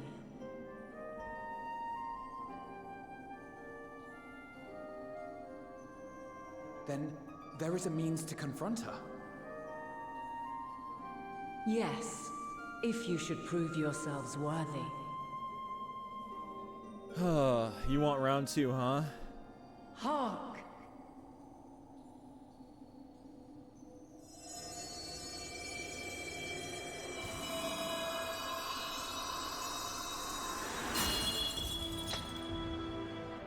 Nigh impossible is it to send mortals to the edge of the universe. Should you fail, there will be no second chance. As the will of the star, I ask of you this. Do you possess the fortitude to stand firm when all around you doth crumble? Do you possess the faith to vanquish despair itself? Should you lack the strength to best a supreme deity, I cannot allow you to make the journey. And thus, you must leave this star and never return.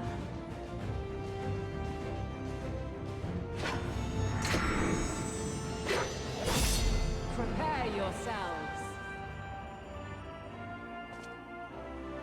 Prove ourselves worthy, then. Sounds straightforward enough. Aye.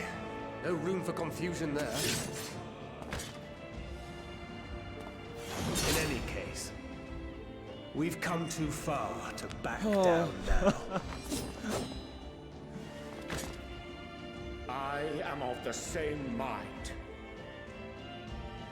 What power I have, I shall bring to bear.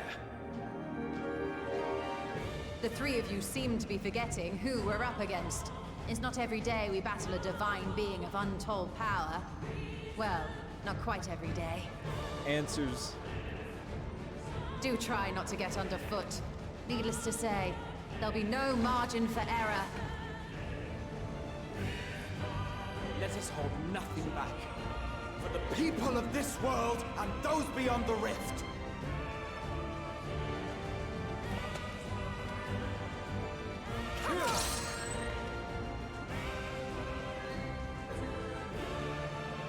Alas, the question I posed to thee in Elpis hath remained unanswered these long years.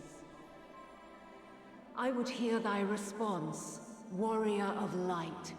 Shouldst thou emerge victorious?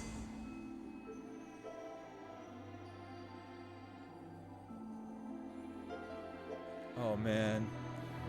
I knew it! I knew we were gonna fight Hydaelyn! The Mother Crystal. Oh, fuck yeah! During this quest and when using the Trust System scenario mode, you have the opportunity to undertake this trial with a party of scions. Some of these allies' role will differ from those you are normally able to select. Additionally, you may now enter the Ichioscope with a party of NPC avatars to make use of the feature. Yeah. Wait, we can trust the trial? We can trust the trial? I mean, of course we can trust the trial. Oh man. I mean, I gotta, right?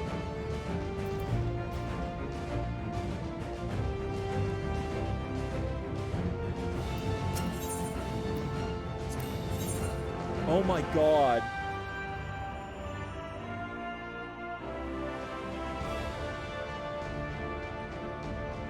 Oh, look at this. He can DPS. Interesting how it changes. I'm surprised they don't let Y'shtola heal, but, you know, I suppose they don't need another healer.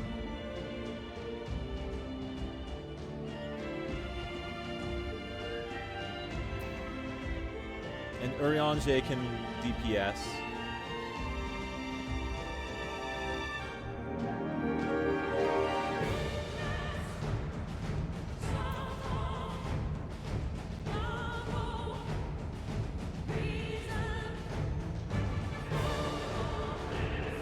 Hang on.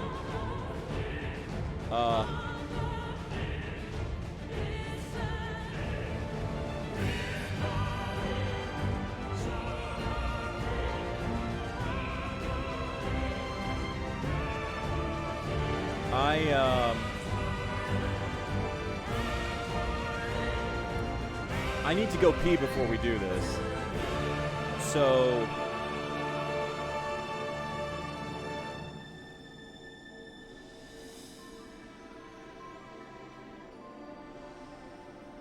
I will leave you with that. And yeah, I need to go to the bathroom first. Oh fuck.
All right, I'm back.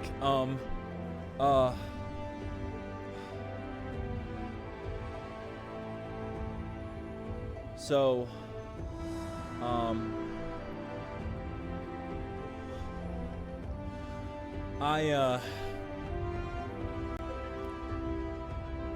normally, I mean, it's the story, right? It's the story. We finally get to do this, right? We finally get to take the Scions in to fight a primal. Like, we finally get to take the Scions into a trial. I have to do it. I have to do it.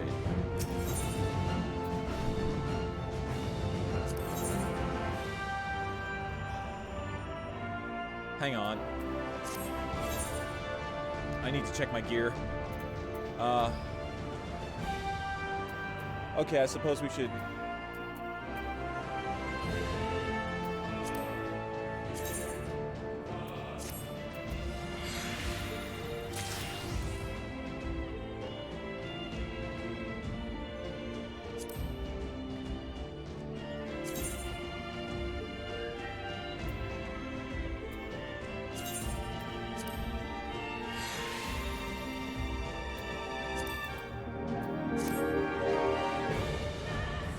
Yeah, we gotta do it. We gotta fucking do it.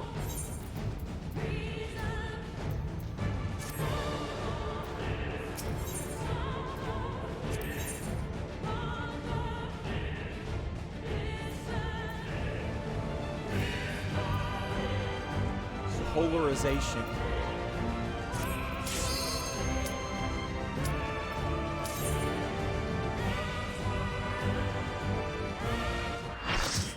We gotta fucking do it.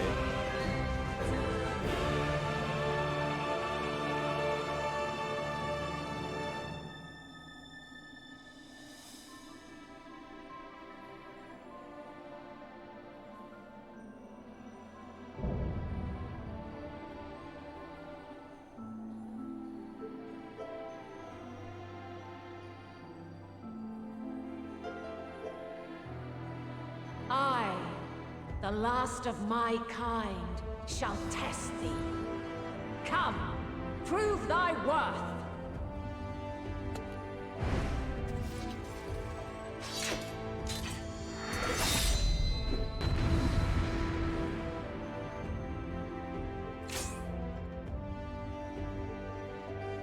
Holy shit.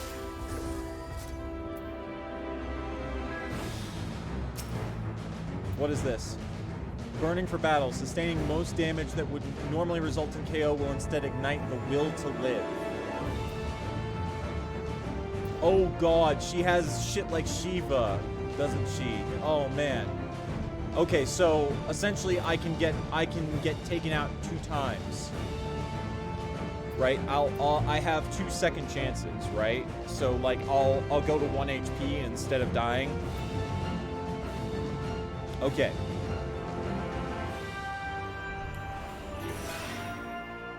Okay, Thancred, let's pull. Have you the strength of will to alter man's fate?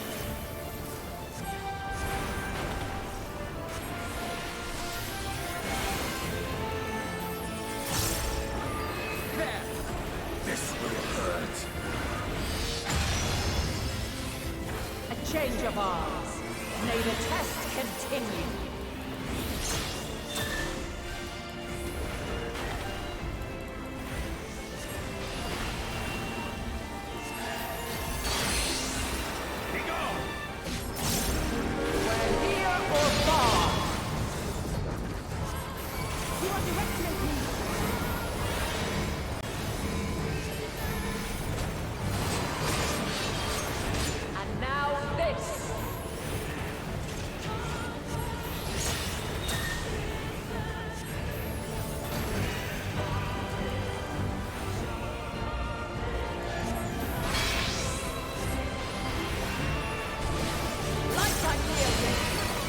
Oh, fuck!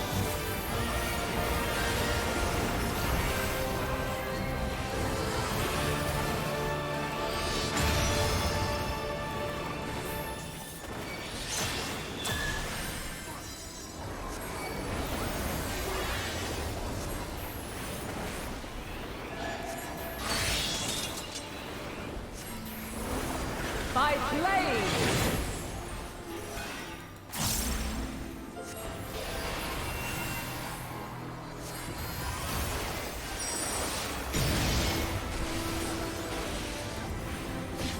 I have you now.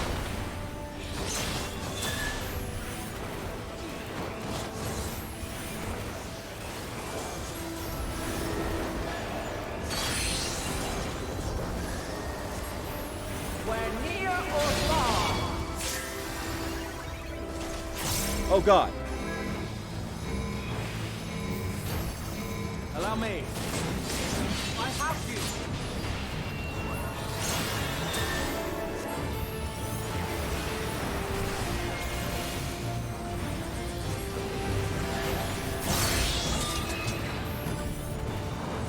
By flame!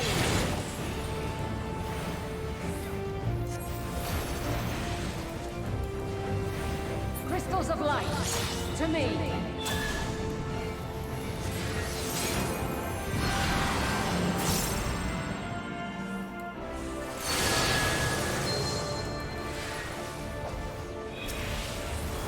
Here.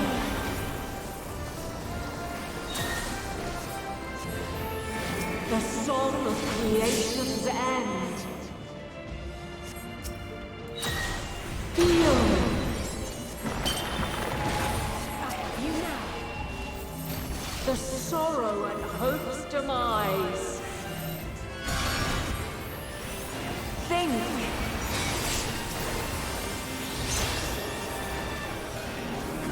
Find your way in the darkness.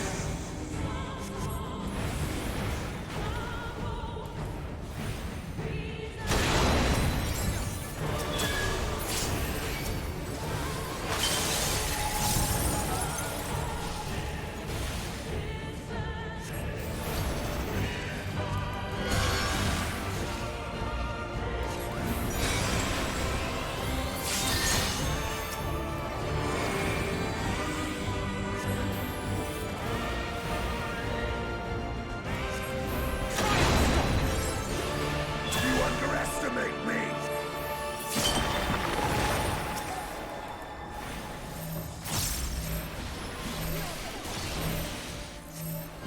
Follow your light. Or fly, my children, and never look back.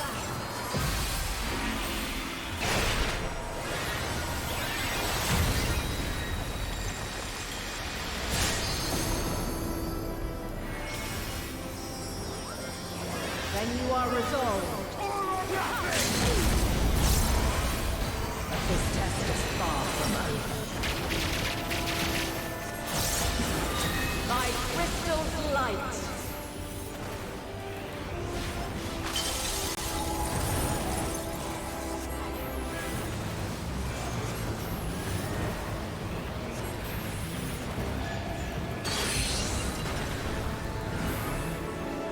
We're near or far.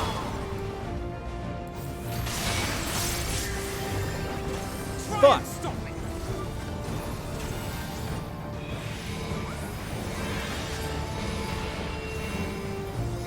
Allow me.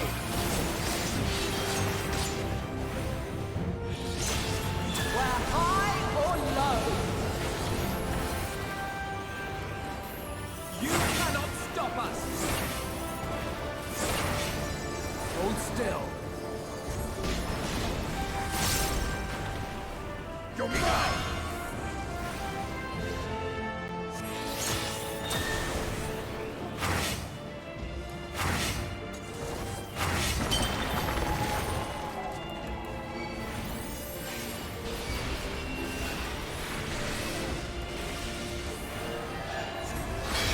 Well, I've lost my extra lives, so I'm probably dead. Light unyielding. Fuck.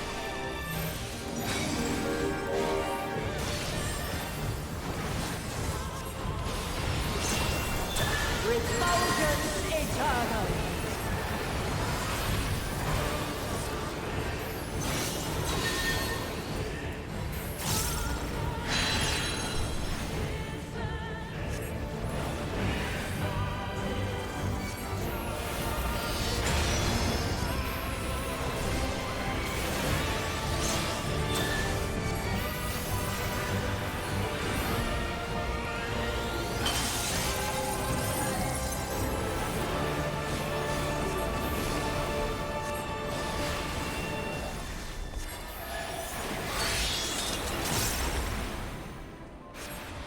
blade! Fuck! Well.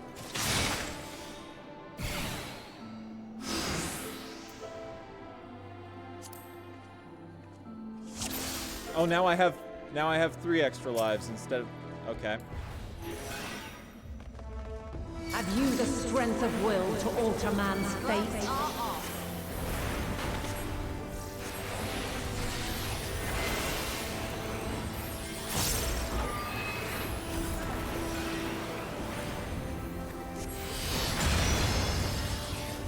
A change of arms. May the test continue. You're mine!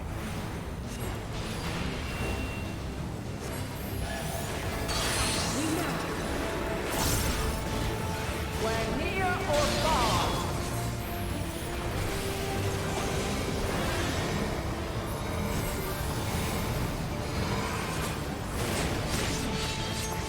And now this.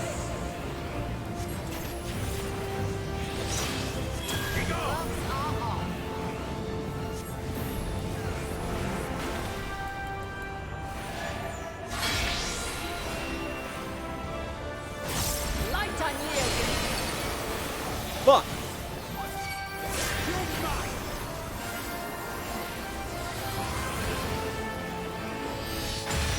This will hurt. Be gone!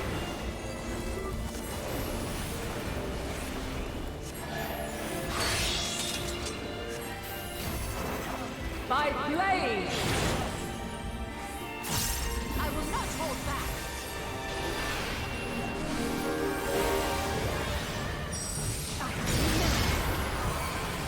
Be gone!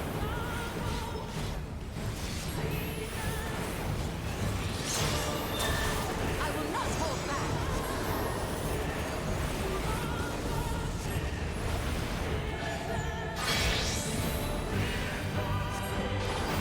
Light unyielding.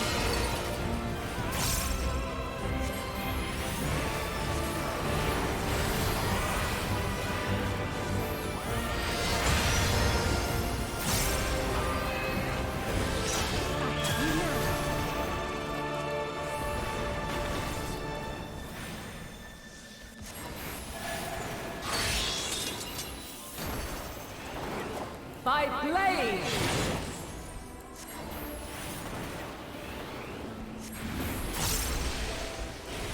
Crystals of light. To me. Shit!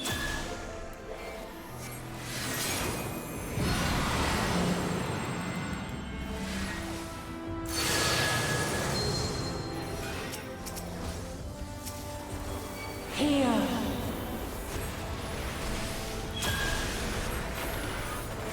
The song of creation's end. Feel.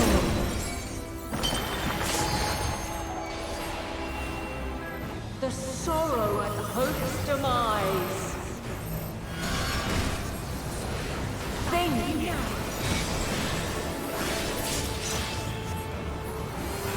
And find your way in the darkness.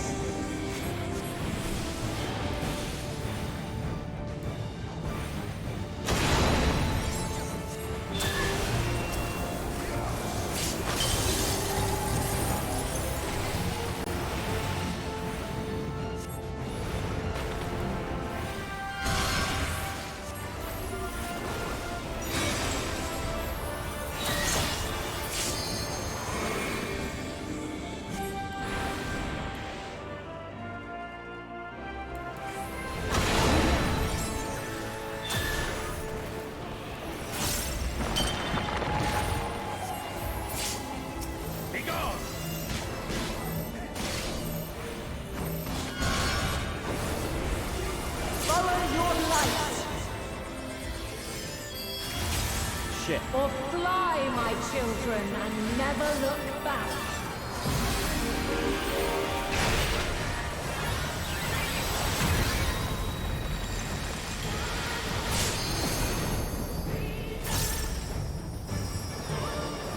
Then you are resolved.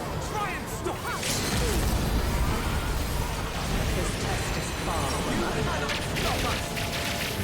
Hold still. By crystal's light.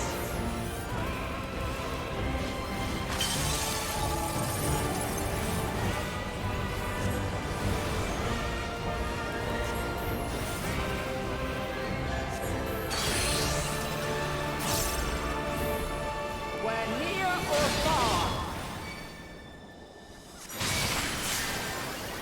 God damn it! Estinian, what the fuck, my dude?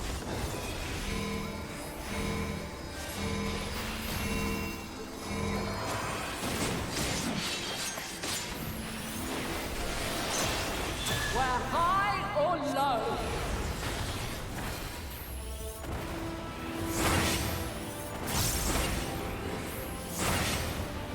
Something special for you.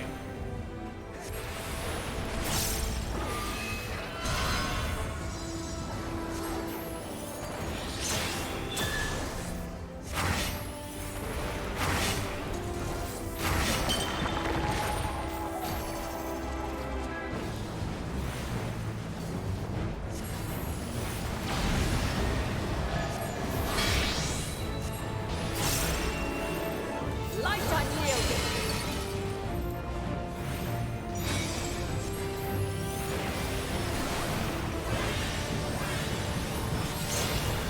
Refulgence eternal.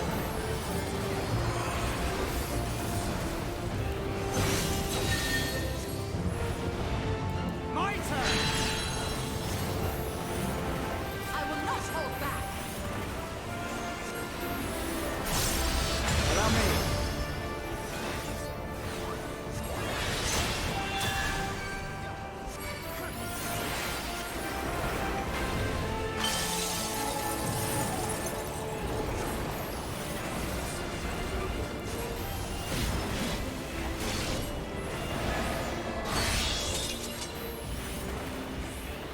By blade.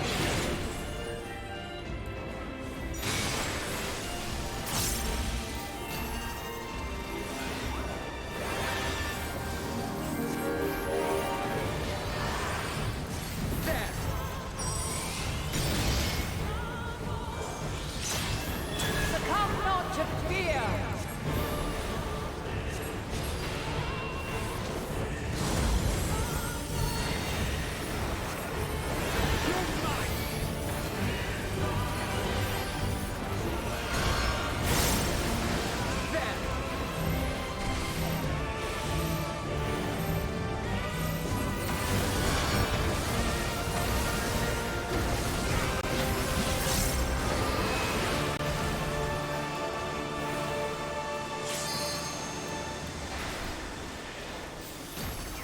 Something special for you.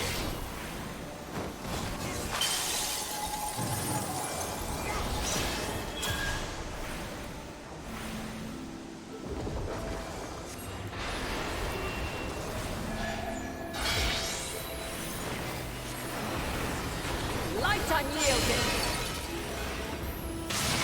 Fuck!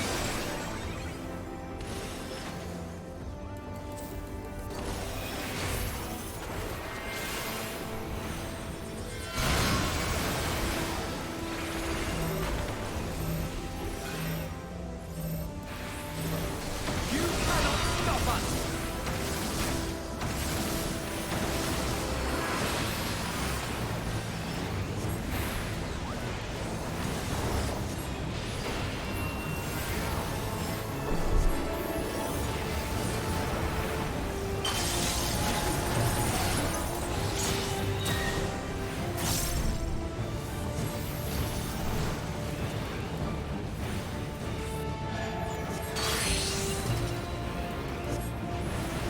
We're near or far.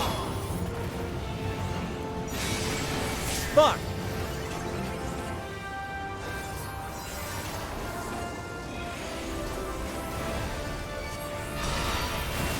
Be gone!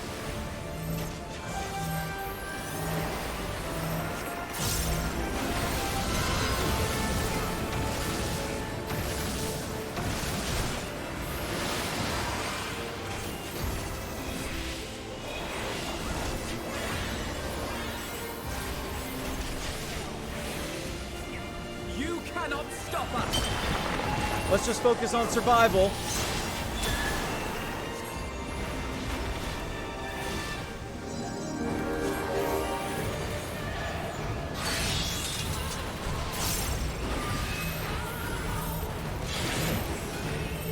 Oh god.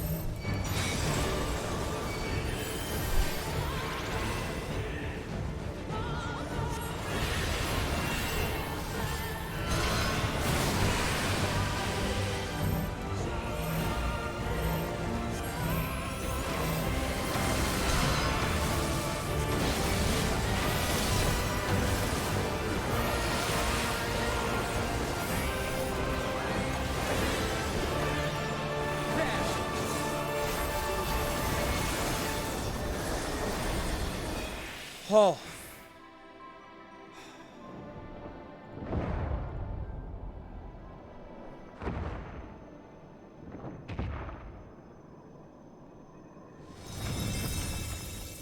Okay, I think I started to get some of the mechanics. At last, man has the strength to.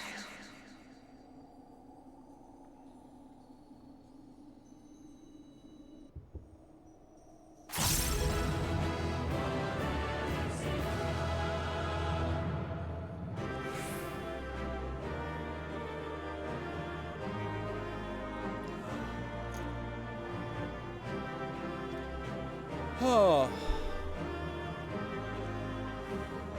Yeah.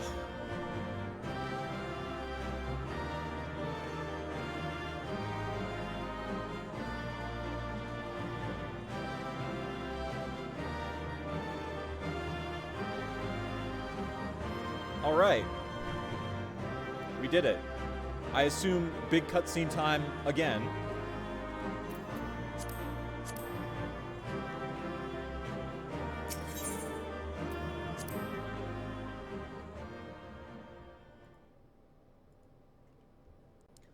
Oh, wow.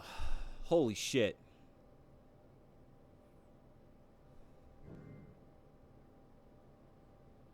That's gonna be a fun EX.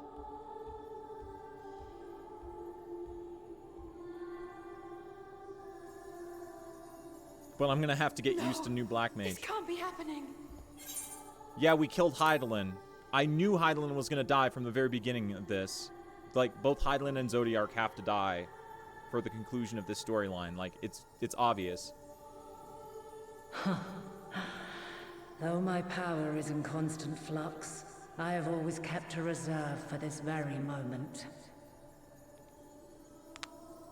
It was a true test of your prowess. You have done well.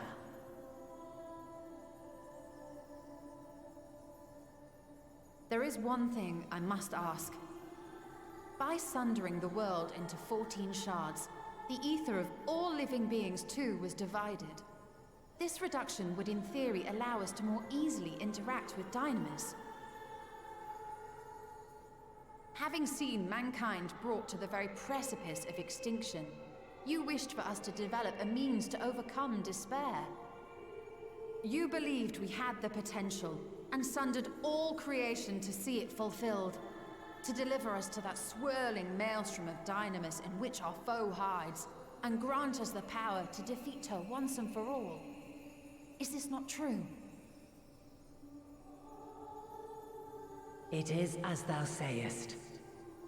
'Twas the trial to which I subjected mankind, and it hath led to untold bloodshed and suffering.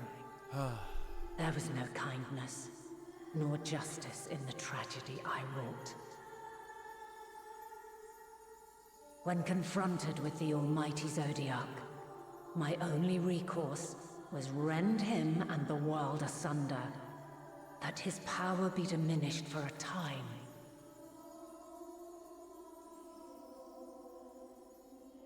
And so it came to pass. Now you, my chosen, have surpassed my expectations, surpassed me. I entrust the fate of the universe unto you. Yeah, I don't know what the tells for the I didn't catch the tells because I'm trying to learn how to do This new Black crystal Mage. contains the memory of Meteion's passage through the stars. Deliver it unto the Loporrits. They will guide you to her.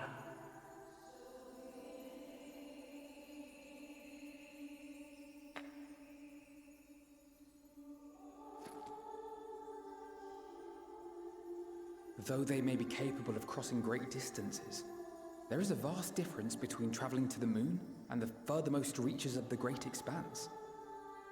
And unlike Meteion, we cannot simply soar on waves of dynamis to our destination. Indeed. To make such a journey would require an astronomical amount of ether. But a solution lieth close at hand. Oh? Wait. Are you serious, Heidelin? Of course. Yes, my child.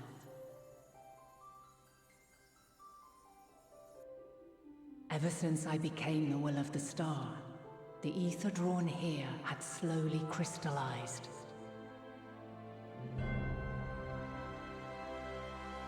They who have answered my call know it well. Oh, fuck. While I have remained hidden, it has become the embodiment of the planet's will in my place. A faceless, omnipotent force of nature. Well, that explains how we're gonna fucking go that far. The Mother Crystal. Our final hope.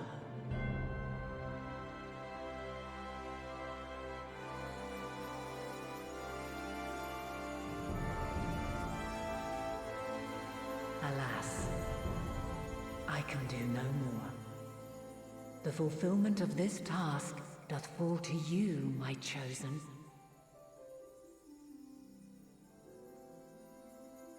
Now, heed these words.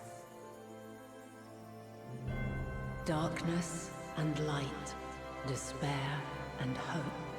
As goeth one, so goeth the other. Become light, become hope.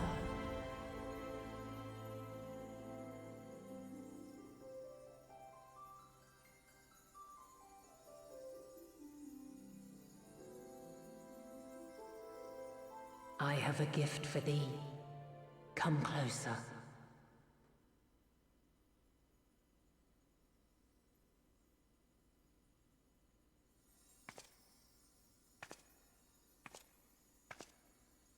Long have I searched for a means to safeguard the future of this star. Though I knew failure after failure, by recalling thy tales and my promise to thee, I found the strength to carry on. Oh.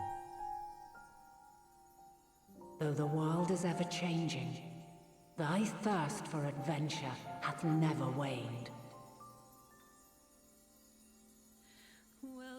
Thine unshakable resolve never ceases to amaze, to inspire.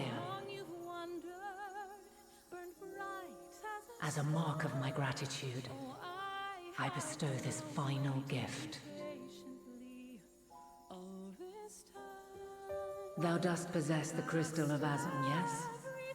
Yeah.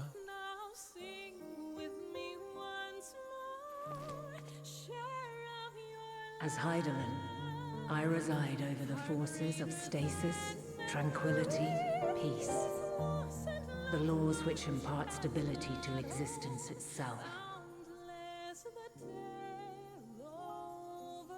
I will weave this self-same power into the crystal, granting thee mastery over matter, to give form to the formless. Use it wisely, or it will not last indefinitely.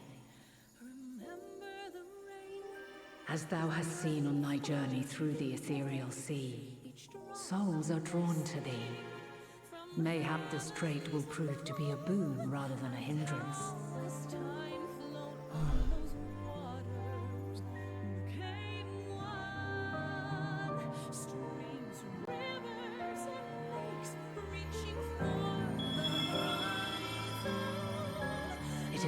hopes and prayers that enable Azam's invocations and give them life. So keep them close. But pray, remember this. When the way forward is hidden, even from the mind's eye, look not to the invocation, but within yourself. These were the words of the crystal's original bearer.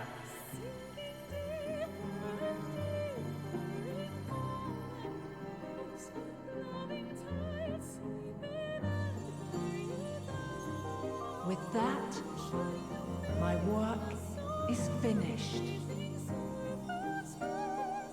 Fulfill our promise. Right the wrongs committed when the world was yet whole. Silence the song of oblivion. Teach her a brighter melody. Show her our journey is far from over. That's right. We're not gonna destroy him. We're gonna show her hope, and we're gonna change her mind. That's what we're gonna do.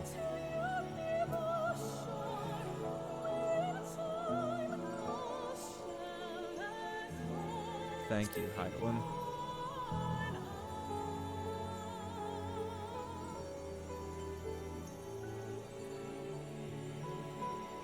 It is I who should thank thee for all thou hast done and may yet accomplish. Long after I have gone, though not even my soul remaineth, my love will be with you forever, my dearest children.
Riam, did you meet Heidelin?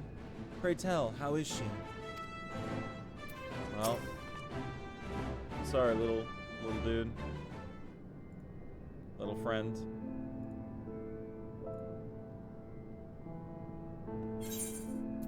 I'm glad to see you well, though we could roughly place your souls, deep as you went. We could neither see nor hear you. The fluctuations in your ether near the end gave me quite a fright. What in the world happened?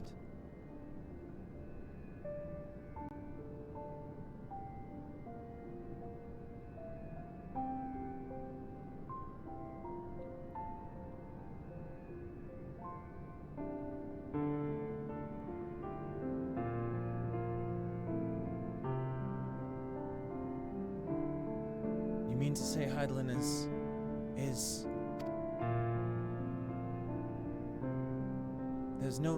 There's no time to feel our feelings.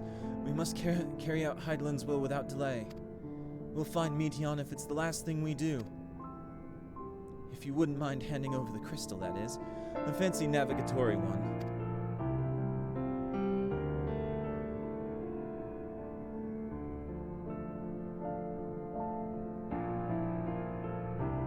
To the edge of the universe, where congregates the despair of countless stars. You're determined to see this through. We are. Should words fail us, we will fight. To the bitter end. I know that it pains you to accept this, but that I need ask nothing more of you. Yet we have only two means to travel to the great expanse. The moon and Sharlayan's Ark. I am all too aware that without both of them there will be no exodus, but nevertheless I beg you to honor the agreement we made.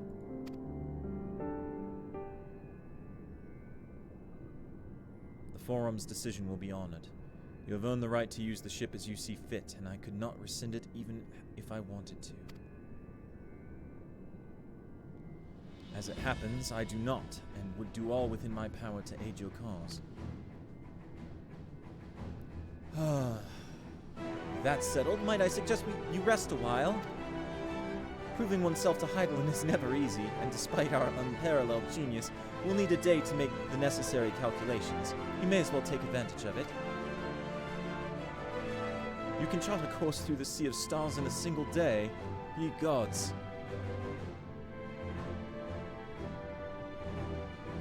Shall we head above ground for some fresh air then, and perhaps a nap?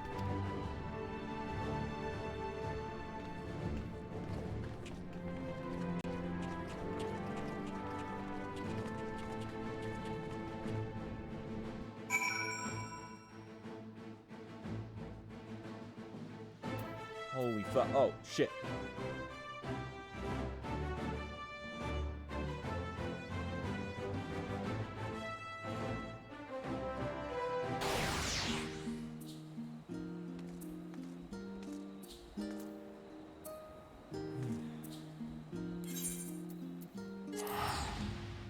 Why would I do that?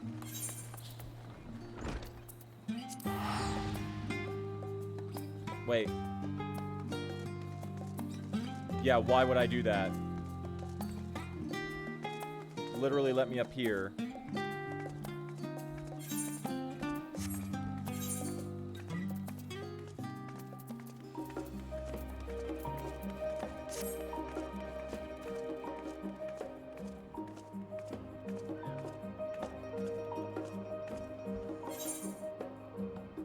Oh, this last hunt thing is still, locked.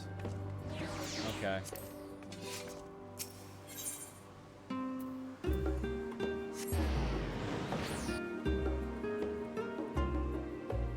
Oh.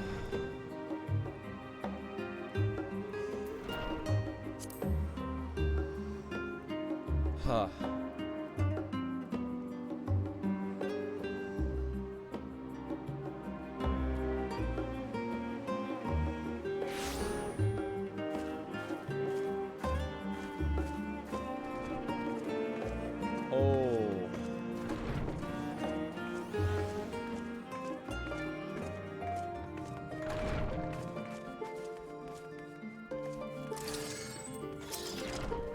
Aha! I've been expecting you. I heard about your foray into the ethereal sea. The students have ventured far and wide, but never quite so deep as that. Are you experiencing any after effects from your prolonged explosion, nausea, dizziness, hauntings? Well, have a pleasant sleep, and if you do experience any unusual phenomena, please let me know. I shall add it to our records.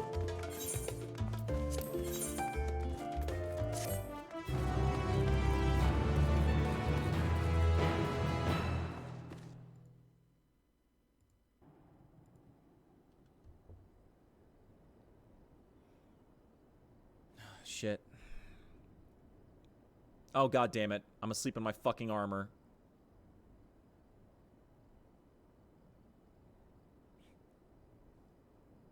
I actually at one time created a PJ's glam. Is Emmett gonna come visit me?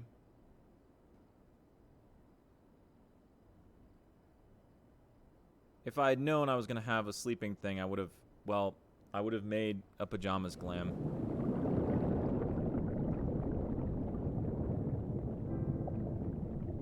It is Emmett. Finally deigned to show up, eh, There Hades? you are.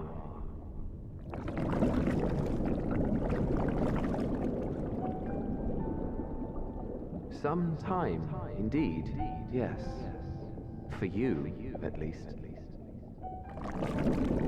Hythlodaeus too? Believe me, I'd meant to get some proper sleep. But here we are, drifting along instead. Okay, Hythlodaeus first. Well, well. You too. And so we remain, to watch and wonder.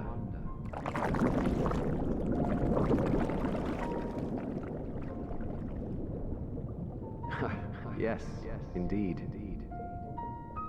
To begin, we first must see the end. Oh hey, that's the line from To the Edge.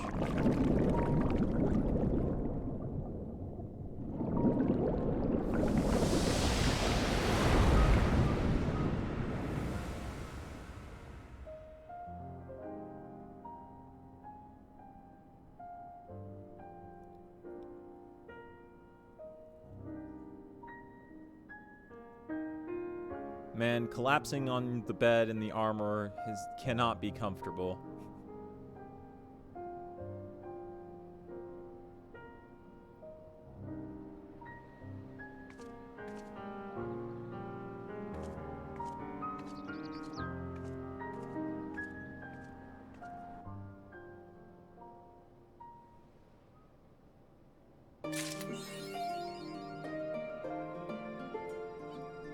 Okay, we gotta check what the title is.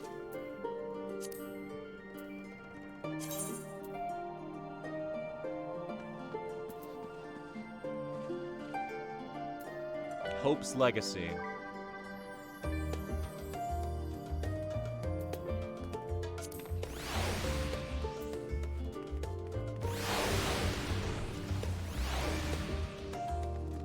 Alright, Krill.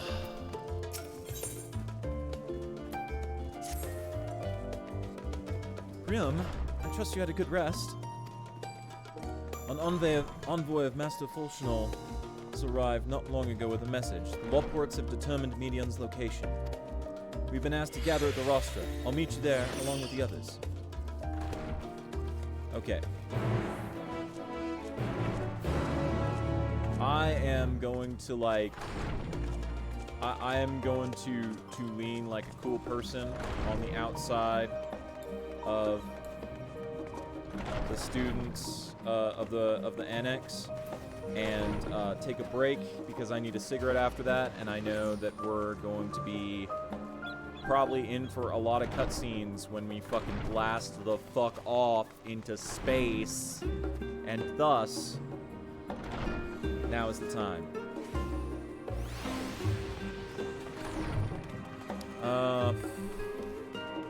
There should be enough quests. If we're getting like over 500,000 per quest, there should be enough quests to get us leveled up before the end, I think. I think there should probably be enough quests. So, I'll be right back.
Hello, everybody.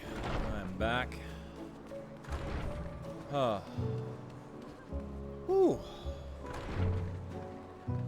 Okay. Well.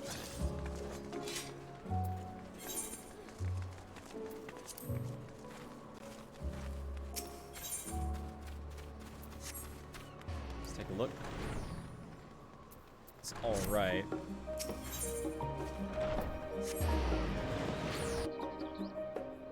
Oh, wait. Let's check and see if that last hunt quest is open first. Shit.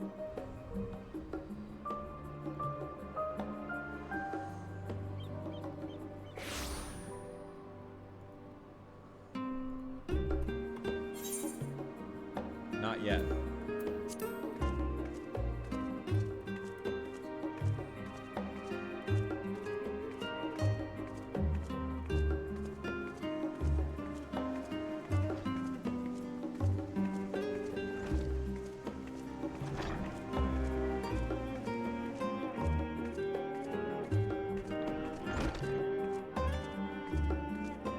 Oh, man.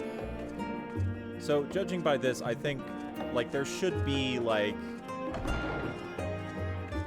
at least 10 more quests to get through this, in addition to, like, either, right, like, oops. Well.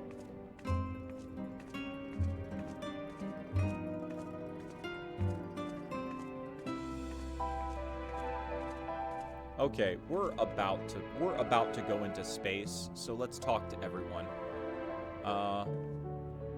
We can even go around in the spiral. If you would know the reason for this assembly, you had better ask Master Lavier. While the form is not here in its entirety to brood and glare at us, Master Barnia's presence alone is enough to put me on edge. Not feeling any ill effects from the oscilloscope, are you? After playing test subject for those new aetherites, even the mention of ether sicknesses it makes me feel queasy. How did you sleep? Well, I should hope. It's likely the last opportunity we will have to take a proper rest for quite some time. I probably could have done with a few more winks myself. God damn it, Graha, stop crunching. The thought of what's to come was keeping me awake, you see, so I thought to do a bit of research, hoping I might eventually feel weary enough to doze off. But before I realized it was already morning. No need to scold me, I already regret it, and will probably only feel that regret more keenly as the day wears on.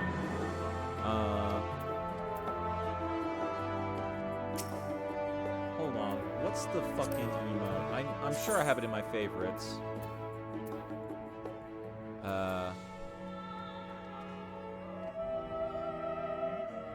Do I not have it in my... I don't have it in my favorites. How do I not have it in my favorites?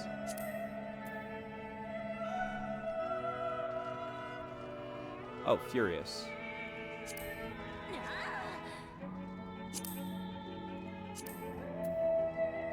There we go. That should be in my favorites. Since the final days first manifested, we've been tested as never before.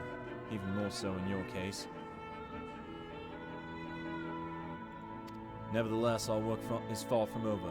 We can't afford to falter now, not when the end is in sight. Oriange? I fear our recent travails within Labyrinthos and the ethereal sea have taken their toll on my mind. For last night I received a visitor in my dreams, Brida. A vision not of the woman she was, nay, but the woman she would have become.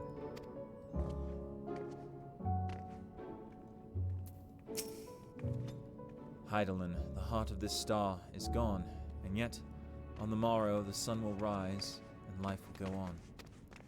When I look upon Charlian and its idyllic surrounds, there are moments when her absence feels unreal, as do the final days.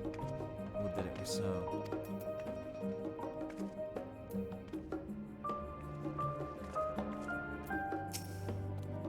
What took you so long? We have much to discuss and scant time to do it. Before coming, I thought to inquire after our comrades abroad. It seems that the effects of the final days have been observed further and further north of Garlemald. blessing, those regions are largely uninhabited. But in any event, you mustn't misinterpret this as a geographic spread. There's no telling where in the world the phenomenon will strike next, unfortunately. Gods, I can hardly believe the Lockfords managed to find Median out there, hidden among the stars. The sheer distances involved are mind-boggling. Space is big.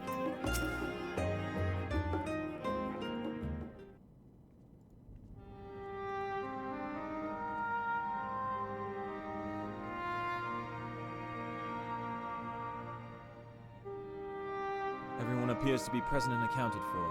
Good. As you know, the Lockfords have deduced the whereabouts of Meteon by means of a crystal bequeathed to us by Hydaelyn herself. Your quarry's location is a place far beyond the moon, in the farthest reaches of the Sea of Stars, at the edge of creation. A veritable Ultima Thule.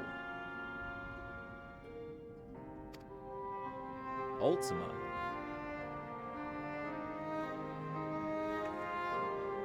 Indeed. How then are we to reach it?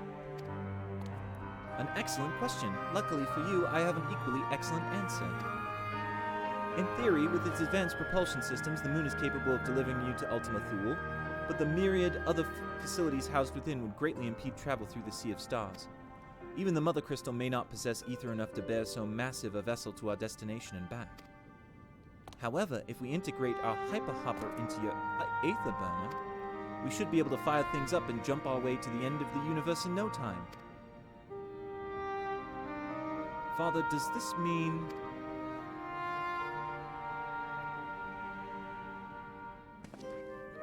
Bear in mind, this decision was not made solely at my discretion, but with the consent of the Forum. Hearing the Laporte's proposal, the Forum was faced with a grave decision. To commit the Ark to this endeavor would mean abandoning both our plans to evacuate to the moon and to resettle on another star. Needless to say, the proposition invited fierce debate. In the end, however, the Forum was swayed by the simple fact that Hydaelyn believed you possessed the strength you possessed of the strength necessary to overcome this crisis. The Great Exodus was, after all, a plan of Hydaelyn's own making. Therefore, if in the 11th hour she would proffer another means by which we may seek salvation, we would be fools to dismiss it out of hand. Indeed, she sacrificed everything, her very existence, to avert the destruction of this star. That is why we have chosen to place our faith in Hydaelyn, in you. The Ark will be made ready for your voyage to Ultima Thule. What of all the people that have labored so tirelessly to prepare for the evacuation? They must be furious. I would not be so sure. They have not forgotten your deeds on the mountain Magna Glacius. Nor did your instrumental role in orchestrating the delivery of adamantite go unnoticed. No, the people do not protest. Quite the contrary. They've expressed unwavering support for you and your mission.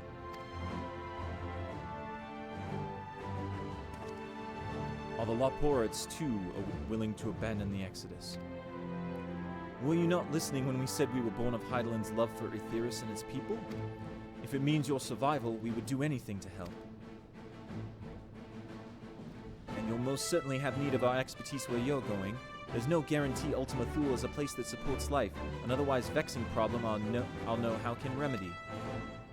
Besides, Hydaelyn chose us to lead the way to Meteon. Why else would she give you a crystal only we can decipher? But more importantly, we were perfectly content to evacuate Aetheris until you brought us here, Oriange, and now we're enamored with the place, so what choice do we have but to save it?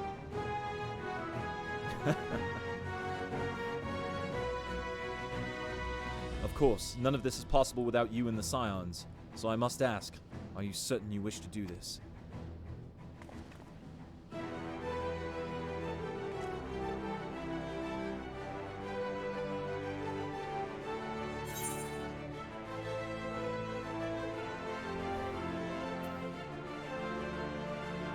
You couldn't stop us if you tried.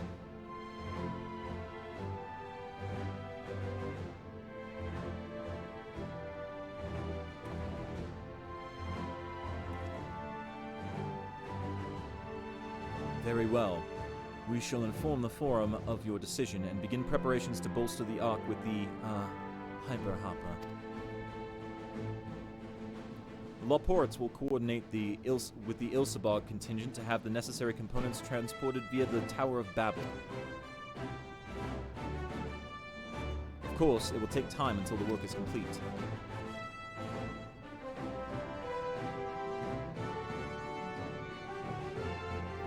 For now, pray take your ease. 'Twould seem there is naught to do but rest and prepare, shall we?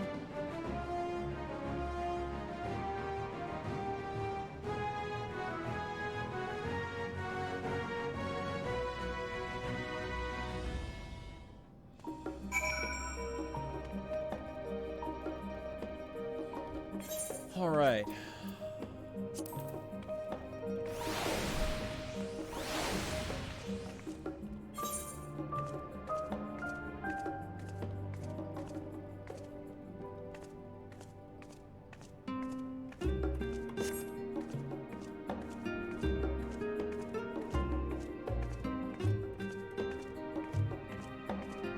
Speak with Alphino.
Ere we depart, we must leave nothing undone.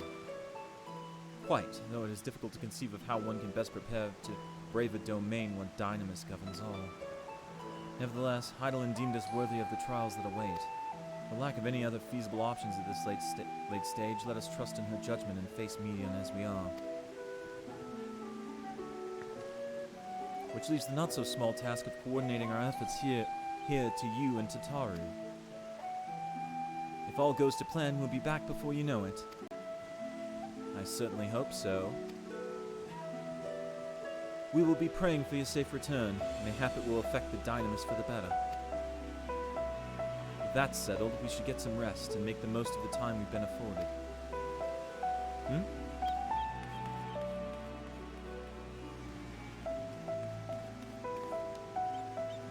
The meeting's over, is it? You were in there for so long, I started to worry. What did they have to say? We're going to space!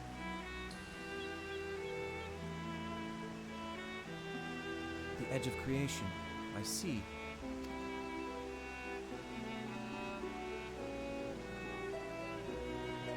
Rest assured, everything will remain in order until you return, and you will return.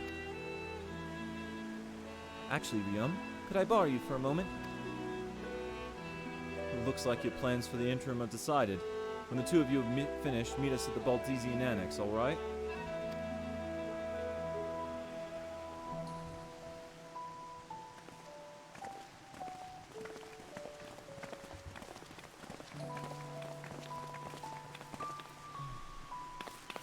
Come with me to the Agora. I have something to show you.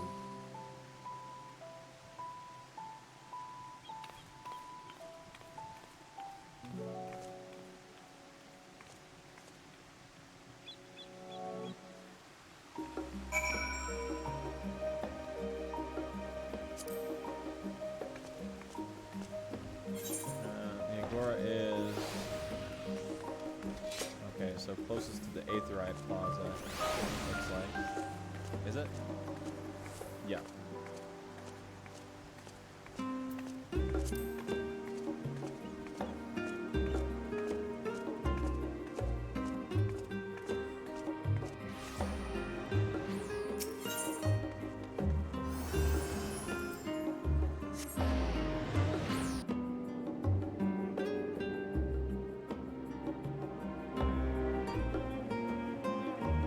Ah.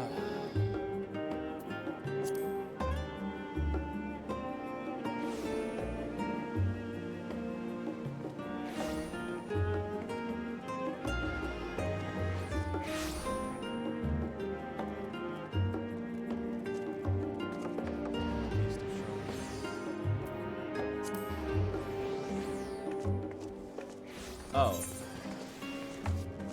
I see. That's what the discussion in chat is about, what I'm literally about to do.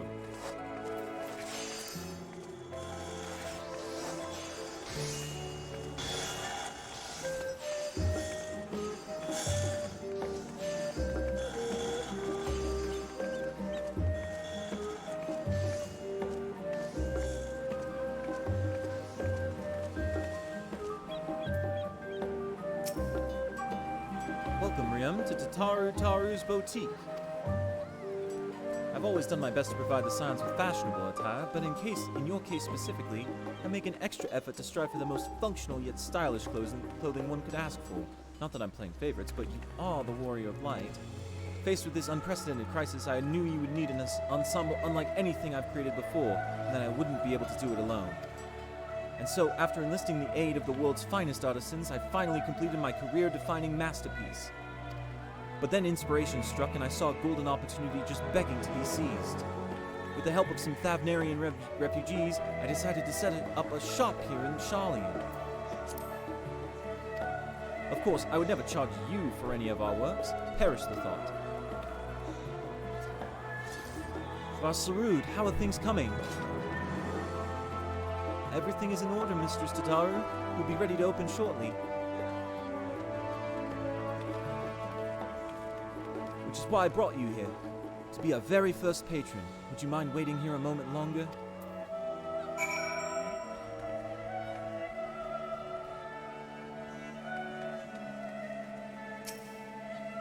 Falling event can't be skipped.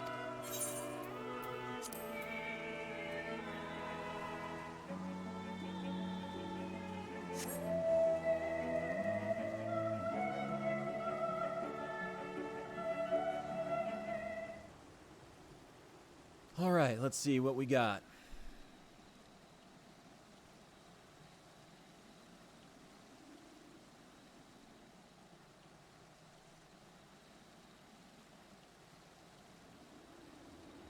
Ah, I did not expect to find you here. Oh, hey!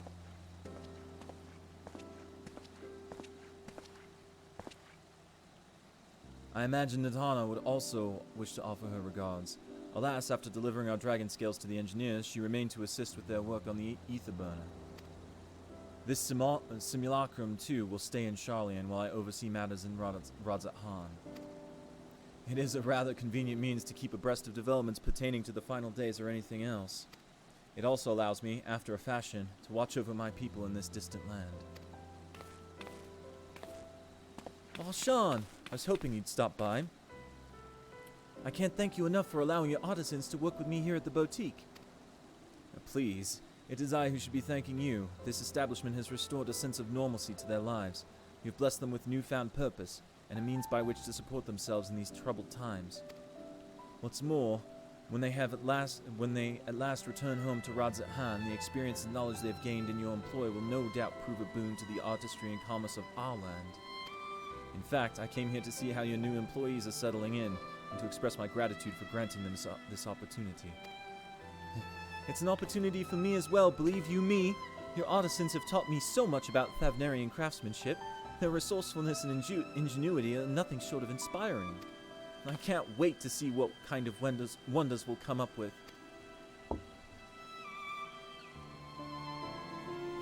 I pray you every success in your endeavors, Mistress Tataru. Before coming here, I heard word of the Forum's decision, of what will soon be attempted. It was only then that I finally understood why my father called this star the last bastion of hope. Indeed, it was the last bastion, for the flame of every other star he encountered had likely been extinguished.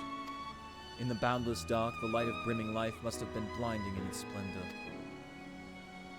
You journey unto the heavens to protect that light. May the scales of my kin serve you well. I have faith you will prevail and restore peace and tranquility to this star.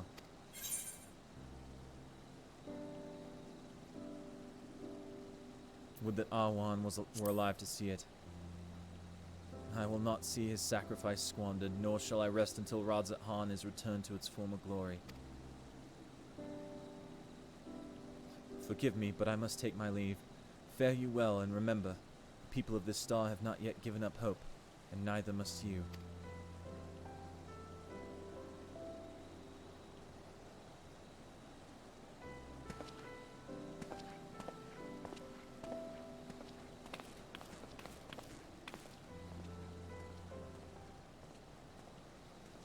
They certainly like doing this this deal in the expansion where they first person you and have you look around and then see people coming up. So you're gonna look over here, and then you're gonna look back over here, and someone new is gonna be coming. Or perhaps, where must I go to get a meal with some flavor in this wasteland of taste? Perhaps over here. Ah, a Monolian.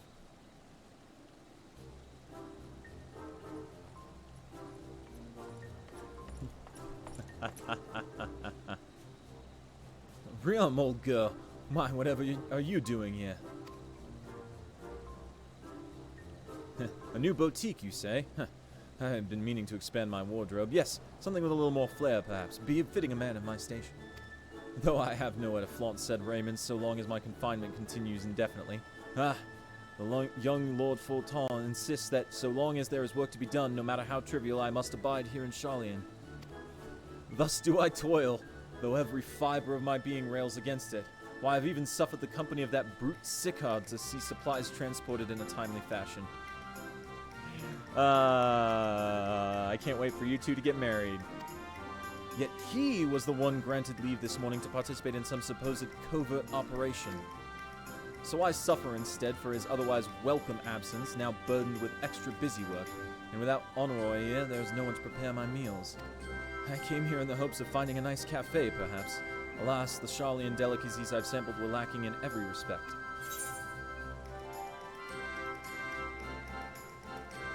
Okay. I could give him good advice, but am I gonna be nice, or am I gonna be... I'm gonna be an asshole to him. Have you tried Archon Loaf? You can find it in all the shops. Archon Loaf, it sounds sophisticated, like me. I thank you for the suggestion. With a full belly, I dare say I can endure this purgatory, if only a while longer. Ta-ta, old girl! Yes, I am indeed taking the piss. Excellent.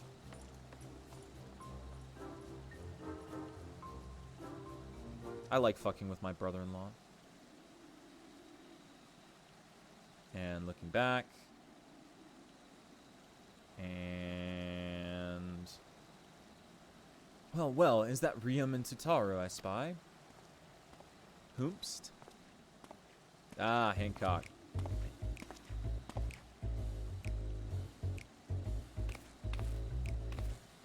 Hancock, what are you still doing here? You said you were returning immediately after dropping off your cargo. Yes, that was my original plan. After all, any expertise required aside from the delivery of goods is well beyond my purview.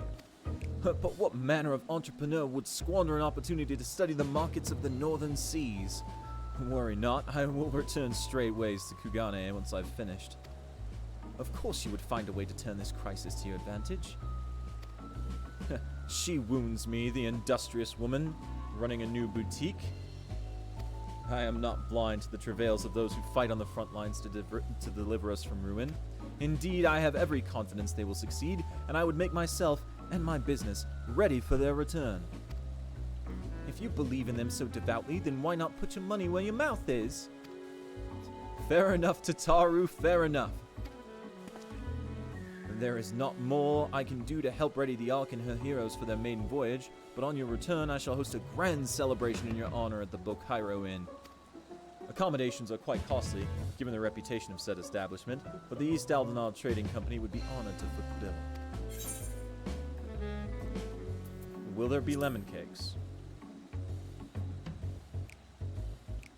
Oh ho, a woman of tart tastes, I see. Yes, there will be lemon cakes and much, much more. The finest delicacies the world and Lord Lolorito have to offer.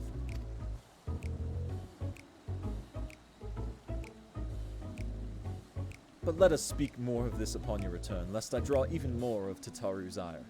Until we next meet. God fucking Hancock.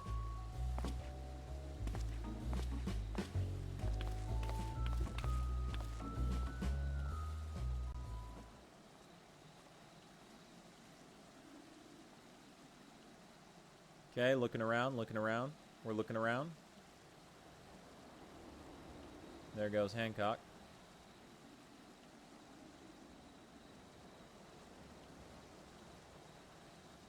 Oh, lots of looking around. Looking around quite a bit. Ah, Riam, decided to spend your time at the markets, did you? Hey, Biggs and Wedge. Y'all coming to the moon with us? Or not the moon, to Ultima Thule? Tataru! Biggs! Wedge! I take it the work on the Ark proceeds apace? Aye, it does indeed. Collaborating with the greatest minds of Sharlayan and Radz at Han has been a rewarding experience, and that's to say nothing of what we learned from the Loperates. The Ark is unlike anything we've ever had the pleasure to work on. Even Nero was rendered speechless on more than one occasion. Damn. I can't wait for you to see it. Hell yeah. And you'll never guess who paid us a visit before we came to Sharlayan? Alpha! I think he sensed the coming danger and returned to check on us. He was always one to turn up in a time of need, and I suppose that's why he decided to join us here in Sharlayan. Good thing, too. I don't know how he does it, but he has a knack for brightening your day just by being there. It's still hard to believe we have the means to send you off into the great expanse, though. To the farthest known reaches of, well, everything. I never thought I'd live to see such marvels, yet here I am. More often than not, you and the scions are the catalyst that sparks the need for these great innovations. To think how much I'd have missed out on had I not been a member of the Ironworks. An awful lot of work, to be fair, and the privilege of being worked like a cart chocobo. There is that too. As busy as we've been, I wish there was more we could do for you, Riam. But no matter what happens, we'll have to keep believing for a brighter future. And one filled with even more adventure. Yeah! Thumbs up! Thumbs up! When you head back, would you tell the engineers I'll be along shortly with refreshments? That's very kind of you, Tataru. They'll be glad to hear it. And on that note, Wedge and I should be going. Oh, wait. Oops. Wrong. Still a few more supplies to gather before we return. Fuck, I think I fucked up the voices at the end there. Ah. Aw, seriously, Wedge? You're not aw. Wedge, if there was ever a fucking time for you to fucking just, like, to fucking come clean with Tataru and actually fucking tell her how you feel, it's the fucking final days, my dude. Like, come on. Jeez. You little... Terribly sorry for... Oh. Terribly sorry for the wait. Right this way, if you please.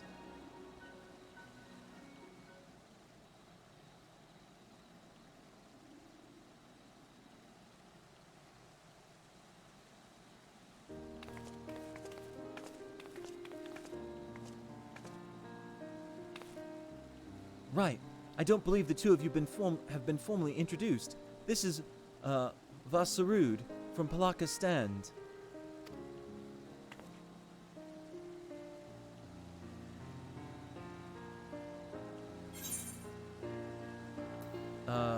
Haven't we met before?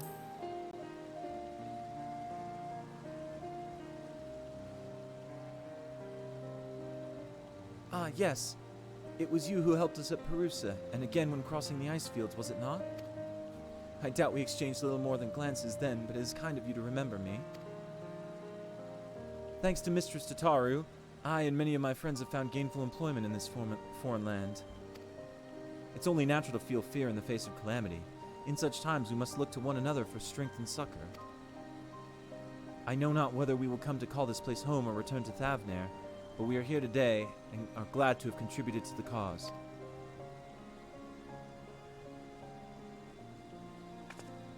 And to contribute they did by helping to make your new garments as durable as possible.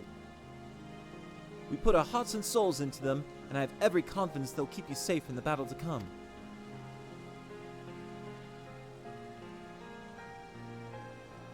Gods, to think how far we've come since our humble beginnings at the Waking Sands. From the rising stones to the falling snows, and even a certain insufferable someone's Ruby Bazaar, we were always fortunate to find friends along the way. Even when you were swept away to the first, Grahatia was there to grant you sanctuary. I'll never forget the relief I felt when you all returned to us. I thought my heart would burst. Yours has been a long, long journey, and I've been privileged to watch, often with bated breath, as you persevered time and again. For all the joy we've shared, there's been much sorrow as well, but I've long since learned you can't have one without the other. Which is why I promised to send you off to the Sea of Stars with a smile.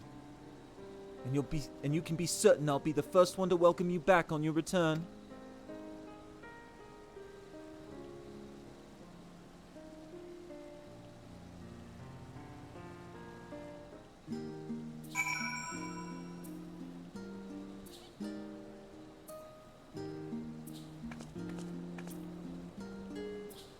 Well, gotta wait for it to load in now.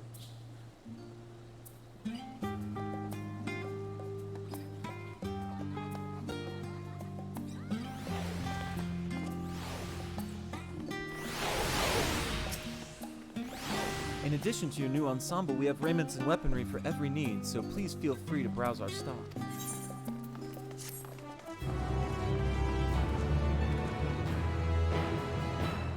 Job-specific gear. Weapons and gear can be equipped at level 89. All item stats will be subject to item level sync. Upon reaching level 90 with the corresponding job, they'll no longer be synced. It can be dyed upon completion of the role quest associated with the job. Cool.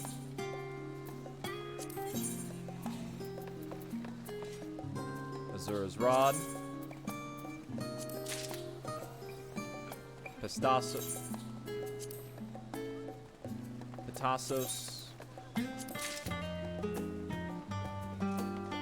Specona's Coat.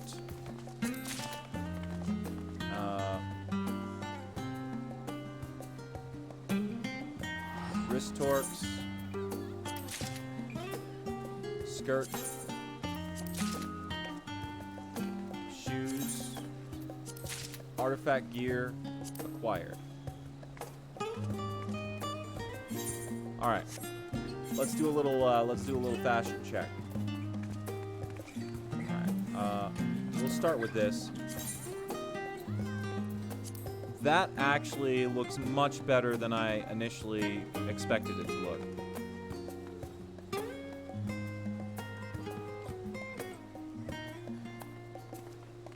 Actually.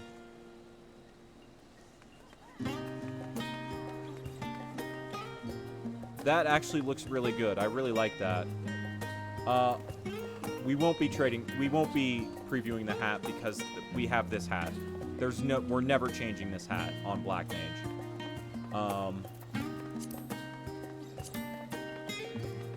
Oh, I forgot to save outfit.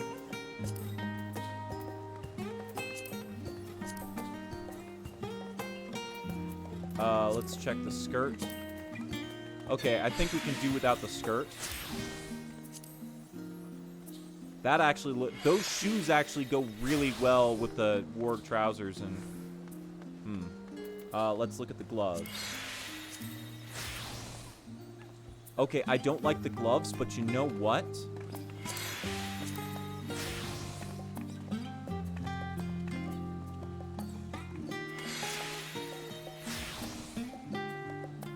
It would probably go with the basic of this glove.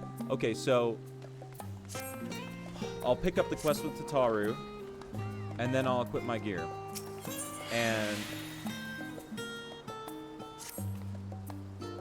And also need to do reglam. I realize you've still got lots to do before you depart, so I won't keep you any longer.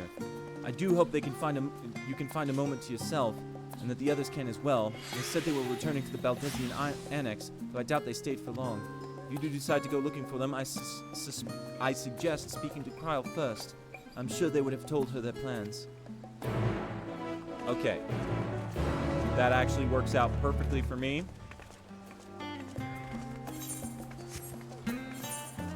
Now here's the question. Do we... I mean, it's an enhanced Stardust Rod. I think we're going to use it.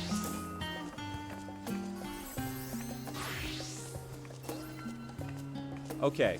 Okay. We're going to see how this all looks.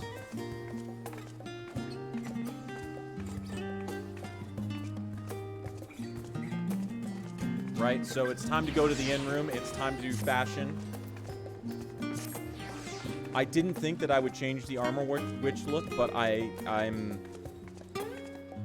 think for level 90, we're retiring Armor Witch for... I don't know. I don't know what this can be.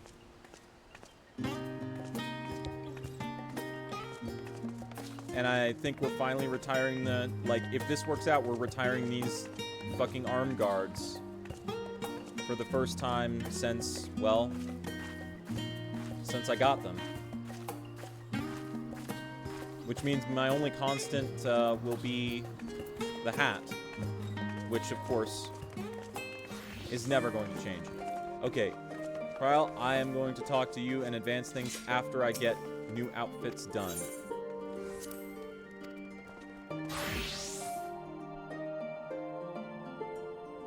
Okay. So, the first thing we're going to do, obviously, is, 1 second. The first thing we need to do is unlink this with the plate for the time being. Okay, so now we're going to equip this. Okay.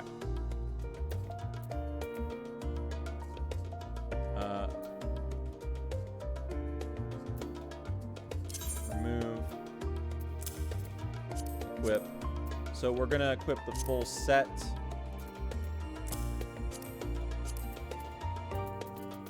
Right, we're going to equip the full set.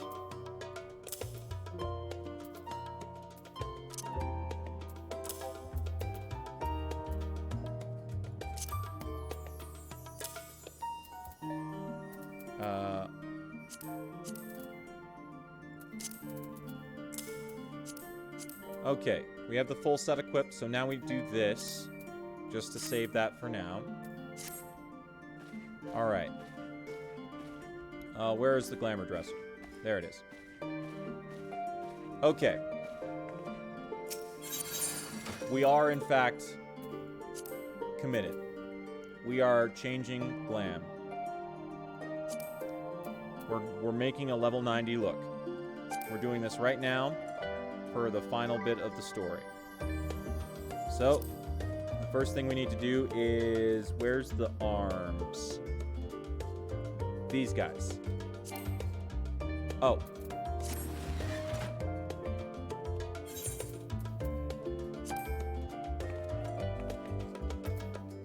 They have materia in them as well, so let's retrieve those.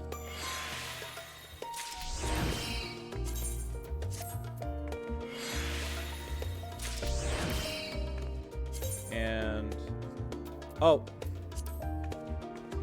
We have to go out and repair him. Fuck. I forgot. I don't have I don't have the new dark matter.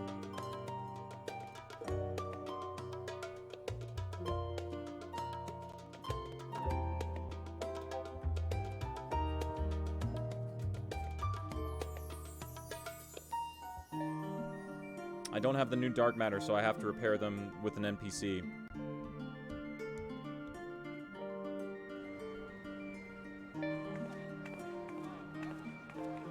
Yeah, see, the thing about the chest piece when I saw the preview was, oh shit. Inventory as well.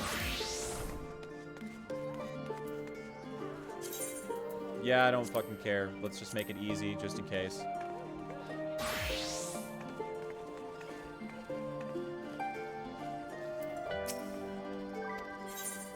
Okay, now we can do this.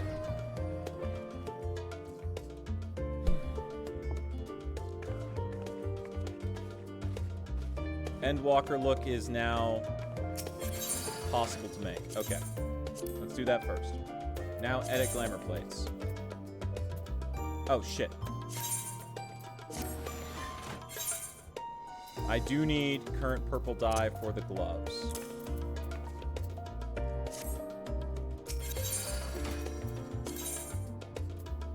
Alright, remove. We're gonna put this like this. Remove. Remove. We're keeping Warg and removing Deep Shadow.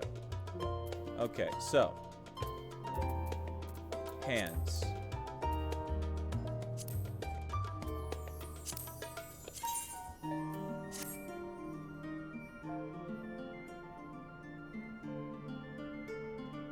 Hang on. If we were to make it jet black, reflect.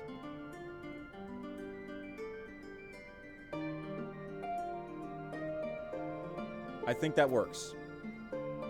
We can't save it currently. So we're going to save it really quick and apply it. Now we do the little trick. It's time to do the trick. So the trick is you take this and you dye it inside the dresser, not inside the glamour plate.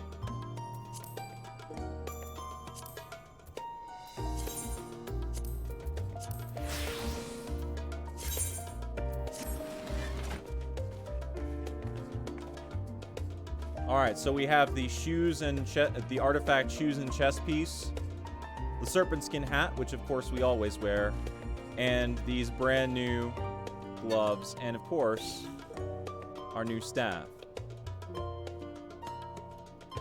Do I want to keep the new staff, or do I want to put... Yeah, I think I want the new staff. It looks cooler than the relic staff.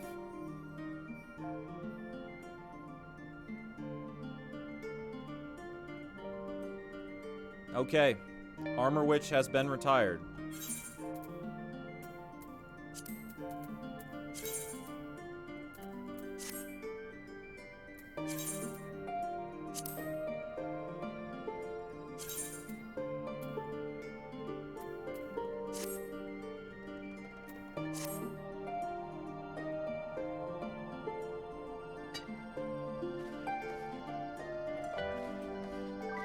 Armor Witch has been retired, and now this is the new look.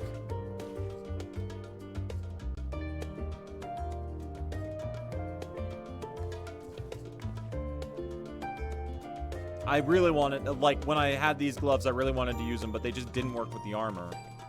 But they work with this. Oh, right, let me check and see that I have the glams on the necklaces as well, right? On the jewelry. Yeah, the jewelry is glammed. Cool.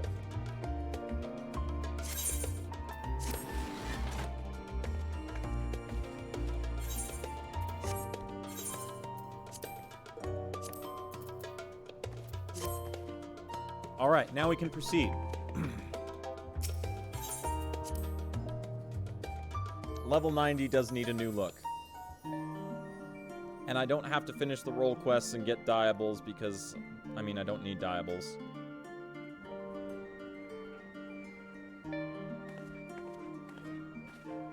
Alright, Creel. Let's do it.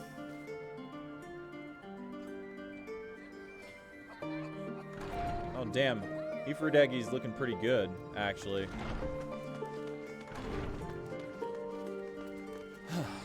You're back? I take it you received a gift from Tataru. Yeah, I'm wearing it. It was a surprise long in the making, with many, many long hours of fretting to get everything just right. I'm glad to see it realized, and with great success. If you're looking for the others, though, they've already taken their leave. Y'shtola, Thancred, and Urianger have gone to the last stand for a bite to eat. Alizé and Grahatia, meanwhile, thought their time would be better spent poring over books at Numenon. As for Alphino and Estinian, well, they've elected to pay a visit to the Levier estate, though Estinian seems somewhat reluctant to go. I'm sure they would all be glad for your company if you've a mind to seek them out. Should you be feeling peckish, I'd suggest heading to the last stand before Y'shtola and the others finish eating. But above all else, it would be foolish to run headlong into battle a fatigued mess, so do remember to get a good night's sleep. Okay, so okay, yeah, so we're not allowed to choose the order.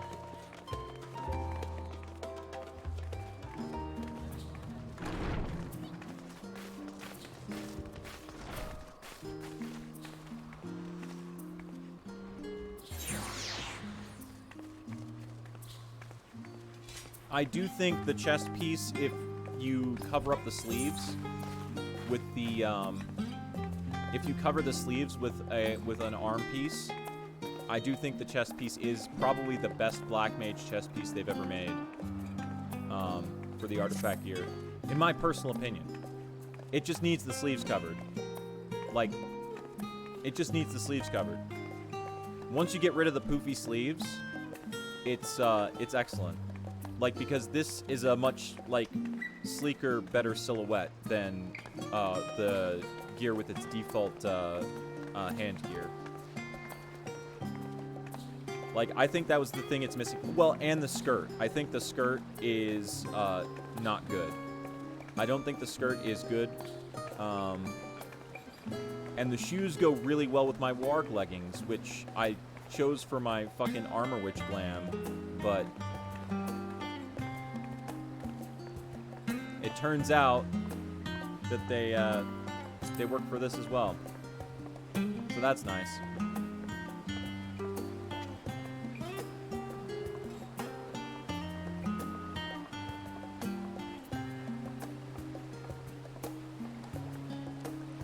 Alright. Let's talk to Urianger and Y'shtola first. Hast thou perchance had opportunity to partake of the rainbow pudding? Owing to its striking flavor and somewhat garish appearance, it is quite popular. Indeed, so popular that the last stand stock hath been entirely exhausted. I should hope, at the very least, Puddingway did sup upon this most delectable of desserts. Try as she might, Tataru had no chance of standing between you and a hearty meal. Don't worry, we saved some for you. Alright, Thancred. Riam, come to make our trio a quartet, have you? Please, have a seat and we'll see about getting you a drink. Hey, it's a light party.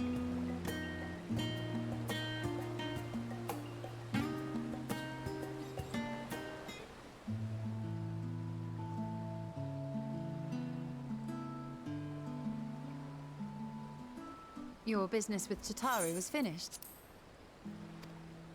Yes, you can see it. I'm wearing it. My, what a thoughtful surprise. Whatever would we do without her? Die horrible, naked, and hungry. Indeed. And she's right, you know. It hasn't been all doom and gloom.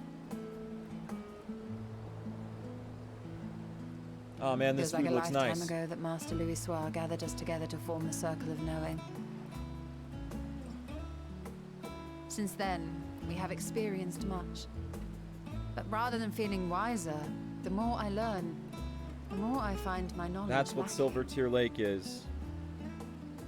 Forsooth. As a student, vainly did I believe that I held the secrets of creation in my grasp. Yet that which I had seized was but an insignificant sliver of what awaited in the wider world. Every encounter, every experience hath served to open mine eyes, enlightening and humbling me in equal measure. Even from those whom I called enemies have I learned many a valuable lesson.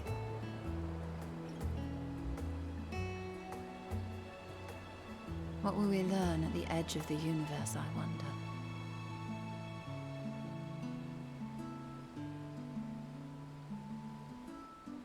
Ultima Thule, where the bringer of the end makes her nest.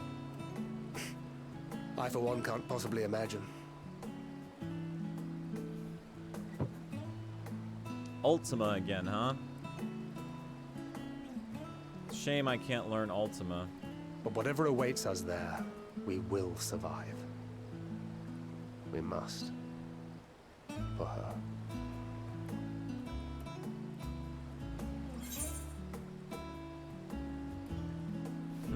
We'll get through this together.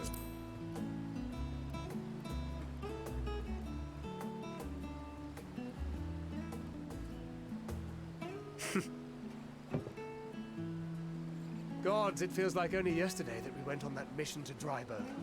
Huh. Fucking Drybone. We've both changed much since then, have we not?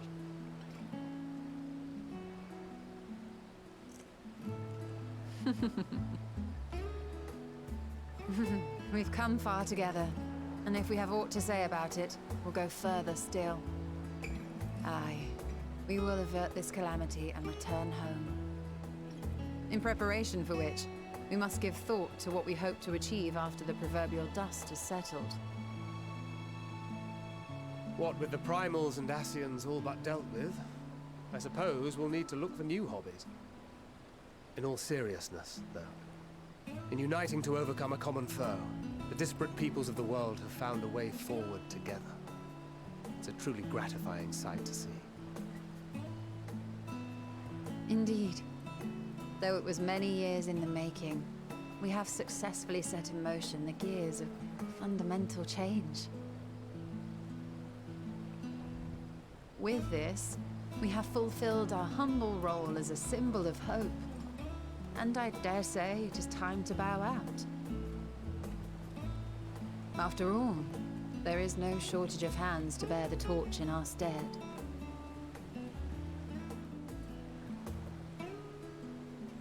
You know, I never really considered I might live long enough to see an after. Huh. God damn it, Thancred. But even if my time as a scion came to an end, I don't expect that much would change.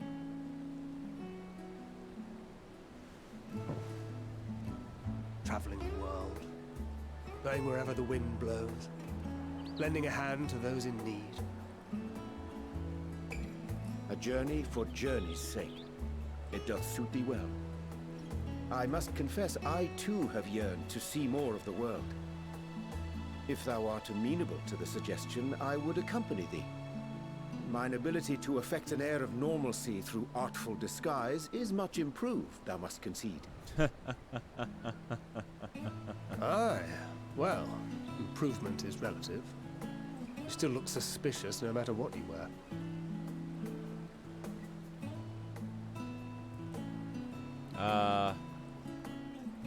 What of you, Ishtola? Any grand plans? Why, continue my quest for knowledge, naturally.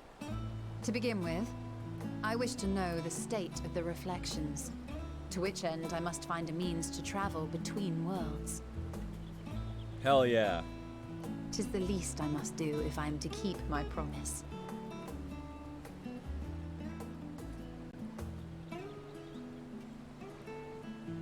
Should my pursuits prove unduly arduous, I won't hesitate to call on you. And in return, I will take you to see Reen one day. I'm sure you cannot wait to see the fine young woman she has become. Spare me.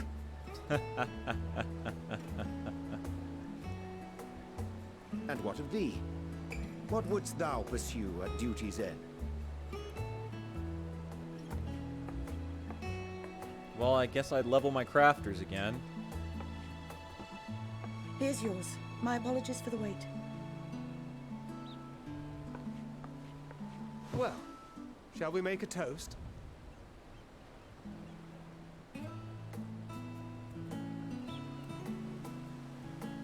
To victory.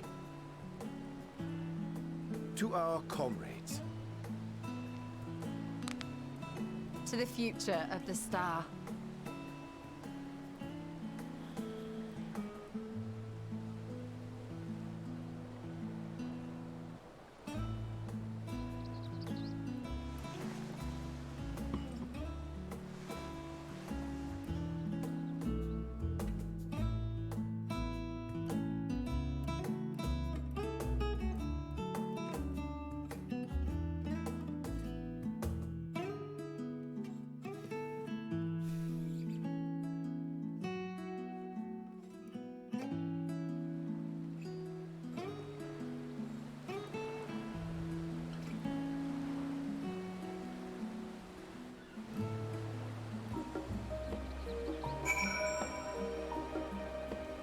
Oh, we get to talk to Yustola now. Leaving so soon, I suppose it's for the best. If you'd rather not explore the bottom of a bottle with Urianger, I dare say the others would welcome your company as well, if you can find them, that is. In any case, as long as you make the most of your time, then that is all that matters.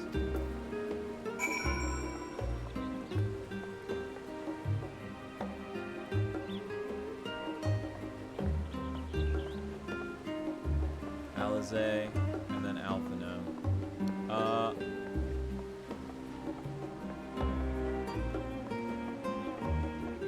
Oh, we can choose the order for these. You have to do the meal first, but you can choose which of the... I think I'll speak to Alizé and Graha second.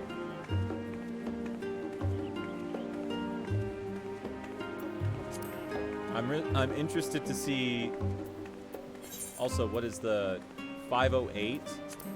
So there's like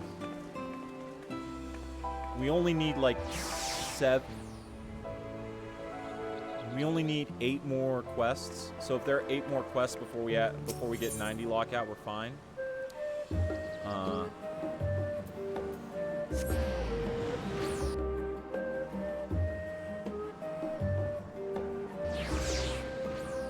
And if there aren't, we're gonna have anticlimactic leveling roulettes to do. Let's see. But if I check my logs,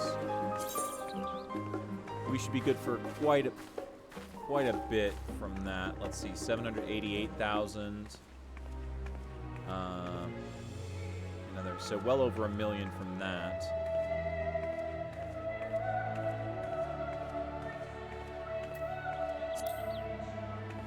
And I suppose we could do fates as well.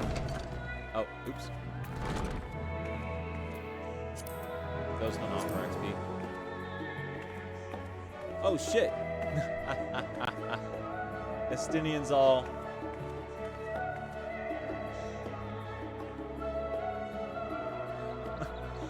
Look at how dapper Estinian is!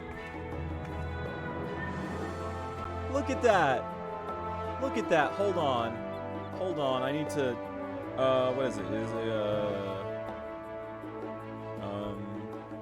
it's control at 0, okay. Okay, let's alter this. Self and NPCs.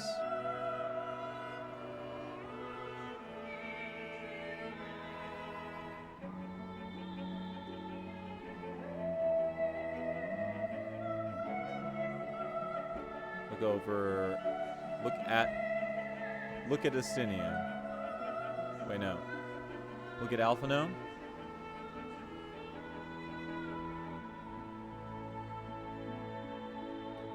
There we go.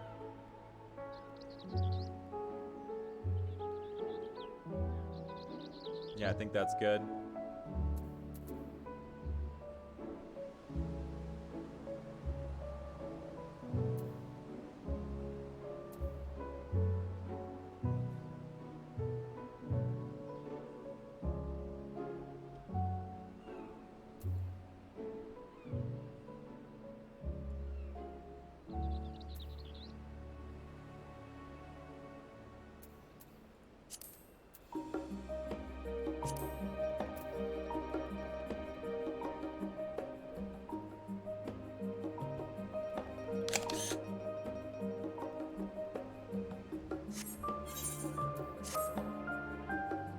I had to get a shot of that.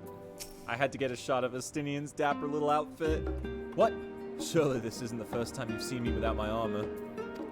I can't believe it, and it even calls out when I fucking talk to him. That's great. Oh, I bet those are the male version of high house boots. I actually have those in my, those are actually in my formal glam.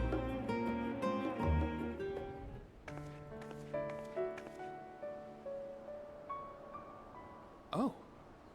What brings you here? You think I'd miss this? Ah, so you were worried that the Levier household might again be gripped by turmoil.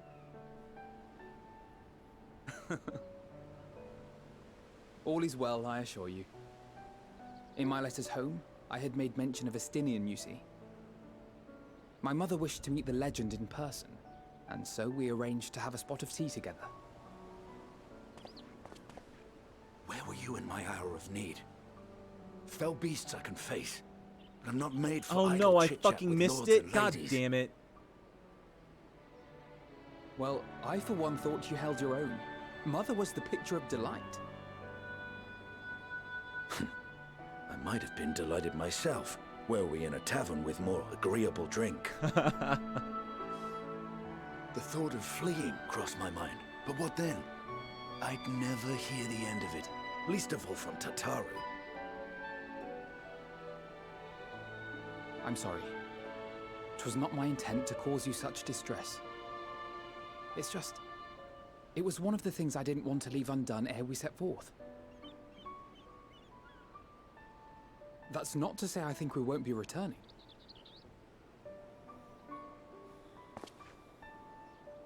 Yet, given what lies ahead, I did not wish to leave for later that which I could do today. Indeed. After all, tomorrow is never promised. It's fine. Not like I had better things to do. Besides, seeing you with your mother brought back fond memories of my own. Be we rich or poor, family is family.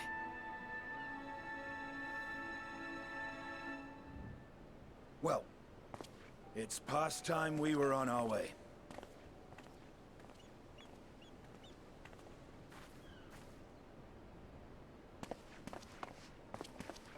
Wait!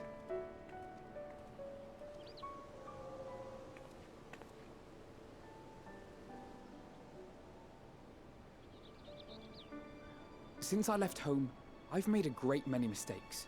Mistakes for which I can never make amends. But through it all, you didn't give up on me. To have returned here with you at my side, it means more to me than you know.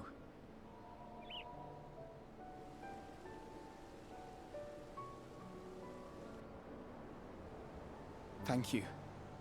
From the bottom of my heart.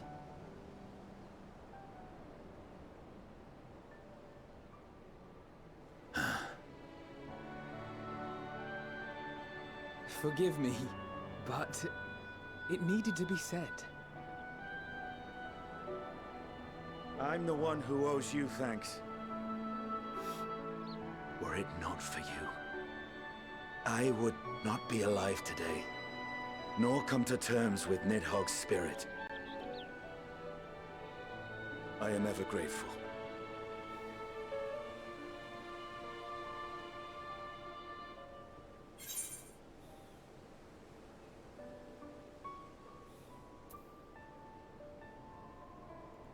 I need to thank both of you too.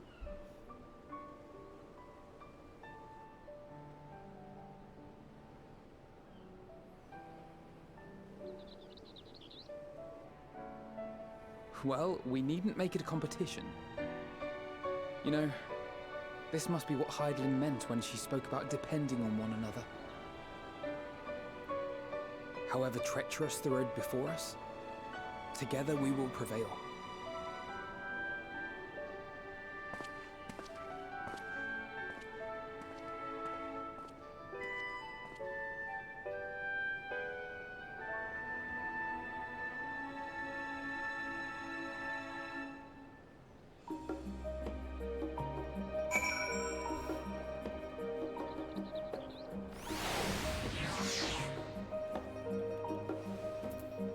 suppose I can just hide log window for now. Alright, now it's time to go see Alize. And Graha. Is that the monk fit? That's nice. That's pretty good.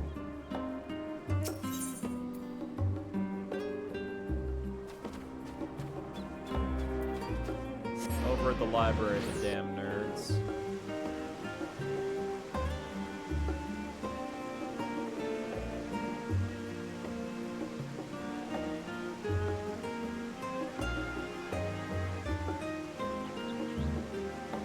It's really nice that they give you your artifact gear at 89 instead of 90.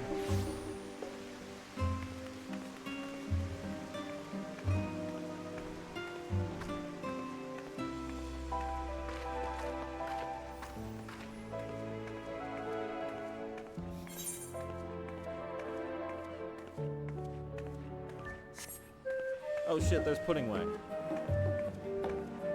Oh man, people are already crafting and gathering. Holy shit.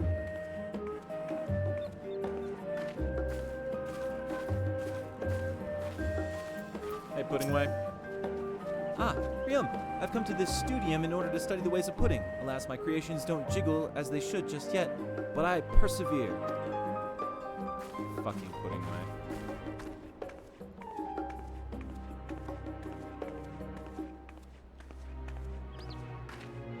I do like this new look. End of the expansion, you gotta have a new look, man.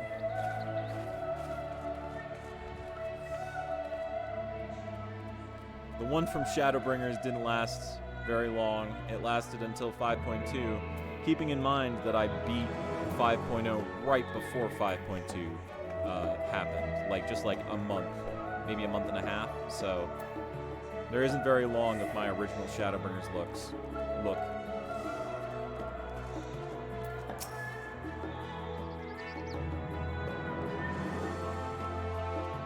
Oh my god, you two. You two, what the fuck? What the fuck? What the fuck?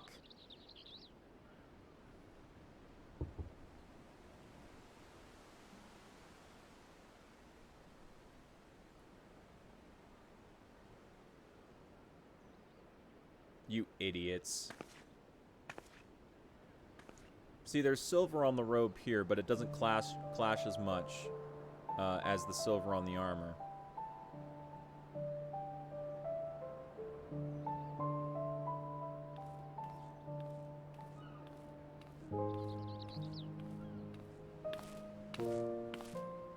Oh.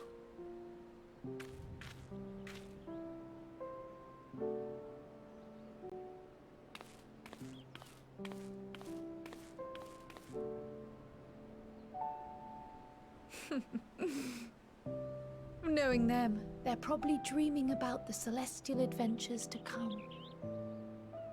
I imagine so. Just as well. They've been running themselves ragged of late. We need to get them to stop that. Unlike you and the others, I'm a few steps removed from the danger and excitement. The things you all get up to never fail to impress me. But by the same token, I can't help but worry. Not only for your safety, but for your happiness. After everything you've sacrificed, you earned it 1,000 times over.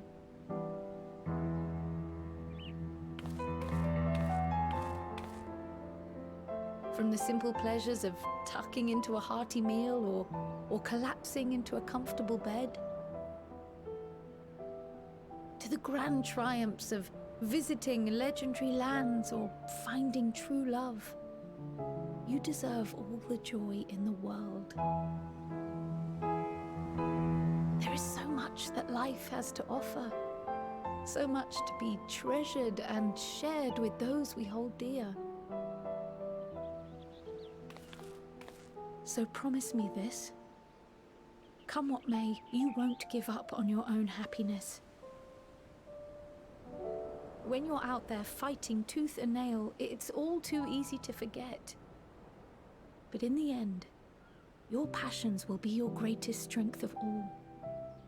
Remember that.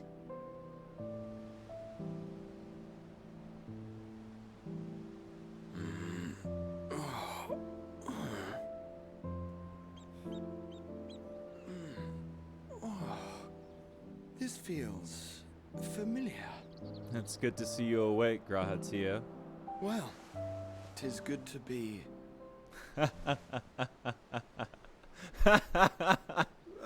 wait. They knew. What are you... They knew exactly. What am I... They knew exactly. Gods, don't tell me I fell asleep. I can't believe I literally fucking lip Not that there's synced it any with my shame in own it, character. But you were sleeping like babies. Oh, so good. How embarrassing.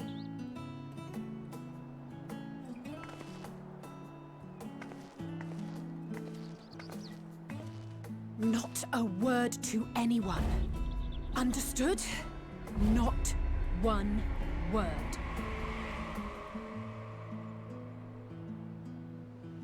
I'm told that sleeping in proper beds of your own choosing is a much more effective way to prepare for battle.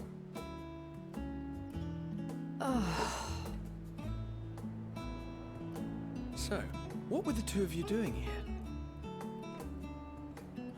I had a few books to return to the library. Thought I'd take care of it while I could. And you? I came to see you, and I was enjoying a little peace and quiet.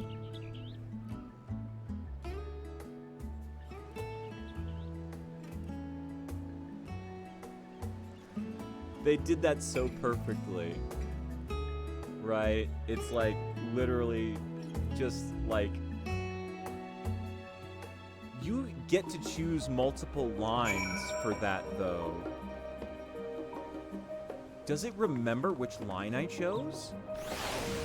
Because there are multiple lines for when you beat 5.0, and one of them is good to see you awake, Grahatia, right? Well, I suppose the other lines don't really apply in this situation, so of course it'd be that. But like, it'd be kind of weird to have that. Well, whatever. It's fine. Do you say it to him at the end of 5.3? I don't think you do. So yeah, it's a dialogue choice, and there's a possibility that you would have chosen one of the other two options. I don't think anyone should choose the other two options because the fucking "'Tis good to see you awake, Grahatia" is clearly the best fucking choice.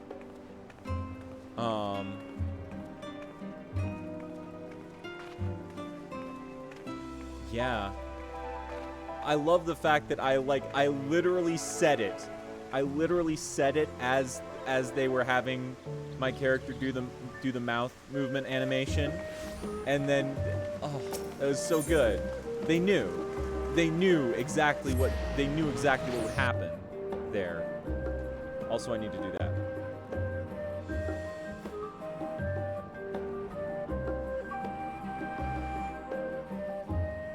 They knew exactly what would happen.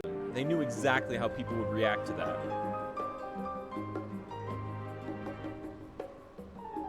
I mean, they wrote it to make people react that way because, like, when Graha says, "Oh, this is a familiar feeling," like, they're basically telling you what's coming, right?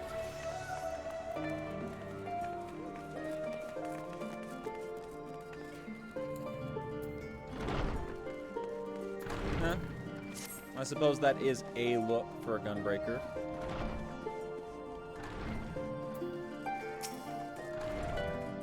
Welcome back, Riam.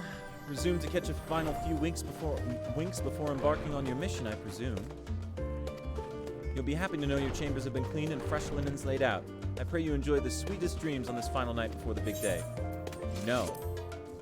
I'm gonna take off my hat for this, so it won't clip through things. Now we'll retire.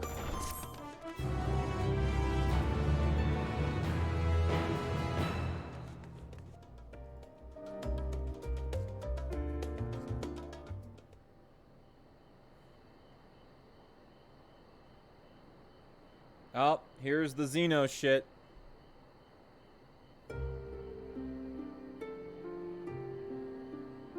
Is this gonna be the Xeno shit? What is this gonna be? I assume. Yeah.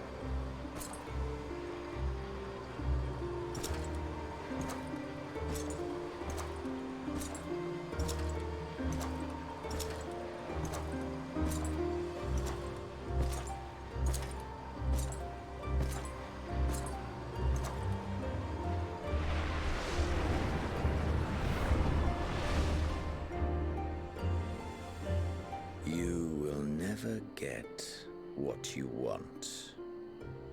Not even the battle you pine for so dearly. Yeah, I knew that would get him.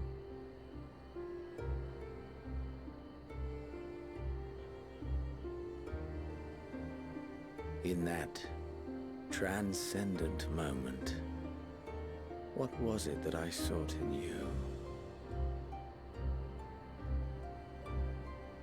He's coming with us. And what was it that you sought in me? He's coming with us.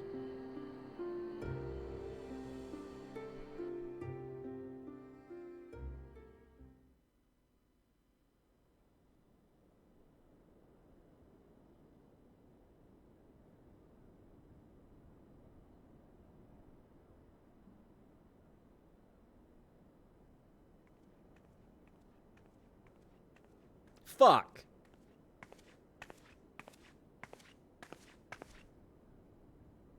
I took my hat off thinking I'd have me asleep or something. God damn it.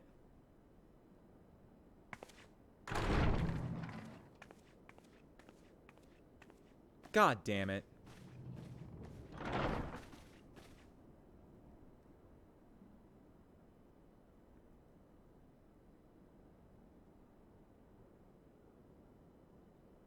And we just had Xenos. How often have we thus assembled? To combine our knowledge and seek solutions to the problems before us. This is why I should never take my hat off. Back at the Waking Sands, it was all we could do to address the most minor of troubles. Who could have realized what we'd find when we began to look to the sources of the realm's woes? At the Rising Stones, we made great strides and shared many moments, from the joyous to the sorrowful.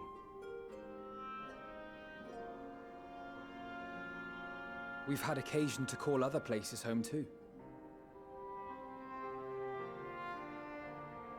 Be it Ishgard or Kugane, we were fortunate to find sanctuary wherein we might take stock and continue our fight. And don't forget the Crystarium.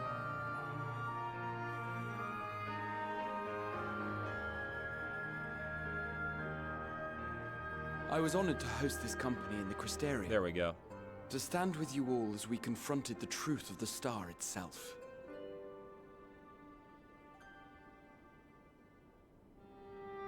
And now from this place, we go to fight the most important battle of all.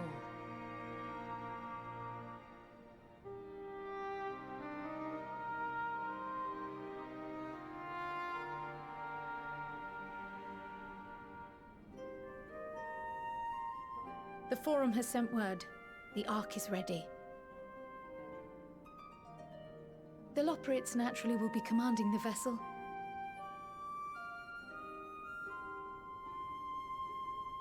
They will see the 8 of you to Ultima Thule.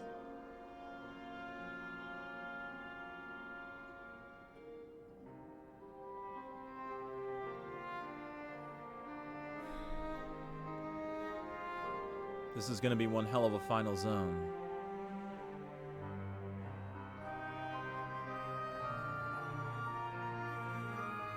Upon arriving, your objective is to find and vanquish Meteon. My objective is not to vanquish her. My objective is As to a final change her mind. formality, the Forum bade me ascertain your resolve. So, are you certain you wish to do this?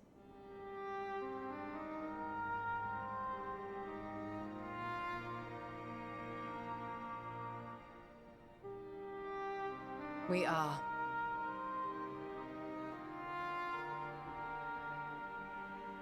Then, ere you report to Thalmasane, I leave you with these words.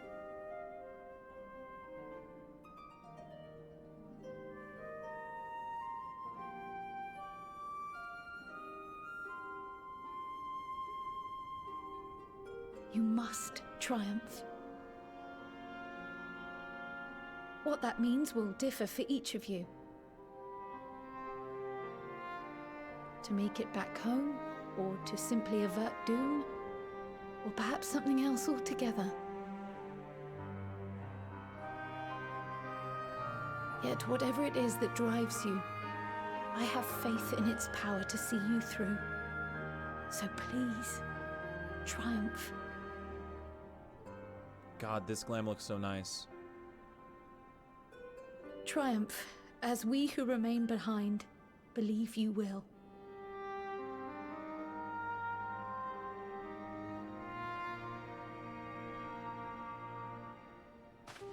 Let us be off then.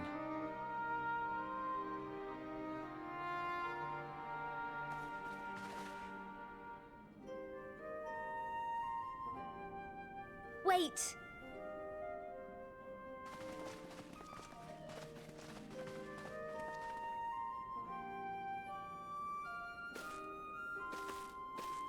Both Kryl and I will be there to see you off, but as your receptionist, I feel I need to say this here.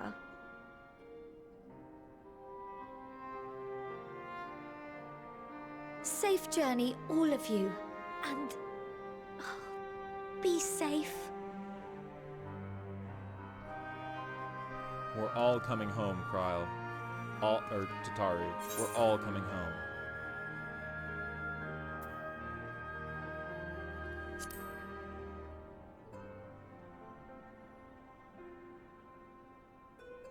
I thought I was gonna be in bed.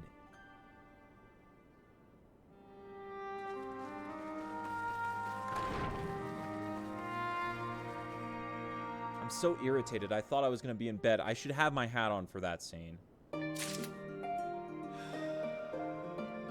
I should have had my hat on for that scene. Oh, now it's taking forever to load and put my hat back on.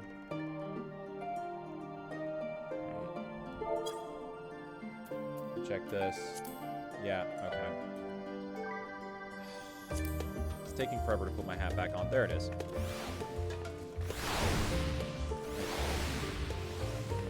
Oh, I have to... Oh, from Ojika. Okay.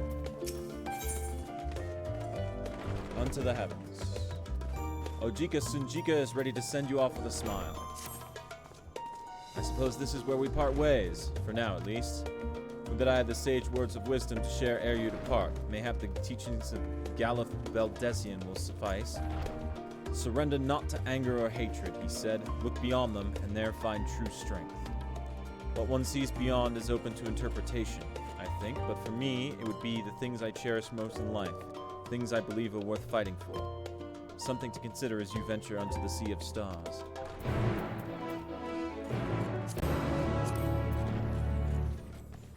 I thought it was gonna be, like, a scene in bed, right?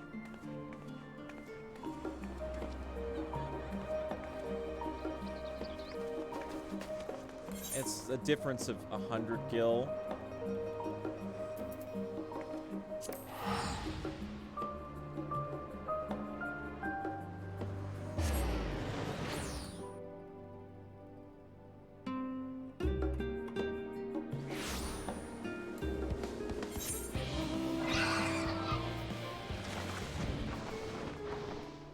Oh god. There we go.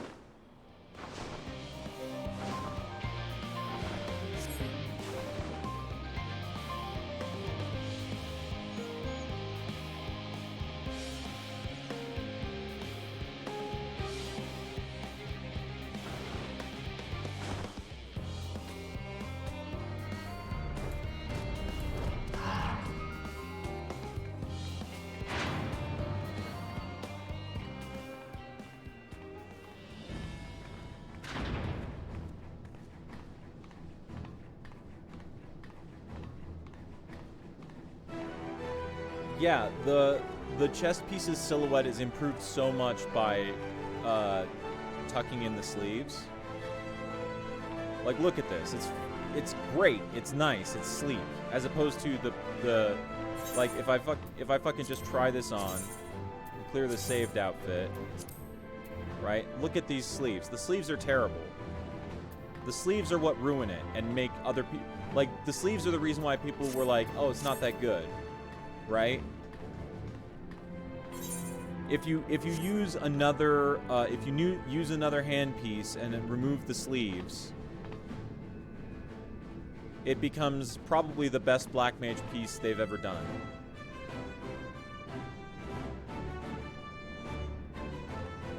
Here we are.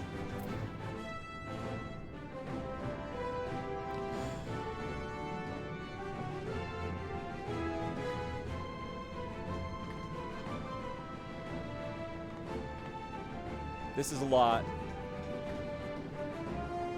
This is a lot. It's a lot. Okay, we're gonna start. Okay. Who are the people we care least about? Because we're gonna start with them, and then the people we care most. It's fucking difficult, though. I care about almost all of these people.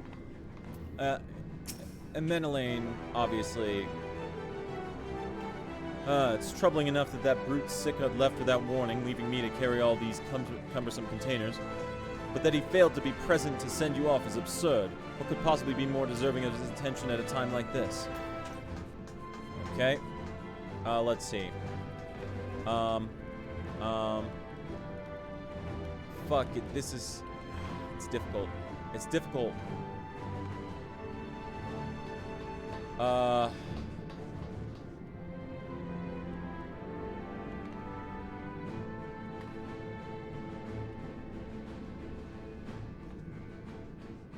Alright, I suppose after doing a Monolane, I'll just proceed in a clockwise fashion. Moonbrita has been on my mind more often of late. How different her life might have been if not for our research into teleportation magics. Perhaps she would never have gained an interest in etherological studies. But to abandon our work out of misplaced guilt for who she could have been would be a disservice to the memory of who she was. Nay, it was because of her that we found the resolve to carry on, and now we stand at the edge of a new frontier, with the ship ready to bear you unto the distant stars and beyond. The Ark is as much her accomplishment as it is ours. I regret nothing. Louida. We were quite fortunate that Laporte's hyperhopper was based on principles similar to those of etherology. Integrating it with the Ark's existing systems might well have been impossible otherwise. We may have Charlene's wealth of knowledge at our disposal, but theirs is technology far beyond anything we have ever studied. You're familiar with teleportation magics, yes? The momentary conversion of the body into ether that it may travel via the life stream from one physical point to another. Their hyperhopper enables transport through a similar method, but not one involving the life stream. Rather, it utilizes highly condensed ether to create an ethereal current of its own. This current is exponentially faster and more powerful than the naturally occurring ones to which we are accustomed. So much so, in fact, that ethereal conversion of the physical form is not a prerequisite for traversal. If you are concerned about side effects such as ethereal sickness, you needn't be. You should emerge at your destination hale and whole, in theory. At the very least, I can assure you it is safer than the experimental aetherites you used to reach Radzat Han. Well, that's a relief. Nitana. Mistress Creel tells me your investigation into my theories on Akasha and its relation to the final days has made clear the source of our woes. I am elated to know my work was of some benefit, but I could not have shared it had you not rescued me from the tower that day. I yet owe you a great debt, one I may never fully repay, but I shall try nonetheless. Not only through my research, but through my desire to see you succeed, which I believe may influence the Akasha in our favor, small though the effect may be. Yes, so long as we have hope, there is a chance we may influence the outcome of this calamity.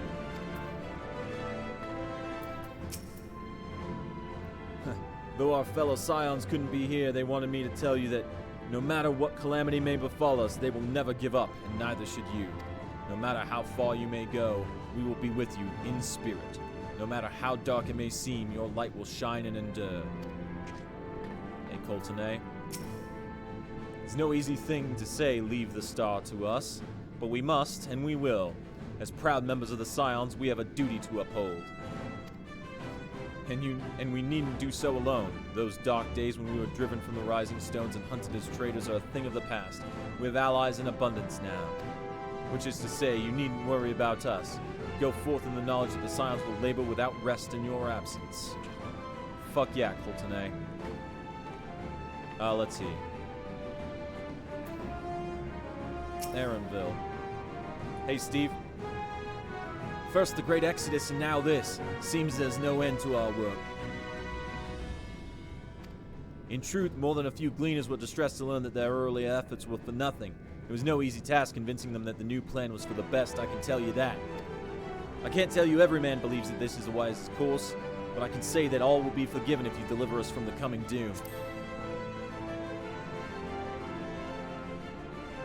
And if you don't, well, at least you won't get the earful I certainly will.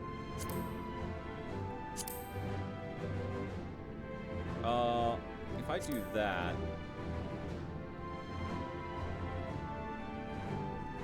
That's much easier for me to read, but then you can't read it.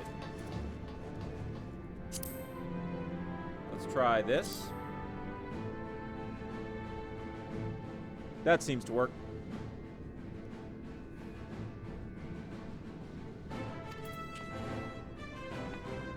Varshan, you are the coolest of dragons, but I want to talk to Alpha and Omega after you.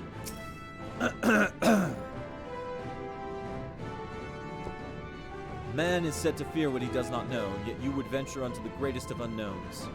I say to you, daughter of man, that you need not fear. So long as man shares a bond with dragonkind, so too does he share kinship with the heavens, and our ancient home amidst the stars infinite. I pray you go forth and prove this bond of ours, tempered and tested, shall endure unbroken for 1,000 years. That's a long-ass time. Yo, Omega, what's up? Yeah, I know what you're talking about. You want to come with? You want to go back to space? Come on, OMG, let's go back to space. Quack, quack, quack.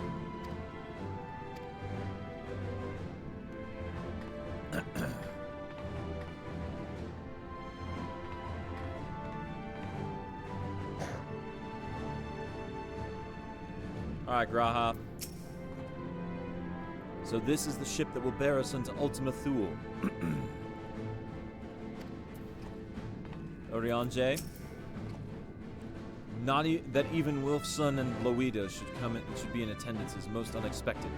I am nonetheless heartened by their presence. Estinian. I'm gonna get some real star divers on, right, bro?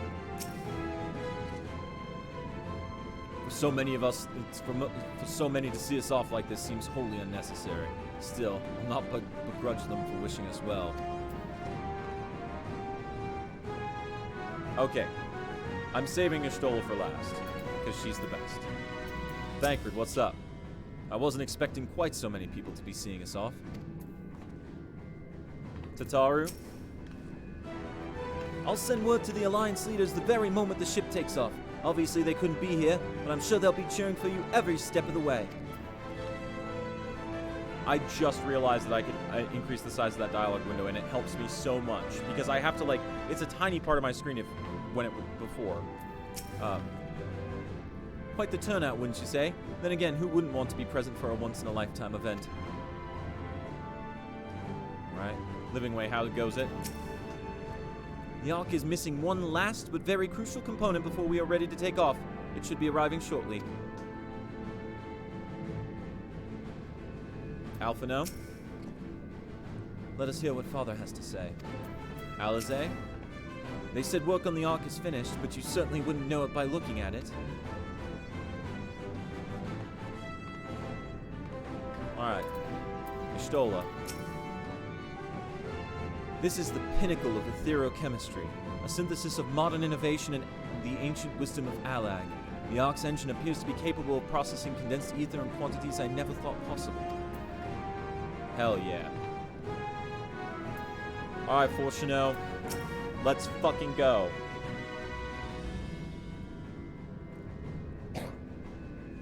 I should call him 4-channel.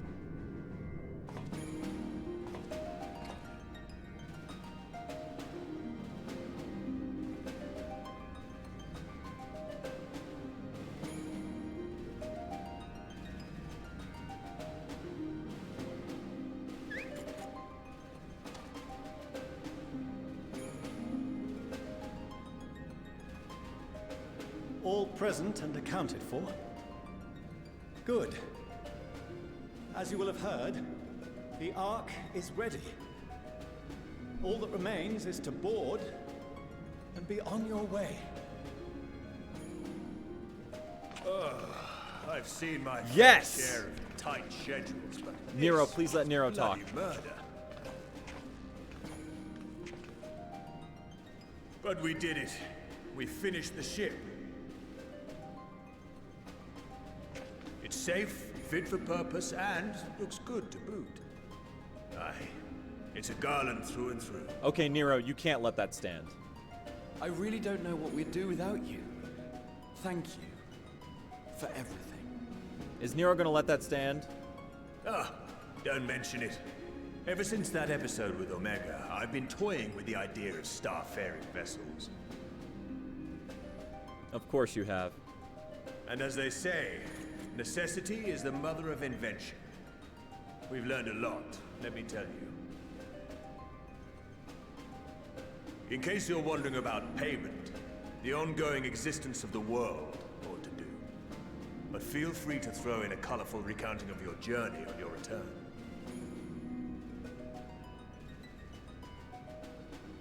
So, have you thought of a name? Oh, here we go. A Heidelin. name?